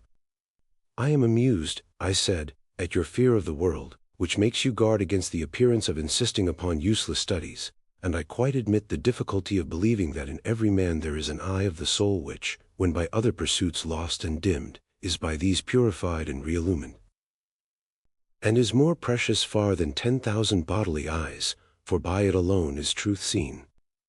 Now there are two classes of persons, one class of those who will agree with you and will take your words as a revelation, another class to whom they will be utterly unmeaning, and who will naturally deem them to be idle tales, for they see no sort of profit which is to be obtained from them.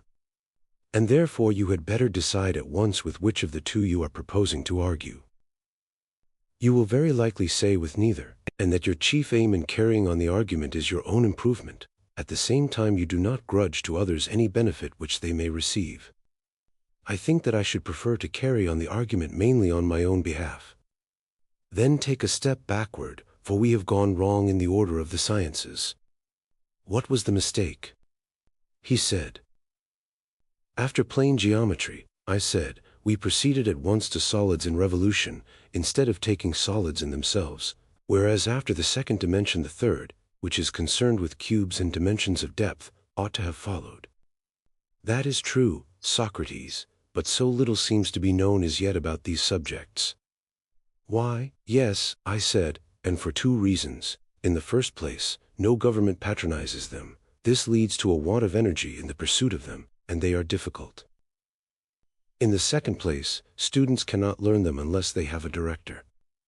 But then a director can hardly be found, and even if he could, as matters now stand, the student, who are very conceited, would not attend to him. That, however, would be otherwise if the whole state became the director of these studies and gave honor to them. Then disciples would want to come, and there would be continuous and earnest search, and discoveries would be made. Since even now, disregarded as they are by the world, and maimed of their fair proportions, and although none of their votaries can tell the use of them, still these studies force their way by their natural charm, and very likely, if they had the help of the state, they would some day emerge into light. Yes, he said, there is a remarkable charm in them. But I do not clearly understand the change in the order. First you began with a geometry of plane surfaces. Yes, I said. And you placed astronomy next, and then you made a step backward. Yes, and I have delayed you by my hurry. The ludicrous state of solid geometry, which, in natural order, should have followed, made me pass over this branch and go on to astronomy, or motion of solids. True, he said. Then assuming that the science now omitted would come into existence if encouraged by the state, let us go on to astronomy, which will be fourth. The right order, he replied. And now, Socrates, as you rebuked the vulgar manner in which I praised astronomy before, my praise shall be given in your own spirit. For every one, as I think, must see that astronomy compels the soul to look upwards and leads us from this world to another. Every one but myself, I said, to every one else this may be clear, but not to me. And what then would you say? I should rather say that those who elevate astronomy into philosophy appear to me to make us look downwards and not upwards. What do you mean? He asked. You, I replied, have in your mind a truly sublime conception of our knowledge of the things above. And I dare say that if a person were to throw his head back and study the fretted ceiling, you would still think that his mind was the percipient, and not his eyes. And you are very likely right, and I may be a simpleton. But, in my opinion, that knowledge only which is of being and of the unseen can make the soul look upwards, and whether a man gapes at the heavens or blinks on the ground, seeking to learn some particular of sense, I would deny that he can learn, for nothing of that sort is matter of science. His soul is looking downwards, not upwards, whether his way to knowledge is by water or by land, whether he floats or only lies on his back. I acknowledge, he said, the justice of your rebuke. Still, I should like to ascertain how astronomy can be learned in any manner more conducive to that knowledge of which we are speaking. I will tell you, I said. The starry heaven which we behold is wrought upon a visible ground, and therefore, although the fairest and most perfect of visible things, must necessarily be deemed inferior far to the true motions of absolute swiftness and absolute slowness, which are relative to each other, and carry with them that which is contained in them, in the true number and in every true figure. Now, these are to be apprehended by reason and intelligence, but not by sight. True, he replied. The spangled heavens should be used as a pattern and with a view to that higher knowledge. Their beauty is like the beauty of figures or pictures excellently wrought by the hand of Daedalus or some other great artist, which we may chance to behold. Any geometrician who saw them would appreciate the exquisiteness of their workmanship, but he would never dream of thinking that in them he could find the true equal or the true double, or the truth of any other proportion. No, he replied, such an idea would be ridiculous. And will not a true astronomer have the same feeling when he looks at the movements of the stars? Will he not think that heaven and the things in heaven are framed by the Creator of them in the most perfect manner? But he will never imagine that the proportions of night and day, or of both to the month, or of the month to the year, or of the stars to these and to one another, and any other things that are material and visible can also be eternal and subject to no deviation. That would be absurd, and it is equally absurd to take so much pains in investigating their exact truth. I quite agree, though I never thought of this before. Then, I said, in astronomy, as in geometry, we should employ problems, and let the heavens alone if we would approach the subject in the right way and so make the natural gift of reason to be of any real use. That, he said, is a work infinitely beyond our present astronomers. Yes, I said, and there are many other things which must also have a similar extension given to them, if our legislation is to be of any value. But can you tell me of any other suitable study? No, he said, not without thinking. Motion, I said, has many forms, and not one only. Two of them are obvious enough even to wits no better than ours, and there are others, as I imagine, which may be left to wiser persons. But where are the two? There is a second, I said, which is the counterpart of the one already named. And what may that be? The second, I said, would seem relatively to the ears to be what the first is to the eyes. For I conceive that as the eyes are designed to look up at the stars, so are the ears to hear harmonious motions, and these are sister sciences, as the Pythagoreans say, and we, Glaucon, agree with them. Yes, he replied. But this, I said, is a laborious study, and therefore we had better go and learn of them, and they will tell us whether there are any other applications of these sciences. At the same time, we must not lose sight of our own higher object. What is that?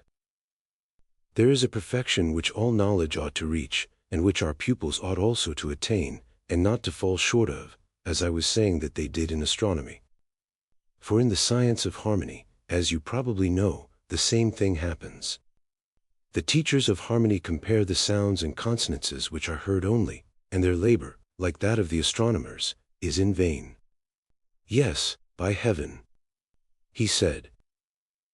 And 'tis as good as a play to hear them talking about their condensed notes, as they call them.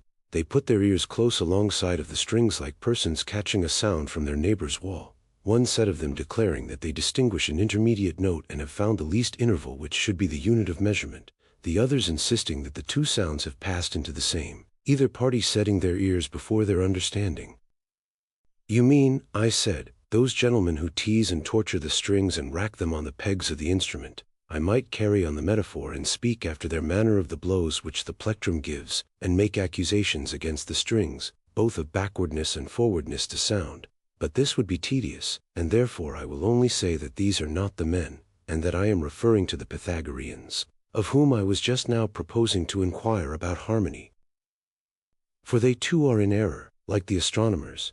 They investigate the numbers of the harmonies which are heard, but they never attain to problems, that is to say, they never reach the natural harmonies of number, or reflect why some numbers are harmonious and others not. That, he said, is a thing of more than mortal knowledge. A thing, I replied, which I would rather call useful, that is, if sought after with a view to the beautiful and good, but if pursued in any other spirit, useless. Very true, he said. Now, when all these studies reach the point of intercommunion and connection with one another, and come to be considered in their mutual affinities, then, I think, but not till then, will the pursuit of them have a value for our objects, otherwise there is no profit in them. I suspect so, but you are speaking, Socrates, of a vast work. What do you mean? I said, the prelude or what? Do you not know that all this is but the prelude to the actual strain which we have to learn? For you surely would not regard the skilled mathematician as a dialectician. Assuredly not, he said. I have hardly ever known a mathematician who was capable of reasoning. But do you imagine that men who are unable to give and take a reason will have the knowledge which we require of them? Neither can this be supposed. And so, Glaucon, I said, we have at last arrived at the hymn of dialectic. This is that strain which is of the intellect only, but which the faculty of sight will nevertheless be found to imitate, for sight, as you may remember, was imagined by us after a while to behold the real animals and stars, and last of all the sun himself. And so with dialectic. When a person starts on the discovery of the absolute by the light of reason only, and without any assistance of sense, and perseveres until by pure intelligence he arrives at the perception of the absolute good, he at last finds himself at the end of the intellectual world, as in the case of sight at the end of the visible. Exactly, he said. Then this is the progress which you call dialectic. True. But the release of the prisoners from chains, and their translation from the shadows to the images and to the light, and the ascent from the underground den to the sun, while in his presence they are vainly trying to look on animals and plants and the light of the sun, but are able to perceive even with their weak eyes the images in the water, which are divine, and are the shadows of true existence, not shadows of images cast by a light of fire, which compared with the sun is only an image. This power of elevating the highest principle in the soul to the contemplation of that which is best in existence, with which we may compare the raising of that faculty which is the very light of the body to the sight of that which is brightest in the material and visible world, this power is given, as I was saying, by all that study and pursuit of the arts which has been described. I agree in what you are saying, he replied, which may be hard to believe, yet, from another point of view, is harder still to deny. This, however, is not a theme to be treated of in passing only, but will have to be discussed again and again. And so, whether our conclusion be true or false, let us assume all this, and proceed at once from the prelude or preamble to the chief strain, a play upon the Greek word, which means both law and strain, and describe that in like manner. Say, then, what is the nature and what are the divisions of dialectic, and what are the paths which lead thither, for these paths will also lead to our final rest.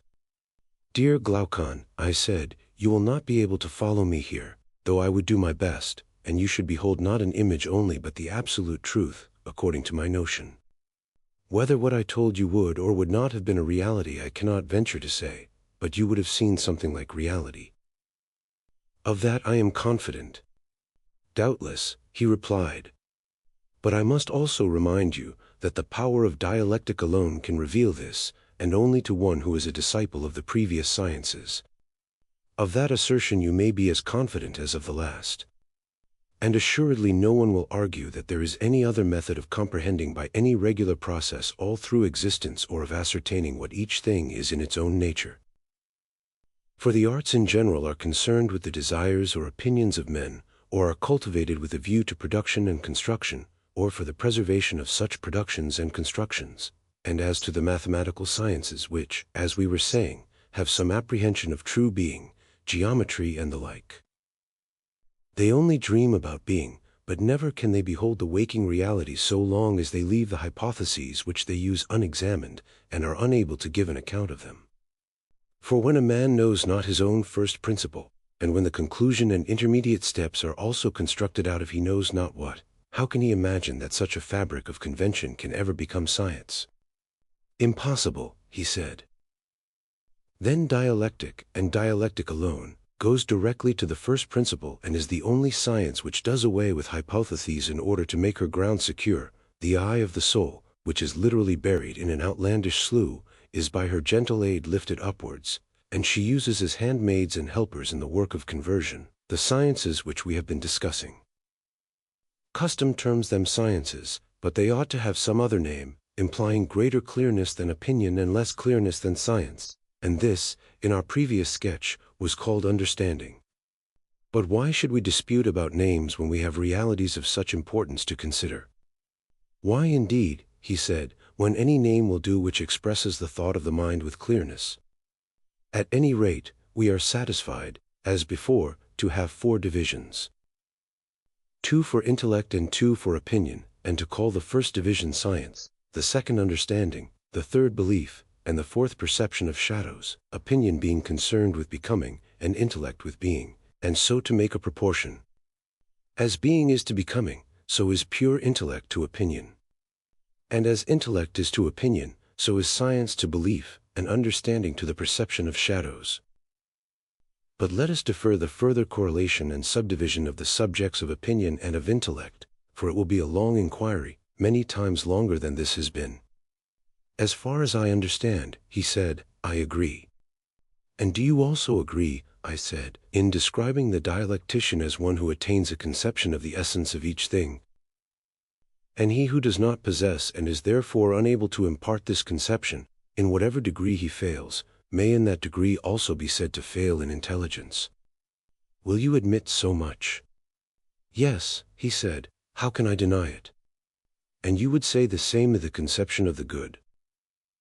Until the person is able to abstract and define rationally the idea of good, and unless he can run the gauntlet of all objections, and is ready to disprove them, not by appeals to opinion, but to absolute truth, never faltering at any step of the argument, unless he can do all this, you would say that he knows neither the idea of good nor any other good. He apprehends only a shadow, if anything at all, which is given by opinion and not by science.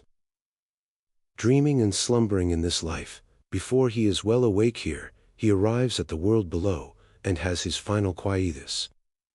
In all that I should most certainly agree with you.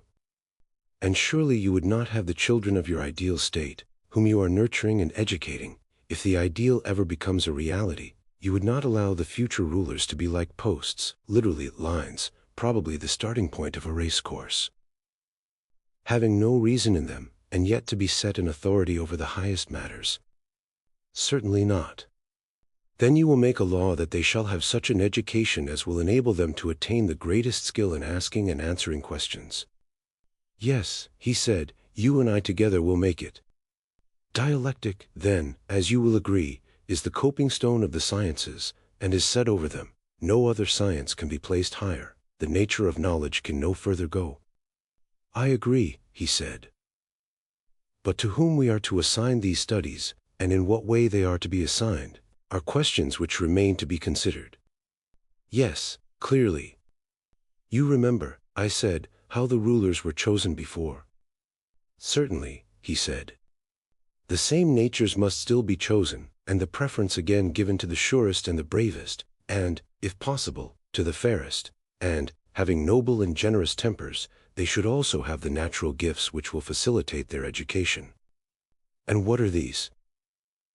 Such gifts as keenness and ready powers of acquisition, for the mind more often faints from the severity of study than from the severity of gymnastics. The toil is more entirely the mind's own, and is not shared with the body. Very true, he replied. Further, he of whom we are in search should have a good memory, and be an unwearied solid man who is a lever of labor in any line. or he will never be able to endure the great amount of bodily exercise and to go through all the intellectual discipline and study which we require of him. Certainly, he said, he must have natural gifts. The mistake at present is that those who study philosophy have no vocation, and this, as I was before saying, is the reason why she has fallen into disrepute. Her true sons should take her by the hand and not bastards. What do you mean? In the first place, her votary should not have a lame or halting industry. I mean, that he should not be half industrious and half idle, as, for example, when a man is a lover of gymnastics and hunting, and all other bodily exercises, but a hater rather than a lover of the labor of learning or listening or inquiring. Or the occupation to which he devotes himself may be of an opposite kind, and he may have the other sort of lameness. Certainly, he said. And as to truth, I said, is not a soul equally to be deemed halt and lame which hates voluntary falsehood and is extremely indignant at herself and others when they tell lies, but is patient of involuntary falsehood, and does not mind wallowing like a swinish beast in the mire of ignorance, and has no shame at being detected? To be sure. And, again, in respect of temperance, courage, magnificence, and every other virtue, should we not carefully distinguish between the true son and the bastard? For where there is no discernment of such qualities, states and individuals unconsciously err, and the state makes a ruler, and the individual a friend, of one who, being defective in some part of virtue, is in a figure lame or a bastard. That is very true, he said. All these things, then, will have to be carefully considered by us. And if only those whom we introduce to this vast system of education and training are sound in body and mind, justice herself will have nothing to say against us, and we shall be the saviors of the constitution and of the state. But, if our pupils are men of another stamp, the reverse will happen, and we shall pour a still greater flood of ridicule on philosophy than she has to endure at present. That would not be creditable. Certainly not, I said. And yet perhaps, in thus turning jest into earnest, I am equally ridiculous. In what respect? I had forgotten, I said, that we were not serious, and spoke with too much excitement. For when I saw philosophy so undeservedly trampled under foot of men, I could not help feeling a sort of indignation at the authors of her disgrace, and my anger made me too vehement. Indeed, I was listening, and did not think so. But I, who am the speaker, felt that I was. And now let me remind you that, although in our former selection we chose old men, we must not do so in this. Solon was under a delusion when he said that a man when he grows old may learn many things, for he can no more learn much than he can run much. Youth is the time for any extraordinary toil. Of course. And, therefore, calculation and geometry and all the other elements of instruction, which are a preparation for dialectic, should be presented to the mind in childhood. Not, however, under any notion of forcing our system of education. Why not? Because a freeman ought not to be a slave in the acquisition of knowledge of any kind. Bodily exercise, when compulsory, does no harm to the body, but knowledge which is acquired under compulsion obtains no hold on the mind. Very true. Then, my good friend, I said, do not use compulsion, but let early education be a sort of amusement. You will then be better able to find out the natural bent. That is a very rational notion, he said. Do you remember that the children, too, were to be taken to see the battle on horseback, and that if there were no danger they were to be brought close up and, like young hounds, have a taste of blood given them? Yes, I remember. The same practice may be followed, I said, in all these things, labors, lessons, dangers, and he who is most at home in all of them ought to be enrolled in a select number. At what age?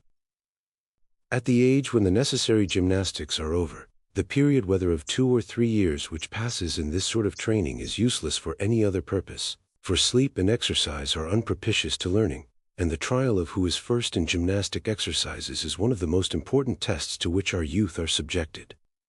Certainly, he replied.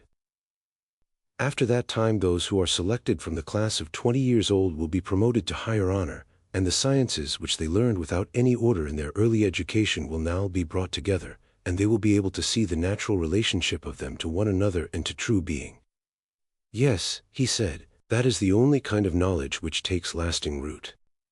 Yes, I said, and the capacity for such knowledge is the great criterion of dialectical talent. The comprehensive mind is always the dialectical. I agree with you, he said. These, I said, are the points which you must consider, and those who have most of this comprehension, and who are most steadfast in their learning, and in their military and other appointed duties, when they have arrived at the age of 30 have to be chosen by you out of the select class, and elevated to higher honor. And you will have to prove them by the help of dialectic, in order to learn which of them is able to give up the use of sight and the other senses, and in company with truth to attain absolute being. And here, my friend, great caution is required. Why great caution? Do you not remark, I said, how great is the evil which dialectic has introduced?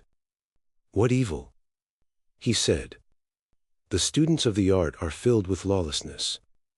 Quite true, he said. Do you think that there is anything so very unnatural or inexcusable in their case? Or will you make allowance for them? In what way make allowance? I want you, I said, by way of parallel, to imagine a supposititious son who is brought up in great wealth. He is one of a great and numerous family, and has many flatterers. When he grows up to manhood, he learns that his alleged are not his real parents, but who the real are he is unable to discover. Can you guess how he will be likely to behave towards his flatterers and his supposed parents, first of all during the period when he is ignorant of the false relation, and then again when he knows? Or shall I guess for you? If you please. Then I should say, that while he is ignorant of the truth he will be likely to honor his father and his mother and his supposed relations more than the flatterers. He will be less inclined to neglect them when in need, or to do or say anything against them.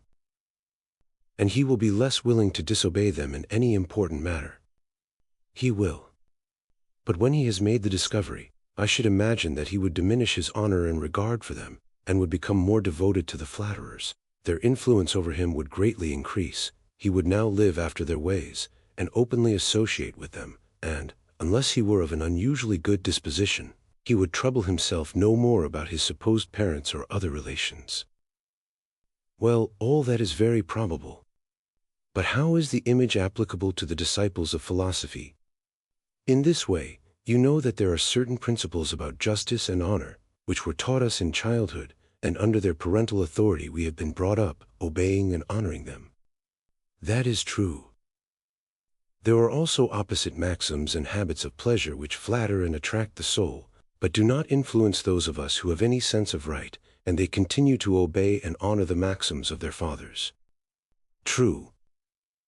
Now, when a man is in this state, and the questioning spirit asks what is fair or honorable, and he answers as the legislator has taught him, and then arguments many and diverse refute his words, until he is driven into believing that nothing is honorable any more than dishonorable, or just and good any more than the reverse, and so of all the notions which he most valued, do you think that he will still honor and obey them as before? Impossible. And when he ceases to think them honorable and natural as heretofore, and he fails to discover the true, can he be expected to pursue any life other than that which flatters his desires? He cannot. And from being a keeper of the law he is converted into a breaker of it. Unquestionably. Now all this is very natural in students of philosophy such as I have described, and also, as I was just now saying, most excusable. Yes, he said, and, I may add, pitiable. Therefore, that your feelings may not be moved to pity about our citizens who are now 30 years of age, every care must be taken in introducing them to dialectic. Certainly. There is a danger lest they should taste the dear delight too early, for youngsters, as you may have observed, when they first get the taste in their mouths, argue for amusement, and are always contradicting and refuting others in imitation of those who refute them. Like puppy dogs, they rejoice in pulling and tearing at all who come near them. Yes, he said, there is nothing which they like better. And when they have made many conquests and received defeats at the hands of many, they violently and speedily get into a way of not believing anything which they believed before, and hence, not only they, but philosophy and all that relates to it is apt to have a bad name with the rest of the world. Too true, he said. But when a man begins to get older, he will no longer be guilty of such insanity, He will imitate the dialectician who is seeking for truth, and not the heuristic, who is contradicting for the sake of amusement, and the greater moderation of his character will increase instead of diminishing the honor of the pursuit. Very true, he said. And did we not make special provision for this, when we said that the disciples of philosophy were to be orderly and steadfast, not, as now, any chance aspirant or intruder? Very true. Suppose, I said, the study of philosophy to take the place of gymnastics and to be continued diligently and earnestly and exclusively for twice the number of years which were passed in bodily exercise, will that be enough? Would you say 6 or 4 years? He asked.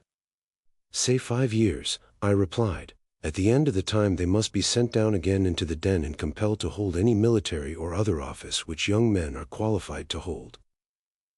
In this way they will get their experience of life, and there will be an opportunity of trying whether, when they are drawn all manner of ways by temptation, they will stand firm or flinch. And how long is this stage of their lives to last? 15 years, I answered, and when they have reached 15 years of age, then let those who still survive and have distinguished themselves in every action of their lives and in every branch of knowledge come at last to their consummation. The time has now arrived at which they must raise the eye of the soul to the universal light which lightens all things, and behold the absolute good, for that is the pattern according to which they are to order the state and the lives of individuals, and the remainder of their own lives also.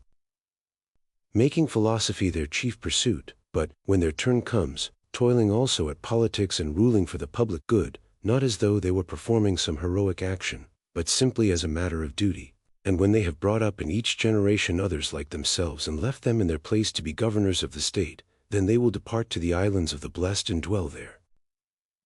And the city will give them public memorials and sacrifices and honor them, if the Pythian oracle consent, as demigods, but if not, as in any case blessed and divine. You are a sculptor, Socrates, and have made statues of our governors faultless in beauty.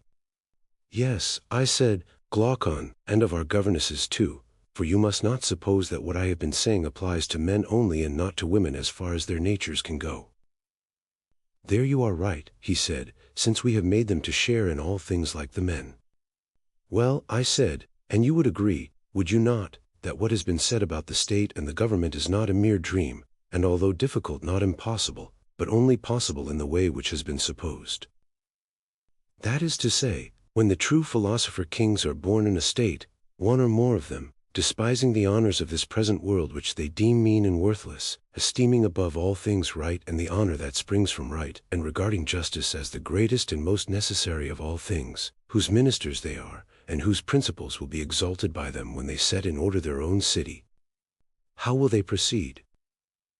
They will begin by sending out into the country all the inhabitants of the city who are more than 10 years old, and will take possession of their children, who will be unaffected by the habits of their parents. These they will train in their own habits and laws, I mean in the laws which we have given them, and in this way the state and constitution of which we were speaking will soonest and most easily attain happiness, and the nation which has such a constitution will gain most. Yes, that will be the best way. And I think, Socrates, that you have very well described how, if ever, such a constitution might come into being. Enough then of the perfect state, and of the man who bears its image. There is no difficulty in seeing how we shall describe him. There is no difficulty, he replied, and I agree with you in thinking that nothing more need be said. Book 8. And so, Glaucon, we have arrived at the conclusion that in the perfect state wives and children are to be in common, and that all education and the pursuits of war and peace are also to be common, and the best philosophers and the bravest warriors are to be their kings. That, replied Glaucon, has been acknowledged. Yes, I said. And we have further acknowledged that the governors, when appointed themselves, will take their soldiers and place them in houses such as we were describing, which are common to all, and contain nothing private or individual, and about their property, you remember what we agreed. Yes, I remember that no one was to have any of the ordinary possessions of mankind. They were to be warrior athletes and guardians, receiving from the other citizens, in lieu of annual payment, only their maintenance, and they were to take care of themselves and of the whole state. True, I said, and now that this division of our task is concluded, let us find the point at which we digressed, that we may return into the old path. There is no difficulty in returning. You implied, then as now, that you had finished the description of the state. You said that such a state was good, and that the man was good who answered to it, although, as now appears, you had more excellent things to relate both of state and man. And you said further, that if this was the true form, then the others were false, and of the false forms, you said, as I remember, that there were 4 principal ones, and that their defects, and the defects of the individuals corresponding to them, were worth examining. When we had seen all the individuals, and finally agreed as to who was the best and who was the worst of them, we were to consider whether the best was not also the happiest, and the worst the most miserable. I asked you what were the 4 forms of government of which you spoke, and then Polemarch and Adeimantus put in their word, and you began again, and have found your way to the point at which we have now arrived. Your recollection, I said, is most exact. Then, like a wrestler, he replied, you must put yourself again in the same position, and let me ask the same questions, and do you give me the same answer which you were about to give me then? Yes, if I can, I will, I said. I shall particularly wish to hear what were the 4 constitutions of which you were speaking. That question, I said, is easily answered. The 4 governments of which I spoke, so far as they have distinct names, are, first, those of Crete and Sparta, which are generally applauded. What is termed oligarchy comes next. This is not equally approved, and is a form of government which teems with evils. Thirdly, democracy, which naturally follows oligarchy, although very different. And lastly comes tyranny, great and famous, which differs from them all, and is the 4th and worst disorder of a state. I do not know, do you, of any other constitution which can be said to have a distinct character. There are lordships and principalities which are bought and sold, and some other intermediate forms of government. But these are nondescripts and may be found equally among Hellenes and among barbarians. Yes, he replied, we certainly hear of many curious forms of government which exist among them.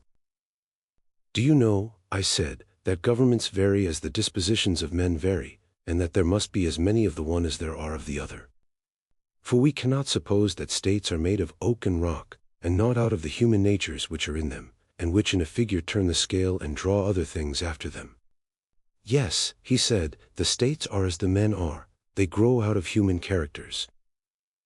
Then if the constitutions of states are 5, the dispositions of individual minds will also be 5. Certainly. Him who answers to aristocracy, and whom we rightly call just and good, we have already described. We have. Then let us now proceed to describe the inferior sort of natures, being the contentious and ambitious, to answer to the Spartan polity, also the oligarchical, democratical, and tyrannical. Let us place the most just by the side of the most unjust, and when we see them we shall be able to compare the relative happiness or unhappiness of him who leads a life of pure justice or pure injustice. The inquiry will then be completed, and we shall know whether we ought to pursue injustice, as Thrasymachus advises, or in accordance with the conclusions of the argument to prefer justice. Certainly, he replied, we must do as you say. Sir, we follow our old plan, which we adopted with a view to clearness, of taking the state first and then proceeding to the individual, and begin with the government of honor. I know of no name for such a government other than timocracy, or perhaps demarty. We will compare with this the like character in the individual, and, after that, consider oligarchy and the oligarchical man, and then again we will turn our attention to democracy and the democratical man. And lastly, we will go and view the city of tyranny, and once more take a look into the tyrant's soul, and try to arrive at a satisfactory decision. That way of viewing and judging of the matter will be very suitable. First, then, I said, let us inquire how democracy, the government of honor, arises out of aristocracy, the government of the best. Clearly, all political changes originate in divisions of the actual governing power. A government which is united, however small, cannot be moved. Very true, he said. In what way, then, will our city be moved, and in what manner will the 2 classes of auxiliaries and rulers disagree among themselves or with one another? Shall we, after the manner of Homer, pray the Muses to tell us how discord first arose? Shall we imagine them in solemn mockery, to play and jest with us as if we were children, and to address us in a lofty tragic vein, making believe to be in earnest? How would they address us? After this manner: A city which is thus constituted can hardly be shaken, but, seeing that everything which has a beginning has also an end, even a constitution such as yours will not last forever, but will in time be dissolved. And this is the dissolution. In plants that grow in the earth, as well as in animals that move on the earth's surface, fertility and sterility of soul and body occur when the circumferences of the circles of each are completed, which in short-lived existences pass over a short space, and in long-lived ones over a long space. But to the knowledge of human fecundity and sterility all the wisdom and education of your rulers will not attain. The laws which regulate them will not be discovered by an intelligence which is alloyed with sense, but will escape them, and they will bring children into the world when they ought not. Now that which is of divine birth has a period which is contained in a perfect number, i.e. a cyclical number, such as 6, which is equal to the sum of its divisors 1, 2, 3, so that when the circle or time represented by 6 is completed, the lesser times or rotations represented by 1, 2, 3 are also completed. But the period of human birth is comprehended in a number in which first increments by involution and evolution, or squared and cubed, obtaining 3 intervals and 4 terms of like and unlike, waxing and waning numbers, make all the terms commensurable and agreeable to one another. Probably the numbers 3, 4, 5, 6 of which the 3 first equals the sides of the Pythagorean triangle. The terms will then be 3 cubed, 4 cubed, 5 cubed, which together equals 6 cubed equals 216. The base of these, 3, with a third added, 4, when combined with 5, 20, and raised to the third power furnishes 2 harmonies, the first a square which is 100 times as great, 400 is equal to 4x 100, or the first a square which is 100 times 100 equals 10,000.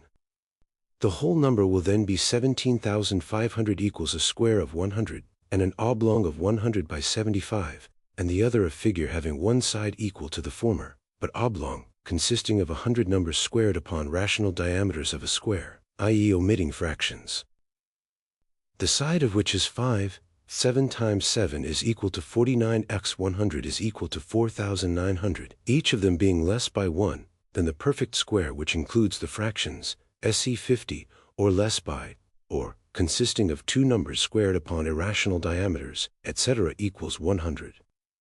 For other explanations of the passage see Introduction. 2 perfect squares of irrational diameters, of a square the side of which is 5 equals 50 plus 50 is equal to 100, and 100 cubes of 3, 27 times 100 is equal to 2,700 plus 4,900 plus 400 is equal to 8,000. Now this number represents a geometrical figure which has control over the good and evil of births. For when your guardians are ignorant of the law of births, and unite bride and bridegroom out of season, the children will not be goodly or fortunate. And though only the best of them will be appointed by their predecessors, still they will be unworthy to hold their fathers' places, and when they come into power as guardians, they will soon be found to fail in taking care of us, the Muses, first by undervaluing music, which neglect will soon extend to gymnastic, and hence the young men of your state will be less cultivated. In the succeeding generation rulers will be appointed who have lost the guardian power of testing the metal of your different races, which, like Hesiod's, are of gold and silver and brass and iron. And so iron will be mingled with silver, and brass with gold, and hence there will arise dissimilarity and inequality and irregularity, which always and in all places are causes of hatred and war. This the Muses affirm to be the stock from which discord has sprung, wherever arising. And this is their answer to us. Yes, and we may assume that they answer truly. Why, yes, I said, of course they answer truly. How can the Muses speak falsely? And what do the Muses say next?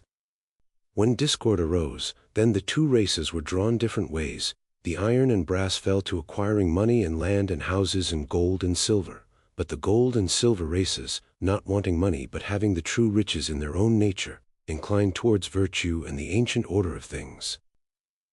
There was a battle between them, and at last they agreed to distribute their land and houses among individual owners, and they enslaved their friends and maintainers, whom they had formerly protected in the condition of freemen, and made of them subjects and servants, and they themselves were engaged in war and in keeping a watch against them.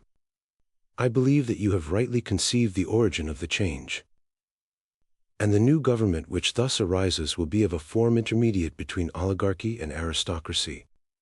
Very true. Such will be the change, and after the change has been made, how will they proceed?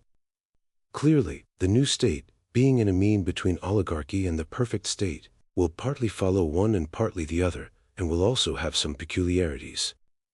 True, he said. In the honor given to rulers, in the abstinence of the warrior class from agriculture, handicrafts, and trade in general, in the institution of common meals, and in the attention paid to gymnastics and military training, in all these respects this state will resemble the former. True. But in the fear of admitting philosophers to power, because they are no longer to be had simple and earnest, but are made up of mixed elements. And in turning from them to passionate and less complex characters, who are by nature fitted for war rather than peace, and in the value set by them upon military stratagems and contrivances, and in the waging of everlasting wars, this state will be for the most part peculiar. Yes. Yes, I said, and men of this stamp will be covetous of money, like those who live in oligarchies. They will have a fierce secret longing after gold and silver, which they will hoard in dark places, having magazines and treasuries of their own for the deposit and concealment of them, also castles which are just nests for their eggs, and in which they will spend large sums on their wives, or on any others whom they please. That is most true, he said. And they are miserly because they have no means of openly acquiring the money which they prize. They will spend that which is another man's on the gratification of their desires, stealing their pleasures and running away like children from the law, their father. They have been schooled not by gentle influences but by force, for they have neglected her who is the true muse, the companion of reason and philosophy, and have honored gymnastic more than music. Undoubtedly, he said, the form of government which you describe is a mixture of good and evil. Why, there is a mixture, I said. But one thing, and one thing only, is predominantly seen, the spirit of contention and ambition, and these are due to the prevalence of the passionate or spirited element. Assuredly, he said. Such is the origin and such the character of this state, which has been described in outline only. The more perfect execution was not required, for a sketch is enough to show the type of the most perfectly just and most perfectly unjust. And to go through all the states and all the characters of men, omitting none of them, would be an interminable labor. Very true, he replied. Now what man answers to this form of government? How did he come into being, and what is he like? I think, said Adeimantus, that in the spirit of contention which characterizes him, he is not unlike our friend Glaucon. Perhaps, I said, he may be like him in that one point, but there are other respects in which he is very different. In what respects? He should have more of self-assertion and be less cultivated, and yet a friend of culture, and he should be a good listener, but no speaker. Such a person is apt to be rough with slaves, unlike the educated man, who is too proud for that, and he will also be courteous to freemen, and remarkably obedient to authority. He is a lover of power and a lover of honor. Claiming to be a ruler, not because he is eloquent, or on any ground of that sort, but because he is a soldier and has performed feats of arms, he is also a lover of gymnastic exercises and of the chase. Yes, that is the type of character which answers to timocracy. Such an one will despise riches only when he is young. But as he gets older he will be more and more attracted to them, because he has a piece of the avaricious nature in him, and is not single-minded towards virtue, having lost his best guardian. Who was that? Said Adeimantus. Philosophy, I said, tempered with music, who comes and takes up her abode in a man, and is the only savior of his virtue throughout life. Good, he said. Such, I said, is the timocratical youth, and he is like the timocratical state. Exactly. His origin is as follows. He is often the young son of a brave father, who dwells in an ill-governed city, of which he declines the honors and offices, and will not go to law, or exert himself in any way, but is ready to waive his rights in order that he may escape trouble. And how does the son come into being? The character of the son begins to develop when he hears his mother complaining that her husband has no place in the government, of which the consequence is that she has no precedence among other women. Further, when she sees her husband not very eager about money, and instead of battling and railing in the law courts or assembly, taking whatever happens to him quietly, and when she observes that his thoughts always center in himself, while he treats her with very considerable indifference, she is annoyed, and says to her son that his father is only half a man and far too easygoing, adding all the other complaints about her own ill treatment which women are so fond of rehearsing. Yes, said Adimantus, they give us plenty of them, and their complaints are so like themselves. And you know, I said, that the old servants also, who are supposed to be attached to the family, from time to time talk privately in the same strain to the son, and if they see anyone who owes money to his father, or is wronging him in any way, and he fails to prosecute them, they tell the youth that when he grows up he must retaliate upon people of this sort, and be more of a man than his father. He has only to walk abroad and he hears and sees the same sort of thing. Those who do their own business in the city are called simpletons, and held in no esteem, while the busybodies are honored and applauded.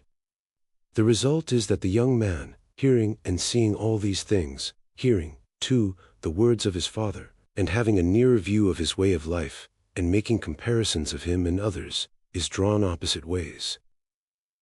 While his father is watering and nourishing the rational principle in his soul, the others are encouraging the passionate and appetitive, and he being not originally of a bad nature, but having kept bad company, is at last brought by their joint influence to a middle point, and gives up the kingdom which is within him to the middle principle of contentiousness and passion, and becomes arrogant and ambitious. You seem to me to have described his origin perfectly. Then we have now, I said, the second form of government and the second type of character. We have.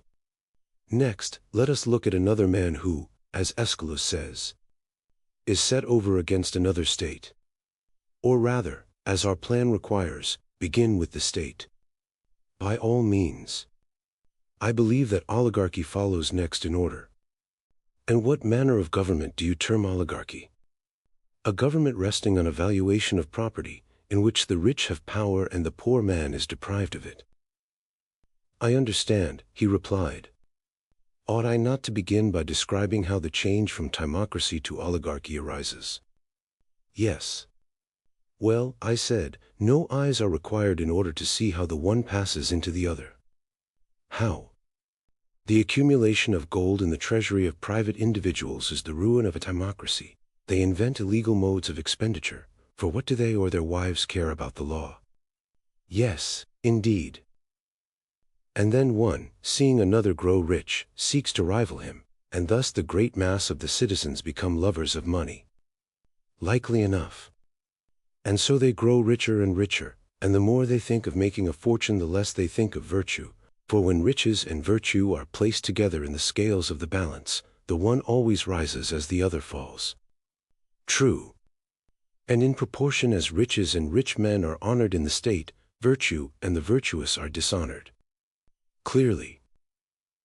And what is honored is cultivated, and that which has no honor is neglected. That is obvious. And so at last, instead of loving contention and glory, men become lovers of trade and money. They honor and look up to the rich man, and make a ruler of him, and dishonor the poor man. They do so. They next proceed to make a law which fixes a sum of money as the qualification of citizenship. The sum is higher in one place and lower in another, as the oligarchy is more or less exclusive. And they allow no one whose property falls below the amount fixed to have any share in the government. These changes in the constitution they effect by force of arms, if intimidation has not already done their work. Very true. And this, speaking generally, is the way in which oligarchy is established. Yes, he said, but what are the characteristics of this form of government, and what are the defects of which we were speaking? First of all, I said, consider the nature of the qualification. Just think what would happen if pilots were to be chosen according to their property, and a poor man were refused permission to steer, even though he were a better pilot.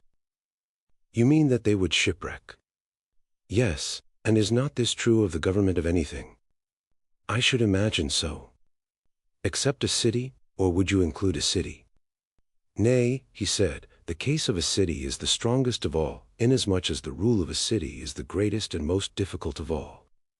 This, then, will be the first great defect of oligarchy. Clearly. And here is another defect which is quite as bad. What defect? The inevitable division. Such a state is not one, but two states, the one of poor, the other of rich men, and they are living on the same spot and always conspiring against one another.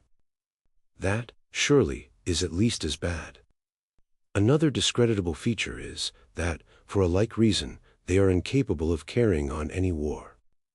Either they arm the multitude, and then they are more afraid of them than of the enemy. Or, if they do not call them out in the hour of battle, they are oligarchs indeed, few to fight as they are few to rule. And at the same time their fondness for money makes them unwilling to pay taxes. How discreditable! And, as we said before, under such a constitution the same persons have too many callings. They are husbandmen, tradesmen, warriors, all in one. Does that look well? Anything but well. There is another evil which is, perhaps, the greatest of all, and to which this state first begins to be liable. What evil? A man may sell all that he has, and another may acquire his property, yet after the sale he may dwell in the city of which he is no longer a part, being neither trader, nor artisan, nor horseman, nor hoplite, but only a poor, helpless creature. Yes, that is an evil which also first begins in this state. The evil is certainly not prevented there. For oligarchies have both the extremes of great wealth and utter poverty. True. But think again, in his wealthy days, while he was spending his money, was a man of this sort a whit more good to the state for the purposes of citizenship? Or did he only seem to be a member of the ruling body, although in truth he was neither ruler nor subject, but just a spendthrift? As you say, he seemed to be a ruler, but was only a spendthrift. May we not say that this is the drone in the house who is like the drone in the honeycomb, and that the one is the plague of the city as the other is of the hive? Just so, Socrates. And God has made the flying drones, adamantus, all without stings, whereas of the walking drones he has made some without stings but others have frightful stings. Of the stingless class are those who in their old age and as paupers, of the stingers come all the criminal class, as they are termed. Most true, he said. Clearly then, whenever you see paupers in a state, somewhere in that neighborhood there are hidden away thieves, and cut purses, and robbers of temples, and all sorts of malefactors. Clearly. Well, I said, and in oligarchical states do you not find paupers? Yes, he said, nearly everybody is a pauper who is not a ruler. And may we be so bold as to affirm that there are also many criminals to be found in them, rogues who have stings, and whom the authorities are careful to restrain by force? Certainly, we may be so bold. The existence of such persons is to be attributed to want of education, ill training, and an evil constitution of the state. True. Such, then, is the form and such are the evils of oligarchy, and there may be many other evils. Very likely. Then oligarchy, or the form of government in which the rulers are elected for their wealth, may now be dismissed. Let us next proceed to consider the nature and origin of the individual who answers to this state. By all means. Does not the timocratical man change into the oligarchical on this wise? How? A time arrives when the representative of timocracy has a son. At first he begins by emulating his father and walking in his footsteps, but presently he sees him of a sudden foundering against the state as upon a sunken reef, and he and all that he has is lost. He may have been a general or some other high officer who is brought to trial under a prejudice raised by informers, and either put to death, or exiled, or deprived of the privileges of a citizen, and all his property taken from him. Nothing more likely. And the son has seen and known all this. He is a ruined man, and his fear has taught him to knock ambition and passion head foremost from his bosom's throne. Humbled by poverty, he takes to money-making, and by mean and miserly savings and hard work gets a fortune together. Is not such an one likely to seat the concupiscent and covetous element on the vacant throne, and to suffer it to play the great king within him, girt with tiara and chain and scimitar? Most true, he replied. And when he has made reason and spirit sit down on the ground obediently on either side of their sovereign, and taught them to know their place, he compels the one to think only of how lesser sons may be turned into larger ones, and will not allow the other to worship and admire anything but riches and rich men, or to be ambitious of anything so much as the acquisition of wealth and the means of acquiring it. Of all changes, he said, there is none so speedy or so sure as the conversion of the ambitious youth into the avaricious one. And the avaricious, I said, is the oligarchical youth? Yes, he said, at any rate the individual out of whom he came is like the state out of which oligarchy came. Let us then consider whether there is any likeness between them. Very good. First, then, they resemble one another in the value which they set upon wealth. Certainly. Also in their penurious, laborious character, the individual only satisfies his necessary appetites, and confines his expenditure to them. His other desires he subdues, under the idea that they are unprofitable. True. He is a shabby fellow, who saves something out of everything and makes a purse for himself, and this is the sort of man whom the vulgar applaud. Is he not a true image of the state which he represents? He appears to me to be so.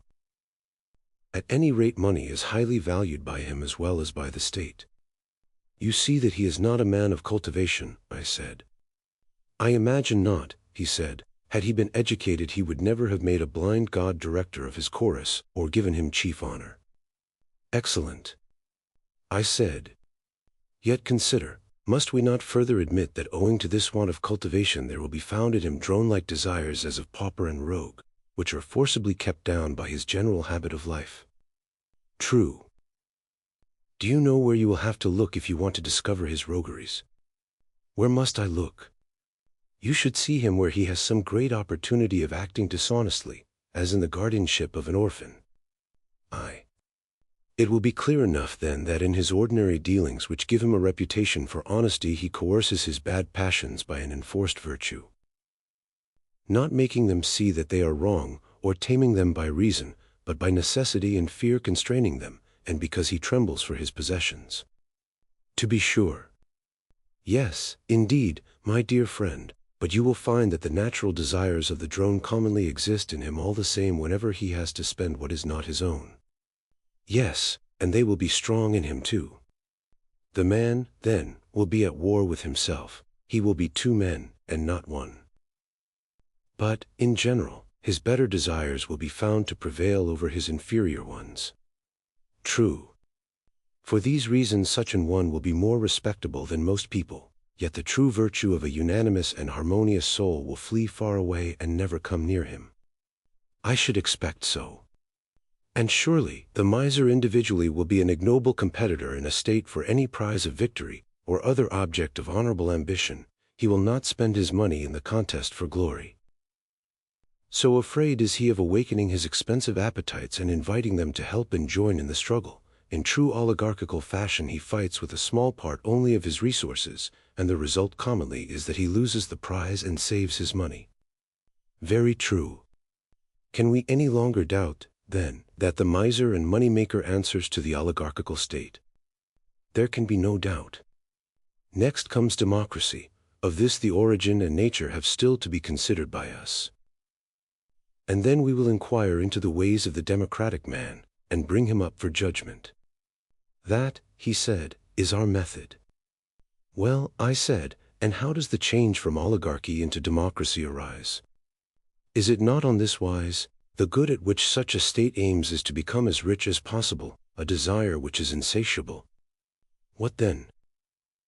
The rulers, being aware that their power rests upon their wealth, refuse to curtail by law the extravagance of the spendthrift youth, because they gain by their ruin. They take interest from them and buy up their estates and thus increase their own wealth and importance. To be sure, there can be no doubt that the love of wealth and the spirit of moderation cannot exist together in citizens of the same state to any considerable extent. One or the other will be disregarded. That is tolerably clear. And in oligarchical states, from the general spread of carelessness and extravagance, men of good family have often been reduced to beggary. Yes, often.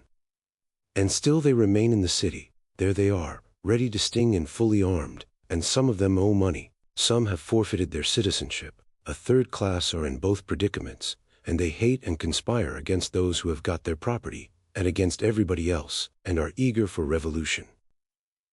That is true. On the other hand, the men of business, stooping as they walk, and pretending not even to see those whom they have already ruined, insert their sting, that is, their money, into someone else who is not on his guard against them, and recover the parents some many times over multiplied into a family of children, and so they make drone and pauper to abound in the state. Yes, he said, there are plenty of them, that is certain. The evil blazes up like a fire, and they will not extinguish it, either by restricting a man's use of his own property, or by another remedy. What other? One which is the next best, and has the advantage of compelling the citizens to look to their characters. Let there be a general rule that every one shall enter into voluntary contracts at his own risk, and there will be less of this scandalous money-making, and the evils of which we were speaking will be greatly lessened in the state. Yes, they will be greatly lessened. At present the governors, induced by the motives which I have named, treat their subjects badly, while they and their adherents, especially the young men of the governing class, are habituated to lead a life of luxury and idleness both of body and mind. They do nothing, and are incapable of resisting either pleasure or pain. Very true. They themselves care only for making money, and are as indifferent as the pauper to the cultivation of virtue. Yes, quite as indifferent. Such is the state of affairs which prevails among them.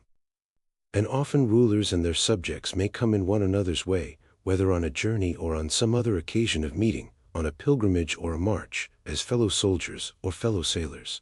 Aye, and they may observe the behavior of each other in the very moment of danger, for where danger is, there is no fear that the poor will be despised by the rich. And very likely the wiry sunburnt poor man may be placed in battle at the side of a wealthy one who has never spoiled his complexion and has plenty of superfluous flesh. When he sees such an one puffing and at his wit's end, how can he avoid drawing the conclusion that men like him are only rich because no one has the courage to despoil them? And when they meet in private, will not people be saying to one another, our warriors are not good for much? Yes, he said, I am quite aware that this is their way of talking. And, as in a body which is diseased, the addition of a touch from without may bring on illness, and sometimes even when there is no external provocation a commotion may arise within. In the same way, wherever there is weakness in the state there is also likely to be illness, of which the occasion may be very slight, the one party introducing from without their oligarchical, the other their democratical allies, and then the state falls sick, and is at war with herself, and may be at times distracted, even when there is no external cause. Yes, surely. And then democracy comes into being after the poor have conquered their opponents, slaughtering some and banishing some, while to the remainder they give an equal share of freedom and power, and this is the form of government in which the magistrates are commonly elected by lot. Yes, he said, that is the nature of democracy, whether the revolution has been effected by arms, or whether fear has caused the opposite party to withdraw. And now what is their manner of life, and what sort of a government have they? For as the government is, such will be the men.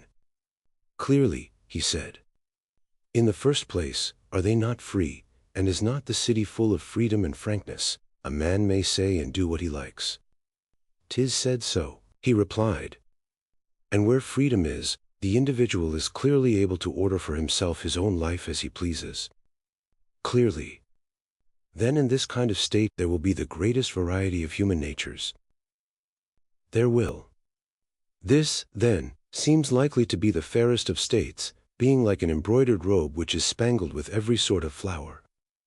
And just as women and children think a variety of colors to be of all things most charming, so there are many men to whom this state, which is spangled with the manners and characters of mankind, will appear to be the fairest of states. Yes. Yes, my good sir, and there will be no better in which to look for a government. Why? Because of the liberty which reigns there, they have a complete assortment of constitutions, and he who has a mind to establish a state, as we have been doing, must go to a democracy as he would to a bazaar at which they sell them, and pick out the one that suits him. Then, when he has made his choice, he may found a state. He will be sure to have patterns enough. And there being no necessity, I said, for you to govern in this state, even if you have the capacity, or to be governed, unless you like, or go to war when the rest go to war, or to be at peace when others are at peace, unless you are so disposed, there being no necessity also, because some law forbids you to hold office or be a dicast, that you should not hold office or be a dicast, if you have a fancy. Is not this a way of life which for the moment is supremely delightful? For the moment, yes. And is not their humanity to the condemned in some cases quite charming? Have you not observed how, in a democracy, many persons, although they have been sentenced to death or exile, just stay where they are and walk about the world? The gentleman parades like a hero, and nobody sees or cares. Yes, he replied, many and many a one. See too, I said, the forgiving spirit of democracy, and that he don't care about trifles, and the disregard which she shows of all the fine principles which we solemnly laid down at the foundation of the city, as when we said that, except in the case of some rarely gifted nature, there never will be a good man who has not from his childhood been used to play amid things of beauty and make of them a joy and a study. How grandly does she trample all these fine notions of ours under her feet, never giving a thought to the pursuits which make a statesman, and promoting to honor any one who professes to be the people's friend. Yes, she is of a noble spirit. These and other kindred characteristics are proper to democracy, which is a charming form of government, full of variety and disorder, and dispensing a sort of equality to equals and unequals alike. We know her well. Consider now, I said, what manner of man the individual is, or rather consider, as in the case of the state, how he comes into being. Very good, he said. Is not this the way? He is the son of the miserly and oligarchical father who has trained him in his own habits. Exactly. And, like his father, he keeps under by force the pleasures which are of the spending and not of the getting sort, being those which are called unnecessary. Obviously. Would you like, for the sake of clearness, to distinguish which are the necessary and which are the unnecessary pleasures? I should. Are not necessary pleasures those of which we cannot get rid, and of which the satisfaction is a benefit to us? And they are rightly called so, because we are framed by nature to desire both what is beneficial and what is necessary, and cannot help it. True. We are not wrong therefore in calling them necessary. We are not. And the desires of which a man may get rid, if he takes pains from his youth upwards, of which the presence, moreover, does no good, and in some cases the reverse of good, shall we not be right in saying that all these are unnecessary? Yes, certainly. Suppose we select an example of either kind, in order that we may have a general notion of them. Very good. Will not the desire of eating, that is, of simple food and condiments, in so far as they are required for health and strength, be of the necessary class? That is what I should suppose. The pleasure of eating is necessary in two ways: it does us good and it is essential to the continuance of life. Yes. But the condiments are only necessary in so far as they are good for health. Certainly. And the desire which goes beyond this, of more delicate food, or other luxuries, which might generally be got rid of, if controlled and trained in youth, and is hurtful to the body, and hurtful to the soul in the pursuit of wisdom and virtue, may be rightly called unnecessary. Very true. May we not say that these desires spend, and that the others make money because they conduce to production? Certainly. And of the pleasures of love, and all other pleasures, the same holds good? True. And the drone of whom we spoke was he who was surfeited in pleasures and desires of this sort, and was the slave of the unnecessary desires, whereas he who was subject to the necessary only was miserly and oligarchical. Very true. Again, let us see how the democratical man grows out of the oligarchical. The following, as I suspect, is commonly the process. What is the process? When a young man who has been brought up as we were just now describing, in a vulgar and miserly way, has tasted drone's honey and has come to associate with fierce and crafty natures who are able to provide for him all sorts of refinements and varieties of pleasure, then, as you may imagine, the change will begin of the oligarchical principle within him into the democratical. Inevitably. And as in the city like was helping like, and the change was effected by an alliance from without assisting one division of the citizens, so too the young man is changed by a class of desires coming from without to assist the desires within him, that which is akin and alike again helping that which is akin and alike. Certainly. And if there be any ally which aids the oligarchical principle within him, whether the influence of a father or of kindred, advising or rebuking him, then there arises in his soul a faction and an opposite faction, and he goes to war with himself. It must be so. And there are times when the democratical principle gives way to the oligarchical, and some of his desires die, and others are banished. A spirit of reverence enters into the young man's soul and order is restored. Yes, he said, that sometimes happens. And then, again, after the old desires have been driven out, fresh ones spring up, which are akin to them, and because he their father does not know how to educate them, wax fierce and numerous. Yes, he said, that is apt to be the way. They draw him to his old associates, and holding secret intercourse with them, breed and multiply in him. Very true. At length they seize upon the citadel of the young man's soul, which they perceive to be void of all accomplishments and fair pursuits and true words, which make their abode in the minds of men who are dear to the gods, and are their best guardians and sentinels. None better. False and boastful conceits and phrases mount upwards and take their place. They are certain to do so. And so the young man returns into the country of the lotus eaters, and takes up his dwelling there in the face of all men, and if any help be sent by his friends to the oligarchical part of him, the aforesaid vain conceits shut the gate of the king's fastness, and they will neither allow the embassy itself to enter, nor if private advisers offer the fatherly counsel of the aged will they listen to them or receive them. There is a battle and they gain the day, and then modesty, which they call silliness, is ignominiously thrust into exile by them, and temperance, which they nickname unmanliness, is trampled in the mire and cast forth. They persuade men that moderation and orderly expenditure are vulgarity and meanness, and so, by the help of a rabble of evil appetites, they drive them beyond the border. Yes, with a will. And when they have emptied and swept clean the soul of him who is now in their power and who is being initiated by them in great mysteries, the next thing is to bring back to their house insolence and anarchy and waste and impudence in bright array, having garlands on their heads, and a great company with them, hemming their praises and calling them by sweet names. Insolence they term breeding, and anarchy liberty, and waste magnificence, and impudence courage. And so the young man passes out of his original nature, which was trained in the school of necessity, into the freedom and libertinism of useless and unnecessary pleasures. Yes, he said, the change in him is visible enough. After this he lives on, spending his money and labor and time on unnecessary pleasures quite as much as on necessary ones, but if he be fortunate, and is not too much disordered in his wits, when years have elapsed, and the heyday of passion is over. Supposing that he then readmits into the city some part of the exiled virtues, and does not wholly give himself up to their successors, in that case he balances his pleasures and lives in a sort of equilibrium, putting the government of himself into the hands of the one which comes first and wins the turn, and when he has had enough of that, then into the hands of another. He despises none of them but encourages them all equally. Very true, he said. Neither does he receive or let pass into the fortress any true word of advice. If any one says to him that some pleasures are the satisfactions of good and noble desires, and others of evil desires, and that he ought to use and honor some and chastise and master the others, whenever this is repeated to him he shakes his head and says that they are all alike, and that one is as good as another.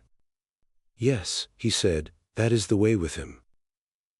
Yes, I said, he lives from day to day indulging the appetite of the hour, and sometimes he is lapped in drink and strains of the flute, then he becomes a water drinker, and tries to get thin, then he takes a turn at gymnastics, sometimes idling and neglecting everything, then once more living the life of a philosopher. Often he is busy with politics, and starts to his feet and says and does whatever comes into his head. And, if he is emulous of anyone who is a warrior, off he is in that direction, or of men of business, once more in that. His life has neither law nor order, and this distracted existence he terms joy and bliss and freedom, and so he goes on. Yes, he replied, he is all liberty and equality. Yes, I said, his life is motley and manifold and an epitome of the lives of many. He answers to the state which we described as fair and spangled.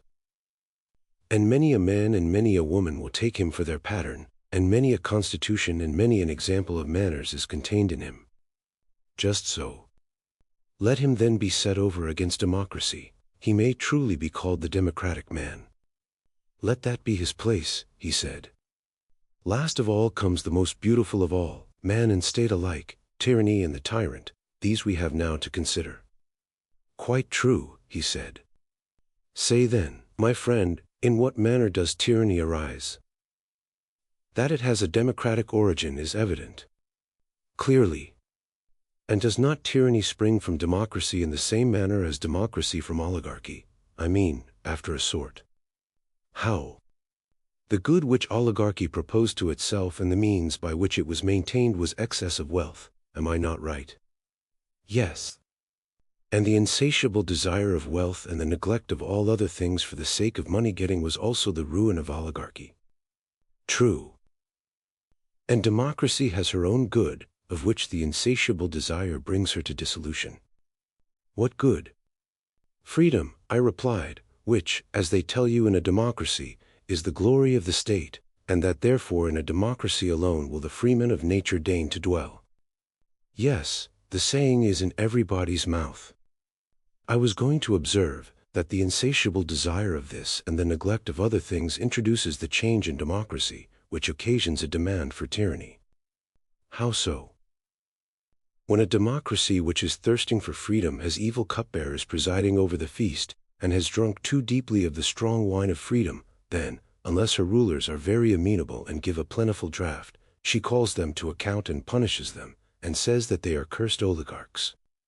Yes, he replied, a very common occurrence. Yes, I said, and loyal citizens are insultingly termed by her slaves who hug their chains and men of naught.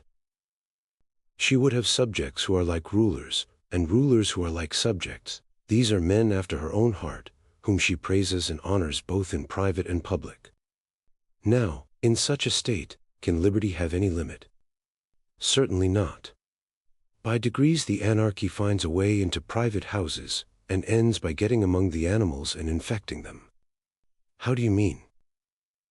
I mean that the father grows accustomed to descend to the level of his sons and to fear them, and the son is on a level with his father, he having no respect or reverence for either of his parents, and this is his freedom, and the medic is equal with the citizen and the citizen with the medic, and the stranger is quite as good as either. Yes, he said, that is the way. And these are not the only evils, I said, there are several lesser ones. In such a state of society the master fears and flatters his scholars, and the scholars despise their masters and tutors. Young and old are all alike, and the young man is on a level with the old, and is ready to compete with him in word or deed, and old men condescend to the young and are full of pleasantry and gaiety. They are loath to be thought morose and authoritative, and therefore they adopt the manners of the young. Quite true, he said. The last extreme of popular liberty is when the slave bought with money, whether male or female, is just as free as his or her purchaser, nor must I forget to tell of the liberty and equality of the two sexes in relation to each other. Why not, as Aeschylus says, utter the word which rises to our lips? That is what I am doing, I replied.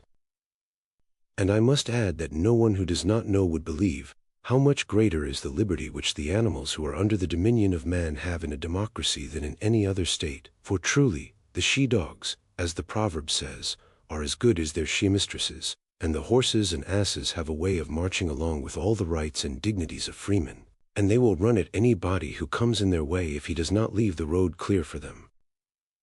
And all things are just ready to burst with liberty. When I take a country walk, he said, I often experience what you describe. You and I have dreamed the same thing. And above all, I said, and as the result of all, see how sensitive the citizens become. They chafe impatiently at the least touch of authority, and at length, as you know, they cease to care even for the laws, written or unwritten. They will have no one over them. Yes, he said, I know it too well. Such, my friend, I said, is the fair and glorious beginning out of which springs tyranny. Glorious indeed, he said. But what is the next step? The ruin of oligarchy is the ruin of democracy, The same disease magnified and intensified by liberty overmasters democracy, the truth being that the excessive increase of anything often causes a reaction in the opposite direction, and this is the case not only in the seasons and in vegetable and animal life, but above all in forms of government. True. The excess of liberty, whether in states or individuals, seems only to pass into excess of slavery. Yes, the natural order. And so tyranny naturally arises out of democracy, and the most aggravated form of tyranny and slavery out of the most extreme form of liberty. As we might expect. That, however, was not, as I believe, your question. You rather desire to know what is that disorder which is generated alike in oligarchy and democracy, and is the ruin of both. Just so, he replied. Well, I said, I meant to refer to the class of idle spendthrifts, of whom the more courageous are the leaders and the more timid the followers, the same whom we were comparing to drones, some stingless and others having stings. A very just comparison. These two classes are the plagues of every city in which they are generated, being what phlegm and bile are to the body. And the good physician and lawgiver of the state ought, like the wise bee master, to keep them at a distance and prevent, if possible, their ever coming in, and if they have anyhow found a way in, then he should have them and their cells cut out as speedily as possible. Yes, by all means, he said. Then, in order that we may see clearly what we are doing, let us imagine democracy to be divided, as indeed it is, into three classes. For in the first place freedom creates rather more drones in the democratic than there were in the oligarchical state. That is true. And in the democracy they are certainly more intensified. How so? Because in the oligarchical state they are disqualified and driven from office, and therefore they cannot train or gather strength. Whereas in a democracy they are almost the entire ruling power, and while the keener sort speak and act, the rest keep buzzing about the bema and do not suffer a word to be said on the other side. Hence in democracies almost everything is managed by the drones. Very true, he said. Then there is another class which is always being severed from the mass. What is that? They are the orderly class, which in a nation of traders is sure to be the richest. Naturally so. They are the most squeezable persons and yield the largest amount of honey to the drones.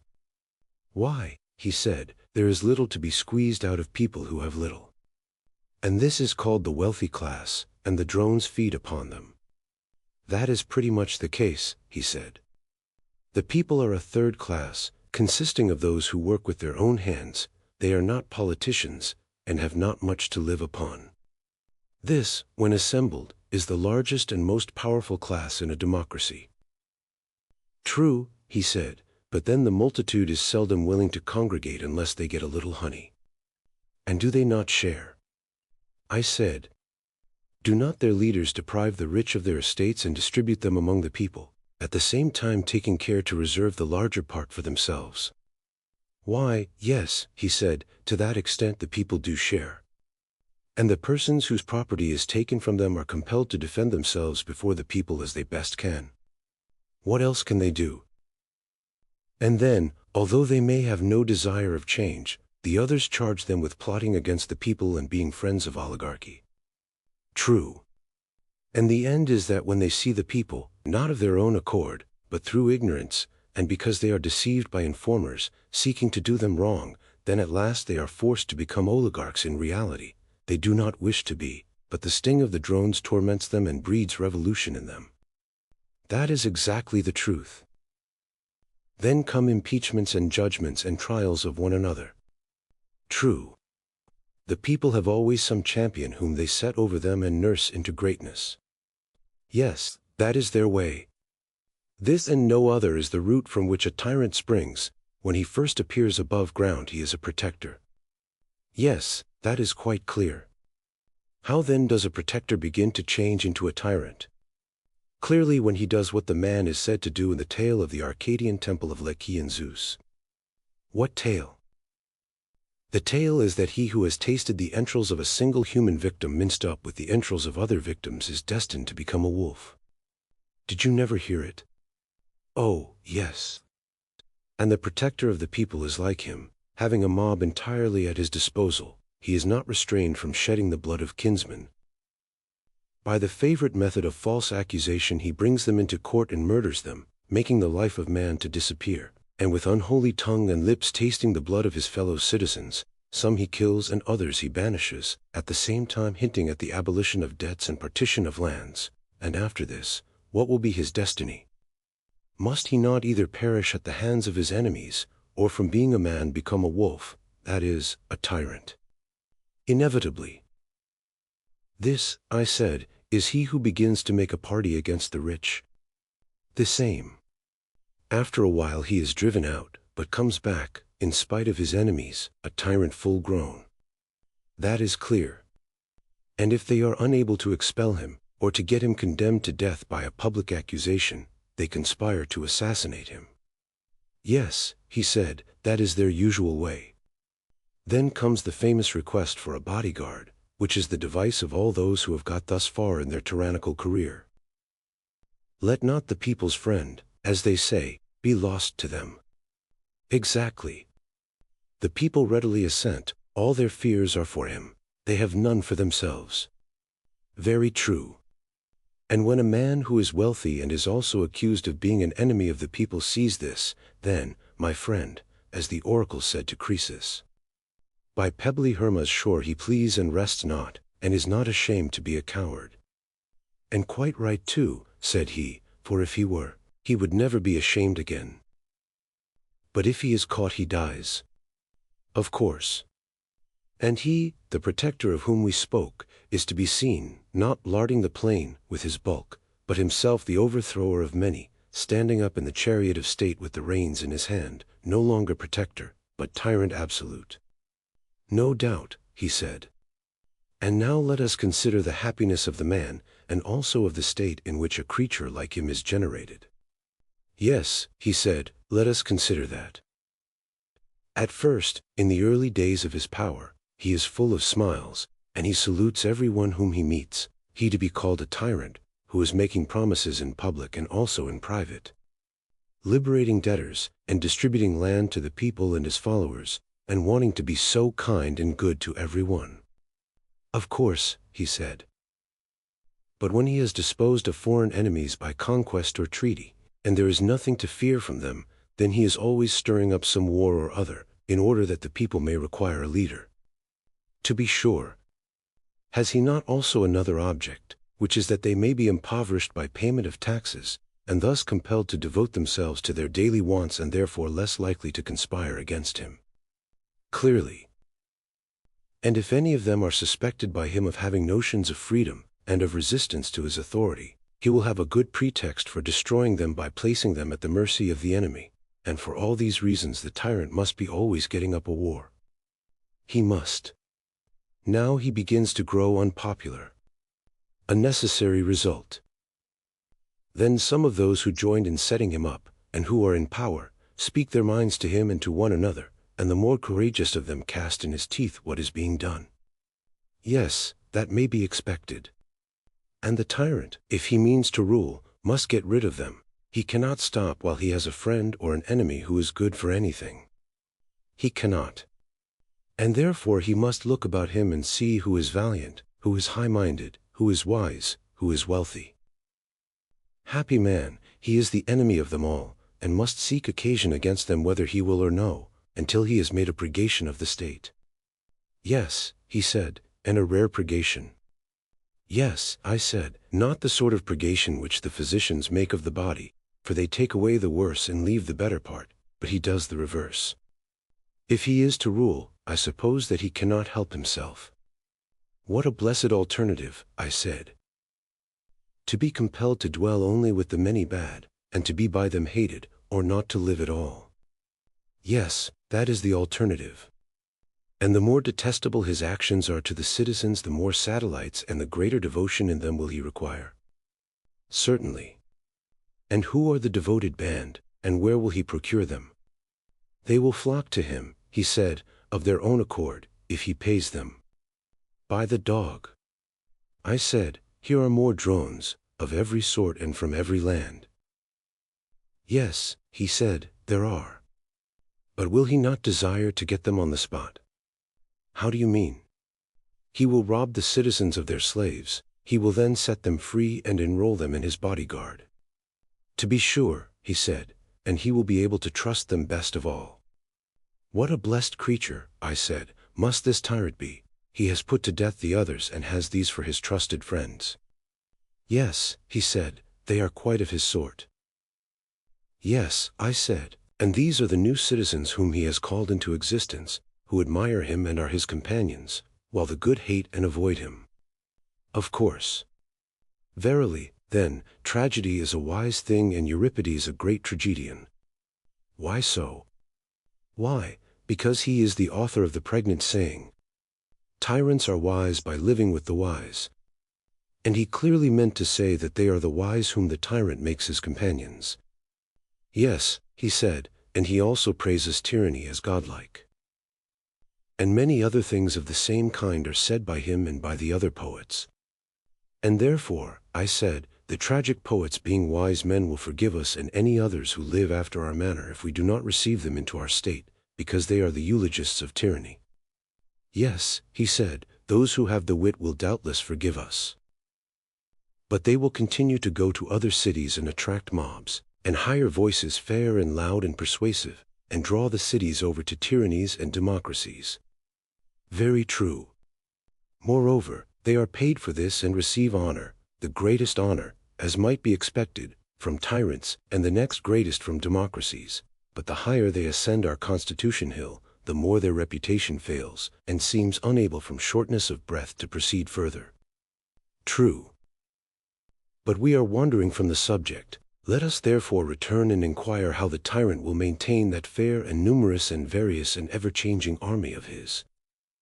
If, he said, there are sacred treasures in the city, he will confiscate and spend them, and in so far as the fortunes of attainted persons may suffice, he will be able to diminish the taxes which he would otherwise have to impose upon the people. And when these fail? Why, clearly, he said, then he and his boon companions, whether male or female, will be maintained out of his father's estate. You mean to say that the people, from whom he has derived his being, will maintain him and his companions? Yes, he said, they cannot help themselves.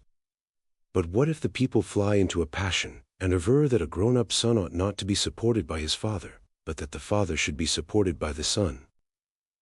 The father did not bring him into being, or settle him in life, in order that when his son became a man he should himself be the servant of his own servants and should support him in his rabble of slaves and companions, but that his son should protect him, and that by his help he might be emancipated from the government of the rich and aristocratic, as they are termed. And so he bids him and his companions depart, just as any other father might drive out of the house a riotous son and his undesirable associates. By heaven, he said, then the parent will discover what a monster he has been fostering in his bosom, and, when he wants to drive him out, he will find that he is weak and his son strong. Why, you do not mean to say that the tyrant will use violence? What? Beat his father if he opposes him? Yes, he will, having first disarmed him. Then he is a parricide, and a cruel guardian of an aged parent, and this is real tyranny, about which there can be no longer a mistake. As the saying is, the people who would escape the smoke which is the slavery of freemen, has fallen into the fire which is the tyranny of slaves. Thus liberty, getting out of all order and reason, passes into the harshest and bitterest form of slavery.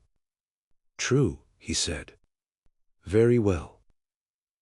And may we not rightly say that we have sufficiently discussed the nature of tyranny, and the manner of the transition from democracy to tyranny? Yes, quite enough, he said. Book 9.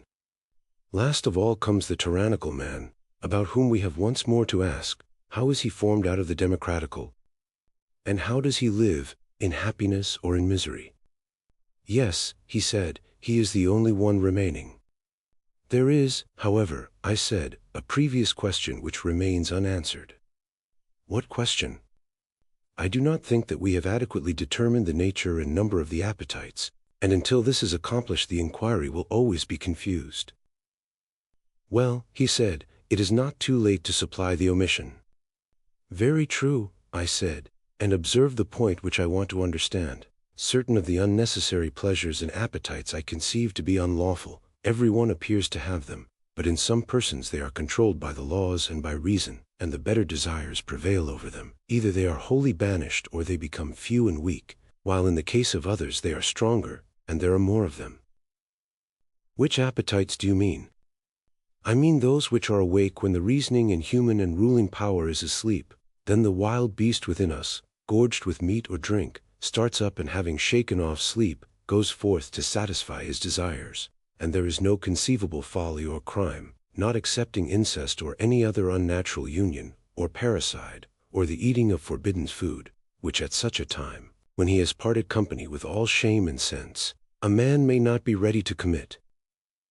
Most true, he said.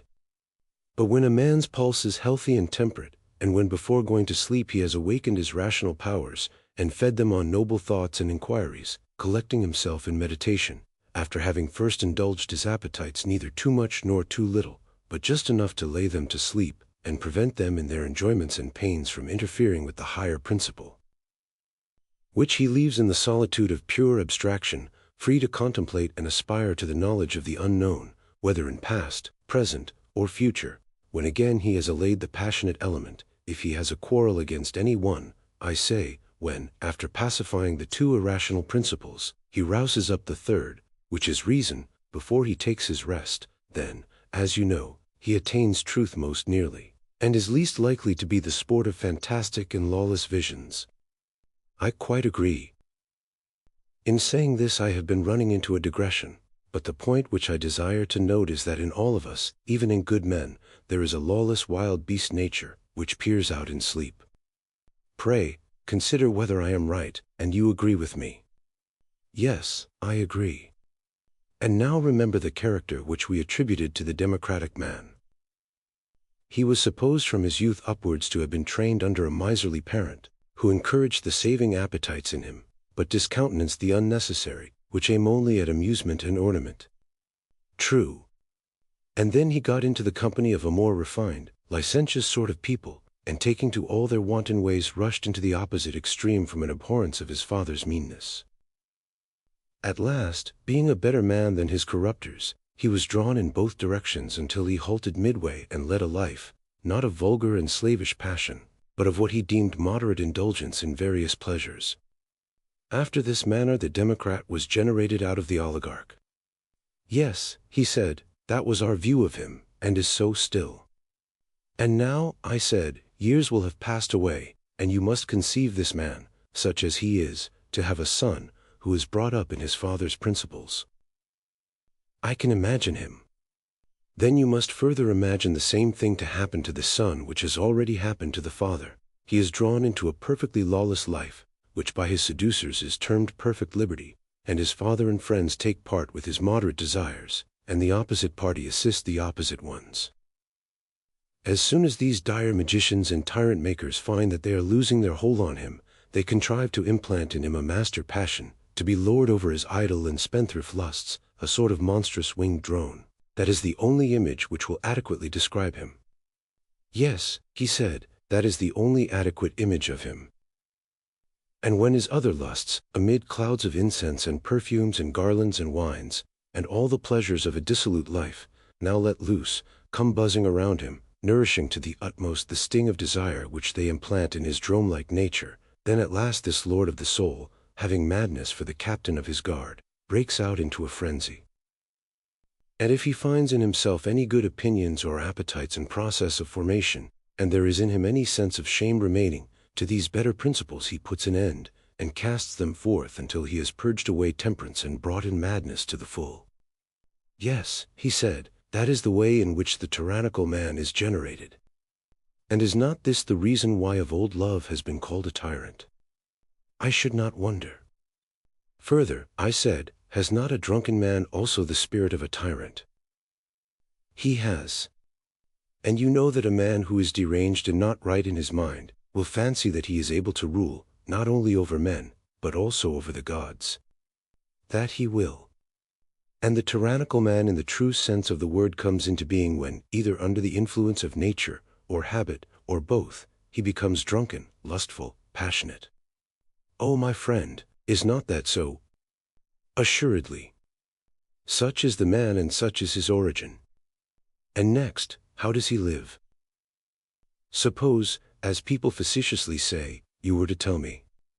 I imagine, I said, at the next step in his progress, that there will be feasts and carousals and revellings and courtesans, and all that sort of thing. Love is the lord of the house within him, and orders all the concerns of his soul. That is certain. Yes, and every day and every night desires grow up many and formidable, and their demands are many. They are indeed, he said. His revenues, if he has any, are soon spent. True. Then comes debt and the cutting down of his property. Of course. When he has nothing left, must not his desires, crowding in the nets like young ravens, be crying aloud for food, and he, goaded on by them, and especially by love himself, who is in a manner the captain of them, is in a frenzy, and would fain discover whom he can defraud or despoil of his property, in order that he may gratify them. Yes, that is sure to be the case. He must have money, no matter how, if he is to escape horrid pains and pangs. He must. And as in himself there was a succession of pleasures, and the new got the better of the old and took away their rights, so he being younger will claim to have more than his father and his mother, and if he has spent his own share of the property, he will take a slice of theirs. No doubt he will. And if his parents will not give way, then he will try first of all to cheat and deceive them. Very true. And if he fails, then he will use force and plunder them. Yes, probably. And if the old man and woman fight for their own, what then, my friend? Will the creature feel any compunction at tyrannizing over them?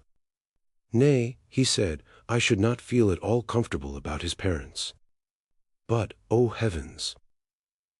Adimantus, on account of some new-fangled love of a harlot, who is anything but a necessary connection, can you believe that he would strike the mother who is his ancient friend and necessary to his very existence, and would place her under the authority of the other, when she is brought under the same roof with her? Or that, under like circumstances, he would do the same to his withered old father, first and most indispensable of friends, for the sake of some newly found blooming youth who is the reverse of indispensable? Yes, indeed, he said, I believe that he would. Truly, then, I said, a tyrannical son is a blessing to his father and mother. He is indeed, he replied. He first takes their property, and when that fails, and pleasures are beginning to swarm in the hive of his soul, then he breaks into a house, or steals the garments of some nightly wayfarer. Next he proceeds to clear a temple. Meanwhile the old opinions which he had when a child, and which gave judgment about good and evil, are overthrown by those others which have just been emancipated, and are now the bodyguard of love and share his empire. These in his democratic days, when he was still subject to the laws and to his father, were only let loose in the dreams of sleep. But now that he is under the dominion of love, he becomes always and in waking reality what he was then very rarely and in a dream only. He will commit the foulest murder, or eat forbidden food, or be guilty of any other horrid act. Love is his tyrant, and lives lordly in him and lawlessly, and being himself a king, leads him on, as a tyrant leads a state, to the performance of any reckless deed by which he can maintain himself and the rabble of his associates, whether those whom evil communications have brought in from without, or those whom he himself has allowed to break loose within him by reason of a similar evil nature in himself. Have we not here a picture of his way of life? Yes, indeed, he said. And if there are only a few of them in the state, and the rest of the people are well disposed, they go away and become the bodyguard or mercenary soldiers of some other tyrant who may probably want them for a war, and if there is no war, they stay at home and do many little pieces of mischief in the city. What sort of mischief? For example, they are the thieves, burglars, cut purses, footpads, robbers of temples, man-stealers of the community. Or if they are able to speak, they turn informers, and bear false witness, and take bribes. A small catalogue of evils, even if the perpetrators of them are few in number. Yes, I said, but small and great are comparative terms, and all these things, in the misery and evil which they inflict upon a state, do not come within 1,000 miles of the tyrant. When this noxious class and their followers grow numerous and become conscious of their strength, assisted by the infatuation of the people, they choose from among themselves the one who has most of the tyrant in his own soul, and him they create their tyrant. Yes, he said, and he will be the most fit to be a tyrant. Yes, the people yield, well and good. But if they resist him, as he began by beating his own father and mother, so now, if he has the power, he beats them, and will keep his dear old fatherland or motherland, as the Cretans say, in subjection to his young retainers whom he has introduced to be their rulers and masters. This is the end of his passions and desires. Exactly. When such men are only private individuals and before they get power, this is their character, they associate entirely with their own flatterers or ready tools. Or if they want anything from anybody, they in their turn are equally ready to bow down before them.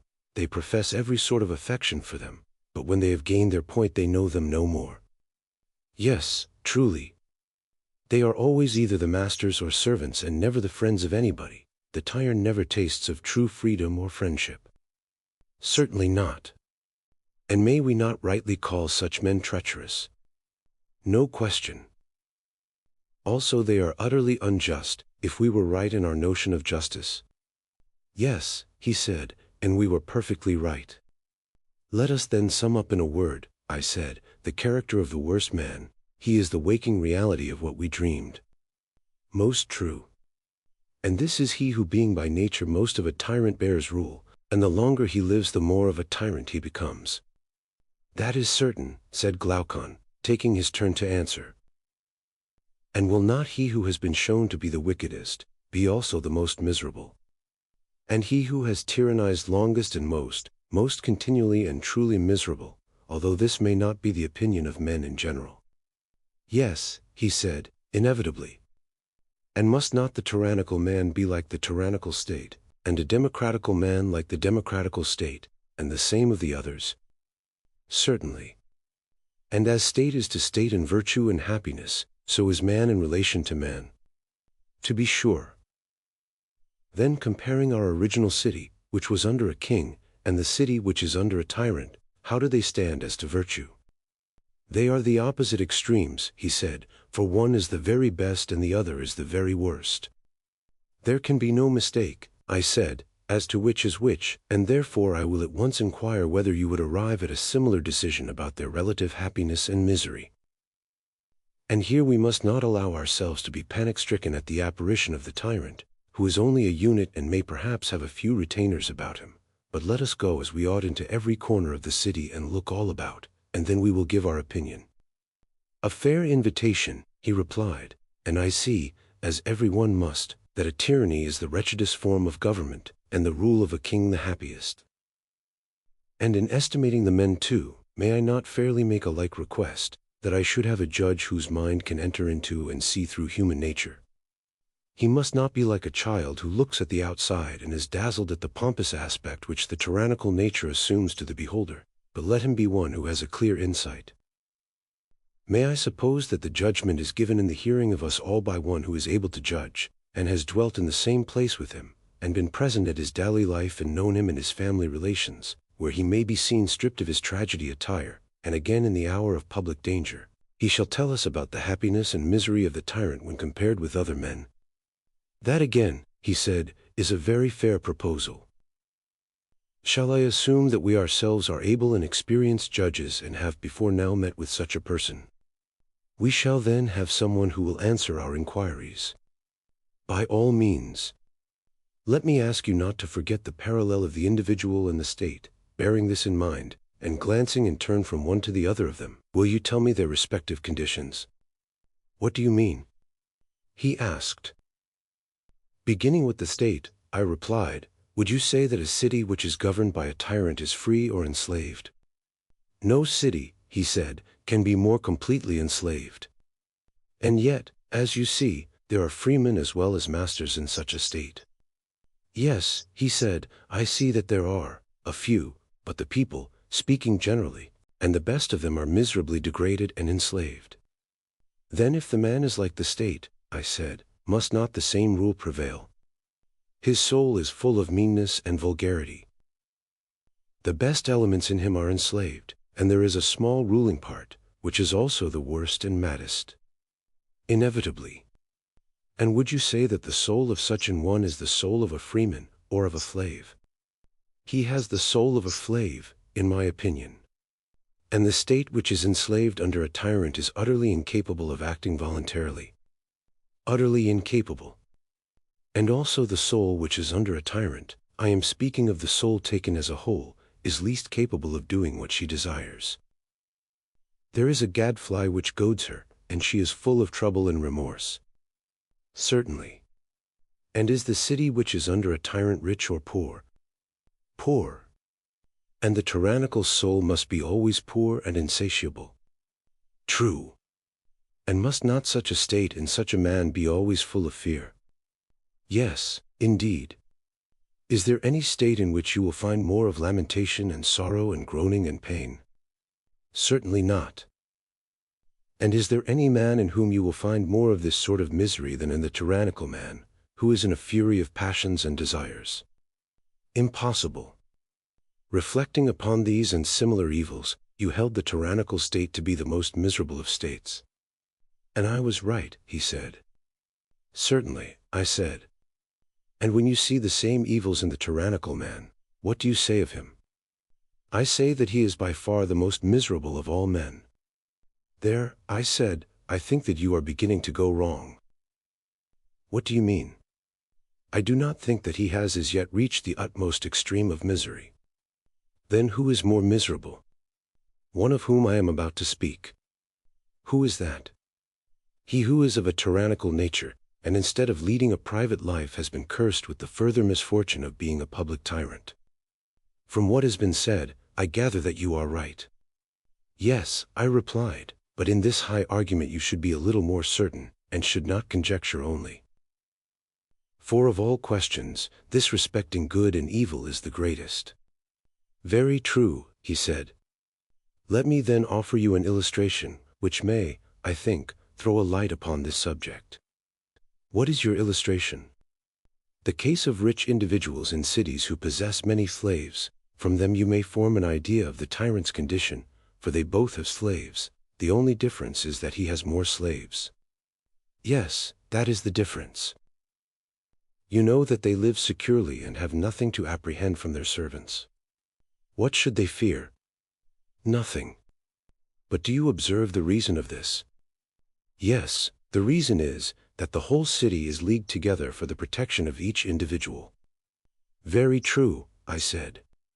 But imagine one of these owners, the master say of some 50 slaves, together with his family and property and slaves, carried off by a god into the wilderness, where there are no freemen to help him.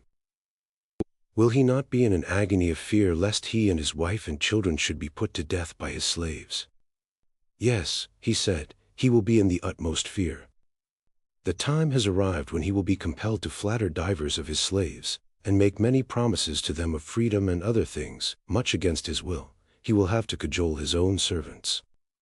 Yes, he said, that will be the only way of saving himself. And suppose the same God, who carried him away, to surround him with neighbors who will not suffer one man to be the master of another, and who, if they could catch the offender, would take his life. His case will be still worse, if you suppose him to be everywhere surrounded and watched by enemies. And is not this the sort of prison in which the tyrant will be bound, he who being by nature such as we have described, is full of all sorts of fears and lusts? His soul is dainty and greedy, and yet alone, of all men in the city, he is never allowed to go on a journey, or to see the things which other freemen desire to see, but he lives in his hole like a woman hidden in the house, and is jealous of any other citizen who goes into foreign parts and sees anything of interest. Very true, he said.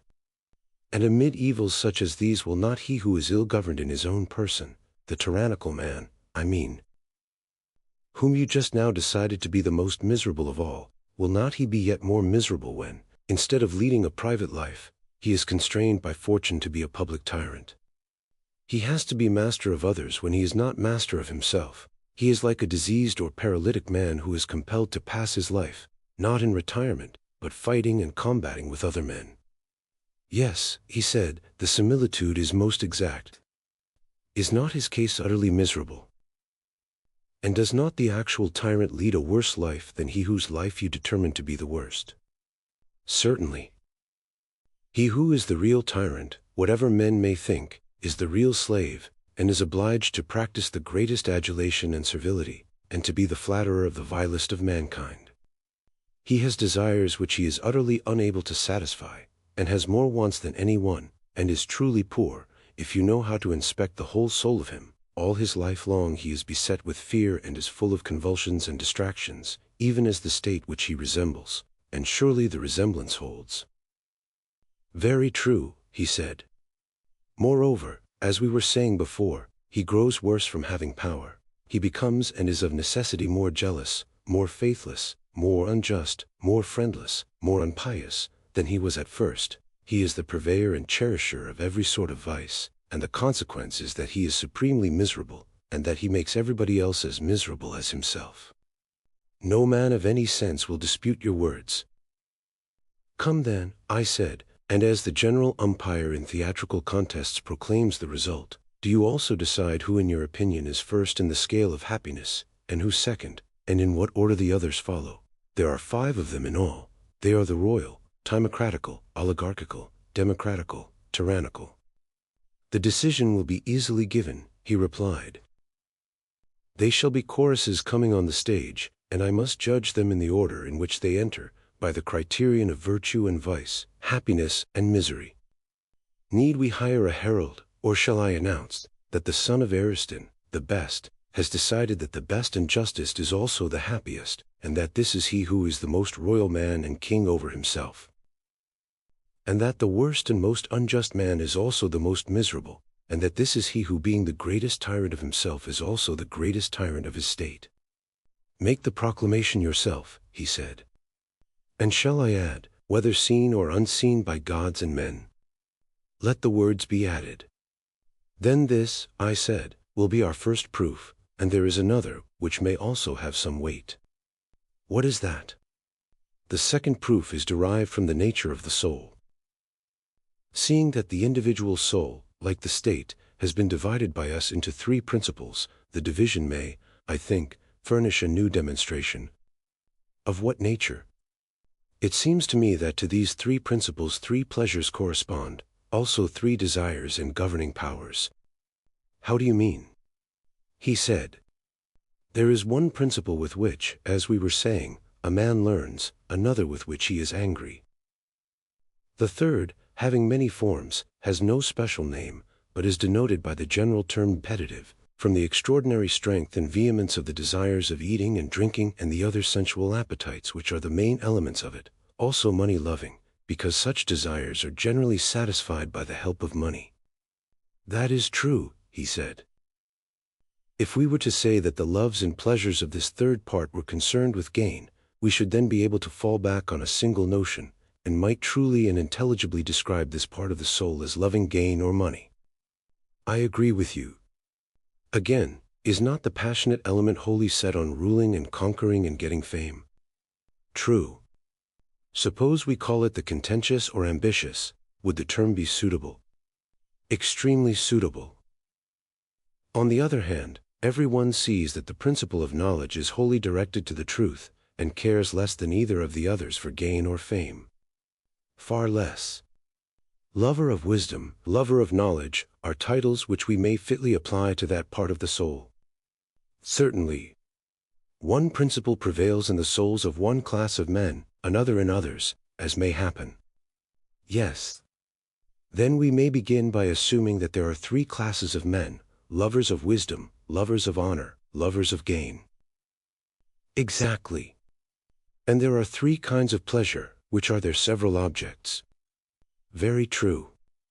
Now, if you examine the 3 classes of men, and ask of them in turn which of their lives is pleasantest, each will be found praising his own and depreciating that of others. The money-maker will contrast the vanity of honor or of learning if they bring no money with the solid advantages of gold and silver.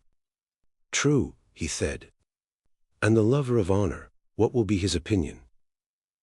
Will he not think that the pleasure of riches is vulgar, while the pleasure of learning, if it brings no distinction, is all smoke and nonsense to him?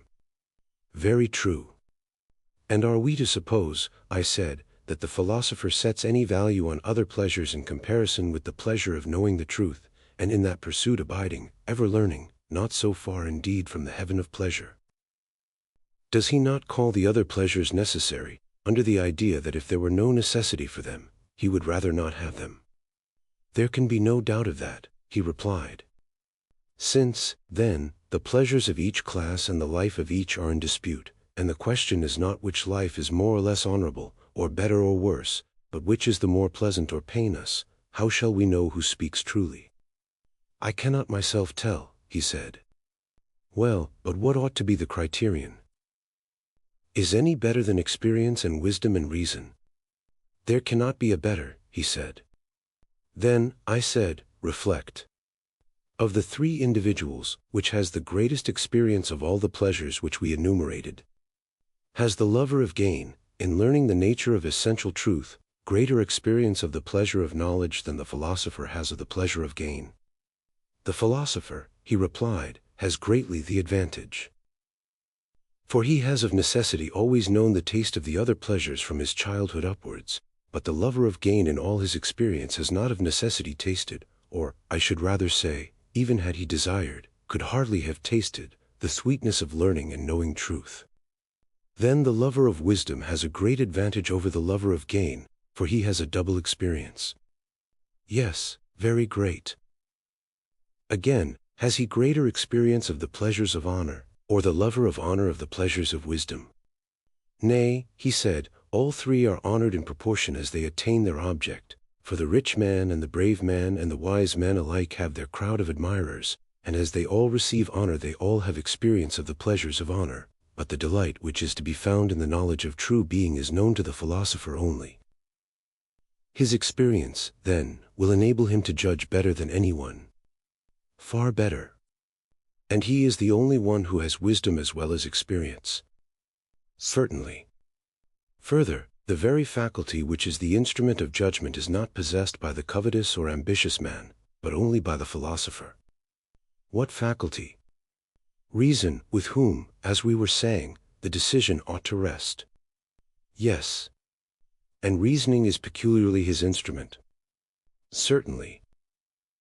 If wealth and gain were the criterion, then the praise or blame of the lover of gain would surely be the most trustworthy. Assuredly.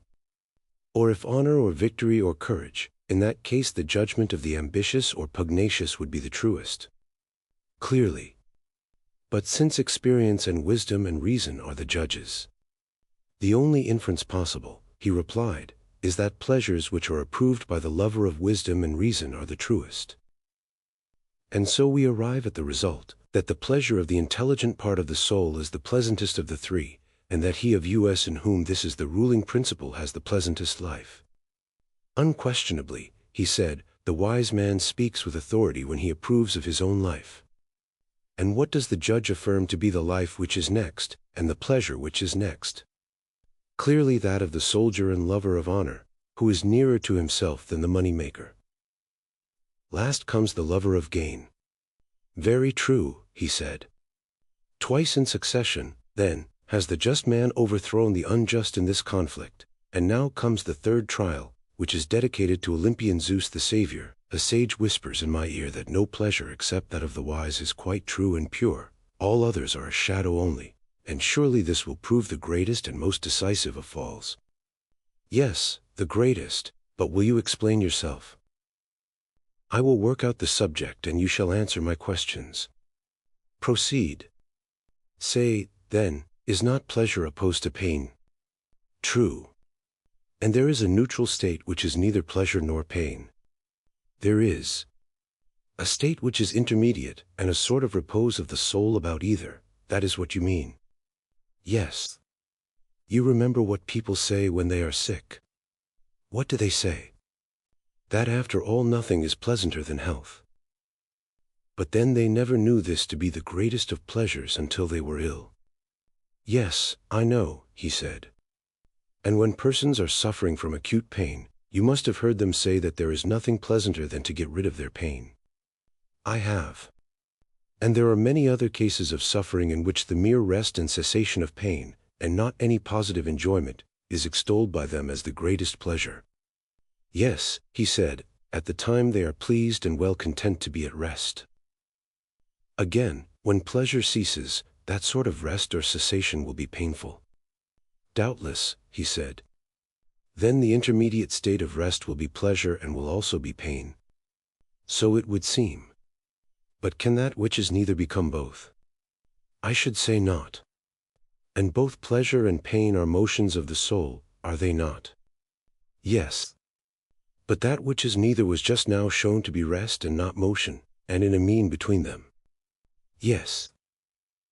How, then, can we be right in supposing that the absence of pain is pleasure, or that the absence of pleasure is pain? Impossible. This then is an appearance only and not a reality, that is to say, the rest is pleasure at the moment and in comparison of what is painful, and painful in comparison of what is pleasant. But all these representations, when tried by the test of true pleasure, are not real but a sort of imposition. That is the inference. Look at the other class of pleasures which have no antecedent pains, and you will no longer suppose, as you perhaps may at present, that pleasure is only the cessation of pain, or pain of pleasure. What are they, he said, and where shall I find them? There are many of them. Take as an example the pleasures of smell, which are very great and have no antecedent pains. They come in a moment, and when they depart leave no pain behind them. Most true, he said. Let us not, then, be induced to believe that pure pleasure is the cessation of pain, or pain of pleasure. No. Still, the more numerous and violent pleasures which reach the soul through the body are generally of this sort. They are reliefs of pain. That is true. And the anticipations of future pleasures and pains are of a like nature. Yes. Shall I give you an illustration of them? Let me hear.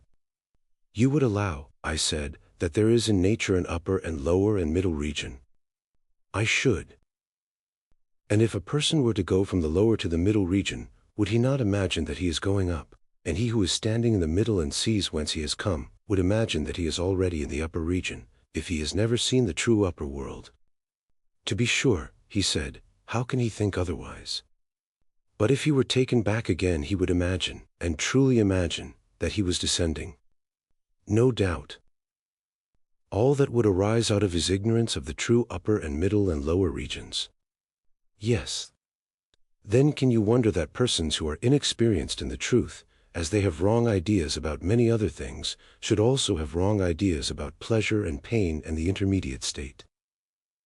So that when they are only being drawn towards the painful they feel pain and think the pain which they experience to be real, and in like manner, when drawn away from pain to the neutral or intermediate state, they firmly believe that they have reached the goal of satiety and pleasure. They, not knowing pleasure, they're in contrasting pain with the absence of pain, which is like contrasting black with gray instead of white. Can you wonder, I say, at this? No, indeed. I should be much more disposed to wonder at the opposite. Look at the matter thus: hunger, thirst, and the like, are inanitions of the bodily state. Yes. And ignorance and folly are inanitions of the soul. True. And food and wisdom are the corresponding satisfactions of either. Certainly. And is the satisfaction derived from that which has less or from that which has more existence the truer? Clearly, from that which has more. What classes of things have a greater share of pure existence in your judgment? Those of which food and drink and condiments and all kinds of sustenance are examples, or the class which contains true opinion and knowledge and mind and all the different kinds of virtue? Put the question in this way: which has a more pure being, that which is concerned with the invariable, the immortal, and the true, and is of such a nature, and is found in such natures? Or that which is concerned with and found in the variable and mortal, and is itself variable and mortal? Far purer, he replied, is the being of that which is concerned with the invariable. And does the essence of the invariable partake of knowledge in the same degree as of essence? Yes, of knowledge in the same degree. And of truth in the same degree? Yes. And, conversely, that which has less of truth will also have less of essence. Necessarily.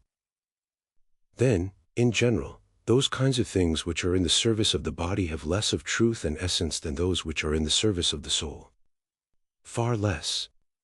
And has not the body itself less of truth and essence than the soul? Yes. What is filled with more real existence, and actually has a more real existence, is more really filled than that which is filled with less real existence and is less real. Of course. And if there be a pleasure in being filled with that which is according to nature, that which is more really filled with more real being will more really and truly enjoy true pleasure, whereas that which participates in less real being will be less truly and surely satisfied, and will participate in an illusory and less real pleasure. Unquestionably. Those then who know not wisdom and virtue, and are always busy with gluttony and sensuality, go down and up again as far as the mean. And in this region they move at random throughout life, but they never pass into the true upper world. Thither they neither look, nor do they ever find their way, neither are they truly filled with true being, nor do they taste of pure and abiding pleasure.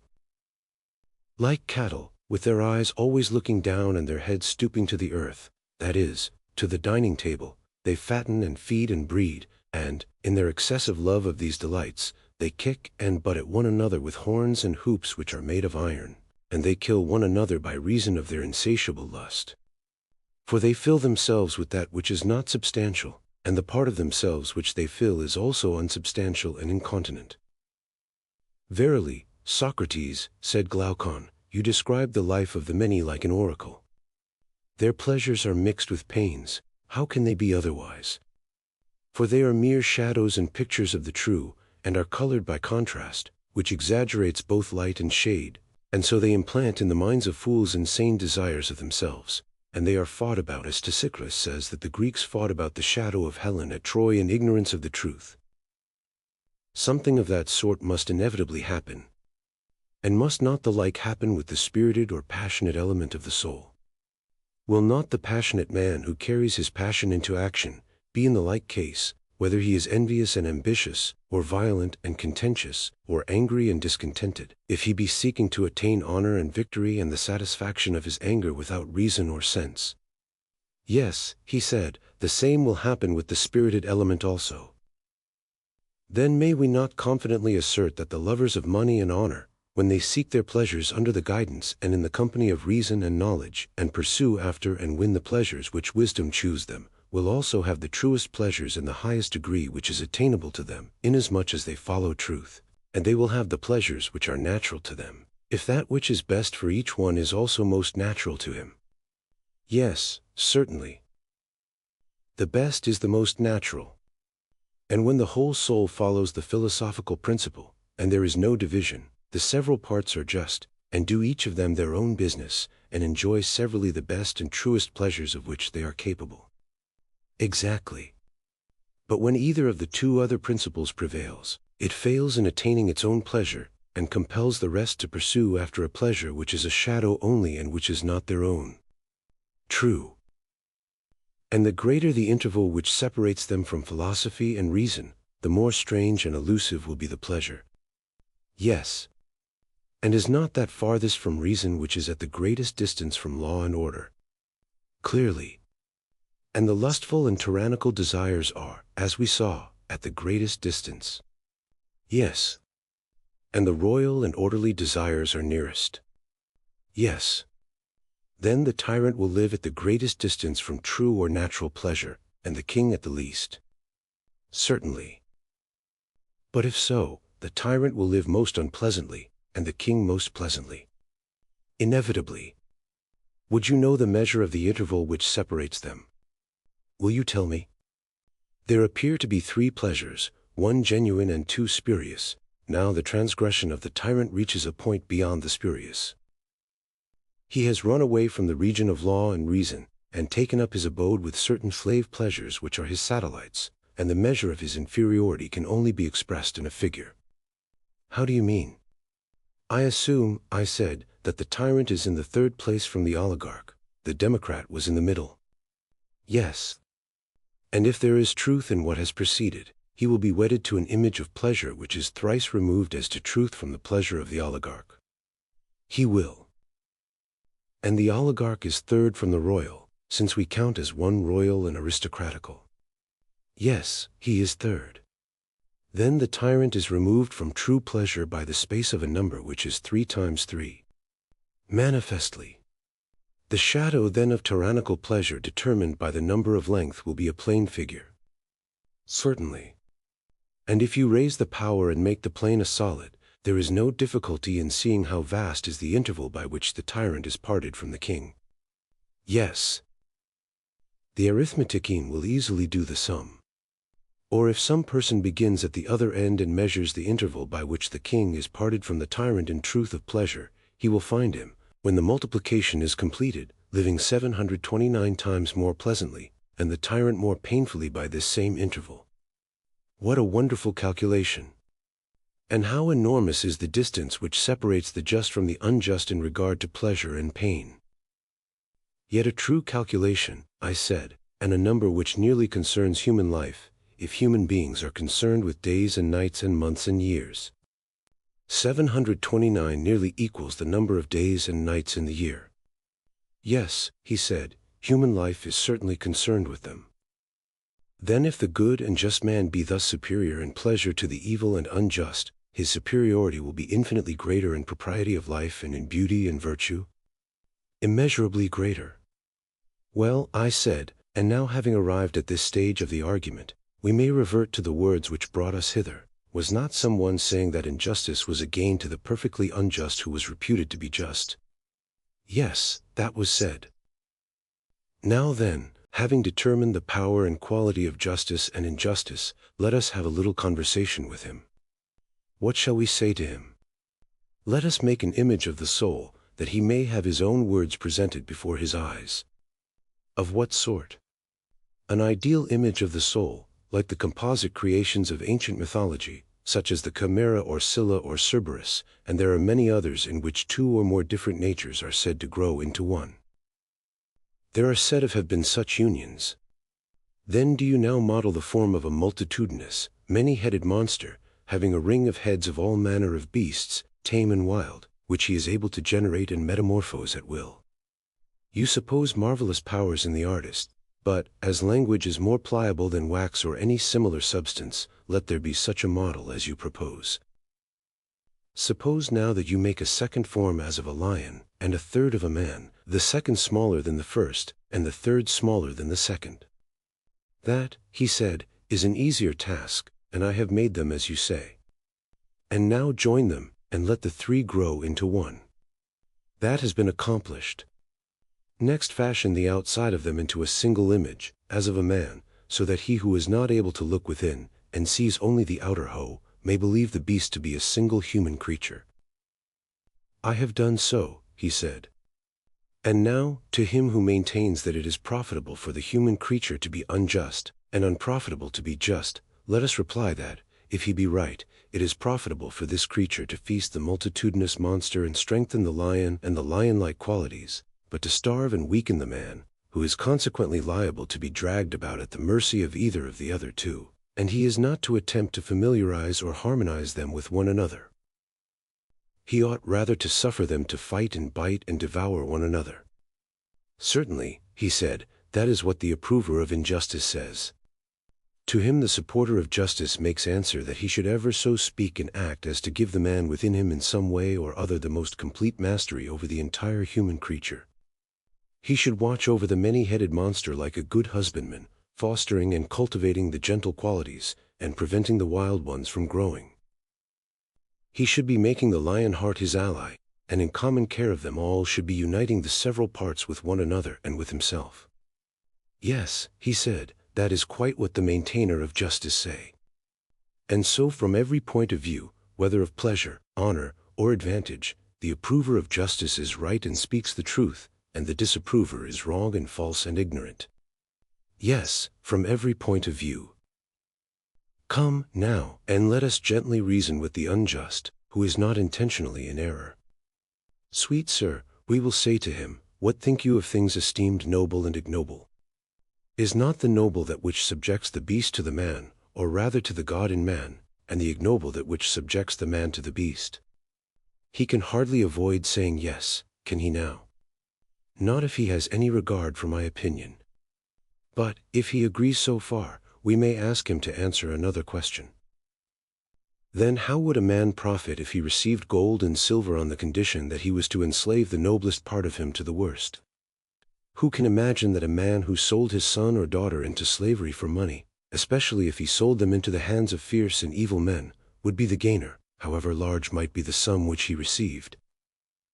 And will anyone say that he is not a miserable caitiff who ruthlessly sells his own divine being to that which is most godless and detestable? Eriphyle took the necklace as the price of her husband's life, but he is taking a bribe in order to compass a worse ruin. Yes, said Glaucon, far worse. I will answer for him. Has not the intemperate been censured of old, because in him the huge multiform monster is allowed to be too much at large? Clearly. And men are blamed for pride and bad temper when the lion and serpent element in them disproportionately grows and gains strength. Yes. And luxury and softness are blamed, because they relax and weaken this same creature, and make a coward of him. Very true. And is not a man reproached for flattery and meanness who subordinates the spirited animal to the unruly monster, and, for the sake of money, of which he can never have enough, habituates him in the days of his youth to be trampled in the mire, and from being a lion to become a monkey? True, he said. And why are mean employments and manual arts a reproach? Only because they imply a natural weakness of the higher principle. The individual is unable to control the creatures within him, but has to court them, and his great study is how to flatter them. Such appears to be the reason. And therefore, being desirous of placing him under a rule like that of the best, we say that he ought to be the servant of the best, in whom the divine rules, not, as Thrasymachus supposed, to the injury of the servant, but because every one had better be ruled by divine wisdom dwelling within him. Or, if this be impossible, then by an external authority, in order that we may be all, as far as possible, under the same government, friends and equals. True, he said.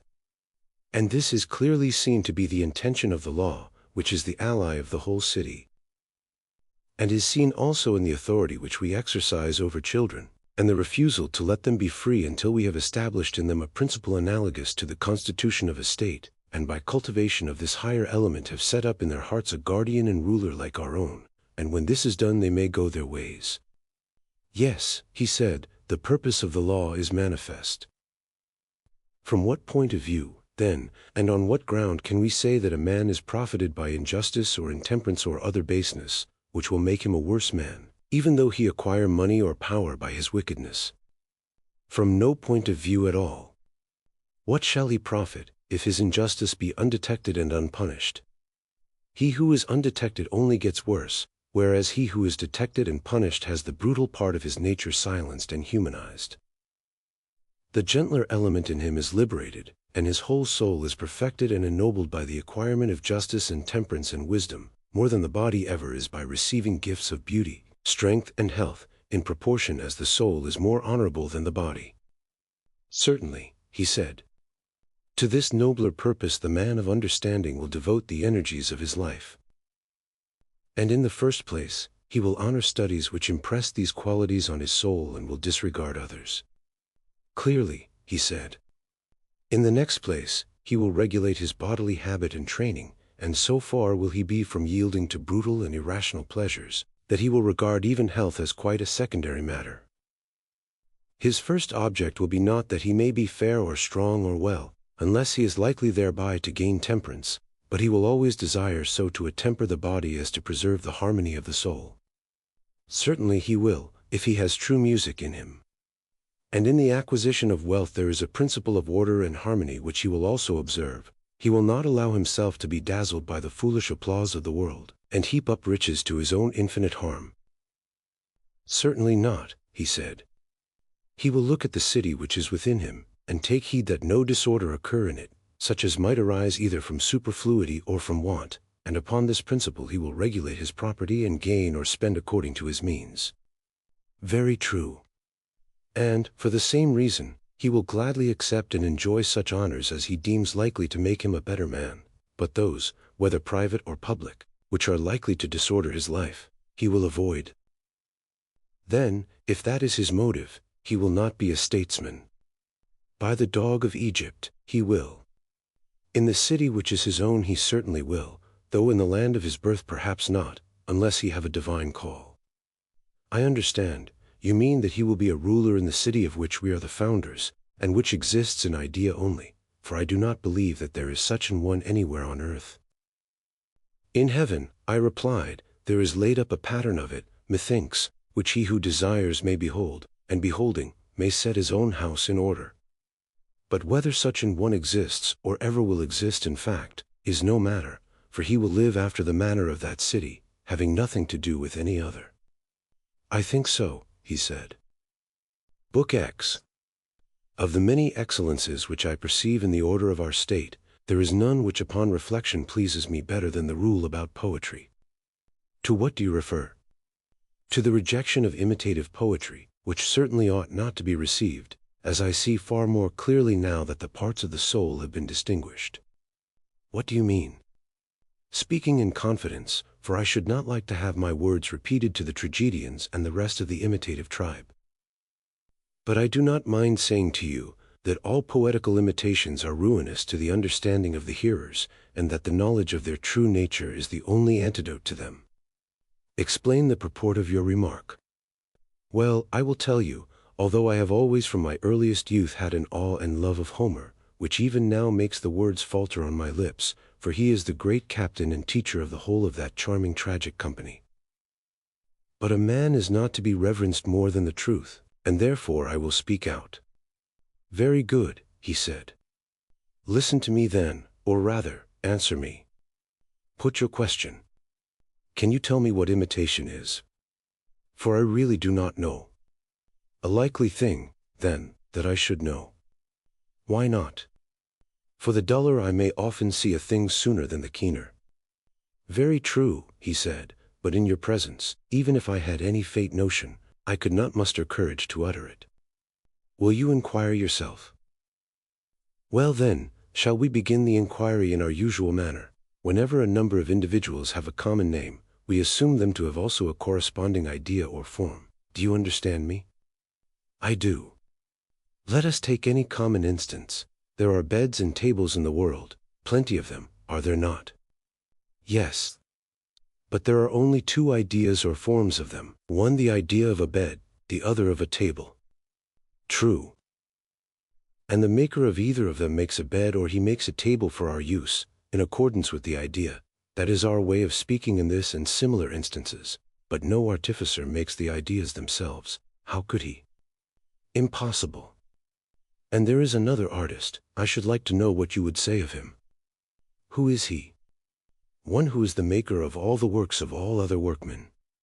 What an extraordinary man! Wait a little, and there will be more reason for your saying so.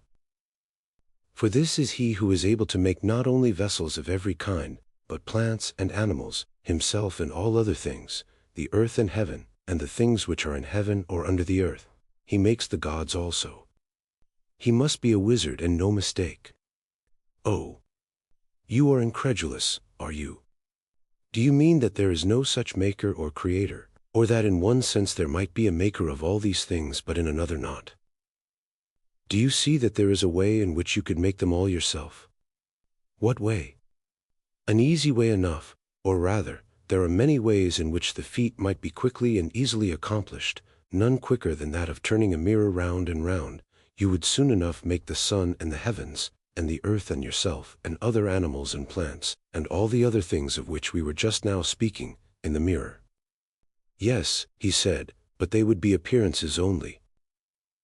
Very good, I said, you are coming to the point now. And the painter too is, as I conceive, just such another, a creator of appearances, is he not? Of course. But then I suppose you will say that what he creates is untrue. And yet there is a sense in which the painter also creates a bed. Yes, he said, but not a real bed. And what of the maker of the bed? Were you not saying that he too makes, not the idea which, according to our view, is the essence of the bed, but only a particular bed? Yes, I did.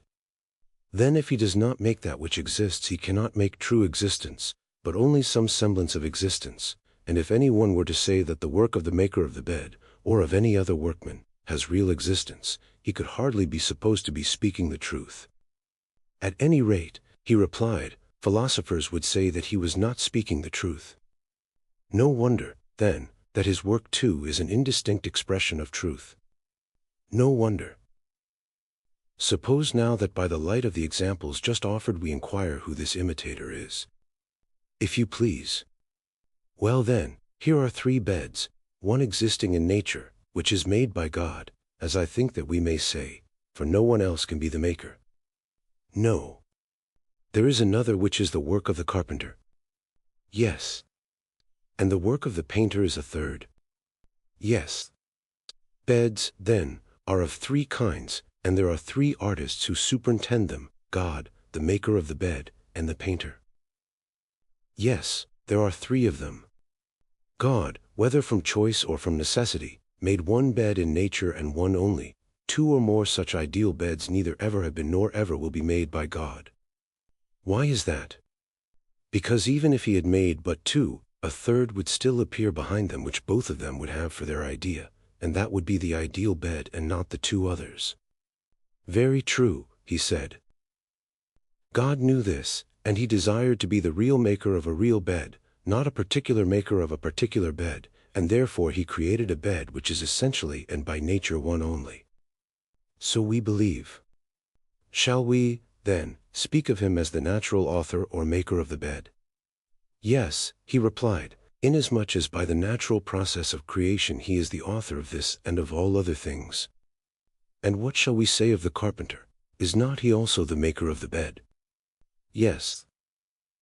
But would you call the painter a creator and maker? Certainly not. Yet if he is not the maker, what is he in relation to the bed? I think, he said, that we may fairly designate him as the imitator of that which the others make. Good, I said, then you call him who is third in the descent from nature an imitator. Certainly, he said. And the tragic poet is an imitator, and therefore, like all other imitators, he is thrice removed from the king and from the truth. That appears to be so. Then about the imitator we are agreed. And what about the painter? I would like to know whether he may be thought to imitate that which originally exists in nature, or only the creations of artists. The latter. As they are or as they appear. You have still to determine this. What do you mean? I mean, that you may look at a bed from different points of view, obliquely or directly or from any other point of view, and the bed will appear different, but there is no difference in reality. And the same of all things. Yes, he said, the difference is only apparent. Now let me ask you another question, which is the art of painting designed to be an imitation of things as they are, or as they appear, of appearance or of reality? Of appearance. Then the imitator, I said, is a long way off the truth, and can do all things because he lightly touches on a small part of them, and that part an image. For example, a painter will paint a cobbler, carpenter, or any other artist, though he knows nothing of their arts, and, if he is a good artist, he may deceive children or simple persons, when he shows them his picture of a carpenter from a distance, and they will fancy that they are looking at a real carpenter. Certainly. And whenever anyone informs us that he has found a man who knows all the arts, and all things else that anybody knows, and every single thing with a higher degree of accuracy than any other man, whoever tells us this, I think that we can only imagine him to be a simple creature who is likely to have been deceived by some wizard or actor whom he met, and whom he thought all-knowing, because he himself was unable to analyze the nature of knowledge in ignorance and imitation. Most true. And so, when we hear persons saying that the tragedians, and Homer, who is at their head, know all the arts and all things human, virtue as well as vice, and divine things too, for that the good poet cannot compose well unless he knows his subject, and that he who has not this knowledge can never be a poet, we ought to consider whether here also there may not be a similar illusion. Perhaps they may have come across imitators and been deceived by them. They may not have remembered when they saw their works that these were but imitations thrice removed from the truth, and could easily be made without any knowledge of the truth, because they are appearances only and not realities. Or, after all, they may be in the right, and poets do really know the things about which they seem to the many to speak so well. The question, he said, should by all means be considered. Now do you suppose that if a person were able to make the original as well as the image, he would seriously devote himself to the image-making branch? Would he allow imitation to be the ruling principle of his life, as if he had nothing higher in him? I should say not. The real artist, who knew what he was imitating, would be interested in realities and not in imitations, and would desire to leave as memorials of himself works many and fair. And, instead of being the author of encomiums, he would prefer to be the theme of them. Yes, he said, that would be to him a source of much greater honor and profit. Then, I said, we must put a question to Homer, not about medicine, or any of the arts to which his poems only incidentally refer. We are not going to ask him, or any other poet, whether he has cured patients like Asclepius, or left behind him a school of medicine such as the Asclepiads were, or whether he only talks about medicine and other arts at second hand, but we have a right to know respecting military tactics, politics, education, which are the chiefest and noblest subjects of his poems, and we may fairly ask him about them. Friend Homer, then we say to him, if you are only in the second remove from truth in what you say of virtue, and not in the third, not an image maker or imitator, and if you are able to discern what pursuits make men better or worse in private or public life, tell us what state was ever better governed by your help. The good order of Lacedaemon is due to Lycurgus, and many other cities great and small have been similarly benefited by others. But who says that you have been a good legislator to them and have done them any good? Italy and Sicily boast of Charondas, and there is Solon who is renowned among us, but what city has anything to say about you? Is there any city which he might name? I think not, said Glaucon. Not even the Homerids themselves pretend that he was a legislator. Well, but is there any war on record which was carried on successfully by him, or aided by his counsels, when he was alive? There is not. Or is there any invention of his, applicable to the arts or to human life, such as Dales the Milesian or Anacharsis the Scythian and other ingenious men have conceived, which is attributed to him? There is absolutely nothing of the kind. But, if Homer never did any public service, was he privately a guide or teacher of any? Had he in his lifetime friends who loved to associate with him, and who handed down to posterity an Homeric way of life, such as was established by Pythagoras, who was so greatly beloved for his wisdom, and whose followers are to this day quite celebrated for the order which was named after him? Nothing of the kind is recorded of him.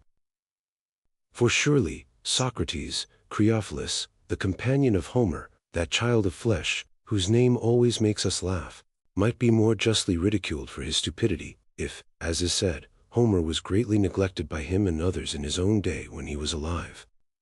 Yes, I replied, that is the tradition.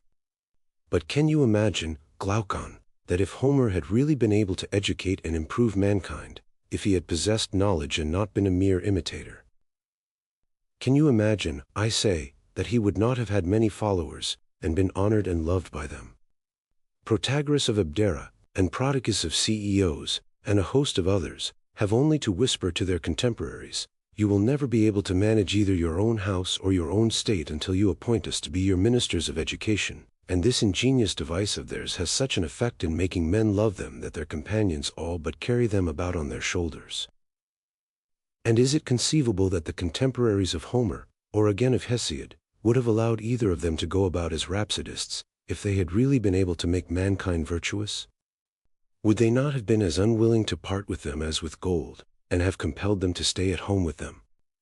Or, if the master would not stay, then the disciples would have followed him about everywhere, until they had got education enough. Yes, Socrates, that, I think, is quite true. Then must we not infer that all these poetical individuals, beginning with Homer, are only imitators? They copy images of virtue and the like, but the truth they never reach. The poet is like a painter who, as we have already observed, will make a likeness of a cobbler though he understands nothing of cobbling, and his picture is good enough for those who know no more than he does, and judge only by colors and figures. Quite so. In like manner the poet with his words and phrases may be said to lay on the colors of the several arts, himself understanding their nature only enough to imitate them, and other people, who are as ignorant as he is, and judge only from his words, imagine that if he speaks of cobbling, or of military tactics, or of anything else, in meter and harmony and rhythm, he speaks very well. Such is the sweet influence which melody and rhythm by nature have. And I think that you must have observed again and again what a poor appearance the tales of poets make when stripped of the colors which music puts upon them, and recited in simple prose. Yes, he said. They are like faces which were never really beautiful, but only blooming, and now the bloom of youth has passed away from them. Exactly. Here is another point. The imitator or maker of the image knows nothing of true existence. He knows appearances only. Am I not right? Yes. Then let us have a clear understanding, and not be satisfied with half an explanation. Proceed. Of the painter we say that he will paint rains, and he will paint a bit. Yes. And the worker in leather and brass will make them? Certainly.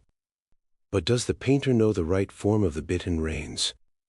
Nay, hardly even the workers in brass and leather who make them, only the horseman who knows how to use them. He knows their right form.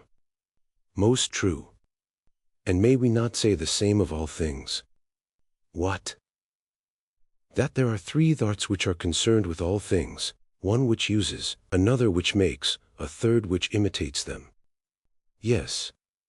And the excellence or beauty or truth of every structure, animate or inanimate, and of every action of man, is relative to the use for which nature or the artist has intended them. True. Then the user of them must have the greatest experience of them, and he must indicate to the maker the good or bad qualities which develop themselves in use. For example, the flute player will tell the flute maker which of his flutes is satisfactory to the performer. He will tell him how he ought to make them, and the other will attend to his instructions. Of course. The one knows and therefore speaks with authority about the goodness and badness of flutes, while the other, confiding in him, will do what he is told by him. True. The instrument is the same, but about the excellence or badness of it the maker will only attain to a correct belief. And this he will gain from him who knows, by talking to him and being compelled to hear what he has to say, whereas the user will have knowledge. True. But will the imitator have either? Will he know from use whether or no his drawing is correct or beautiful? Or will he have right opinion from being compelled to associate with another who knows and gives him instructions about what you should draw? Neither. Then he will no more have true opinion than he will have knowledge about the goodness or badness of his imitations. I suppose not. The imitative artist will be in a brilliant state of intelligence about his own creations. Nay, very much the reverse. And still he will go on imitating without knowing what makes a thing good or bad, and may be expected therefore to imitate only that which appears to be good to the ignorant multitude. Just so. Thus far then we are pretty well agreed that the imitator has no knowledge worth mentioning of what he imitates. Imitation is only a kind of play or sport, and the tragic poets, whether they write in iambic or in heroic verse, are imitators in the highest degree. Very true. And now tell me, I conjure you, has not imitation been shown by us to be concerned with that which is thrice removed from the truth? Certainly.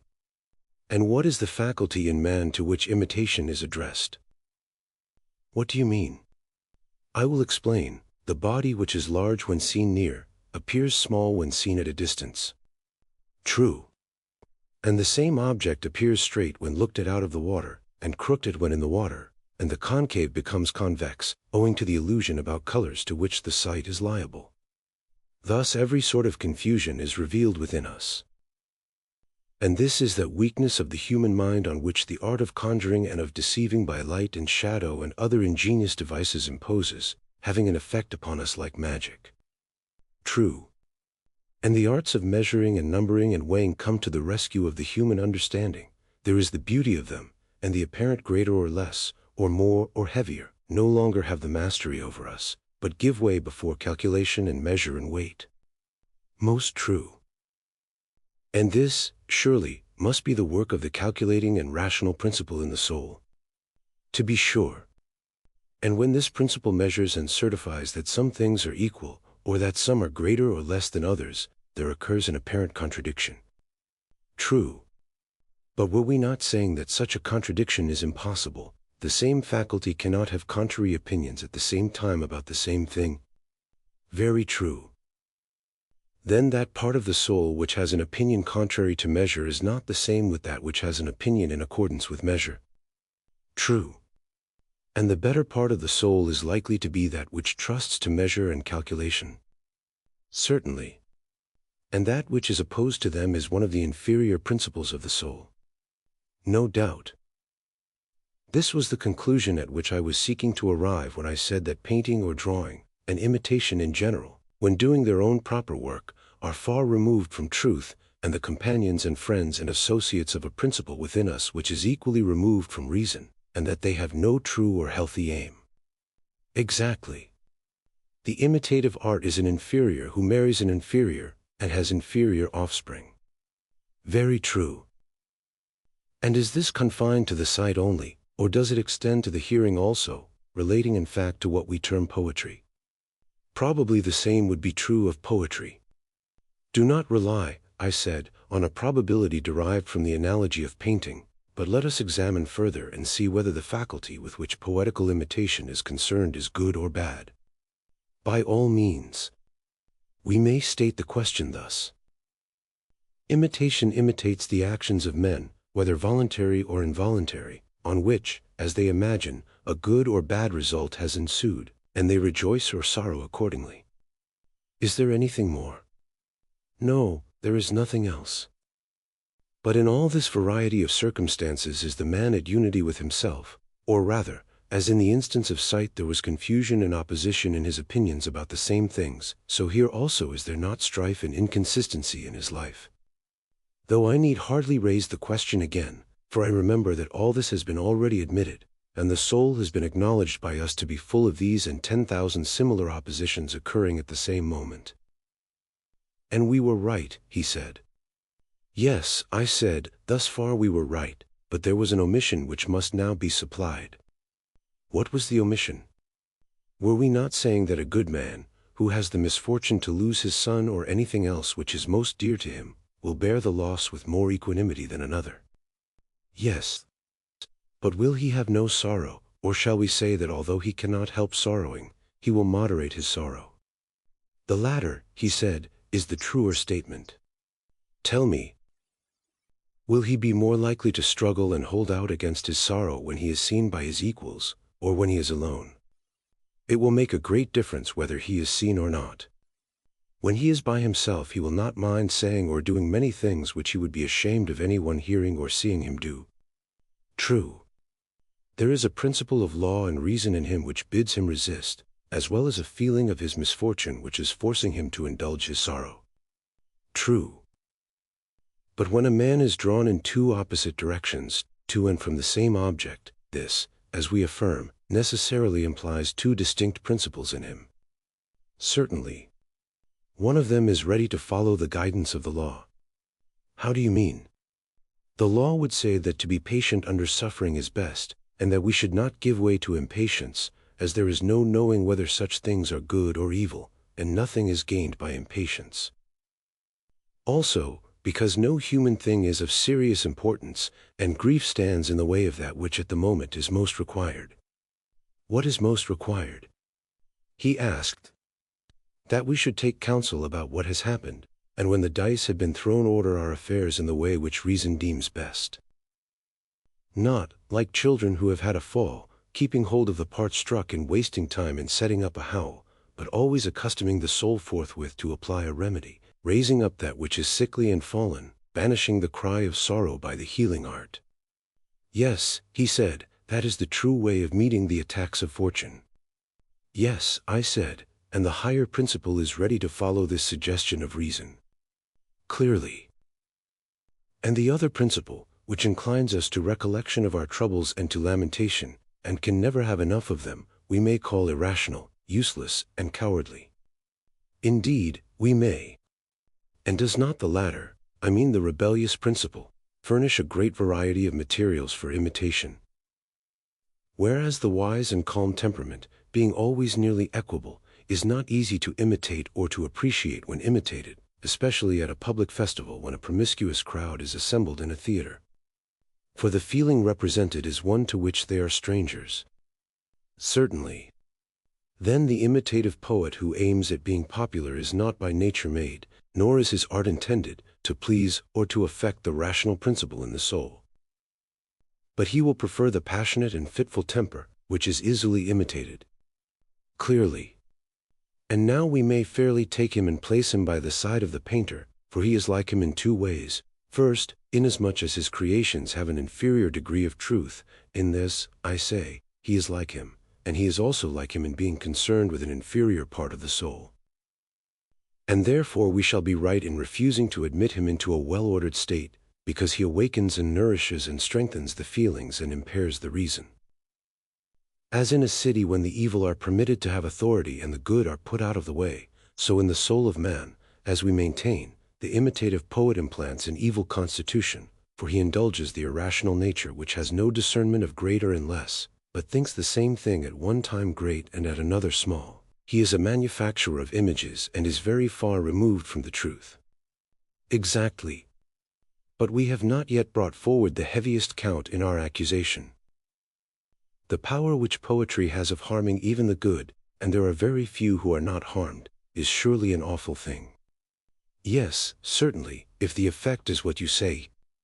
Herein judge, the best of us, as I conceive, when we listen to a passage of Homer, or one of the tragedians, in which he represents some pitiful hero who is drawing out his sorrows in a long oration, or weeping, and smiting his breast.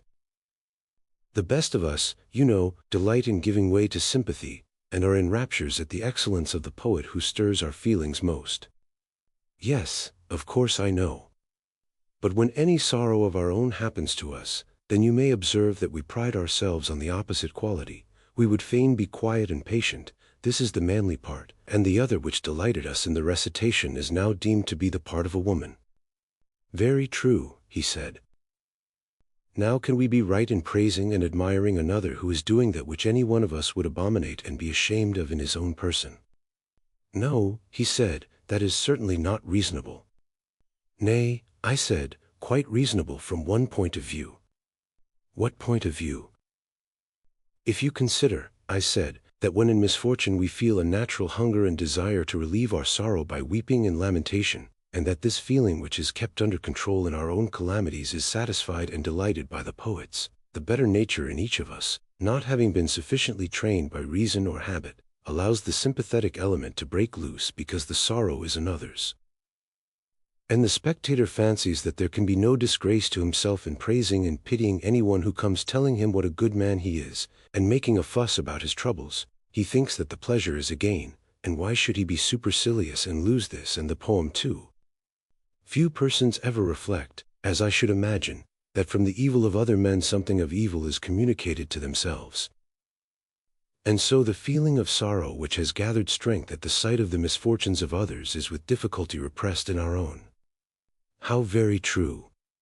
And does not the same hold also of the ridiculous? There are jests which you would be ashamed to make yourself, and yet on the comic stage, or indeed in private, when you hear them, you are greatly amused by them, and are not at all disgusted at their unseemliness. The case of pity is repeated. There is a principle in human nature which is disposed to raise a laugh, and this which you once restrained by reason, because you were afraid of being thought a buffoon, is now let out again, and having stimulated the risible faculty at the theater, you are betrayed unconsciously to yourself into playing the comic poet at home. Quite true, he said. And the same may be said of lust and anger and all the other affections, of desire and pain and pleasure, which are held to be inseparable from every action. In all of them poetry feeds and waters the passions instead of drying them up. She lets them rule, although they ought to be controlled, if mankind are ever to increase in happiness and virtue. I cannot deny it. Therefore, Glaucon, I said, whenever you meet with any of the eulogists of Homer declaring that he has been the educator of Hellas, and that he is profitable for education and for the ordering of human things, and that you should take him up again and get to know him and regulate your whole life according to him, we may love and honor those who say these things. They are excellent people, as far as their lights extend. And we are ready to acknowledge that Homer is the greatest of poets and first of tragedy writers, but we must remain firm in our conviction that hymns to the gods and praises of famous men are the only poetry which ought to be admitted into our state. For if you go beyond this and allow the honeyed muse to enter, either in epic or lyric verse, not law and the reason of mankind, which by common consent have ever been deemed best, but pleasure and pain will be the rulers in our state. That is most true, he said. And now, since we have reverted to the subject of poetry, let this our defense serve to show the reasonableness of our former judgment in sending away out of our state an art having the tendencies which we have described, for reason constrained us. But that she may not impute to us any harshness or want of politeness, let us tell her that there is an ancient quarrel between philosophy and poetry, of which there are many proofs, such as the saying of the yelping hound howling at her lord, or of one mighty in the vain talk of fools, and the mob of sages circumventing Zeus, and that subtle thinkers who are beggars after all, and there are innumerable other signs of ancient enmity between them. Notwithstanding this, let us assure our sweet friend in the sister arts of imitation, that if she will only prove her title to exist in a well-ordered state we shall be delighted to receive her. We are very conscious of her charms, but we may not on that account betray the truth. I dare say, Glaucon, that you are as much charmed by her as I am, especially when she appears in Homer. Yes, indeed, I am greatly charmed. Shall I propose, then, that she be allowed to return from exile, but upon this condition only, that she make a defense of herself in lyrical or some other meter? Certainly. And we may further grant to those of her defenders who are lovers of poetry and yet not poets the permission to speak in prose on her behalf. Let them show not only that she is pleasant but also useful to states and to human life, and we will listen in a kindly spirit, for if this can be proved we shall surely be gainers. I mean, if there is a use in poetry as well as a delight. Certainly, he said, we shall be the gainers. If her defense fails, then, my dear friend, like other persons who are enamored of something, but put a restraint upon themselves when they think their desires are opposed to their interests, so too must we after the manner of lovers give her up, though not without a struggle. We too are inspired by that love of poetry which the education of noble state has implanted in us, and therefore we would have her appear at her best and truest, but so long as she is unable to make good her defense, this argument of ours shall be a charm to us, which we will repeat to ourselves while we listen to our strains, that we may not fall away into the childish love of her which captivates the many. At all events we are well aware that poetry being such as we have described is not to be regarded seriously as attaining to the truth, and he who listens to her, fearing for the safety of the city which is within him, should be on his guard against her seductions and make our words his law. Yes, he said, I quite agree with you. Yes, I said, my dear Glaucon, for great is the issue at stake, greater than appears, whether a man is to be good or bad. And what will anyone be profited if under the influence of honor or money or power, or under the excitement of poetry, he neglect justice and virtue? Yes, he said, I have been convinced by the argument, as I believe that anyone else would have been. And yet no mention has been made of the greatest prizes and rewards which await virtue. What, are there any greater still? If there are, they must be of an inconceivable greatness. Why, I said, what was ever great in a short time? The whole period of 60 years and 10 is surely but a little thing in comparison with eternity. Say rather nothing, he replied. And should an immortal being seriously think of this little space rather than of the whole? Of the whole, certainly. But why do you ask? Are you not aware, I said, that the soul of man is immortal and imperishable? He looked at me in astonishment, and said, No, by heaven, and are you really prepared to maintain this? Yes, I said, I ought to be, and you too, there is no difficulty in proving it. I see a great difficulty, but I should like to hear you state this argument of which you make so light. Listen then. I am attending. There is a thing which you call good and another which you call evil. Yes, he replied. Would you agree with me in thinking that the corrupting and destroying element is the evil, and the saving and improving element the good? Yes. And you admit that everything has a good and also an evil, as ophthalmia is the evil of the eyes and disease of the whole body, as mildew is of corn, and rot of timber, or rust of copper and iron, in everything, or in almost everything, there is an inherent evil and disease. Yes, he said. And anything which is infected by any of these evils is made evil, and at last wholly dissolves and dies. True. The vice and evil which is inherent in each is the destruction of each. And if this does not destroy them, there is nothing else that will, for good certainly will not destroy them, nor again, that which is neither good nor evil. Certainly not. If, then, we find any nature which having this inherent corruption cannot be dissolved or destroyed, we may be certain that of such a nature there is no destruction. That may be assumed. Well, I said, and is there no evil which corrupts the soul? Yes, he said, there are all the evils which we were just now passing in review: unrighteousness, intemperance, cowardice, ignorance. But does any of these dissolve or destroy her? And here do not let us fall into the error of supposing that the unjust and foolish man, when he is detected, perishes through his own injustice, which is an evil of the soul. Take the analogy of the body. The evil of the body is a disease which wastes and reduces and annihilates the body.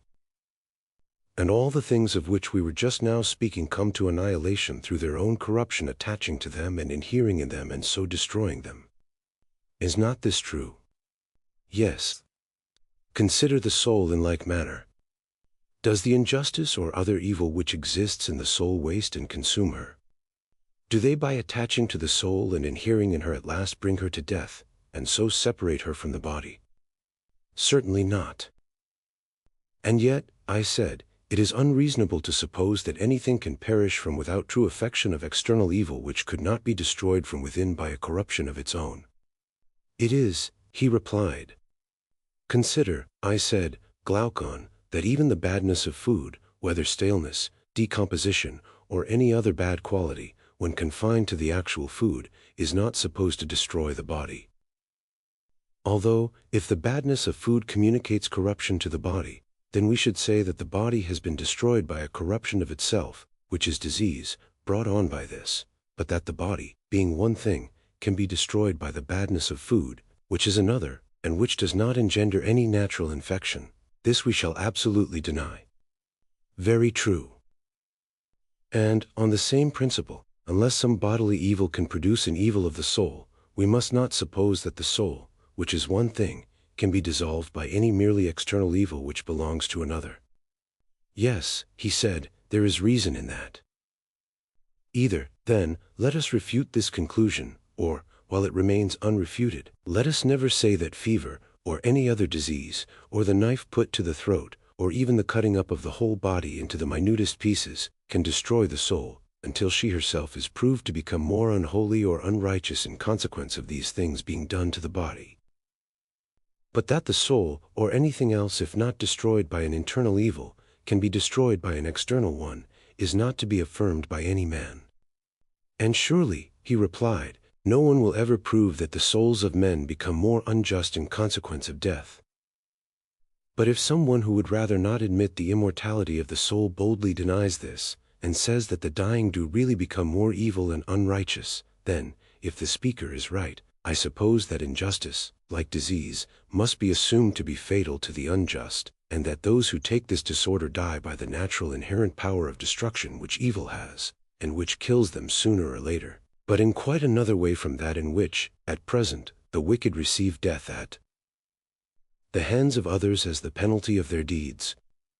Nay, he said, in that case injustice, if fatal to the unjust, will not be so very terrible to him, for he will be delivered from evil.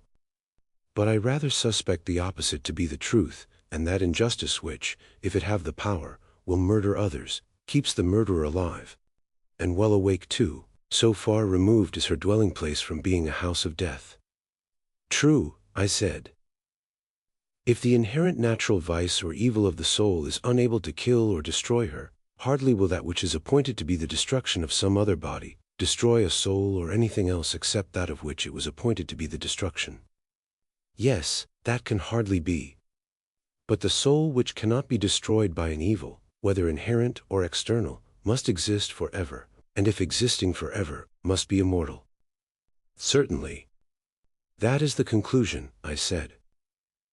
And, if a true conclusion, then the souls must always be the same, for if none be destroyed they will not diminish in number. Neither will they increase, for the increase of the immortal natures must come from something mortal, and all things would thus end in immortality. Very true. But this we cannot believe. Reason will not allow us, any more than we can believe the soul, in her truest nature, to be full of variety and difference and dissimilarity. What do you mean? He said. The soul, I said, being, as is now proven, immortal, must be the fairest of compositions and cannot be compounded of many elements. Certainly not. Her immortality is demonstrated by the previous argument, and there are many other proofs, but to see her as she really is, not as we now behold her, marred by communion with the body and other miseries, you must contemplate her with the eye of reason, in her original purity. And then her beauty will be revealed, and justice and injustice and all the things which we have described will be manifested more clearly. Thus far, we have spoken the truth concerning her as she appears at present, but we must remember also that we have seen her only in a condition which may be compared to that of the sea god Glaucus, whose original image can hardly be discerned because his natural members are broken off and crushed and damaged by the waves in all sorts of ways, and incrustations have grown over them of seaweed and shells and stones, so that he is more like some monster than he is to his own natural form. And the soul which we behold is in a similar condition, disfigured by 10,000 ills. But not there, Glaucon, not there must we look. Where then? At her love of wisdom. Let us see whom she affects, and what society and converse she seeks in virtue of her near kindred with the immortal and eternal and divine. Also how different she would become if wholly following this superior principle, and borne by a divine impulse out of the ocean in which she now is, and disengaged from the stones and shells and things of earth and rock which in wild variety spring up around her because she feeds upon earth, and is overgrown by the good things of this life as they are termed, then you would see her as she is, and know whether she have one shape only or many, or what her nature is. Of her affections and of the forms which she takes in this present life I think that we have now said enough. True, he replied. And thus, I said, we have fulfilled the conditions of the argument. We have not introduced the rewards and glories of justice, which, as you were saying, are to be found in Homer and Hesiod, but justice in her own nature has been shown to be best for the soul in her own nature. Let a man do what is just, whether he have the ring of Gyges or not, and even if in addition to the ring of Gyges he put on the helmet of Hades.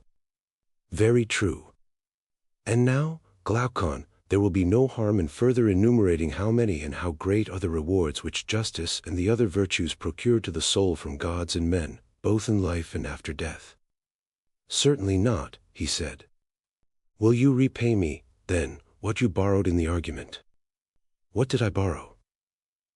The assumption that the just man should appear unjust and the unjust just, for you were of opinion that even if the true state of the case could not possibly escape the eyes of gods and men, still this admission ought to be made for the sake of the argument, in order that pure justice might be weighed against pure injustice. Do you remember? I should be much to blame if I had forgotten. Then, as the cause is decided, I demand on behalf of justice that the estimation in which she is held by gods and men and which we acknowledge to be her due should now be restored to her by us, since she has been shown to confer reality, and not to deceive those who truly possess her. Let what has been taken from her be given back, that so she may win that palm of appearance which is hers also, and which she gives to her own. The demand, he said, is just. In the first place, I said. And this is the first thing which you will have to give back. The nature both of the just and unjust is truly known to the gods. Granted. And if they are both known to them, one must be the friend and the other the enemy of the gods, as we admitted from the beginning. True. And the friend of the gods may be supposed to receive from them all things at their best, excepting only such evil as is the necessary consequence of former sins. Certainly. Then this must be our notion of the just man, that even when he is in poverty or sickness, or any other seeming misfortune, all things will in the end work together for good to him in life and death, for the gods have a care of any one whose desire is to become just and to be like God, as far as man can attain the divine likeness, by the pursuit of virtue. Yes, he said, if he is like God he will surely not be neglected by him. And of the unjust may not the opposite be supposed? Certainly. Such, then, are the palms of victory which the gods give the just. That is my conviction. And what do they receive of men? Look at things as they really are, and you will see that the clever unjust are in the case of runners, who run well from the starting place to the goal but not back again from the goal. They go off at a great pace, but in the end only look foolish, slinking away with their ears draggling on their shoulders, and without a crown. But the true runner comes to the finish and receives the prize and is crowned. And this is the way with the just. He who endures to the end of every action and occasion of his entire life has a good report and carries off the prize which men have to bestow. True. And now you must allow me to repeat of the just the blessings which you were attributing to the fortunate unjust. I shall say of them what you were saying of the others, that as they grow older, they become rulers in their own city if they care to be. They marry whom they like and give in marriage to whom they will. All that you said of the others I now say of these. And, on the other hand, of the unjust I say that the greater number, even though they escape in their youth, are found out at last and look foolish at the end of their course, and when they come to be old and miserable are flouted alike by stranger and citizen. They are beaten, and then come those things unfit for ears polite, as you truly term them. They will be racked and have their eyes burned out, as you were saying. And you may suppose that I have repeated the remainder of your tale of horrors. But will you let me assume, without reciting them, that these things are true? Certainly, he said, what you say is true. These, then, are the prizes and rewards and gifts which are bestowed upon the just by gods and men in this present life, in addition to the other good things which justice of herself provides. Yes, he said, and they are fair and lasting. And yet, I said, all these are as nothing either in number or greatness in comparison with those other recompenses which await both just and unjust after death. And you ought to hear them, and then both just and unjust will have received from us a full payment of the debt which the argument owes to them. Speak, he said, there are a few things which I would more gladly hear. Well, I said, I will tell you a tale. Not one of the tales which Odysseus tells to the hero Alcinous. Yet this too is a tale of a hero, the son of Armenius, a Pamphylian by birth. He was slain in battle, and 10 days afterwards, when the bodies of the dead were taken up already in a state of corruption, his body was found unaffected by decay, and carried away home to be buried. And on the 12th day, as he was lying on the funeral pile, he returned to life and told them what he had seen in the other world. He said that when his soul left the body he went on a journey with a great company, and that they came to a mysterious place at which there were 2 openings in the earth. They were near together, and over against them were 2 other openings in the heaven above. In the intermediate space there were judges seated, who commanded the just, after they had given judgment on them and had bound their sentences in front of them, to ascend by the heavenly way on the right hand. And in like manner the unjust were bidden by them to descend by the lower way on the left hand. These also bore the symbols of their deeds, but fastened on their backs. He drew near, and they told him that he was to be the messenger who would carry the report of the other world to men, and they bade him hear and see all that was to be heard and seen in that place. Then he beheld and saw on one side the souls departing at either opening of heaven and earth when sentence had been given on them. And at the 2 other openings other souls, some ascending out of the earth dusty and worn with travel, some descending out of heaven clean and bright. And arriving ever and anon they seemed to have come from a long journey, and they went forth with gladness into the meadow, where they encamped as at a festival. And those who knew one another embraced and conversed, the souls which came from earth curiously inquiring about the things above, and the souls which came from heaven about the things beneath. And they told one another of what had happened by the way, those from below weeping and sorrowing at the remembrance of the things which they had endured and seen in their journey beneath the earth. Now the journey lasted 1,000 years. While those from above were describing heavenly delights and visions of inconceivable beauty. The story, Glaucon, would take too long to tell, but the sum was this. He said that for every wrong which they had done to anyone they suffered tenfold, or once in 100 years, such being reckoned to be the length of man's life, and the penalty being thus paid 10 times in 1,000 years. If, for example, there were any who had been the cause of many deaths, or had betrayed or enslaved cities or armies, or been guilty of any other evil behavior, for each and all of their offenses they received punishment 10 times over, and the rewards of beneficence and justice and holiness were in the same proportion. I need hardly repeat what he said concerning young children dying almost as soon as they were born. Of piety and impiety to gods and parents, and of murderers, there were retributions other and greater far which he described. He mentioned that he was present when one of the spirits asked another, "Where is Ardiaeus the Great?"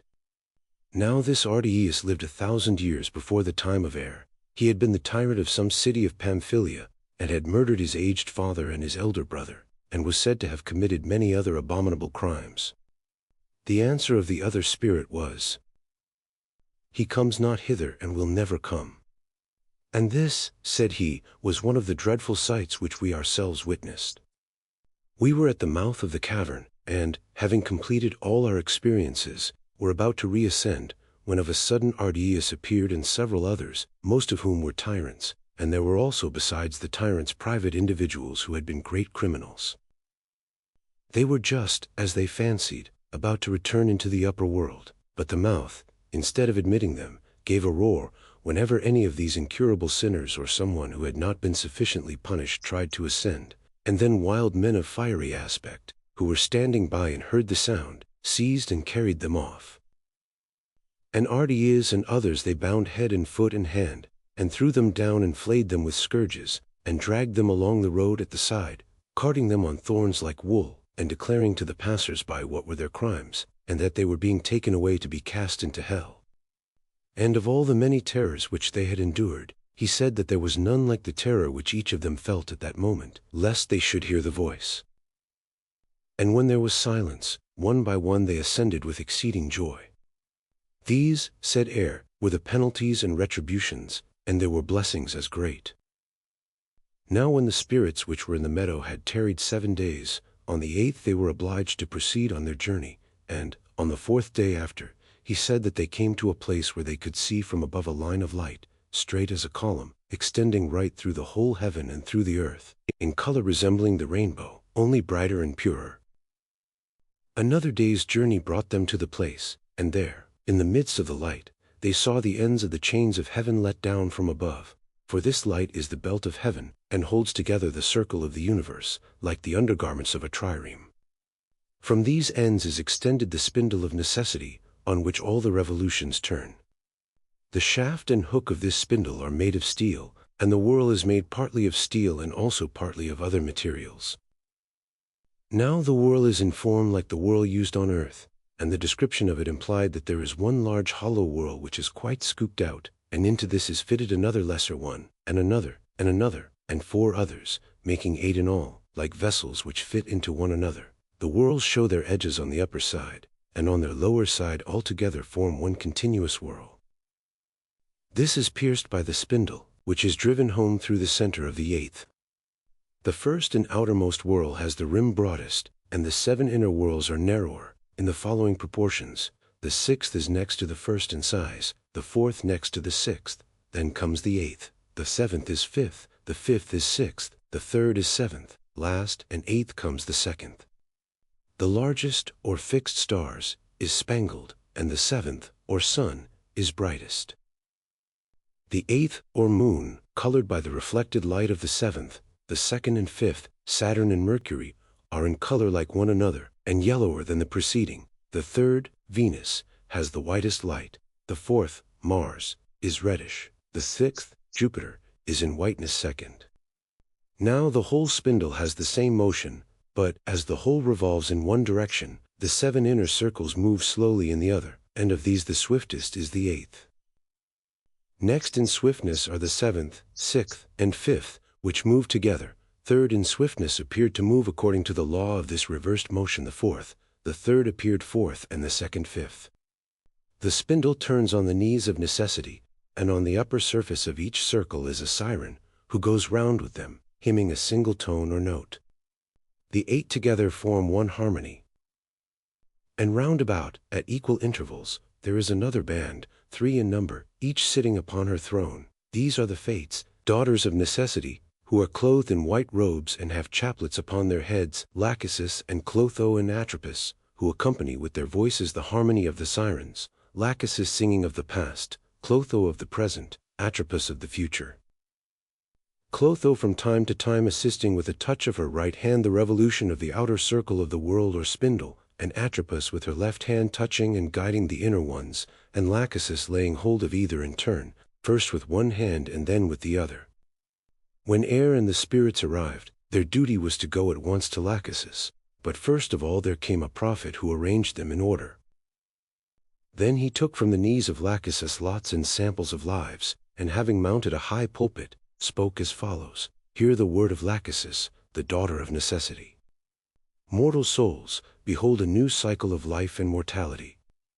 Your genius will not be allotted to you, but you will choose your genius, and let him who draws the first lot have the first choice, and the life which he chooses shall be his destiny. Virtue is free, and as a man honors or dishonors her he will have more or less of her. The responsibility is with the chooser. God is justified. When the interpreter had thus spoken, he scattered lots indifferently among them all, and each of them took up the lot which fell near him, all but air himself. He was not allowed, and each as he took his lot perceived the number which he had obtained. Then the interpreter placed on the ground before them the samples of lives. And there were many more lives than the souls present, and they were of all sorts.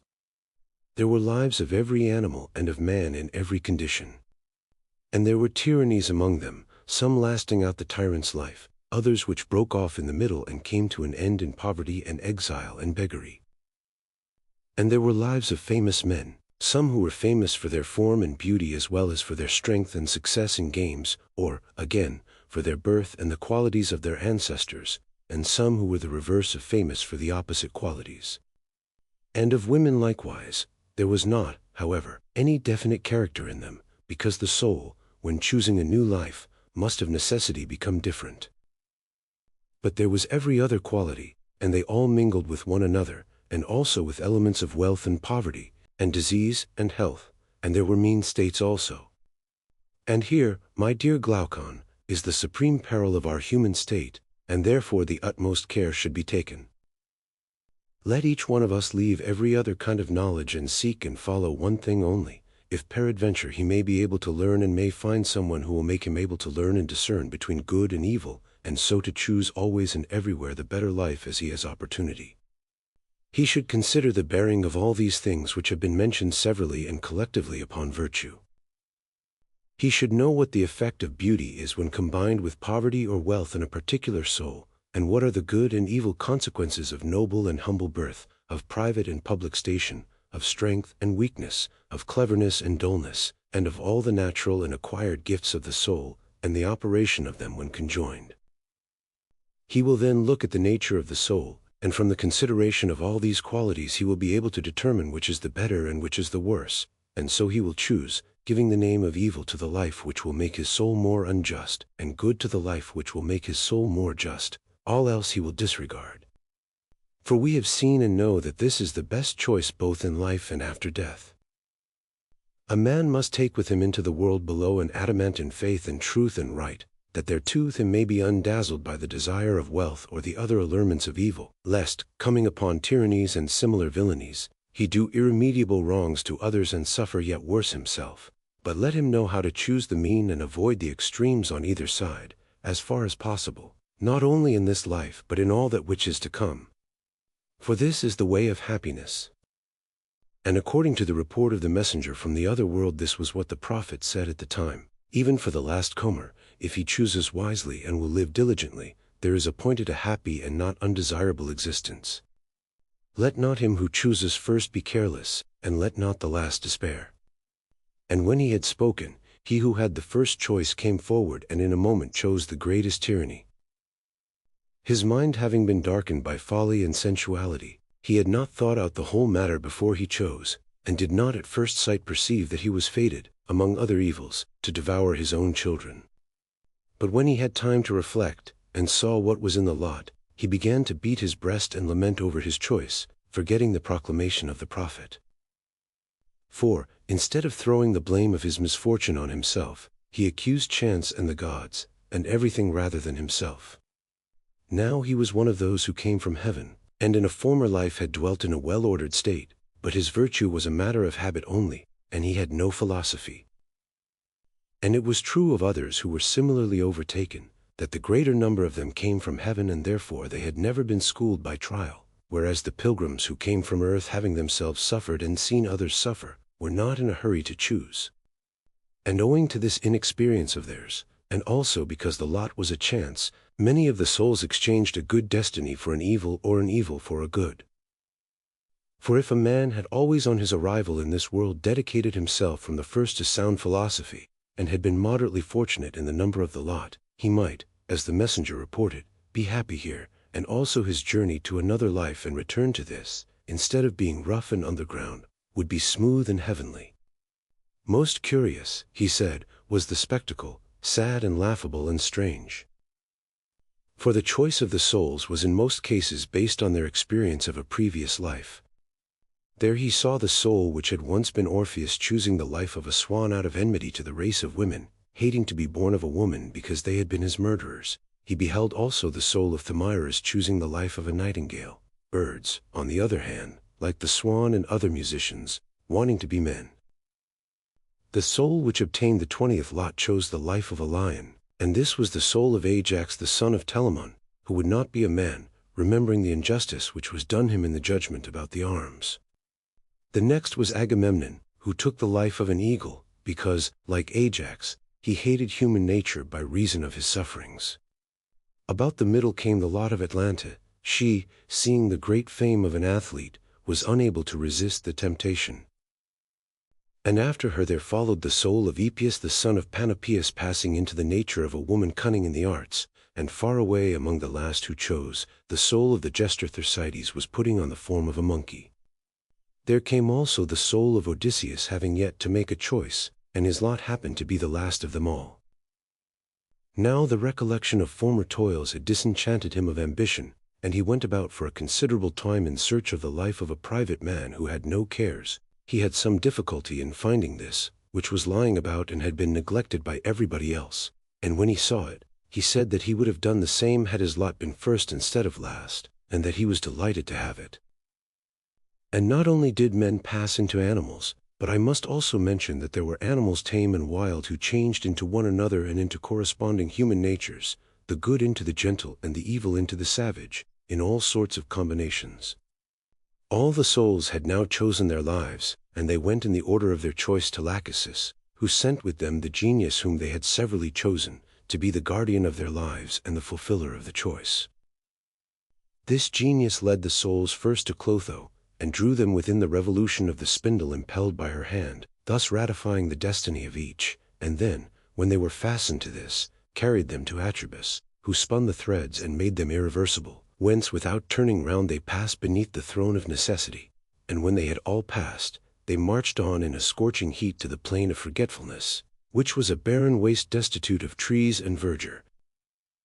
And then towards evening they encamped by the river of unmindfulness, whose water no vessel can hold. Of this they were all obliged to drink a certain quantity, and those who were not saved by wisdom drank more than was necessary, and each one as he drank forgot all things. Now after they had gone to rest, about the middle of the night there was a thunderstorm and earthquake, and then in an instant they were driven upwards in all manner of ways to their birth, like stars shooting. He himself was hindered from drinking the water. But in what manner or by what means he returned to the body he could not say, only, in the morning, awaking suddenly, he found himself lying on the pyre. And thus, Glaucon, the tale has been saved and has not perished, and will save us if we are obedient to the word spoken, and we shall pass safely over the river of forgetfulness, and our soul will not be defiled. Wherefore my counsel is, that we hold fast ever to the heavenly way and follow after justice and virtue always, considering that the soul is immortal and able to endure every sort of good and every sort of evil. Thus shall we live dear to one another and to the gods, both while remaining here and when, like conquerors in the games who go round to gather gifts, we receive our reward. And it shall be well with us both in this life and in the pilgrimage of 1,000 years which we have been describing.